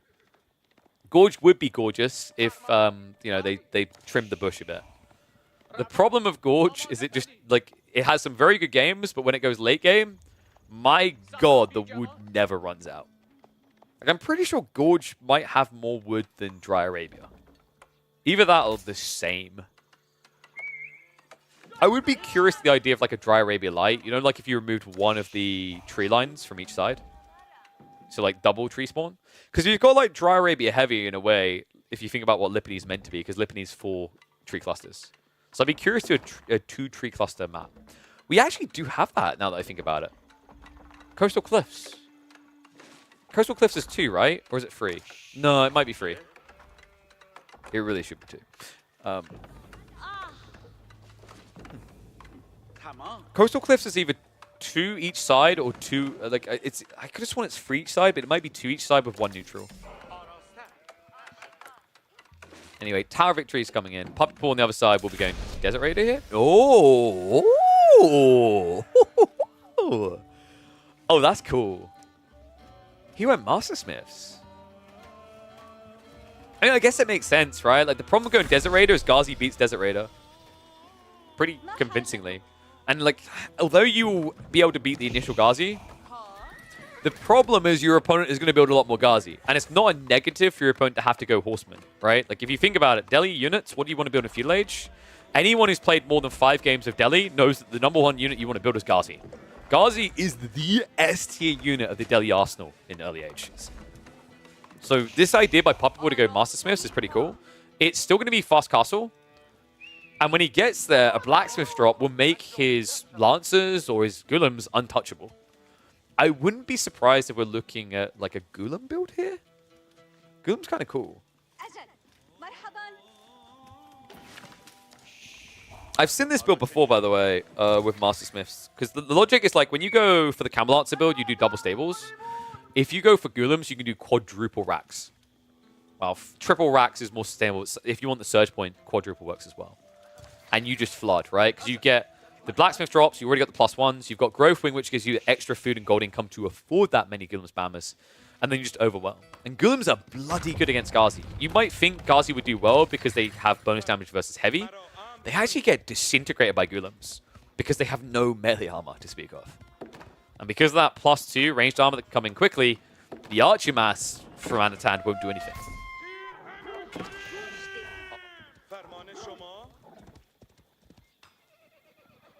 And yes, Puppypaw has eaten all the berries. Is there a possibility of... No. Dervish? If it was not Ghazi, yes. I really like Dervish if not Ghazi, but like you can't do this against Ghazi, right? It's a death sentence. The reason I like it if you're not against Ghazi is the improved healing is pretty sick. Just allows you to be very cost efficient with your army. But like in this game, this has to be Growth Wing, right? I think it's just like, it's a miss micro. It's surprising how many players just overlook this detail these days. And yeah, confirmation, Growth Wing coming in. I'm sad. Puppypaw's on the verge of just being like the new real chimp. You want to know why Marine Lord remains the #1 chimp? Because he doesn't eat all the berries. Boom. Solved it. Actually does fit. In recent S-tier tournaments, Marine Lord has the highest win rate on IBIDs of any player. With the most games played as well. So tech up now coming through. Puppypaw has already locked down the back gold with the outpost. Deer has at least been sniped out. Well played, Anotand. I mean, Puppypaw of all players would have been trying for this, right? So stripping him of food is really important here. Makes it very hard to get that bulk together. But in fairness to him, he does have 11 sheep to work with. Wood is now being gathered. We're a minute out. He needs to rush up his choice. And I imagine we are looking at Raxus here. Just because if you send Lancers out against this many Ghazi, they can club you down by overwhelming you. And I think you want to break out the base quick, right? Because then the threat is there, and it's very hard for Anotand to just capture these sacred sites and hold them. Pretty cool build by Anno sticking on the stables right now, though. He's on pause with the idea of pushing racks, and I like this. He needs to see a reason to do it first. Thank you, G.I. Joe, for the Prime Gaming sub. Guys, remember, if you have got Twitch Primes, use them here. We are back off holiday, which means we are back in the swing. Do you want to know what that means for you guys watching? That means 100 to 150 hours of content a month. I think the last 3 months, just before we went on holiday, we've done 400 hours on this channel in 3 months. Wild value. Also, if you watch a lot of the streams, imagine how many ads that is. I love the idea of, like, on the YouTube side, someone having just added an ad at this moment to play. Tech out complete. Stables and arch range. Okay, so no Gulen build. I mean, he still gets a lot of value out of this, right? Like, you got the melee tech, Ghazi don't hit as hard, and then you got the archer damage increase. That's where it's really going to be a stinger. But it's so early to be going archers when you're only Golden Age 1. You haven't even got 2 yet, so these upgrades take a while to come out. It means you need to add in additional archer ranges to justify it.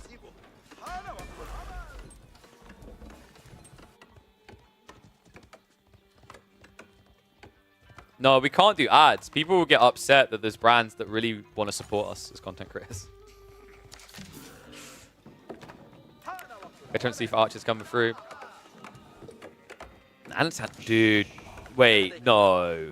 Did he scout this? I don't think he knows.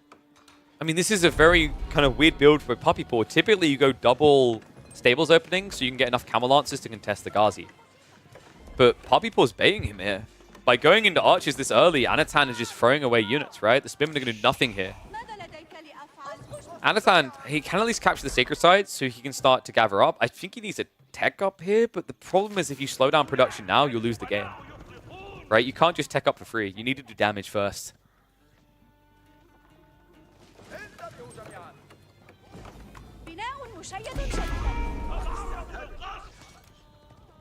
First Lancer reveals itself. Puppypaw not giving away the true trick yet. Archers are still smuggling themselves in the back of the base. Anno has gone back for the third layer, so Archer's coming through.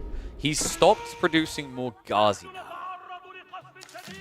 It's kind of funny because like Gulem's still the answer to this entire army, right? That's the comedial part to me, is like actually if he just adds in double rats now, like you can just treat the camel lancers like a complete bait. Keep 3 of them to raid the enemy eco, but don't inflate. Right? Then you just play Gulems plus mass archers, and it's very cost efficient compared to the camel lancers. Archers spring the trap though, camel lancers able to push this away, and well, Anotand is basically going for an all-in time now. 3 sacred sites locked in. There's no walls. This tells you everything you need to know about this game. His goal isn't to see a castle age anytime soon. His goal isn't to go for a 6-site victory. His goal is to try and break Puppypaw before he reaches critical mass.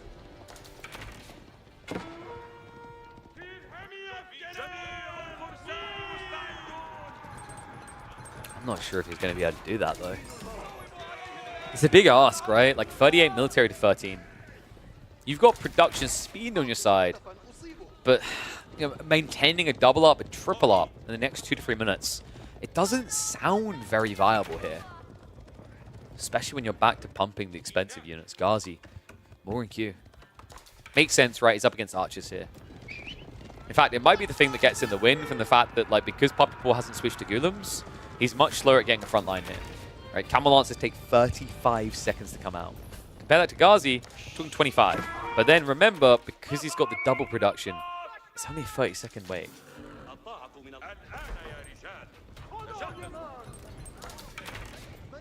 I can guarantee you guys, a 3x is good enough to overcome.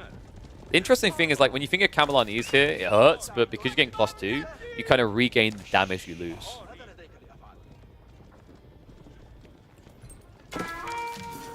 Did we put predictions up for this one, or did I forget? Oops. May have forgotten.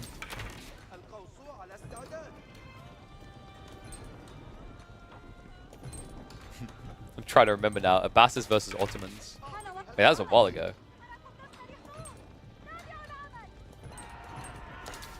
That was definitely an auto win.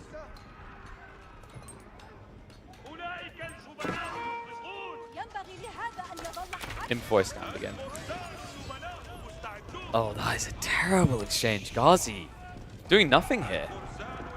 I mean, this is the other problem I'm seeing in this game. Like, if you were at least stopping relics coming home, I'd feel good about Anotand's chances, but one's already slipped through, a second one's on the way home.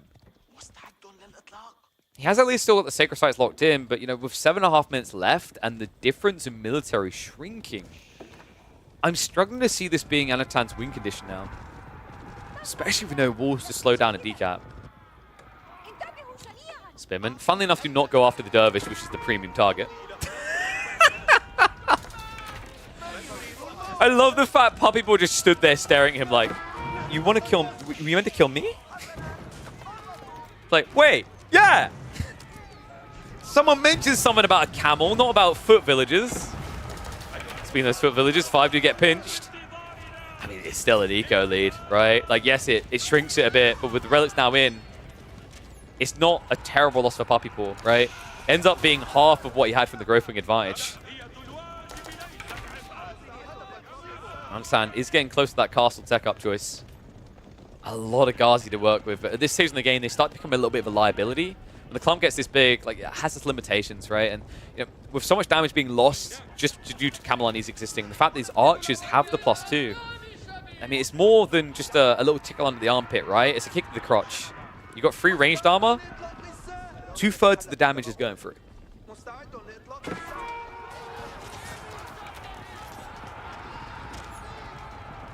I know, staying the course though. All right, guys, this is win or lose by feudal.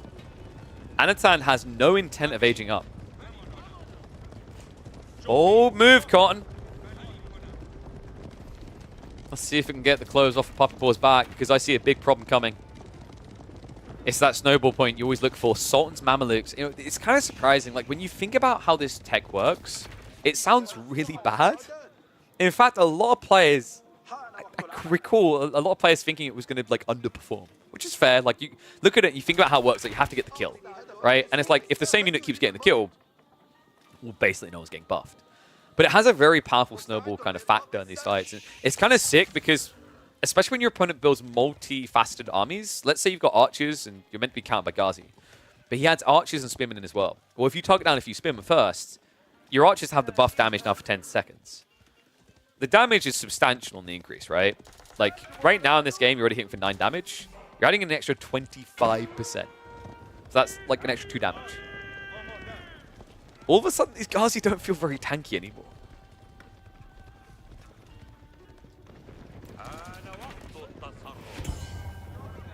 Another thing that I think makes this matchup hard for Delhi, by the way, is like the Irobids just kind of spit in the face of your timings, right? Because you want a long feudal, so you get blacksmith techs for free.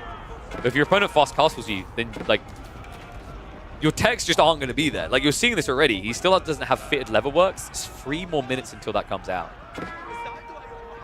The military lead has shrunk.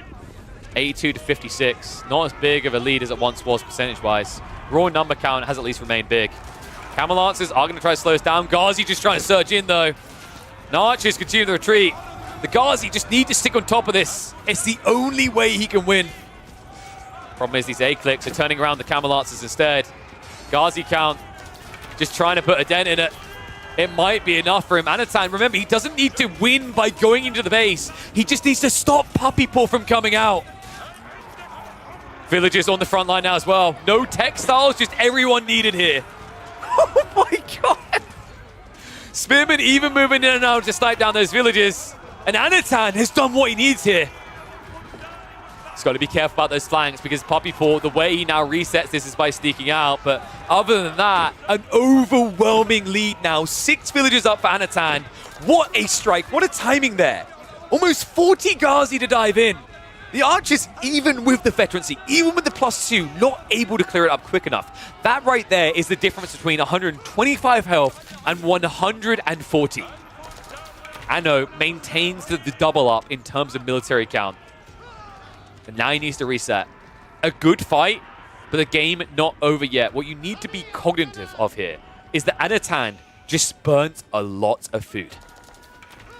If you come out of that affair killing 1.5 archers for every Ghazi lost, you're losing resources, right? Because that means you're killing 120 resources and you lose 140.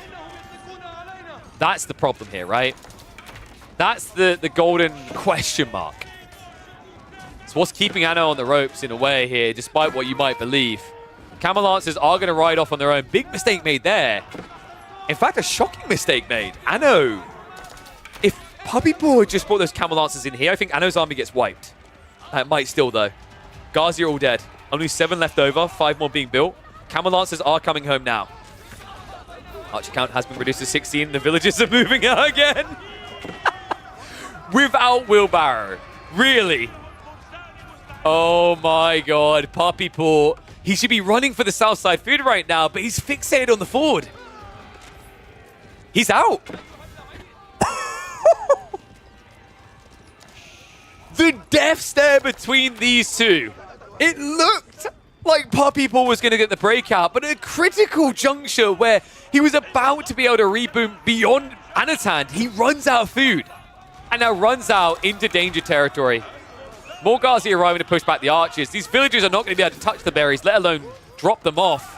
An outpost is being rushed up, but that's simply not going to work.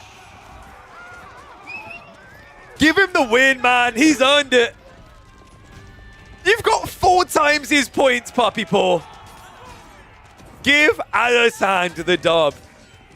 The boy has earned it. New wave of Ghazi arriving. I mean, that should be it. Like, Puppypaw should just realize there's no coming back now.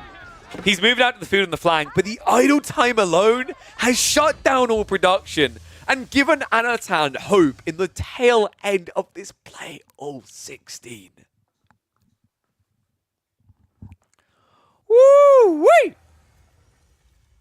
Our Belarusian strikes back. Look at that. That feels good. That's a 50% increase in points. Very strong. Damn. That was cool. Oh, I just realized I haven't been, like, naming these. I'm going to have to go back and thumbnail name them. I don't know if I should, like, maybe I should couple them together, like, 3 at a time or some crap like that. I don't know. We'll figure it out. Anyway, time for another game.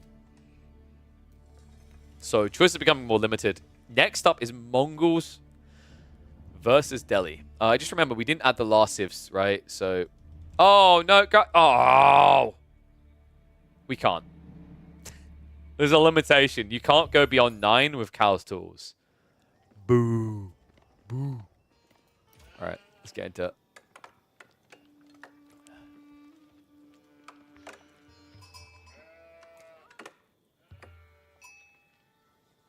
Game number 12 of this play all 16 between Puppypaw and Anotand. Puppypaw up at 8 points, but there is still hope. There is still a chance. There is still a way of believing that Anotand can make it a draw of 8 wins to 8 wins. He picked Mongols. Go game 13.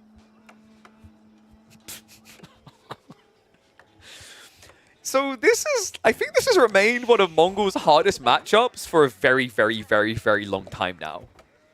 It actually has been a very hard matchup ever since Delhi players discovered that actually just using your Scholar and Dark Age to heal means you can stop outpost rushes entirely. The only hope is if a Mongol player gets a glorious spawn for trade. And in fairness to him, Anotand has ticked that box. He has at least got the long trade. In unfairness to him, he's going to be trying to trade in a game where you are up against cavalry. Cavalry that can very easily raid you. In fact, this matchup, I'm pretty sure historically has always favored Delhi. Delhi right now in this matchup, at the highest level play, funnily enough, at a 23% win rate, I don't trust that crap. Because, like, who's actually playing Delhi, right? If we go back, I'm curious actually, if we go back to like, let's say September 26, 2023, which is before the new civs got added, Delhi versus Mongols, 38.3 again. Honestly, like, this is proof that you just can't trust pub stats. This is proof that the only people really picking Delhi on the ladder definitely ain't the players that are winning with it in tournaments. Because this matchup, I would say, is like 80% favored towards Delhi. It's hard, man. Like, you'd think Keshiks would be able to, like, just beat Ghazi Mass on their own, but the difficulty is scaling it. Like, you know, what you need to build Ghazi is just at home. What you need to build Keshiks involves trade. So we'll see how Anotand does. I mean, he has some very interesting builds we've seen in the past. I hate some very cool timings around, like, how he scales his archer mass in the early feudal age that might be his saving grace. It's just difficult in this matchup because you're going to have a 2-unit comp, right? And if it turns into Ghazi Archer versus Keshik Archer, there's going to be a lot more Ghazi, and the archers are going to be just notably better than your own archers, right? Courtesy of this building right here. Tower of Victory, a building that even the wildlife believes in. You saw the way they stared at that. They're like, we're going to win today. I won't be alive for it because you're going to eat my mutton ass. But we will win. Silver Tree now coming on the other side. I still think Silver Tree is a little bit overrated. It's kind of required in this matchup, though. There are some matchups where I just genuinely think people are sleeping on Deerstone, but this one I wholly forgive. I don't think you can go another way about it. Oh, let's remember, we can do predictions. I remembered this time! Alright, let's get it out there. So who will win? Mongols or Delopes?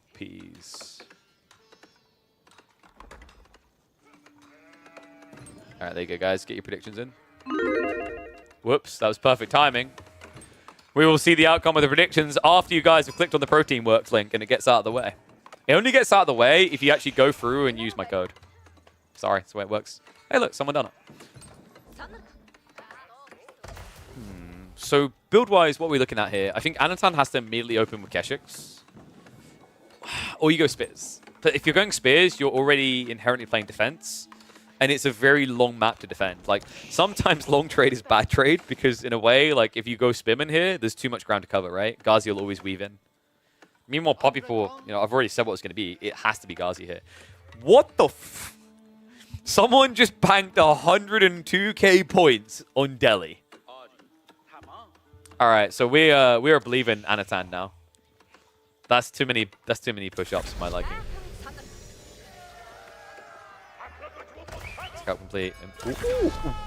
All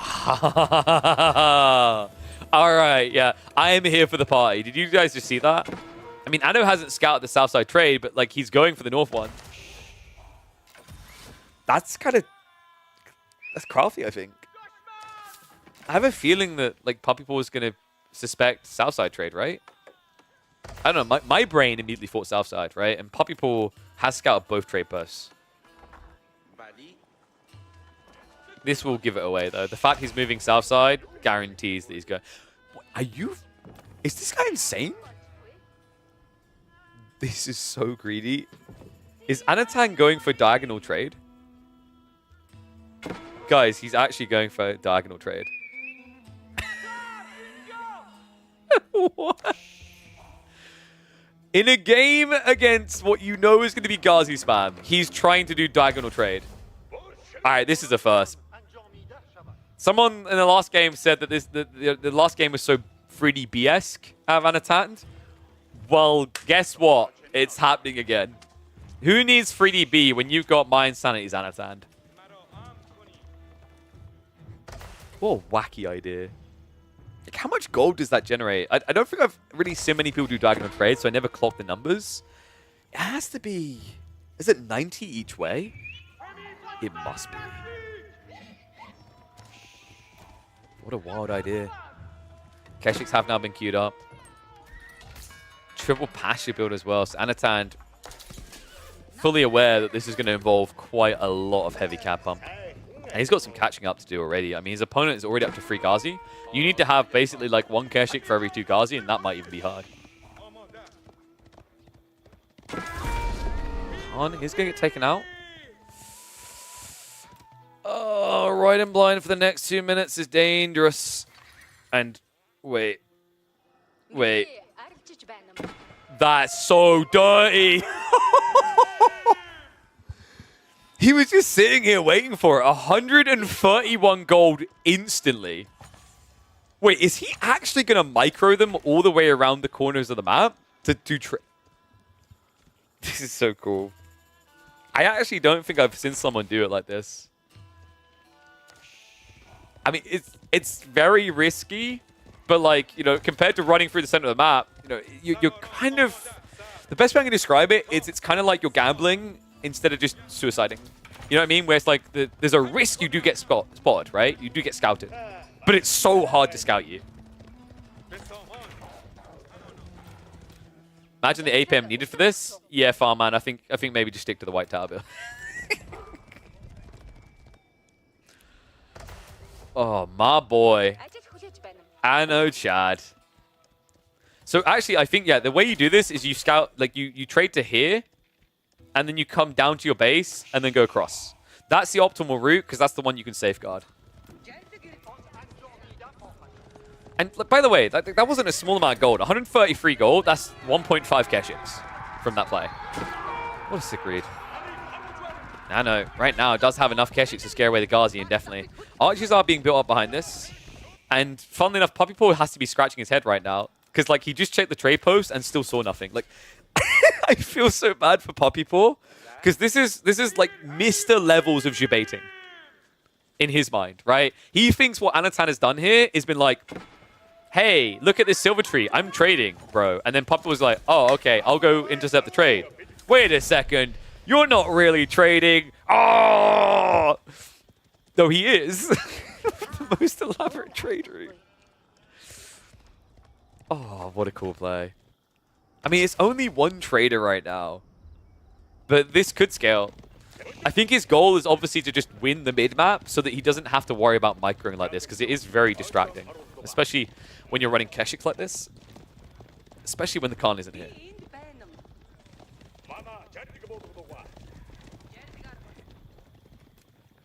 Puppypaw, by the way, did lose his scout. Wait, is he going fast castle? Huh? I mean, this is where you queue up traders ASAP. If he doesn't want to come out and play, right?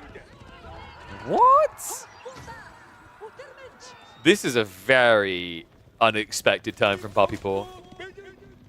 I mean, I get it, right? Like, he's outnumbered. Look at the numbers right now. There's more Keshiks than there are Ghazi. That's a losing formula. I know he's going to back up. He already got undermesh as well. Dude, there's so many small details that Anotand that's so smart here. Like, the fact that he went for Keshiks, done the initial trade, waited for it, then went for undermesh and like a rush reaction here. Right? These archers do nothing. Even with the +1, like, they feel like they're tickling, right? They're only doing 2 damage each. His timing got kind of crippled by this element that Anotand threw in, and now the follow-up archers coming from behind. I mean, it's baiting Puppypaw, right? He's overreacting the spears now to counter this, which means he's not going to build as many Ghazis due to the Keshiks. So it's just all about Anotand just trying to find a very crafty way of doing a 1-1 build while Puppypaw's stuck on a 1-1-1. And what that means is, like, if you get the read right and you bait your opponent to, like, mis-skew his balance so that it's less anti-archer, you can win with a 2 comp element against a 3 comp element. And right now, like, with the way Puppypaw is, like, investing, I think maybe we're just looking at way too many spears here. Is it too many archers? I think it's probably too many archers. Like, could you just win with Ghazi spears here? Maneuver speed arrow makes it a bit dicey, but outside that, I could see that working. The trader is still going back all the way across. Little Johnny here has been doing the heavy lifting.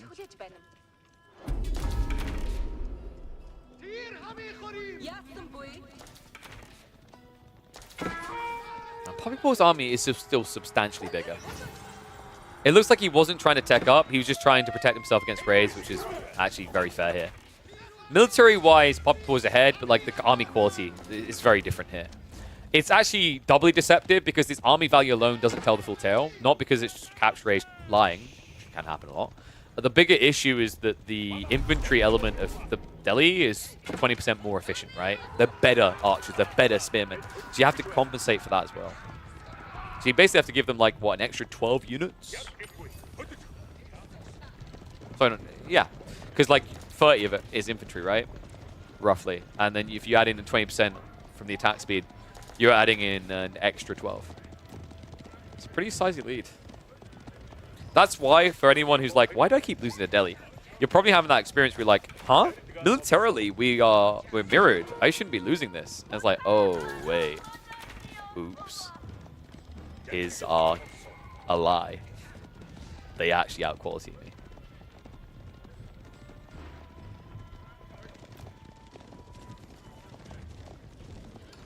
Double trade line approach? No, I just don't think trade is like the way you win. It's baiting your opponent to react into the trade. And then just maximizing the small lead you get. Like, Anotand is actually in a really good position. 55 to 45 military. I really like his comp as it's coming out. He just needs to wait for Steeled Arrow. Smart move by Puppypaw trying to go in for the pincher. Does at least get one of the Keshiks. This count is kind of spooky. It's very dangerous because, like, he's trying to hide just how big on archers he is.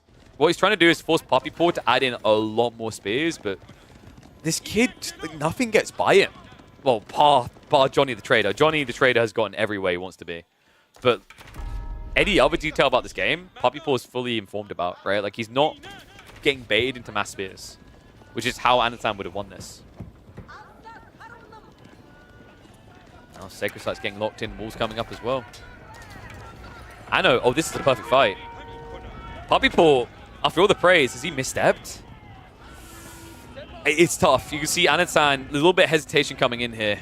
You know, the walls are there creating weird choke points. He doesn't want to try to dance with that. He wants easy wins. He doesn't want to take risky wins. Because while we can see that Puppypaw's second wave isn't nearby, from Anatand's perspective, everything could just be sitting right behind that. He wants to see 5, 10 units caught out. That's what he wants to snipe. Keshix riding in here. Spear count at 15. Movement speed arrow was activated pretty early here. Archer's just trying to start a step it back. Really needs to find their way on the spears, but it's difficult with the guards getting in the way like this. Keshix having to commit. Spear count holding strong. 16 of them left over. The guards are actually absorbing everything here. Way too many Keshix lost. And Anotand, not only is it a stroll to try and get the win here, but behind this, Puppypaw now taking up. There's an opening, and Anotand needs to take it. If this turns into a stalemate, it's just going to turn into a loss to the Mongols. Keshix count now down to 17. I mean, he's done such a great job of trying to remain competitive here, but Puppypaw just coming over the top with this surge forward. The Ghazi always just blocking the shots on the spearmen. And now, it's a struggle to see how Anotand is going to punish this. Keshix count down to 14. Spears, still enough left over to buffer this away. Archer count has been heavily reduced, sure. But the tech up behind him, Anotand now has to light a fire under his own arse to try and win this. There's no dialing it back. There's no turning around. He needs to attack. Puppypaw just needs to back up. A few knights is all it now takes to break this. Remember, Anotand went for a very powerful 1-1 build instead of the 3 corners of the triangle. What does this mean? It means if Puppypaw just gets one wave of lances out, Anotand is going to struggle. You can even see he's trying to compensate now by going back for spears, but this is going to be a delayed arrival on the front line. Crossbows also queued up. Breakthrough, and Anotand needs to go. Look at how focused he was on getting the optimal timing. Caught by the defender outside the base. Keshix riding in now. I know. Missing opportunity here. He could have went the right side. He could have found a lot of eco. Instead, he dives into the tree line where he knows he'll safely find economy. Puppypaw forced to defend, but considering we've got Lancers now out and crossbows joining the fray, this is a fight doomed to fail for Anotand. Oh, come on! Stop. No. All right. He says, no, I'm not going up, I'm going in.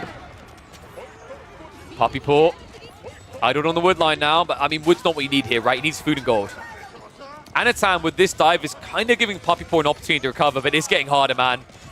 Like a dog with a bone, he just won't let go. Anotand's diving hardcore in here. Keshix still outnumbering the initial lances, although the number difference is getting smaller in the base. We've got a second wave on the way. Once the spearmen are here, the lances will fail. Considering the archers are already removed, Puppypaw is on the verge of being defeated. I know, just needs to get in deeper and mop up everything left here. And then turn for the villagers. I can't believe this. A 16 eco lead now, an entire age behind. Just a minute ago, it looked implausible, the idea that Anotand could punish this. But Anno, with the way the meta functions right now, with the way players have evolved their playstyle, just reminding us that just because someone goes castle age doesn't mean you have to do it as well. Doesn't mean you cannot win from an age behind. Because right now, he is dunking from the feudal age. He is running out of gas, though. He needs to find that economy. Keshix are leaking in, but come on. Puppypaw gets what he needs. That castle is the world to Puppypaw now. This is what was missing. That read to go into the stone when his base was being dove was pristine. Anotand, I think he has to go castle now. I mean, you've done substantial damage, right? It's not a shame to go castle age at this point. Just decap the sacred sites, play an age up, and accept this game's going a bit deeper. Because with how long this has been going on, Village Fortresses is on the way to being complete. The first keep is up and you now know it. So by denting this base, by headbutting it, all you now stand to do is lose yourself the game. And I think he knows it as well. Sacred Site's being targeted. Trade now being scaled. What an insane game. Just like Anotand just got a second wind, right? Like last game was incredible, but this one, a game that felt like it should have been over. The way he found a path through this is not easy for even the best of players.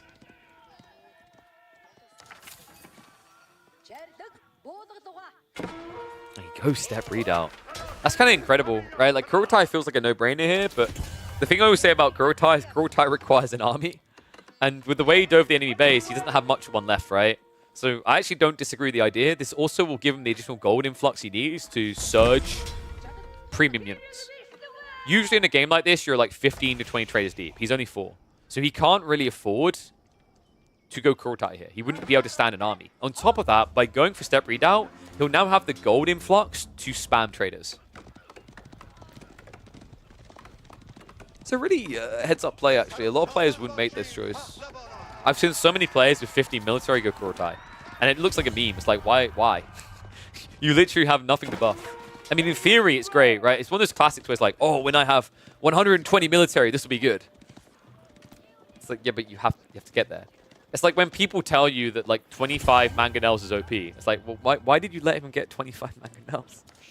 Or like when someone goes, 80 Streltsy is really OP. It's like, yeah, but he has to get there. Or my favorite, 120 Cataphract are broken. Yeah, but how? Like, why have you got 120 Cataphract? Do I need a ban farm, man? I'm not reading that comment out. Castle drop coming in. Puppypaw about to go up to free TC because guess what? Village Fortress is on the way in 35 seconds. I actually think Puppypaw needs one more keep. And he needs it just on the central gold. If he drops a keep here, Anotand's dead. Because his eco situation is dire, right? Like, he won't be able to rely on trade to boom up. So he'll only have villages.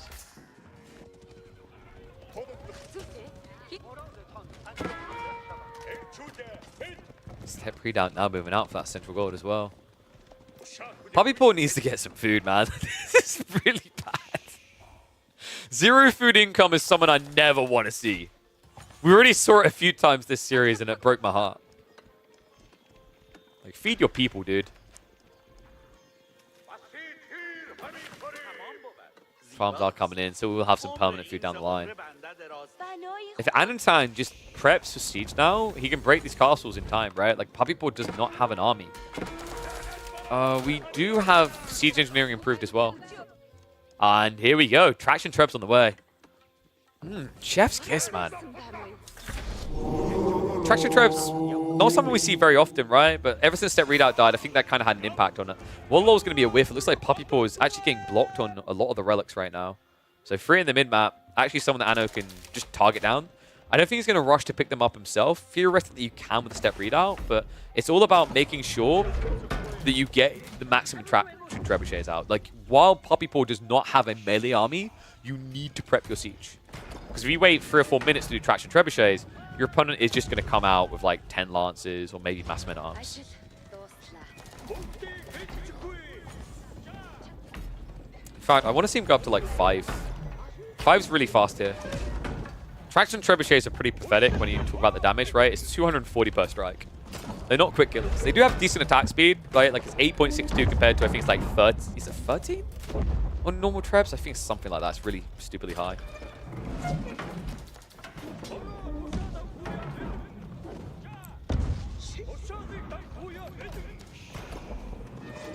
I actually forgot how pathetically underwhelming traction trebuchets look. Can we just agree? This is like, you know, when you want to make like a cool catapult, and this is the equivalent of like, how would I describe it? It's like, you know, when someone makes that little kid catapult that comes out of a McDonald's toy or something.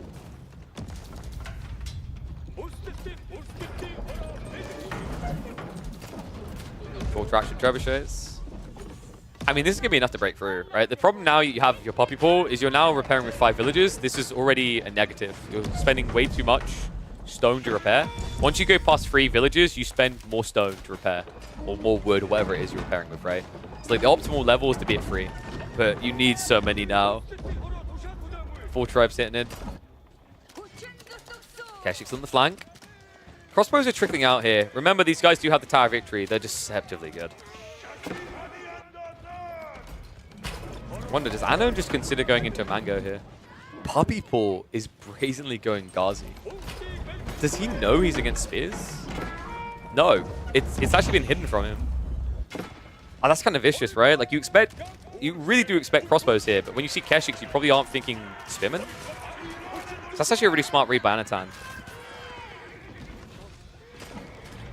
trade count, by the way, has not boomed at all. That eco lead is raw off of the damage done earlier. And the castles have fallen. Puppypaw down to just 2 TC effective. Next castle can easily be targeted as well. You can just sit in this choke point and treb it. There's no easy backstab here because of the positioning. In fact, right now, I'd say actually what Puppypaw needs to do is take the few guards he has and go to the enemy base. Hit the economy right now, because if you're trying to build up a big enough army to contest the main, you're just dooming yourself to failure. Raid on the deer. Puppypaw. Oh, you're not getting out of here. Oh, wait, what? He doesn't even try to build the wall. Wait, what? Instead, he deletes it and runs on through. Big mistake made there in the panic. And all of a sudden, the eco lead bulking up. Trebs, in the meantime, are now hitting the castle. I mean, there's no way you can afford to repair this right now. Like, right, if at this stage, you're struggling to get an army together. If you have to now pull 5 villages to repair, it's not just 5 villages idle, it's then the extra cost associated with that. That, you know, you are not just idling 5 villages, it's then whatever the value of that is in terms of gathering that you're compromising, right? That's always the deceptive thing about repairing. When people think repairing's OP, just think about that. It's not just how many villages you've idled up for them to repair. It's the fact that also additional Tom and Dick and Harrys who've been gathering all day and night and hoping to go home to Mama and Papa, like, their work has just been burnt. That's crossbows from Puppypaw. I guess it's all you can really afford. I know now going for the second TC, getting a bit cheeky here. I hope he gets some full production. I think it's so underrated. You never see it out of Mongols because they're so fixated on at home with Uvus. But like mid-map production here would be sick. I don't know, needs to recalibrate his economy as well. A lot of gold, not much else. I would just love to see double mango. You've already got siege engineering improved. Oh, you've got to be kidding me. Oy, oy, oy. Villagers on the backside. In trouble. Crossbows are going to be able to get some kills. The castle is being built up on the farm, so this is going to be Puppypaw getting his permanent food economy going, but it's going to come at a cost. Anotand now over 20 villages ahead. Remember, yeah, this keep shouldn't really be safe, but looks like the traction trebs did actually get taken out. There's a big mistake made there, being compromised. We'll love to push away the spears. I can't believe we're like 26 minutes into this game and there's still 2 relics up for grabs. It should end up being a 3-2 split though, right? Anotand's got 1 safe back here. Puppypaw's got 1 safe back here. Crazy game. Military Academy now on the way, and it looks like we've got to switch into mass archers. It's not the worst of ideas. Better raiding unit than crossbows. Your opponent has built crossbows, and archers do actually counter that. They're more cost efficient. I hope that is a misclick and not an intent. Like, I don't think I ever want to see Maga die. Not in this game, anyway.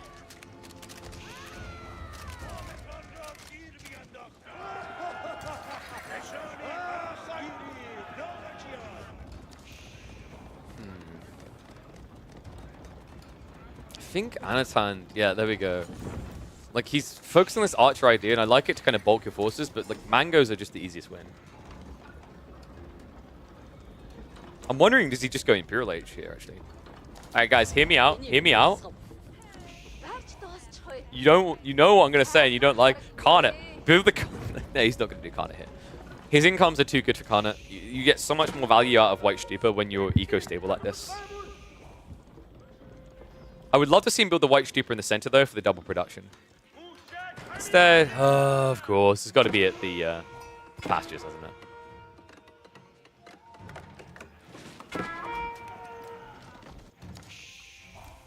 Yeah, I think, like, kind of makes sense if you're doing, like, some weird Imperial Age rush. But when your economy is inflated to, like, 110, I just don't see as much value in it.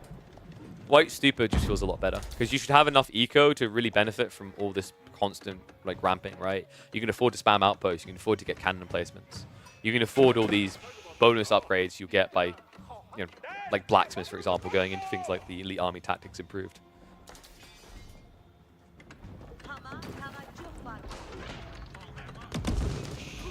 Nice attempt there. Blind mango shots coming in. Actually, the follow-up might hit. Ooh. Whoops! Oh, Anotand is such a cheeky git. Let's give a switch over to the other side. Tech up is now complete then. Puppypaw is kind of hard to duck here, right? He's got another castle coming up. He's just trying to reboom the eco. That's going to be him up to, what, 4 TC effective? Because that's the 4 TC via the fact he's got 3 keeps. Trade still hasn't been booming, by the way. Like, we're up to 10, which isn't too bad, but that's not even... I think he's only just reached the full effect of the silver tree, right? As soon as he reaches it, it gets blocked out anyway, as Ghazi are now hitting here. It looks like we are going to get a focus on archers. Senior arrows and elite archers coming in. Bombard's also queued up, so that's the thing to blitzkrieg through this. How does Puppypaw not win this?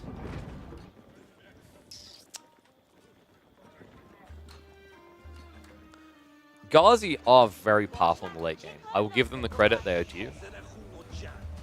But it's very food expensive. And you have, what, 25 farms? Okay, 46. That's higher than I expected, actually. Credit to him. Yeah, I missed that farm cluster there.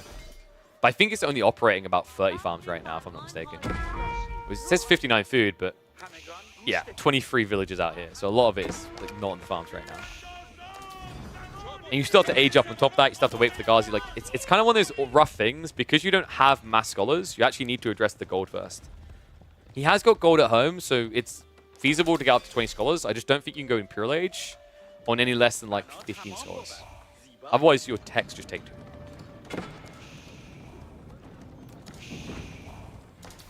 Bombards. Now moving in. That's going to be a castle down. It means the right side is going to be exposed. Unless you can get some springles out here, but... Yes, we have a siege workshop. It's not producing anti-siege, though, which I don't blame him for, right? You can't build anti-siege when you're an age behind. It's a huge disadvantage. Wall's going to break. Puppypaw looking to march forward. Double mango in for the vault, though. Men arms front line already heavily dented. In fact, the reload comes in. The back line now threatened here. Puppypaw needs to start backing up. Front line's already been lost. I believe, what was that? The attack speed arrow getting activated there, so Archer's going to be able to mop this up. And now, I mean, this is just a fight I don't think you can win. Incendiary arrows is already there. The elite archer's already more tanky. And crossbows already attack slower. Yeah, this is where the death spiral begins. This game is pretty much over, bar Anotand hitting the delete key on the entire army. Even then, I think he could rebolt quicker. And Puppypaw knows it. GG! Anotand with the second wind. Woo! Our boy's striking back. Another point on the board. Full recovery underway, baby.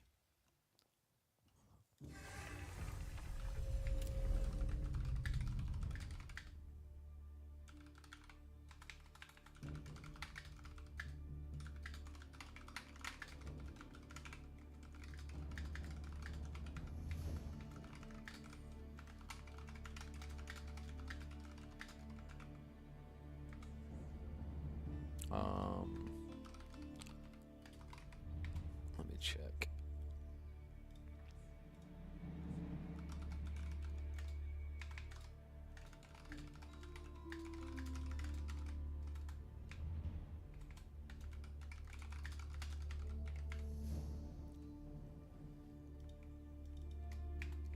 All right, there we go. Sorry, I had to send a message. Someone I was meant to have a meeting with. I took like I mean it's like I got told this Showmatch was going on. I was like, uh-oh. What's what happened to me? Ooh, Puppypaw's about to hit hard, guys. This is a really, really one-sided matchup. China struggle in this one, big time.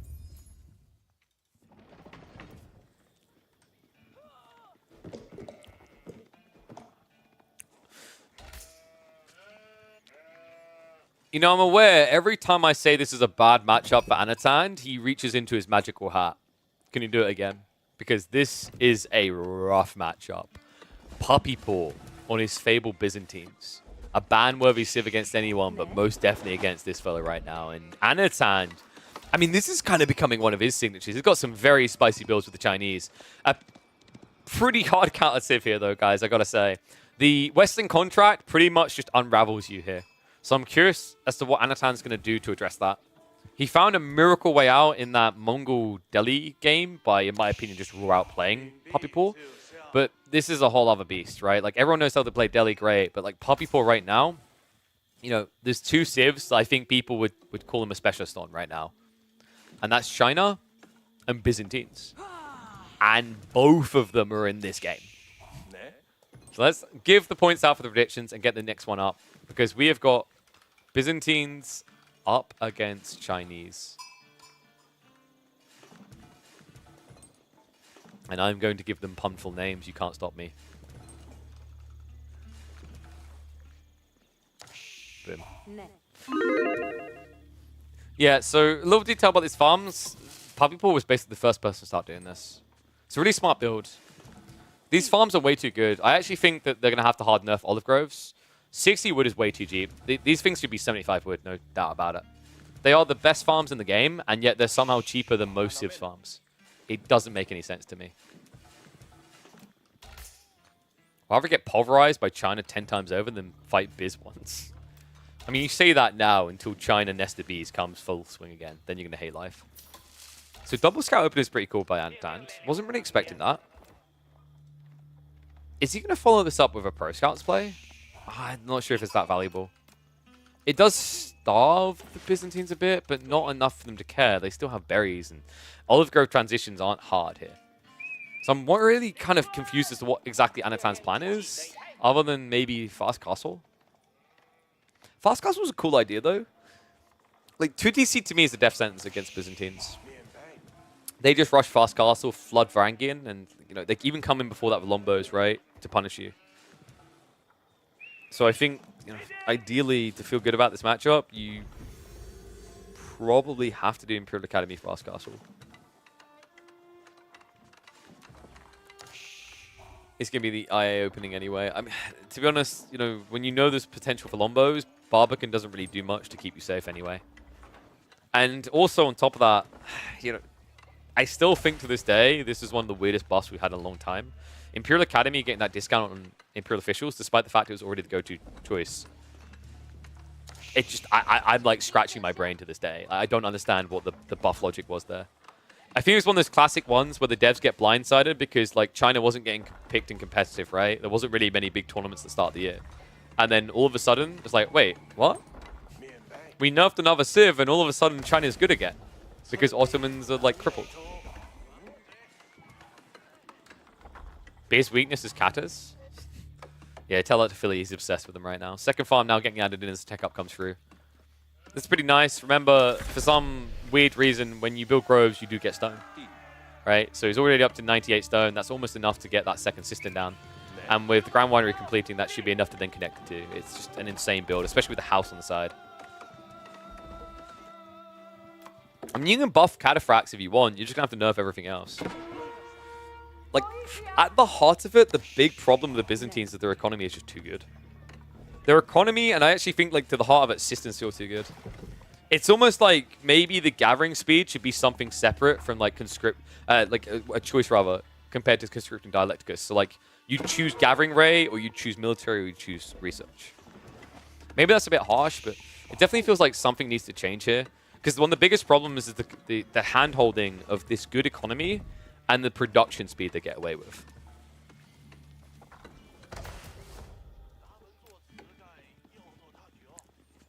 How did he do on the sheep hole in the end, by the way? 9's not great. For a guy who goes 2 scouts, I'd expect a bit more. Oh god, he's going song. Alright, wrap it up in a bow and ship it home, baby. This one is decide what?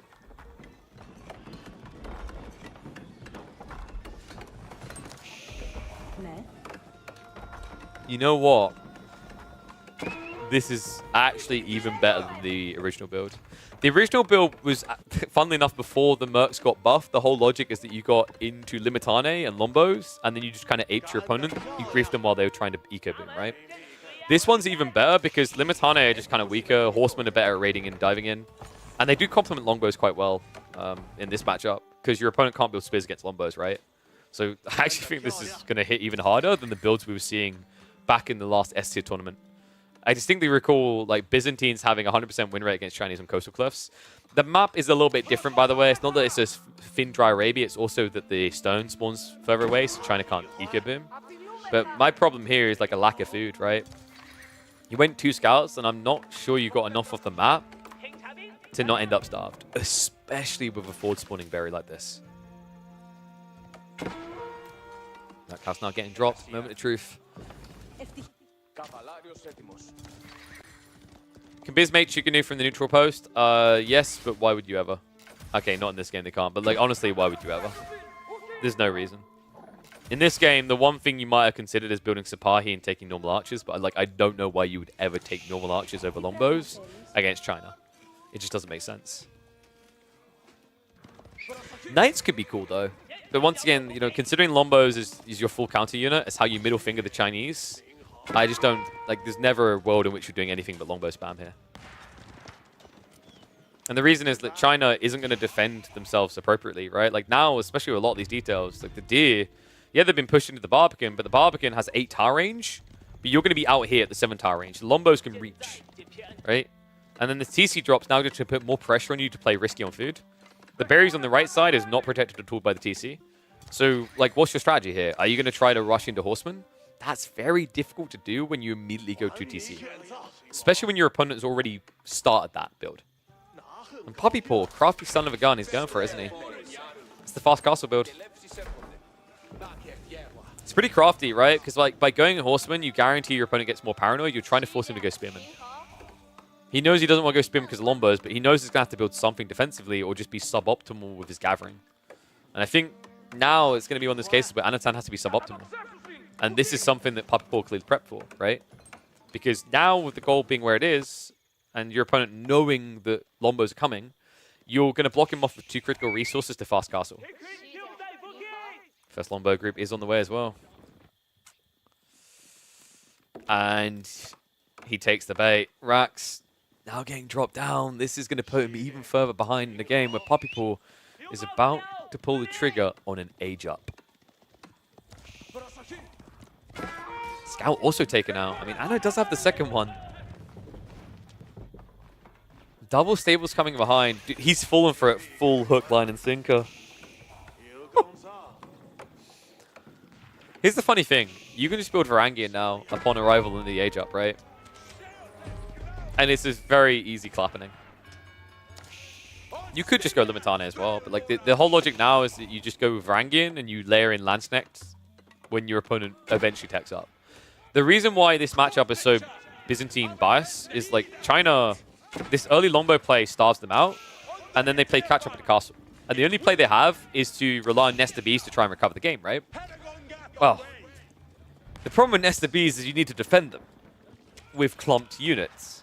The problem with that is Western Contract not only gives you Lombos, but then when you go Castle Age, gives you Landsnechter.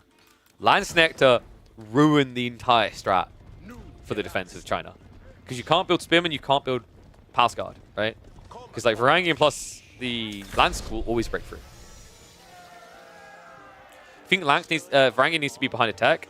I don't think like Varangian at its core is the problem. I actually think the production rate is the problem. Because Scriptio is just too damn good. Like even just level 2, a 40% increase is kind of nuts. You're making like you're halfway towards military efficiency that Delhi get, right?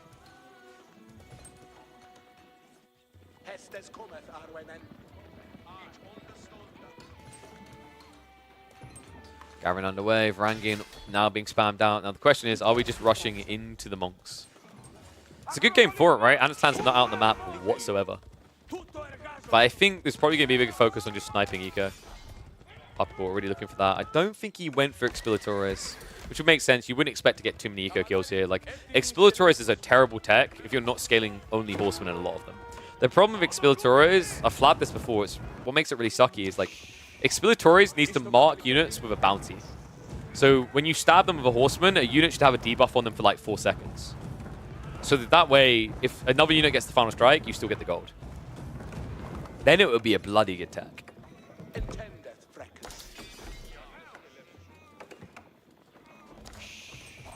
Puppypaw now ramping up. Second rack's being dropped. Monks are now on the way. So Anotand is going to get Castle Age, right?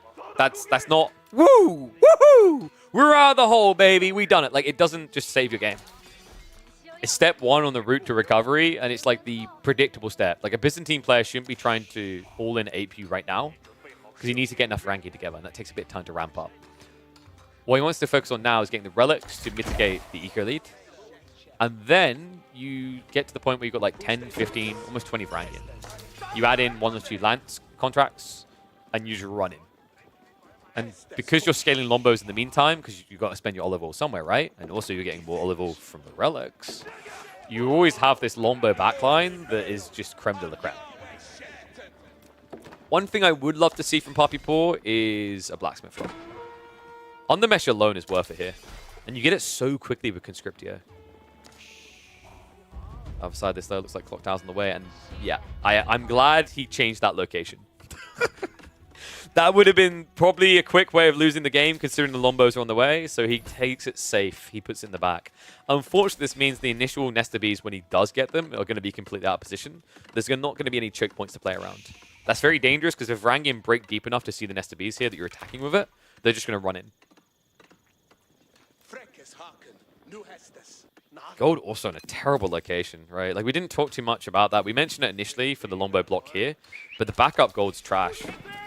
I think Anotand's going to have issues with gold. Puppypaw. Now march around the back. House guard immediately get queued up. Hello? I can't believe that didn't actually trigger.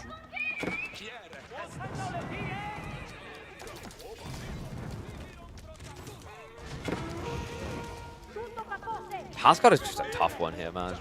Like, I mentioned the Varangian beating them, but even the Lombos, remember, this is a unit that has less armor than standard men-at-arms. Trades it for movement speed, right?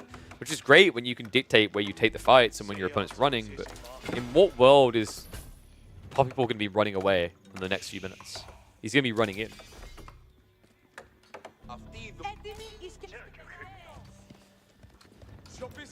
Looks like we have got more relics likely to be targeted. New monks are being produced now, and I mean, the rest are close to Anno's base. I just don't see a world in which he can sneak out the pass guard. He's going to have to defend. He's a defense right now. Lombos moving in for the freebies. Decent damage being done. Shiganu Mass is an intriguing choice by Anotand. I think that was just something to buff away troops, because it's not going to be intended when you're running into Lombo, Mass, and Varangian. I mean, in theory, they're decent against Varangian due to the fact they have 15 less health than standard men-at-arms, but at this quantity, they do nothing. Lombo's now diving past. First Nesta Beast has been queued up, but considering there are 6 Varangian here, that's a death sentence. In fact, there's a very big risk that he gets scouted over here. Varangian sees the wall. He sees the clock tower. Nesta Beast does come out. And Puppypaw will now just split up and run in. Love this. Sends the Lombos in to deal with the pass guard and the Chiganu. Sends the Varangian in to deal with the Nesta Beast. There's going to be a clutch repair coming in, but it's going to cost him dearly. All you need to do is activate the Berserk. Puppypaw, just one press of a button. This could easily be over. Instead, it's full worship here. Villagers with the shivs out. This is an absolute mess of a fight. I mean, the problem is he's working his ass off to protect the Nesta Bees, but the Nesta Bees isn't protecting him. Puppypaw, master of the Byzantines, forces another Chinese player to bow.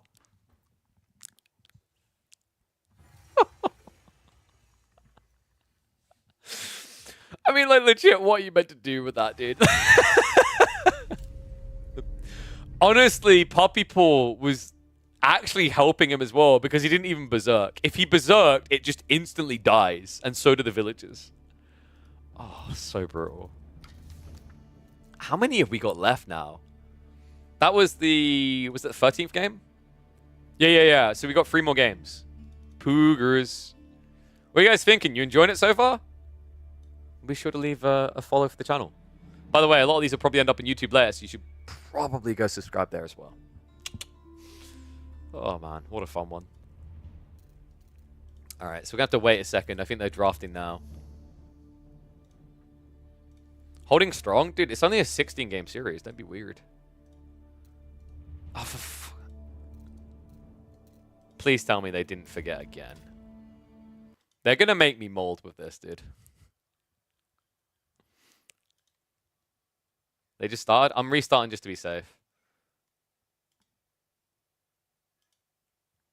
I'm hoping it's just it hasn't clocked it yet. Usually you can observe before they even start. We might have to do the scuffed thing again where we watch the perspectives. Just give me a sec.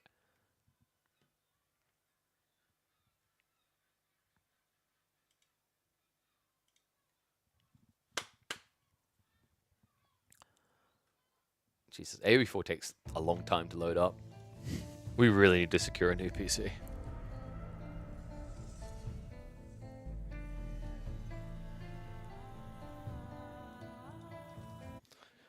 It's scrimmage season. I don't know if it's a prize. Andy organized it, so I wouldn't be surprised. Andy tends to put like prize pools in. It's quite possible.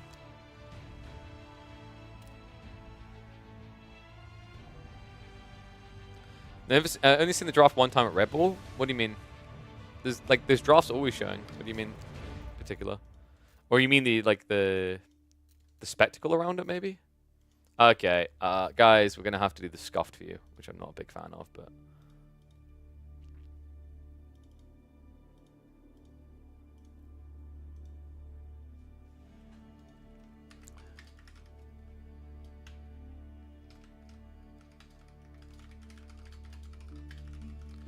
Reminder, keep making those games viewable. Looks like someone forgot again.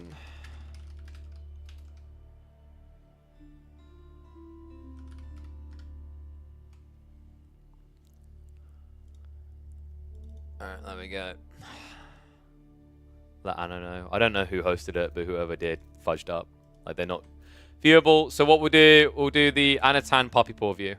It's bloody annoying. I really wish, like I said, you know, it's a play all 16, so I imagine it's getting a little bit exhausting. And it's kind of annoying it doesn't remember the behavior by default. I could have sworn it does, though, but maybe I'm wrong. But, like, actually, no, I don't think it does. But, like, come on, boys. You're competitive players. You both know this by now. This is not a new thing to you. Making a lobby viewable is, like, bread and butter, baby. Anyway, looks like we're getting it the other way now. So Byzantines versus Chinese. I mean, Anotand is a Chinese, you know, Puppypaw rather is a Chinese specialist, right? Like, he knows this Civ. Like, I actually say he might be the single best Chinese player in the game right now. It's funny as well, because, like, Puppypaw began his journey with a Civ. Like, early days, Mongols and Chinese. Don't know if you guys knew this about Puppypaw, but when he first started playing AoE4, he was a filthy tower rusher. And those are the two civs he equipped himself with. Vile, vile human being. The things he would do to people. I think I still, like, somewhere got this really cool replay where he was one of the first people to use agent sheeps. He sent sheep into the enemy tree lines so that his outpost could see them. So bloody crafty. The boy's got quite the brain on him. Okay, so Puppypaw, how are we looking to spawn? Ford gold. Not a good start. Forward spawn gold like this can leave you very exposed. Because your opponent could actually just go for the initial Lombo contract and just block you out. Anotand knows about this as well. Did he go for the double scout again?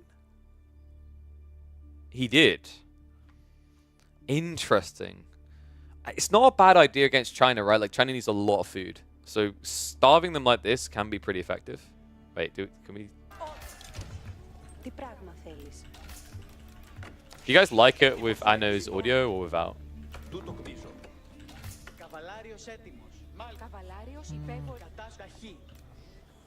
It's kind of cool, actually. We can have, like, listen-ins. Wait, what's he doing on the side? Wait. I freaking love this kid.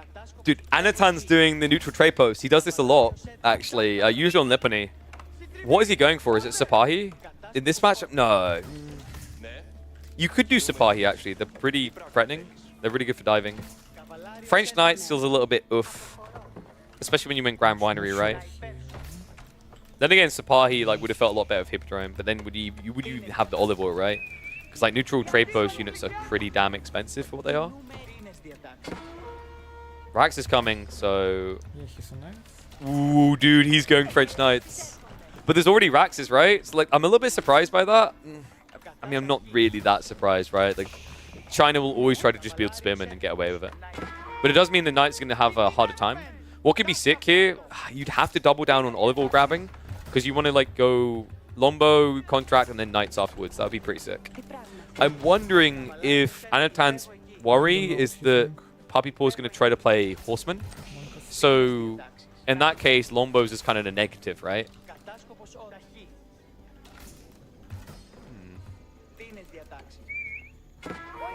Oh, sorry, you need to move the in-game chat over.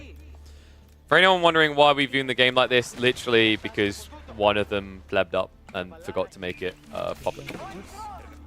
They whoopsied. Ooh. If he is going for the knights, this could be big. He's queued them up. So Puppypaw is going to get caught on the food. And Puppypaw doesn't have wheelbarrow, right? Because China's, right? They always do this. He has at least got swimming out here. And you get a double knight pump from the olive oil investment. Fuck. Whoops. I heard that. Oh, Anno has at least got one scout, but that's a lot less info to work with. I think Puppypaw's going, like, what, for is it a fast castle build?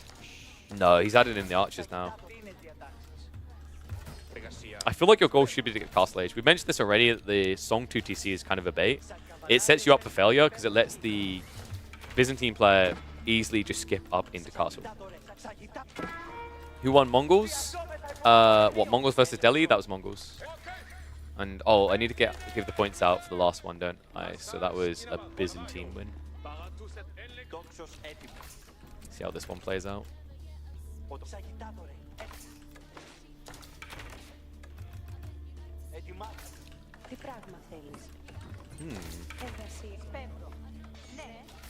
So what's Anna's strat here? Is he legit just playing poor man's French?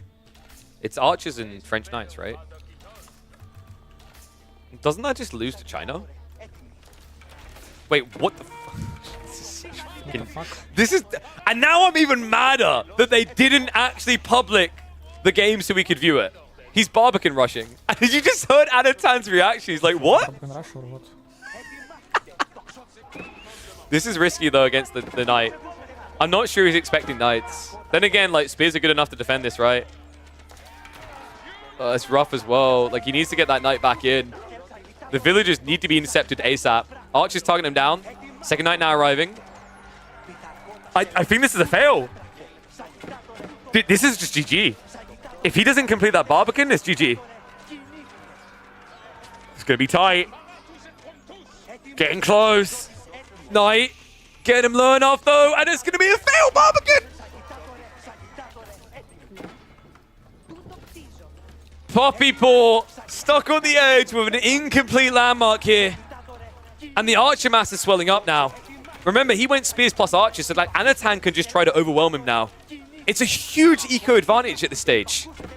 Imperial Academy can make up for many things, but it has its limitations. Well, we may not be able to get the in-game view, but at least it looks like it's going to be a very quick conclusion here. More villagers coming, but Anotand already on it like a car bonnet. I mean, they're not even going to get to touch it. GG, cool. There we go. Anotand continues the reverse sweep. Fuck. He did drop one game. He can't get the majority, but he's keeping this tight now because the score is up to 9-5. I will look more accurate and more careful. Oops. Sorry again, kill pigeon. Really sorry. Bless him. Okay, He said he's going to look more closely, so we shouldn't have this awkward situation where we're stuck doing that view again, hopefully. Much love, Mr. Anachad. Cool game, though. So they're prepping for the next one. We must watch this again once they finish. We don't have time.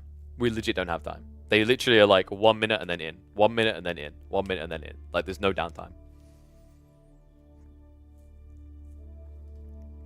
No halftime show? Dude. Yeah, if we pre-record it and then speed it up by 20. Wait, they're all pre-recorded, though. Wait. Not sure if KP memeing or telling truth.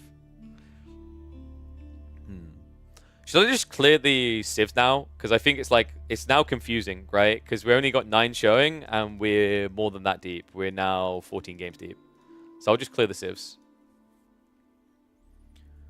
Yo, Voldy, what? Tell me. Are you playing a play all 16 as well? That's what I want to hear. Farman too, are you playing a play all 16? Wait, no, you only play English. Okay, GG. 256 matchups every day? You better be. Yeah, but are you playing a play all? Like, that's different. Oh, Pog, they're in. Wait, are they in? I think they're in. Cougars? Anotand. Whew. We're seeing it. What's stronger, HRE or Rus? The infinitesimal question that everyone wants answered. It's Rus. Rus is the OP one. Can't wait for 6 more civs. Oh boy, when's that happening? In 2026?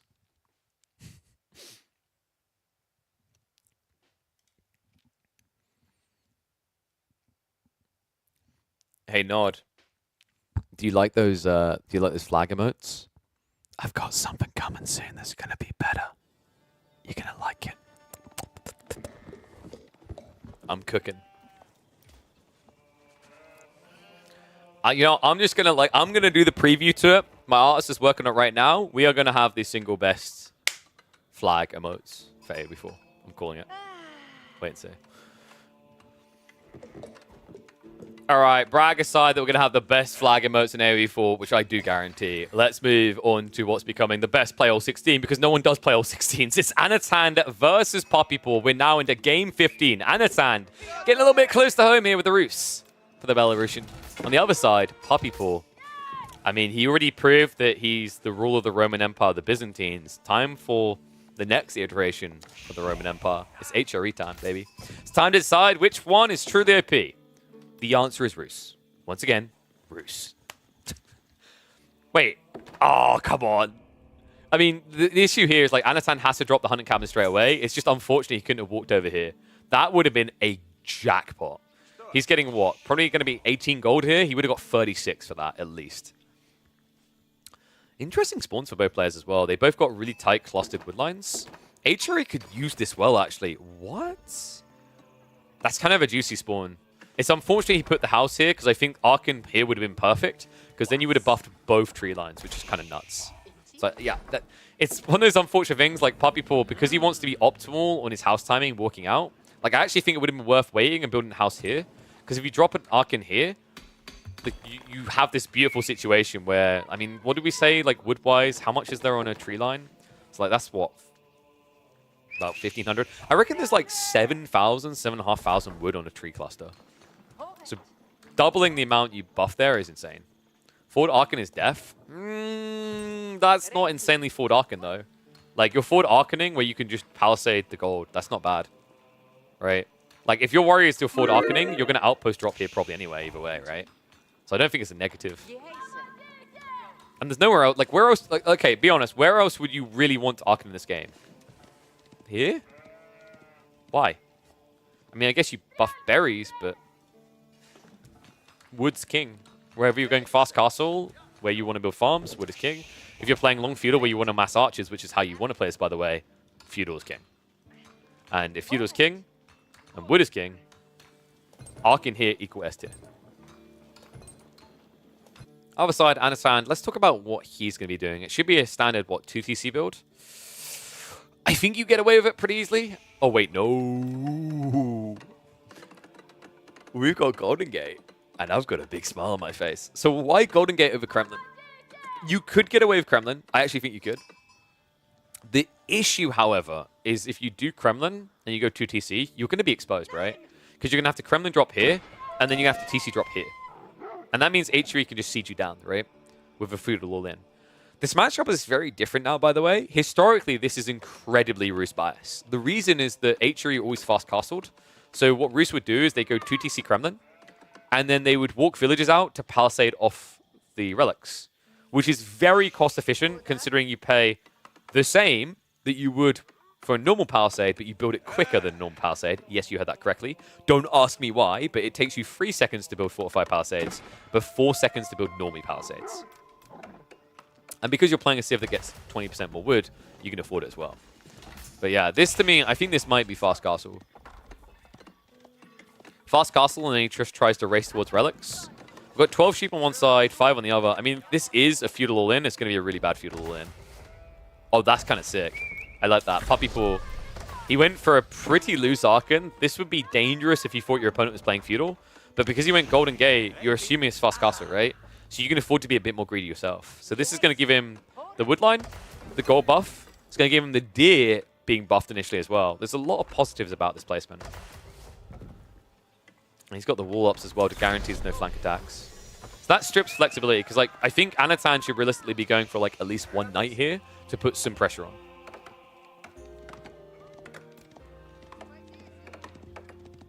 Stone gathering coming in. So Anno. Oh, he is going TC. Oh, that's kind of sick. You don't see this build anymore. Remember, 2TC Golden Gate used to be the way because of how much you got from the exchanges, right? But they nerfed the numbers for a different method. TCs used to cost less stone. So when they made that change, adding 50 stone in, they actually nerfed Roost harder than practically any civ in the game. Because you couldn't get that optimal timing with just a double ticket exchange anymore. You had to get extra stone. That's a cool read, man. And now he's moving out onto the deer location, but crafty Puppypaw already there looking to body block. He won't be able to body block this long, but he should be able to delay it by like an extra 15 seconds, maybe. At least if Anotand wants the optimal placement, that is. Puppypaw. Ooh, I know, cheeky. Actually goes left side. I mean, Puppypaw did take away the best location. Like, this would have been perfect because you would have got all the deer nearby and the gold next to it as well. Remember being pulled? Addo's on top of him, man. In fairness, actually, if that ball had been pulled, it would have been GG. Because, like, the cancel on the TC, the delay against H3 like this, when they're going 2TC, you'll be a mile behind. Yes, you heard me correctly. Puppypaw turned this into a 2TC build. Small walls also coming through to just limit options, outpost follow-up. So 2TC fast castle, 2TC fast castle, right? Firm handshakes. I hit fast forward, but we are literally live right now, so we can't get any closer. Yeah, H3 2TC. With this spawn, it makes a lot of sense. I actually don't mind it here. You could rush Castle Age, but I think, you know, the issue you have there is the Roost can build Feudal Age Knights to intercept you. So you're still vulnerable. And all the while, they're building more villages. This is kind of cool because there's a lot of value around the Arkan area. So, like, even 2TC is... 2TC is going to get buffed hard. Another cool thing here is you can now more freely prep Prelates ahead of Castle Age without feeling like you missed out.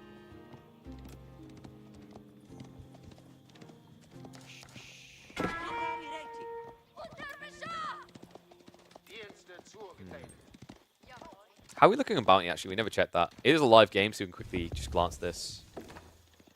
365? There's a perfect sponsor there for that, isn't there? 365 bounty is pretty damn good, actually. Really impressive haul. One thing I don't like is the fact that Wheelbarrow came in so late. So, like, he killed the boar, right? But even before that, he was at 290 bounty. So that's a bit surprising to me, but this is the weird part about, like, Kremlin versus Golden Gate. When you do Kremlin, you're definitely going to be fine to get Wheelbarrow ahead of time. But because he went Golden Gate, remember that he's spending gold to get stone. That's what makes this build feel weird, and actually makes it kind of suboptimal for the timing there. Like, the Wheelbarrow not being there made that a very slow pull. Puppypaw now winning the race towards castle. Looking at the spawns as well, one relic safe as can be, the others are being walled in. So this is what I was talking about. This is what gives Roost an insane win rate against HRE. Because when you fast castle as HRE, what are you building, right? You're building knights. Knights cannot burn through. They suck. So all of a sudden you have this awkward situation where you can't grab relics for like the first 3 minutes of castle. And it's happening in multiple locations right now. In fact, he should be doing this with all the neutral relics. There should be only one relic Puppypaw is able to grab. And yeah, Arkan is... Oh... That's because he wanted the stone, right? I think he could have went one tile down and buffed the stone on the corner and still buff the gold. That's unfortunate. I mean, it's why I was hoping he was originally going to do that Arkan. You get the wood, you get flexibility. Because I feel like you could have played this probably feudal all-in. It's kind of sexy, actually. The idea of feudal all-in with Ram rushing the second TC. Like, I don't think Roost can contest that. But I guess he just wanted to play it safer here. Rax now getting added in. Regnit's on the way. Rax is the correct choice. If you went for Knights here, you're just going to lose the game. And that is a long, long wall. Once again, want to remind people... For some reason, these walls build quicker than these walls. I don't know, I guess like painting them pink is more expensive back in these days. But yeah, it's kind of insane. I don't know why Roost has that to this day. They don't pay more, they build quicker. I think it's because, if I remember correctly, there was a time where fortified palisades cost more, and then they took it away. But when they originally made that change, where fortified palisades cost more, they increased the build speed. It's so weird.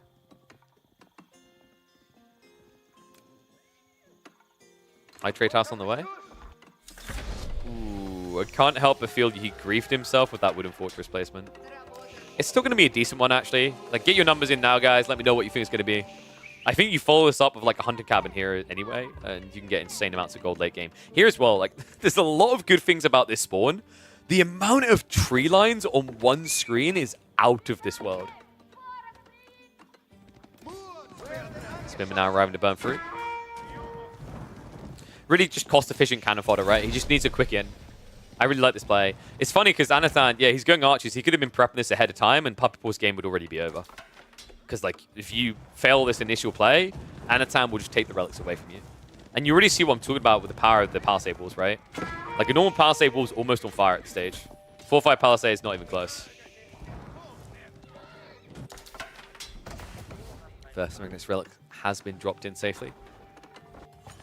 2 of these relics should be easily grabbable for Anno, so really the contest is on the southern ones. If this turns into a 4-1 split for Rus, HRE are a huge disadvantage here. 2TC does at least make it more spicy, but, you know. Can you play a good castle here is what I'm wondering. My instinct is no. I feel like Rus just wins castle here. So you're probably aiming for Imp. But then if you get Imp, you're letting Rus get towards things like Streltsy and just siege dominance, right? So I think Puppypaw just has to find a way of threading the needle now. Archer veterancy coming through. Men-at-Arms switch up is on the way. Now, we have to double check these relics because sometimes you can actually grab them through the walls. It looks like Anotand is a good boy, though. He's done his practice. He left enough spacing here. Little tip to people, if you build these walls too close to the relics, prelates, or any monk rather, will lean in and grab them. I've seen it multiple times. We literally had it in a game that featured, I think, Anotand before, when me and Myriad were casting. Usually that happens because people are greedy, because like some people try to do the triangles instead of the squares, and when you do triangles, you get this kind of no-clip overlap sort of thing. Archers, just cleaning up right now. Knights have been queued up. In the meantime, Warrior Monks are on the way. We are seeing Raxes added in as well. This is very greedy what Anotand's doing. He needs to spend food. Wait, is he fast imping? That is wild if so. He's got 32 people on gold. No, okay, he's just rebalancing eco, thank God. I was about to say, you could not fast imp here. You just don't have enough food on the map to justify it. There's no value waiting for you on an immediate imp. Look coming in, sick body blocks. Puppypaw. Oh my God. That was so cheeky. Anotand started pushing the Warrior Monk. I don't think he intended to do it, but you saw that, right? The circle moved. I swear, one of these days, someone's going to get caught out by that with Men-at-Arms. I love the fact that the Warrior Monk comes back. Crossbows have now arrived. Puppypaw has a big problem. Not only is he relic behind, but his comp is bad. Spearman Knights versus, what, Archer Crossbows? That's good enough. Just a few Men-at-Arms to frontline as well. I mean, this is very, very one-sided right now. Puppypaw has to rush Imp.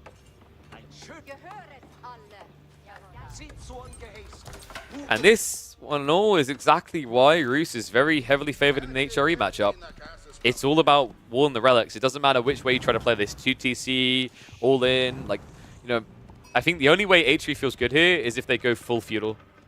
I think that might have been his best hopes, especially against Golden Gate build. Like, Kremlin's much harder to dent. Golden Gate is really greedy. I think Anotand just got away with something he probably shouldn't have. Puppypaw's now going to try to recover it later in the game. Pass the Swabber on the way. Now, if Anotand doesn't get a fight in like the next 20 seconds, it should be quite obvious what's happening. Unfortunately, in 20 seconds, Pass the Swabber is basically going to be complete. More relics now being grabbed. one criticism I might give Anno here is like you're playing a Civ that can very easily build into additional scouts, and he didn't replace them. I don't like the fact he's playing a blind game here. You should be seeing what your opponent is doing, because you could have been marching this army across towards the enemy base already. Now, one big deal here is Puppypaw is going past the Swabia, but a lot of food is exposed, right? The deer is definitely not safe, even with an outpost here. The berry patch is on the edge of the tree of the wood line, where the palisades are. So, like, you're going to get sniped over the wall. He has got a decent number of farms, but 16 isn't going to be enough to carry you, and the 8 stack of berries at the back isn't going to break the bank either. Weirdly enough, though, Anna's backing up. Okay, so we've got Imp Rush here, right? Kind of unexpected. Usually when you see your opponent goes for like a tech up, you look to punish them a bit, but the thing that I want people to be really conscious of here is this particular Civ is so hard to punish. How many of you had that situation where you tried to full send it on an HRE Imp player, and they get one cannon emplacement, you lose your entire army, and you lose the game? Right? I think that's the fear factor in Anna's mind, so he's being a little bit more tempered about his approach here. He might try to probe, he might try to starve, but what he doesn't want to do is send himself right into the enemy base, knowing there's no way you can burn down buildings, and there's every chance that a cannon emplacement's on the way. Interesting. Puppypaw playing poor man's HRE here. We've got Sprinkles coming. House Swabby is going to get garrisoned. And Nano can't dive there at all.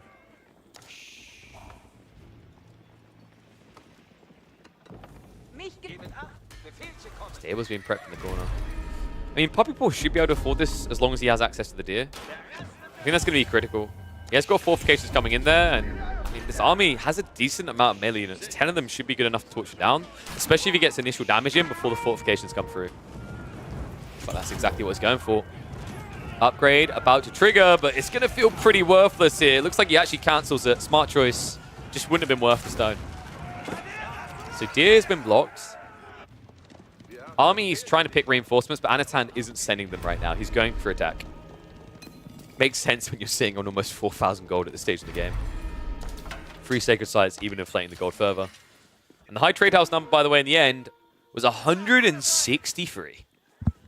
Some people were feeling ambitious with 200. Whew. I wish. Actually, no, I don't. Russo P.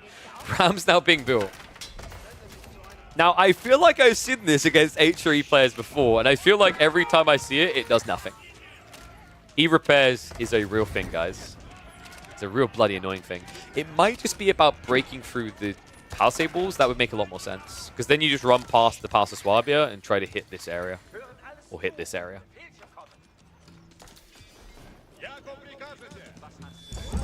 Awesome, see a freebie. Okay, this is cheeky. I'm not sure if that was intentional, but I know. I mean, this is actually not too bad of a trade, right? Like, killing 2 horsemen and losing a ram isn't terrible.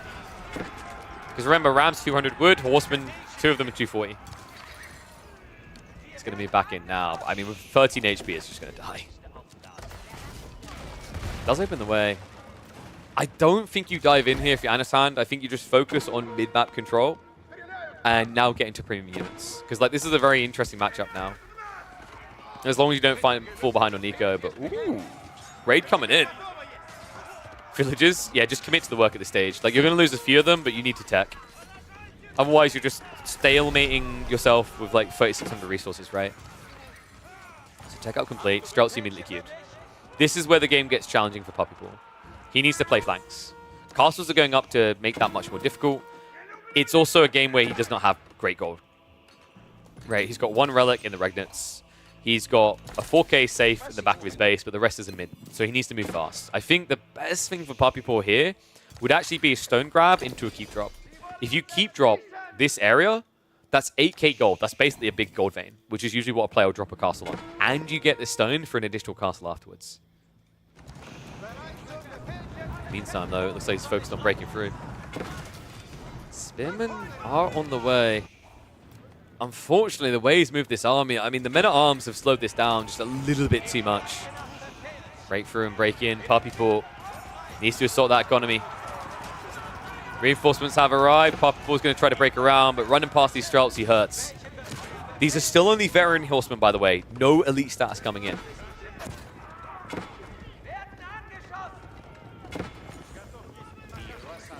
Wrap around the back. I mean, he's looking for the underbelly, right? Like, there is textiles, which is going to make this a bit harder. I really wish this was Elite Horseman. Like, I actually think Puppypaw had the right idea by spamming Horseman. It's just his gold is a big sore issue. He's so busy getting every other tech upgrade, but to me, Elite Horse stats feels like the MVP here. Mainly because your opponent has a static army. I guess he does at least get some value out of this. Like, remember, the torch damage does get buffed, right? So Elite stats wouldn't change that, but for sniping villages, it would have been substantially better. It might just be that Puppypaw is trying to force a reaction into mass spears, which is working. And then you come over the top of Elite Men-at-Arms. That is pretty crafty. But if Anotand doesn't read into this, I'll be surprised. Like, you're seeing Vet Horseman this deep into his Imperial Age with this many. It just mathematically doesn't make sense. By the time your opponent has like 20 to 25 of these, Elite status is worth it.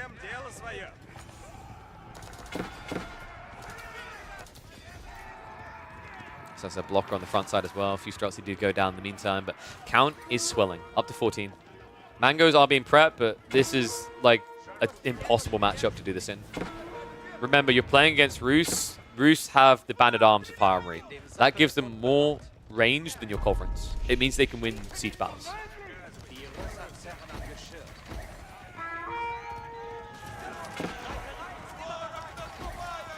Oh, chip damage is definitely adding up here. He's almost 40 eco ahead. Needs to be with that relic situation as well.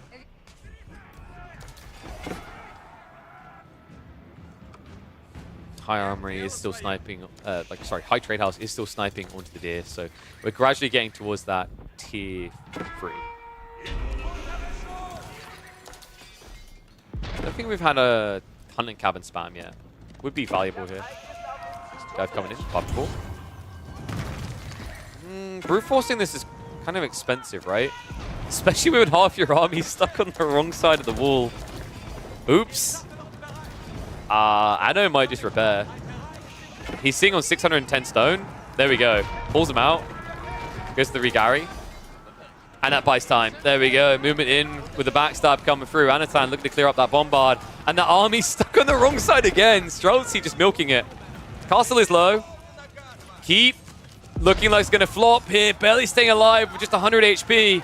Villagers are going to die for it. Right now, you just need to kill the eco. Repairs keeping it up. Puppypaw making sure he shuts down that castle. An important detail now. An area where he needs to replace it with the keep of zone, but considering the reinforcements have arrived, he'll just have to settle for the small victory. But it might lead to a big loss. Puppypaw sitting on a lot of food and gold. It feels like the production is lacking here. Elite status is finally coming through for the Horsemen. But with 2k food in reserve, I'm starting to wonder if we've even got the... Yeah, no military academy. We had a game earlier where Puppypaw actually kind of like set himself up for defeat. If you guys remember, like there was an Abbasid English game where Puppypaw was missing all of his production advantages of the Abbasids because he didn't have military academy and he was just missing the Golden Age. This is kind of reminiscent of that. He's got so much resource bank, but no way of spending it. Like, you could build more production, but that's just not an optimal way of doing this now when you're talking about, like, 6 Raxes, 5 stables, right? It's much more cost-efficient to get that tech.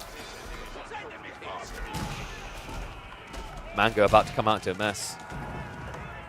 Puppypaw is in quite a sticky predicament here. This game should actually just be over now. I mean, the Streltsy mass has reached uncontrollable numbers. He's using your own choke points against you. Static redeployment, which means he doesn't even have to move, or static deployment rather.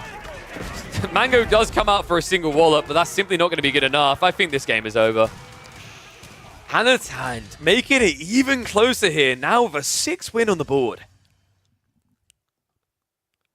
Ooh, our boy's striking back, baby. Oh, what's that? Let me hide that now, because we can watch games live. Whoop, whoop. So obviously, remember, he can't even up the score because Puppypaw is up at 9 points. But, you know, he can make it a reasonable recovery. We've got 1 game left. And if I'm not mistaken, it's Rus HRE again, right? I think it's Rus HRE. Yep. I remembered what we've watched so far. Whoop, whoop. Okay, so GG. 6-10, right? I think so. Unless Anotand does like an all-in feudal.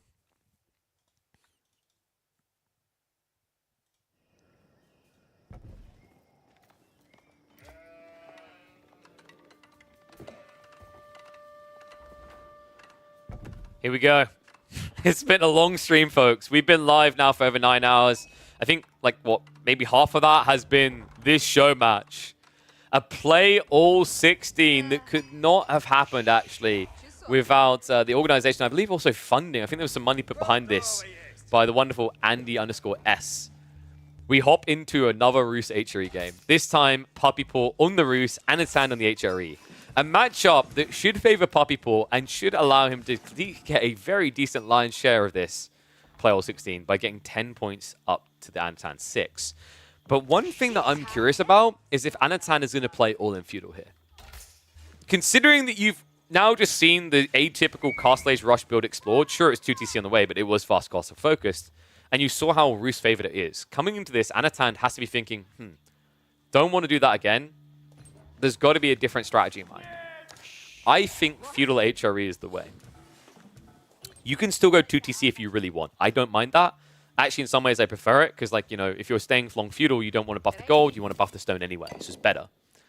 And then, if you go into mass archers and, say, spearmen, I think you actually have a solid comp to deal with the Roos.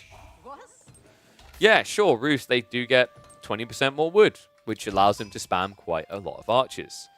Same time, though, your HRE with a 40% gathering speed buff. That should put you above and beyond. All right, so let's give the payday out. Last game was a Roos victory. And let's run that prediction back. 2 minutes. Get your predictions in now. Puppypaw, notice he went for the wheelbarrow straight away. This is very brazen on such low gold. He's found, what, 1 deer stack? He didn't clear it? Why didn't he clear it? He sniped 3 and then moved beyond. He's going to find the second, so that's going to be 100 gold there. He still needs to find more. And it looks like Anotand with the double scout opener may have starved him out. There's an insane amount of wolves in here. Like, okay, tell me a Roos player's in the game without telling me a Roos player's in the game. Someone on the dev team's got some secret backdoor code in here. Double wolf on a deer stack. And Anotand didn't realize because I think he was just focused on moving by. So there's actually a really good opportunity here for Puppypaw to get what he needs. But instead, he has to cancel it. This is the smart choice, though. I've highlighted this before in replays, that when you're in a situation where you're skeptical about whether you'll get 200 gold by the time you have 400 food, but you've got wheelbarrow prepped, cancel wheelbarrow. Like, don't take the risk, because I've seen plenty of games where someone's tech timing gets delayed by 30, 40 seconds because they're stuck waiting for double tick of passive gold. So tech up, now ready to be triggered. Puppypaw. Is this just really the meta against HRE? Maybe. I kind of get it, though. I kind of dig it as well. Think about this realistically. Why do you need Kremlin against HRE? You build Kremlin because people are going to block your TC, right? When does HRE, like, traditionally they don't. They just rush castles. So if they're rushing castle, they're not building any units to stop you TCing. So this is more cost efficient. It's pretty cool. And also, because he cancelled wheelbarrow, this now gives like a get-off point that feels better, right? Where you can now just spend that gold to get into a second TC. Looks like he is going to rush out into the mining camp. Not sure how I feel about that. I think you could have waited a sec to just be safe, because you might actually still get enough bounty out of this, especially once you find those wolves. But I think he just doesn't want to risk it. He'd rather play it safe here. He knows he's going to have to get at least 50 stone. You might as well just come out here and accept you're probably going to have to get 200. This gives Anotand an opportunity, though. How many sheep we're working with? 9 here. I think this should genuinely just be a feudal all-in. The fact he's on the gold like this makes me think it's not going to be. He's definitely not going to be going 2TC.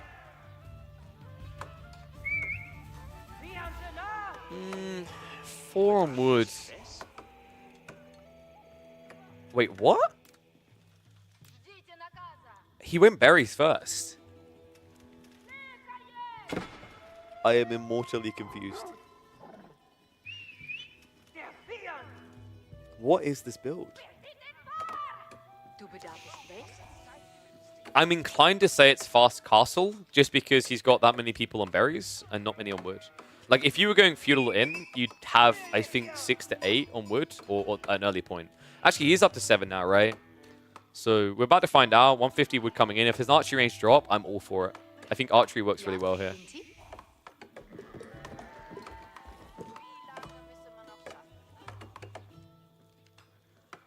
Moment of truth? I kind of want to check, like, player perspective, because I'm wondering what Anno's looking at right now. Kind of seems distracted, right? Alright, wood wall's going down. I guess this is just a Castle Age build? I don't know, man. I'm going to have to look away from his base. I can't be the only one getting confused by this right now. Meanwhile, second TC coming down in a perfect location. Not a perfect spread, though. And remember, Puppypaw killed these. Oh, wow. Wait, is he...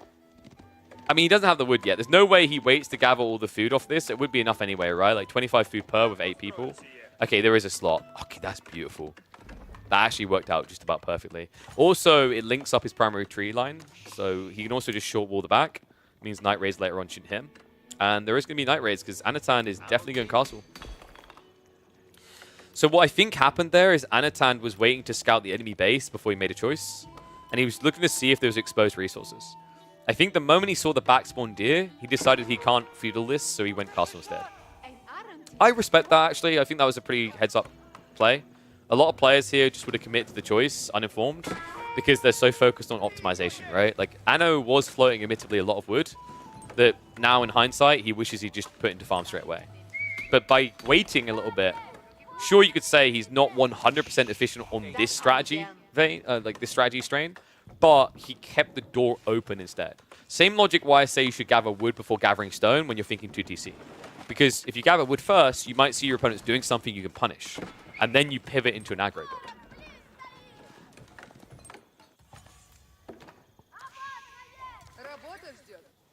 Wolves coming in as expected. Puppypaw, this is exactly what makes the Rooster counter, man. And he's already got another relic that's now been walled in. We talked about this before, that it would be around the wood line. He went further just to encapsulate the relic. I think he just moves south side here, right? 1-1-1. It's a nice triangle that then brings him back home with one villager. Maybe not? Is he really leaving that much on the table? Okay, so actually Anotand has 3 relics up for grabs. That's perfect. Like, that's all you need and more. Now you're And what is up, my friend Lash? Thank you very much for the raid, buddy. Appreciate it. Hope you had a good stream. How's the subathon been going? You've been doing one of those new gen subathons, right? The ones where you, like, you track the timer, but then you still go and rest, right? I think so, from what I've been noticing when I've been checking in. Not these unhealthy subathons where you never stop. You don't want to burn out. No, you must go forever. Get a toy car bed and sleep on stream. I mean, I'd watch.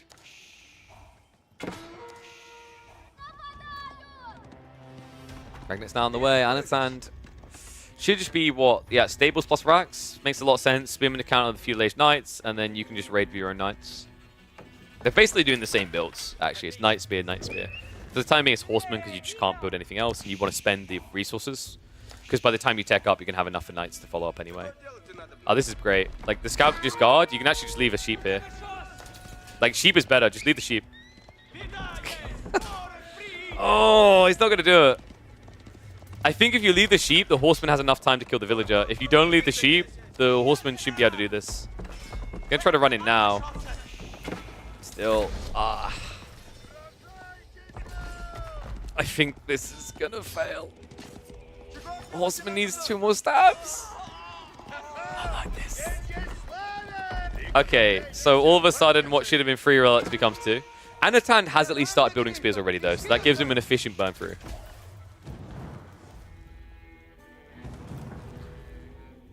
And yes, we are at 9-6. Anotand just about missed out on the opportunity to get the reverse sweeper and make an 8-8 draw. I think it's going to be further away.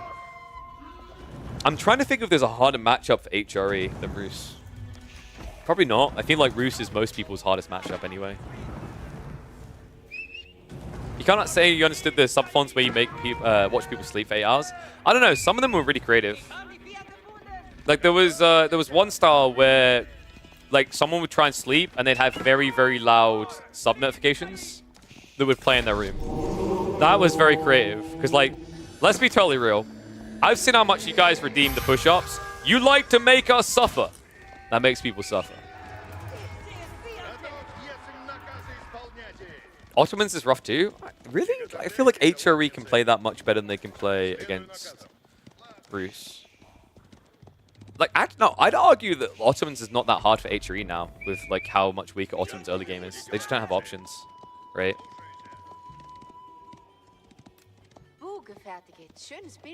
Pretty sure that's a torture technique. Hey man, if they're gonna dono $50 to do it, you take it. High trade house now on the way. Love this little play to the north side. Puppypaw actually going for the wall in on the ball, and you can turn this into a little kind of colony for wood gathering later as well, right? Get your numbers on the high trade house, folks. Archery range is also being prepped. Do we see horse archers here? I kind of like the idea of horse archers. The reason I like horse archers against HRE is that every eco kill is high value. So like getting value out of a horse archer spam is easier against HRE than other civs because every villager kill is worth 1.4 compared to other civs, right?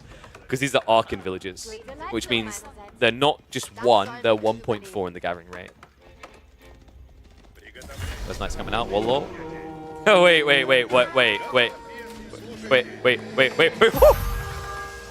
What? Oh my god, dude. I would be molding right now. Dude, he just got scammed. A new civ has entered the arena. The ghosts of Roosely Pass. Like, bruh.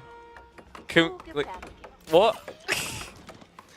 Okay, they just honestly, I'm done asking for fixes to the game engine because Relic is like, I mean, after like the way OE4 was developed, they're one of the most spaghetti Cody devs, man. Like, I don't understand. Like, I kind of understand how they created this issue because the whole idea is like the Wallalow will. It's to do with the, from a technical standpoint, it's to do with the order these events happen.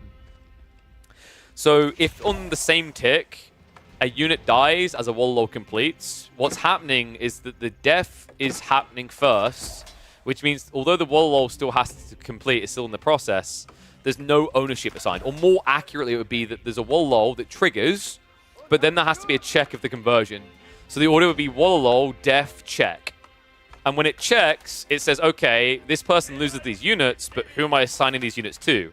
And it goes, well, there was a prelate here who put in an order for 2 knights and a scout, but guy seems to be missing now. I'm not going to look under that relic. There's blood everywhere. I'm just going to say no one gets these. It's so chalked. Still gets the relic in the end, though. Another relic coming in. I mean, this would be Yoink of the century, right? That's just not going to happen. He has to ditch and run. Barely gets away with 2 HP, actually. And yes, that's why. It was a frame-perfect Wallalow. Or practically close to. Like, we're talking within a few frames, potentially. It all comes down to the buffer order, because contrary to popular belief, a lot of people assume that it's possible to have simultaneous event triggers. And what I mean by that is, like, you know, you put in all these orders of things, and the belief is that the engine, the programming says, let's do all these things at the same time. That's just not how programming works. Not with, like, modern GPU, CPU processing. Now, where it can work that way is when you've got multiple cores. But, you know, a lot of people think, oh my god, like 16 cores, I can do all 16 things. No, that's not how games work.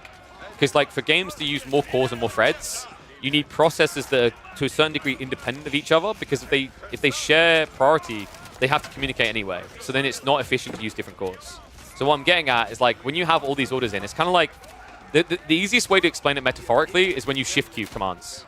Like, everything you do in a game, it's like they're being shift queued. So they get executed in order of what you do, right? It's like when you've got 15 things going on at once, the game engine is assigning an order for those things to happen in. And no, you can't Wallalow neutral units anymore. And yes, I am a former software dev. Former software dev, as well as a computer games design graduate. Spears versus crossbows here. Anno is going up to 3 relics here, which is good enough on Regnitz, actually. This game is looking a lot better for him than it was for the HRE last game. The eco issue is the big difference, though, right? Like, that last game, Puppypaw, when he was playing HRE, he had a mirrored villager count. This game, Puppypaw's a mile ahead, so Anno needs to start finding targets. And what happened up here? No, war crimes. Don't report me. Jesus. I mean, I hope they prayed to him because plenty of them are going to go beating him here. What was that? 7 villager kills, I think, on the stone? Massive.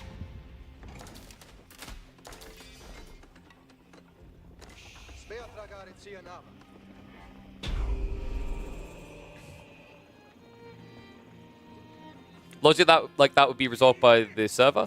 You're not wrong, Mr. Manarafe, actually, but it does somewhat depend on how they've coded, because I believe AoE 4 is a peer-to-peer lockstep game, if I'm not mistaken.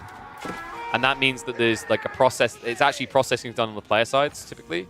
You can have a server medium, but like the feedback has to go through.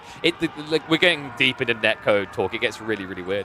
But like you aren't wrong. The thing that becomes interesting there is like you're talking about a situation where lag can impact it, but the whole idea of order execution still holds. You both sending this information to the server, and the server's dictating the order that it takes these actions in, right? But you are correct when you're talking about an online environment. An added layer is going to be the ping and the disconnected command point. All right, nerd out over. Do you guys like spears? Do you like smaller spear sticks being shot at spears?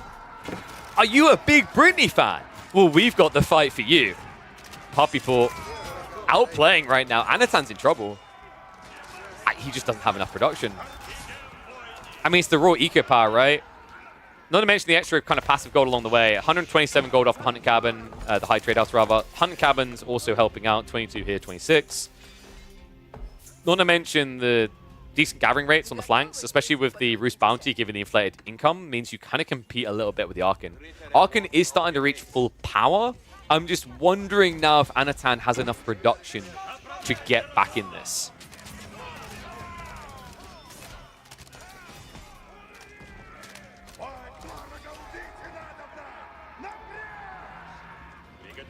By the way, little kind of surface level things that people don't get lost in the tech stuff too much.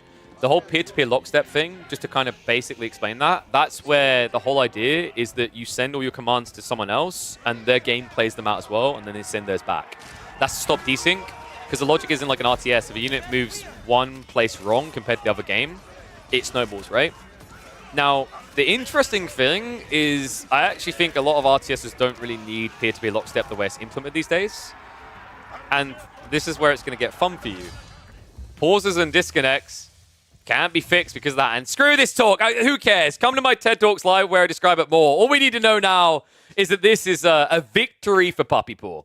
He closes it out. He once again shows the power of the Roost as Anotand just done before him. And he makes it a final scoreline of 10-6. All right, admittedly I went on Tech Talk because that one was definitely ending in a sec. I just didn't know when. So yeah, the logic is basically because of peer-to-peer lockstep, you can't have reconnect functions. The reason is the way peer-to-peer lockstep works is it's playing all the actions out. So if someone reconnected to the game, what's happening in a lot of netcode situations in RTSs is it's saving all the moves you've done locally in a buffer. So if someone reconnected, they'd have to have that entire buffer sent, and their game would have to play the simulation out to catch up. It's just very inefficient, right? That's where games like Stormgate have already said they're doing something different. Like they're not doing peer-to-peer. What happened to the push-ups? Fine.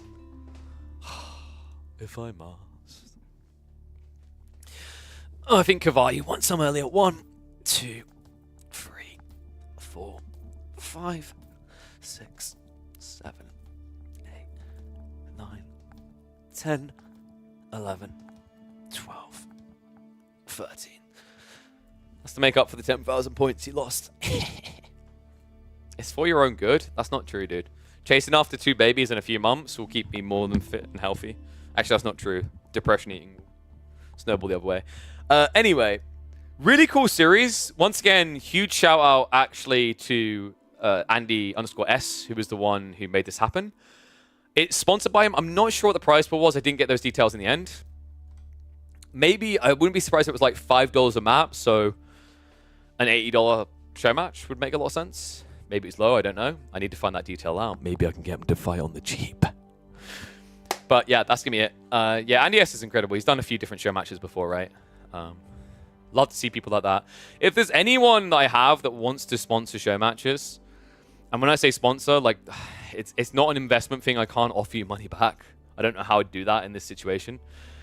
Maybe long-term there'll be ways for that to be viable, but my logic there is like, at that stage, I should hopefully have like enough income from the channels that I fund the show matches myself. But if you are someone who's like, I got some money I want to give to the scene to do like a tourney or whatever, feel free to reach out. I'm always open to that. But guys, we've been live for almost 10 hours. Oh, another thing, just while I got everyone's attention. I am still actively on the lookout for a PC hardware, sponsor, whether it's full PCs or components. If anyone happens to know anyone at those companies, I definitely welcome the intros.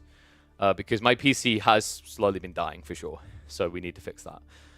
And it definitely has an effect, because the whole idea is, like I was saying, the reason why I've been zooming in a bit more recently is so that the quality of the recording is better. I want to be at a point where I can encode to a ridiculous degree, so that it can be as pretty as possible. Like SteelSeries? No, that's peripherals. I'm talking hardware, so like Asus, Zotac, AMD, Intel, Height, iBuyPower, AWTIT, Scan.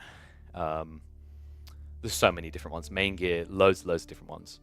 So if anyone happens to know people, definitely appreciate any hook up there. Because I think we're at a stage like where we're growing to a point where we could actually attract sponsors.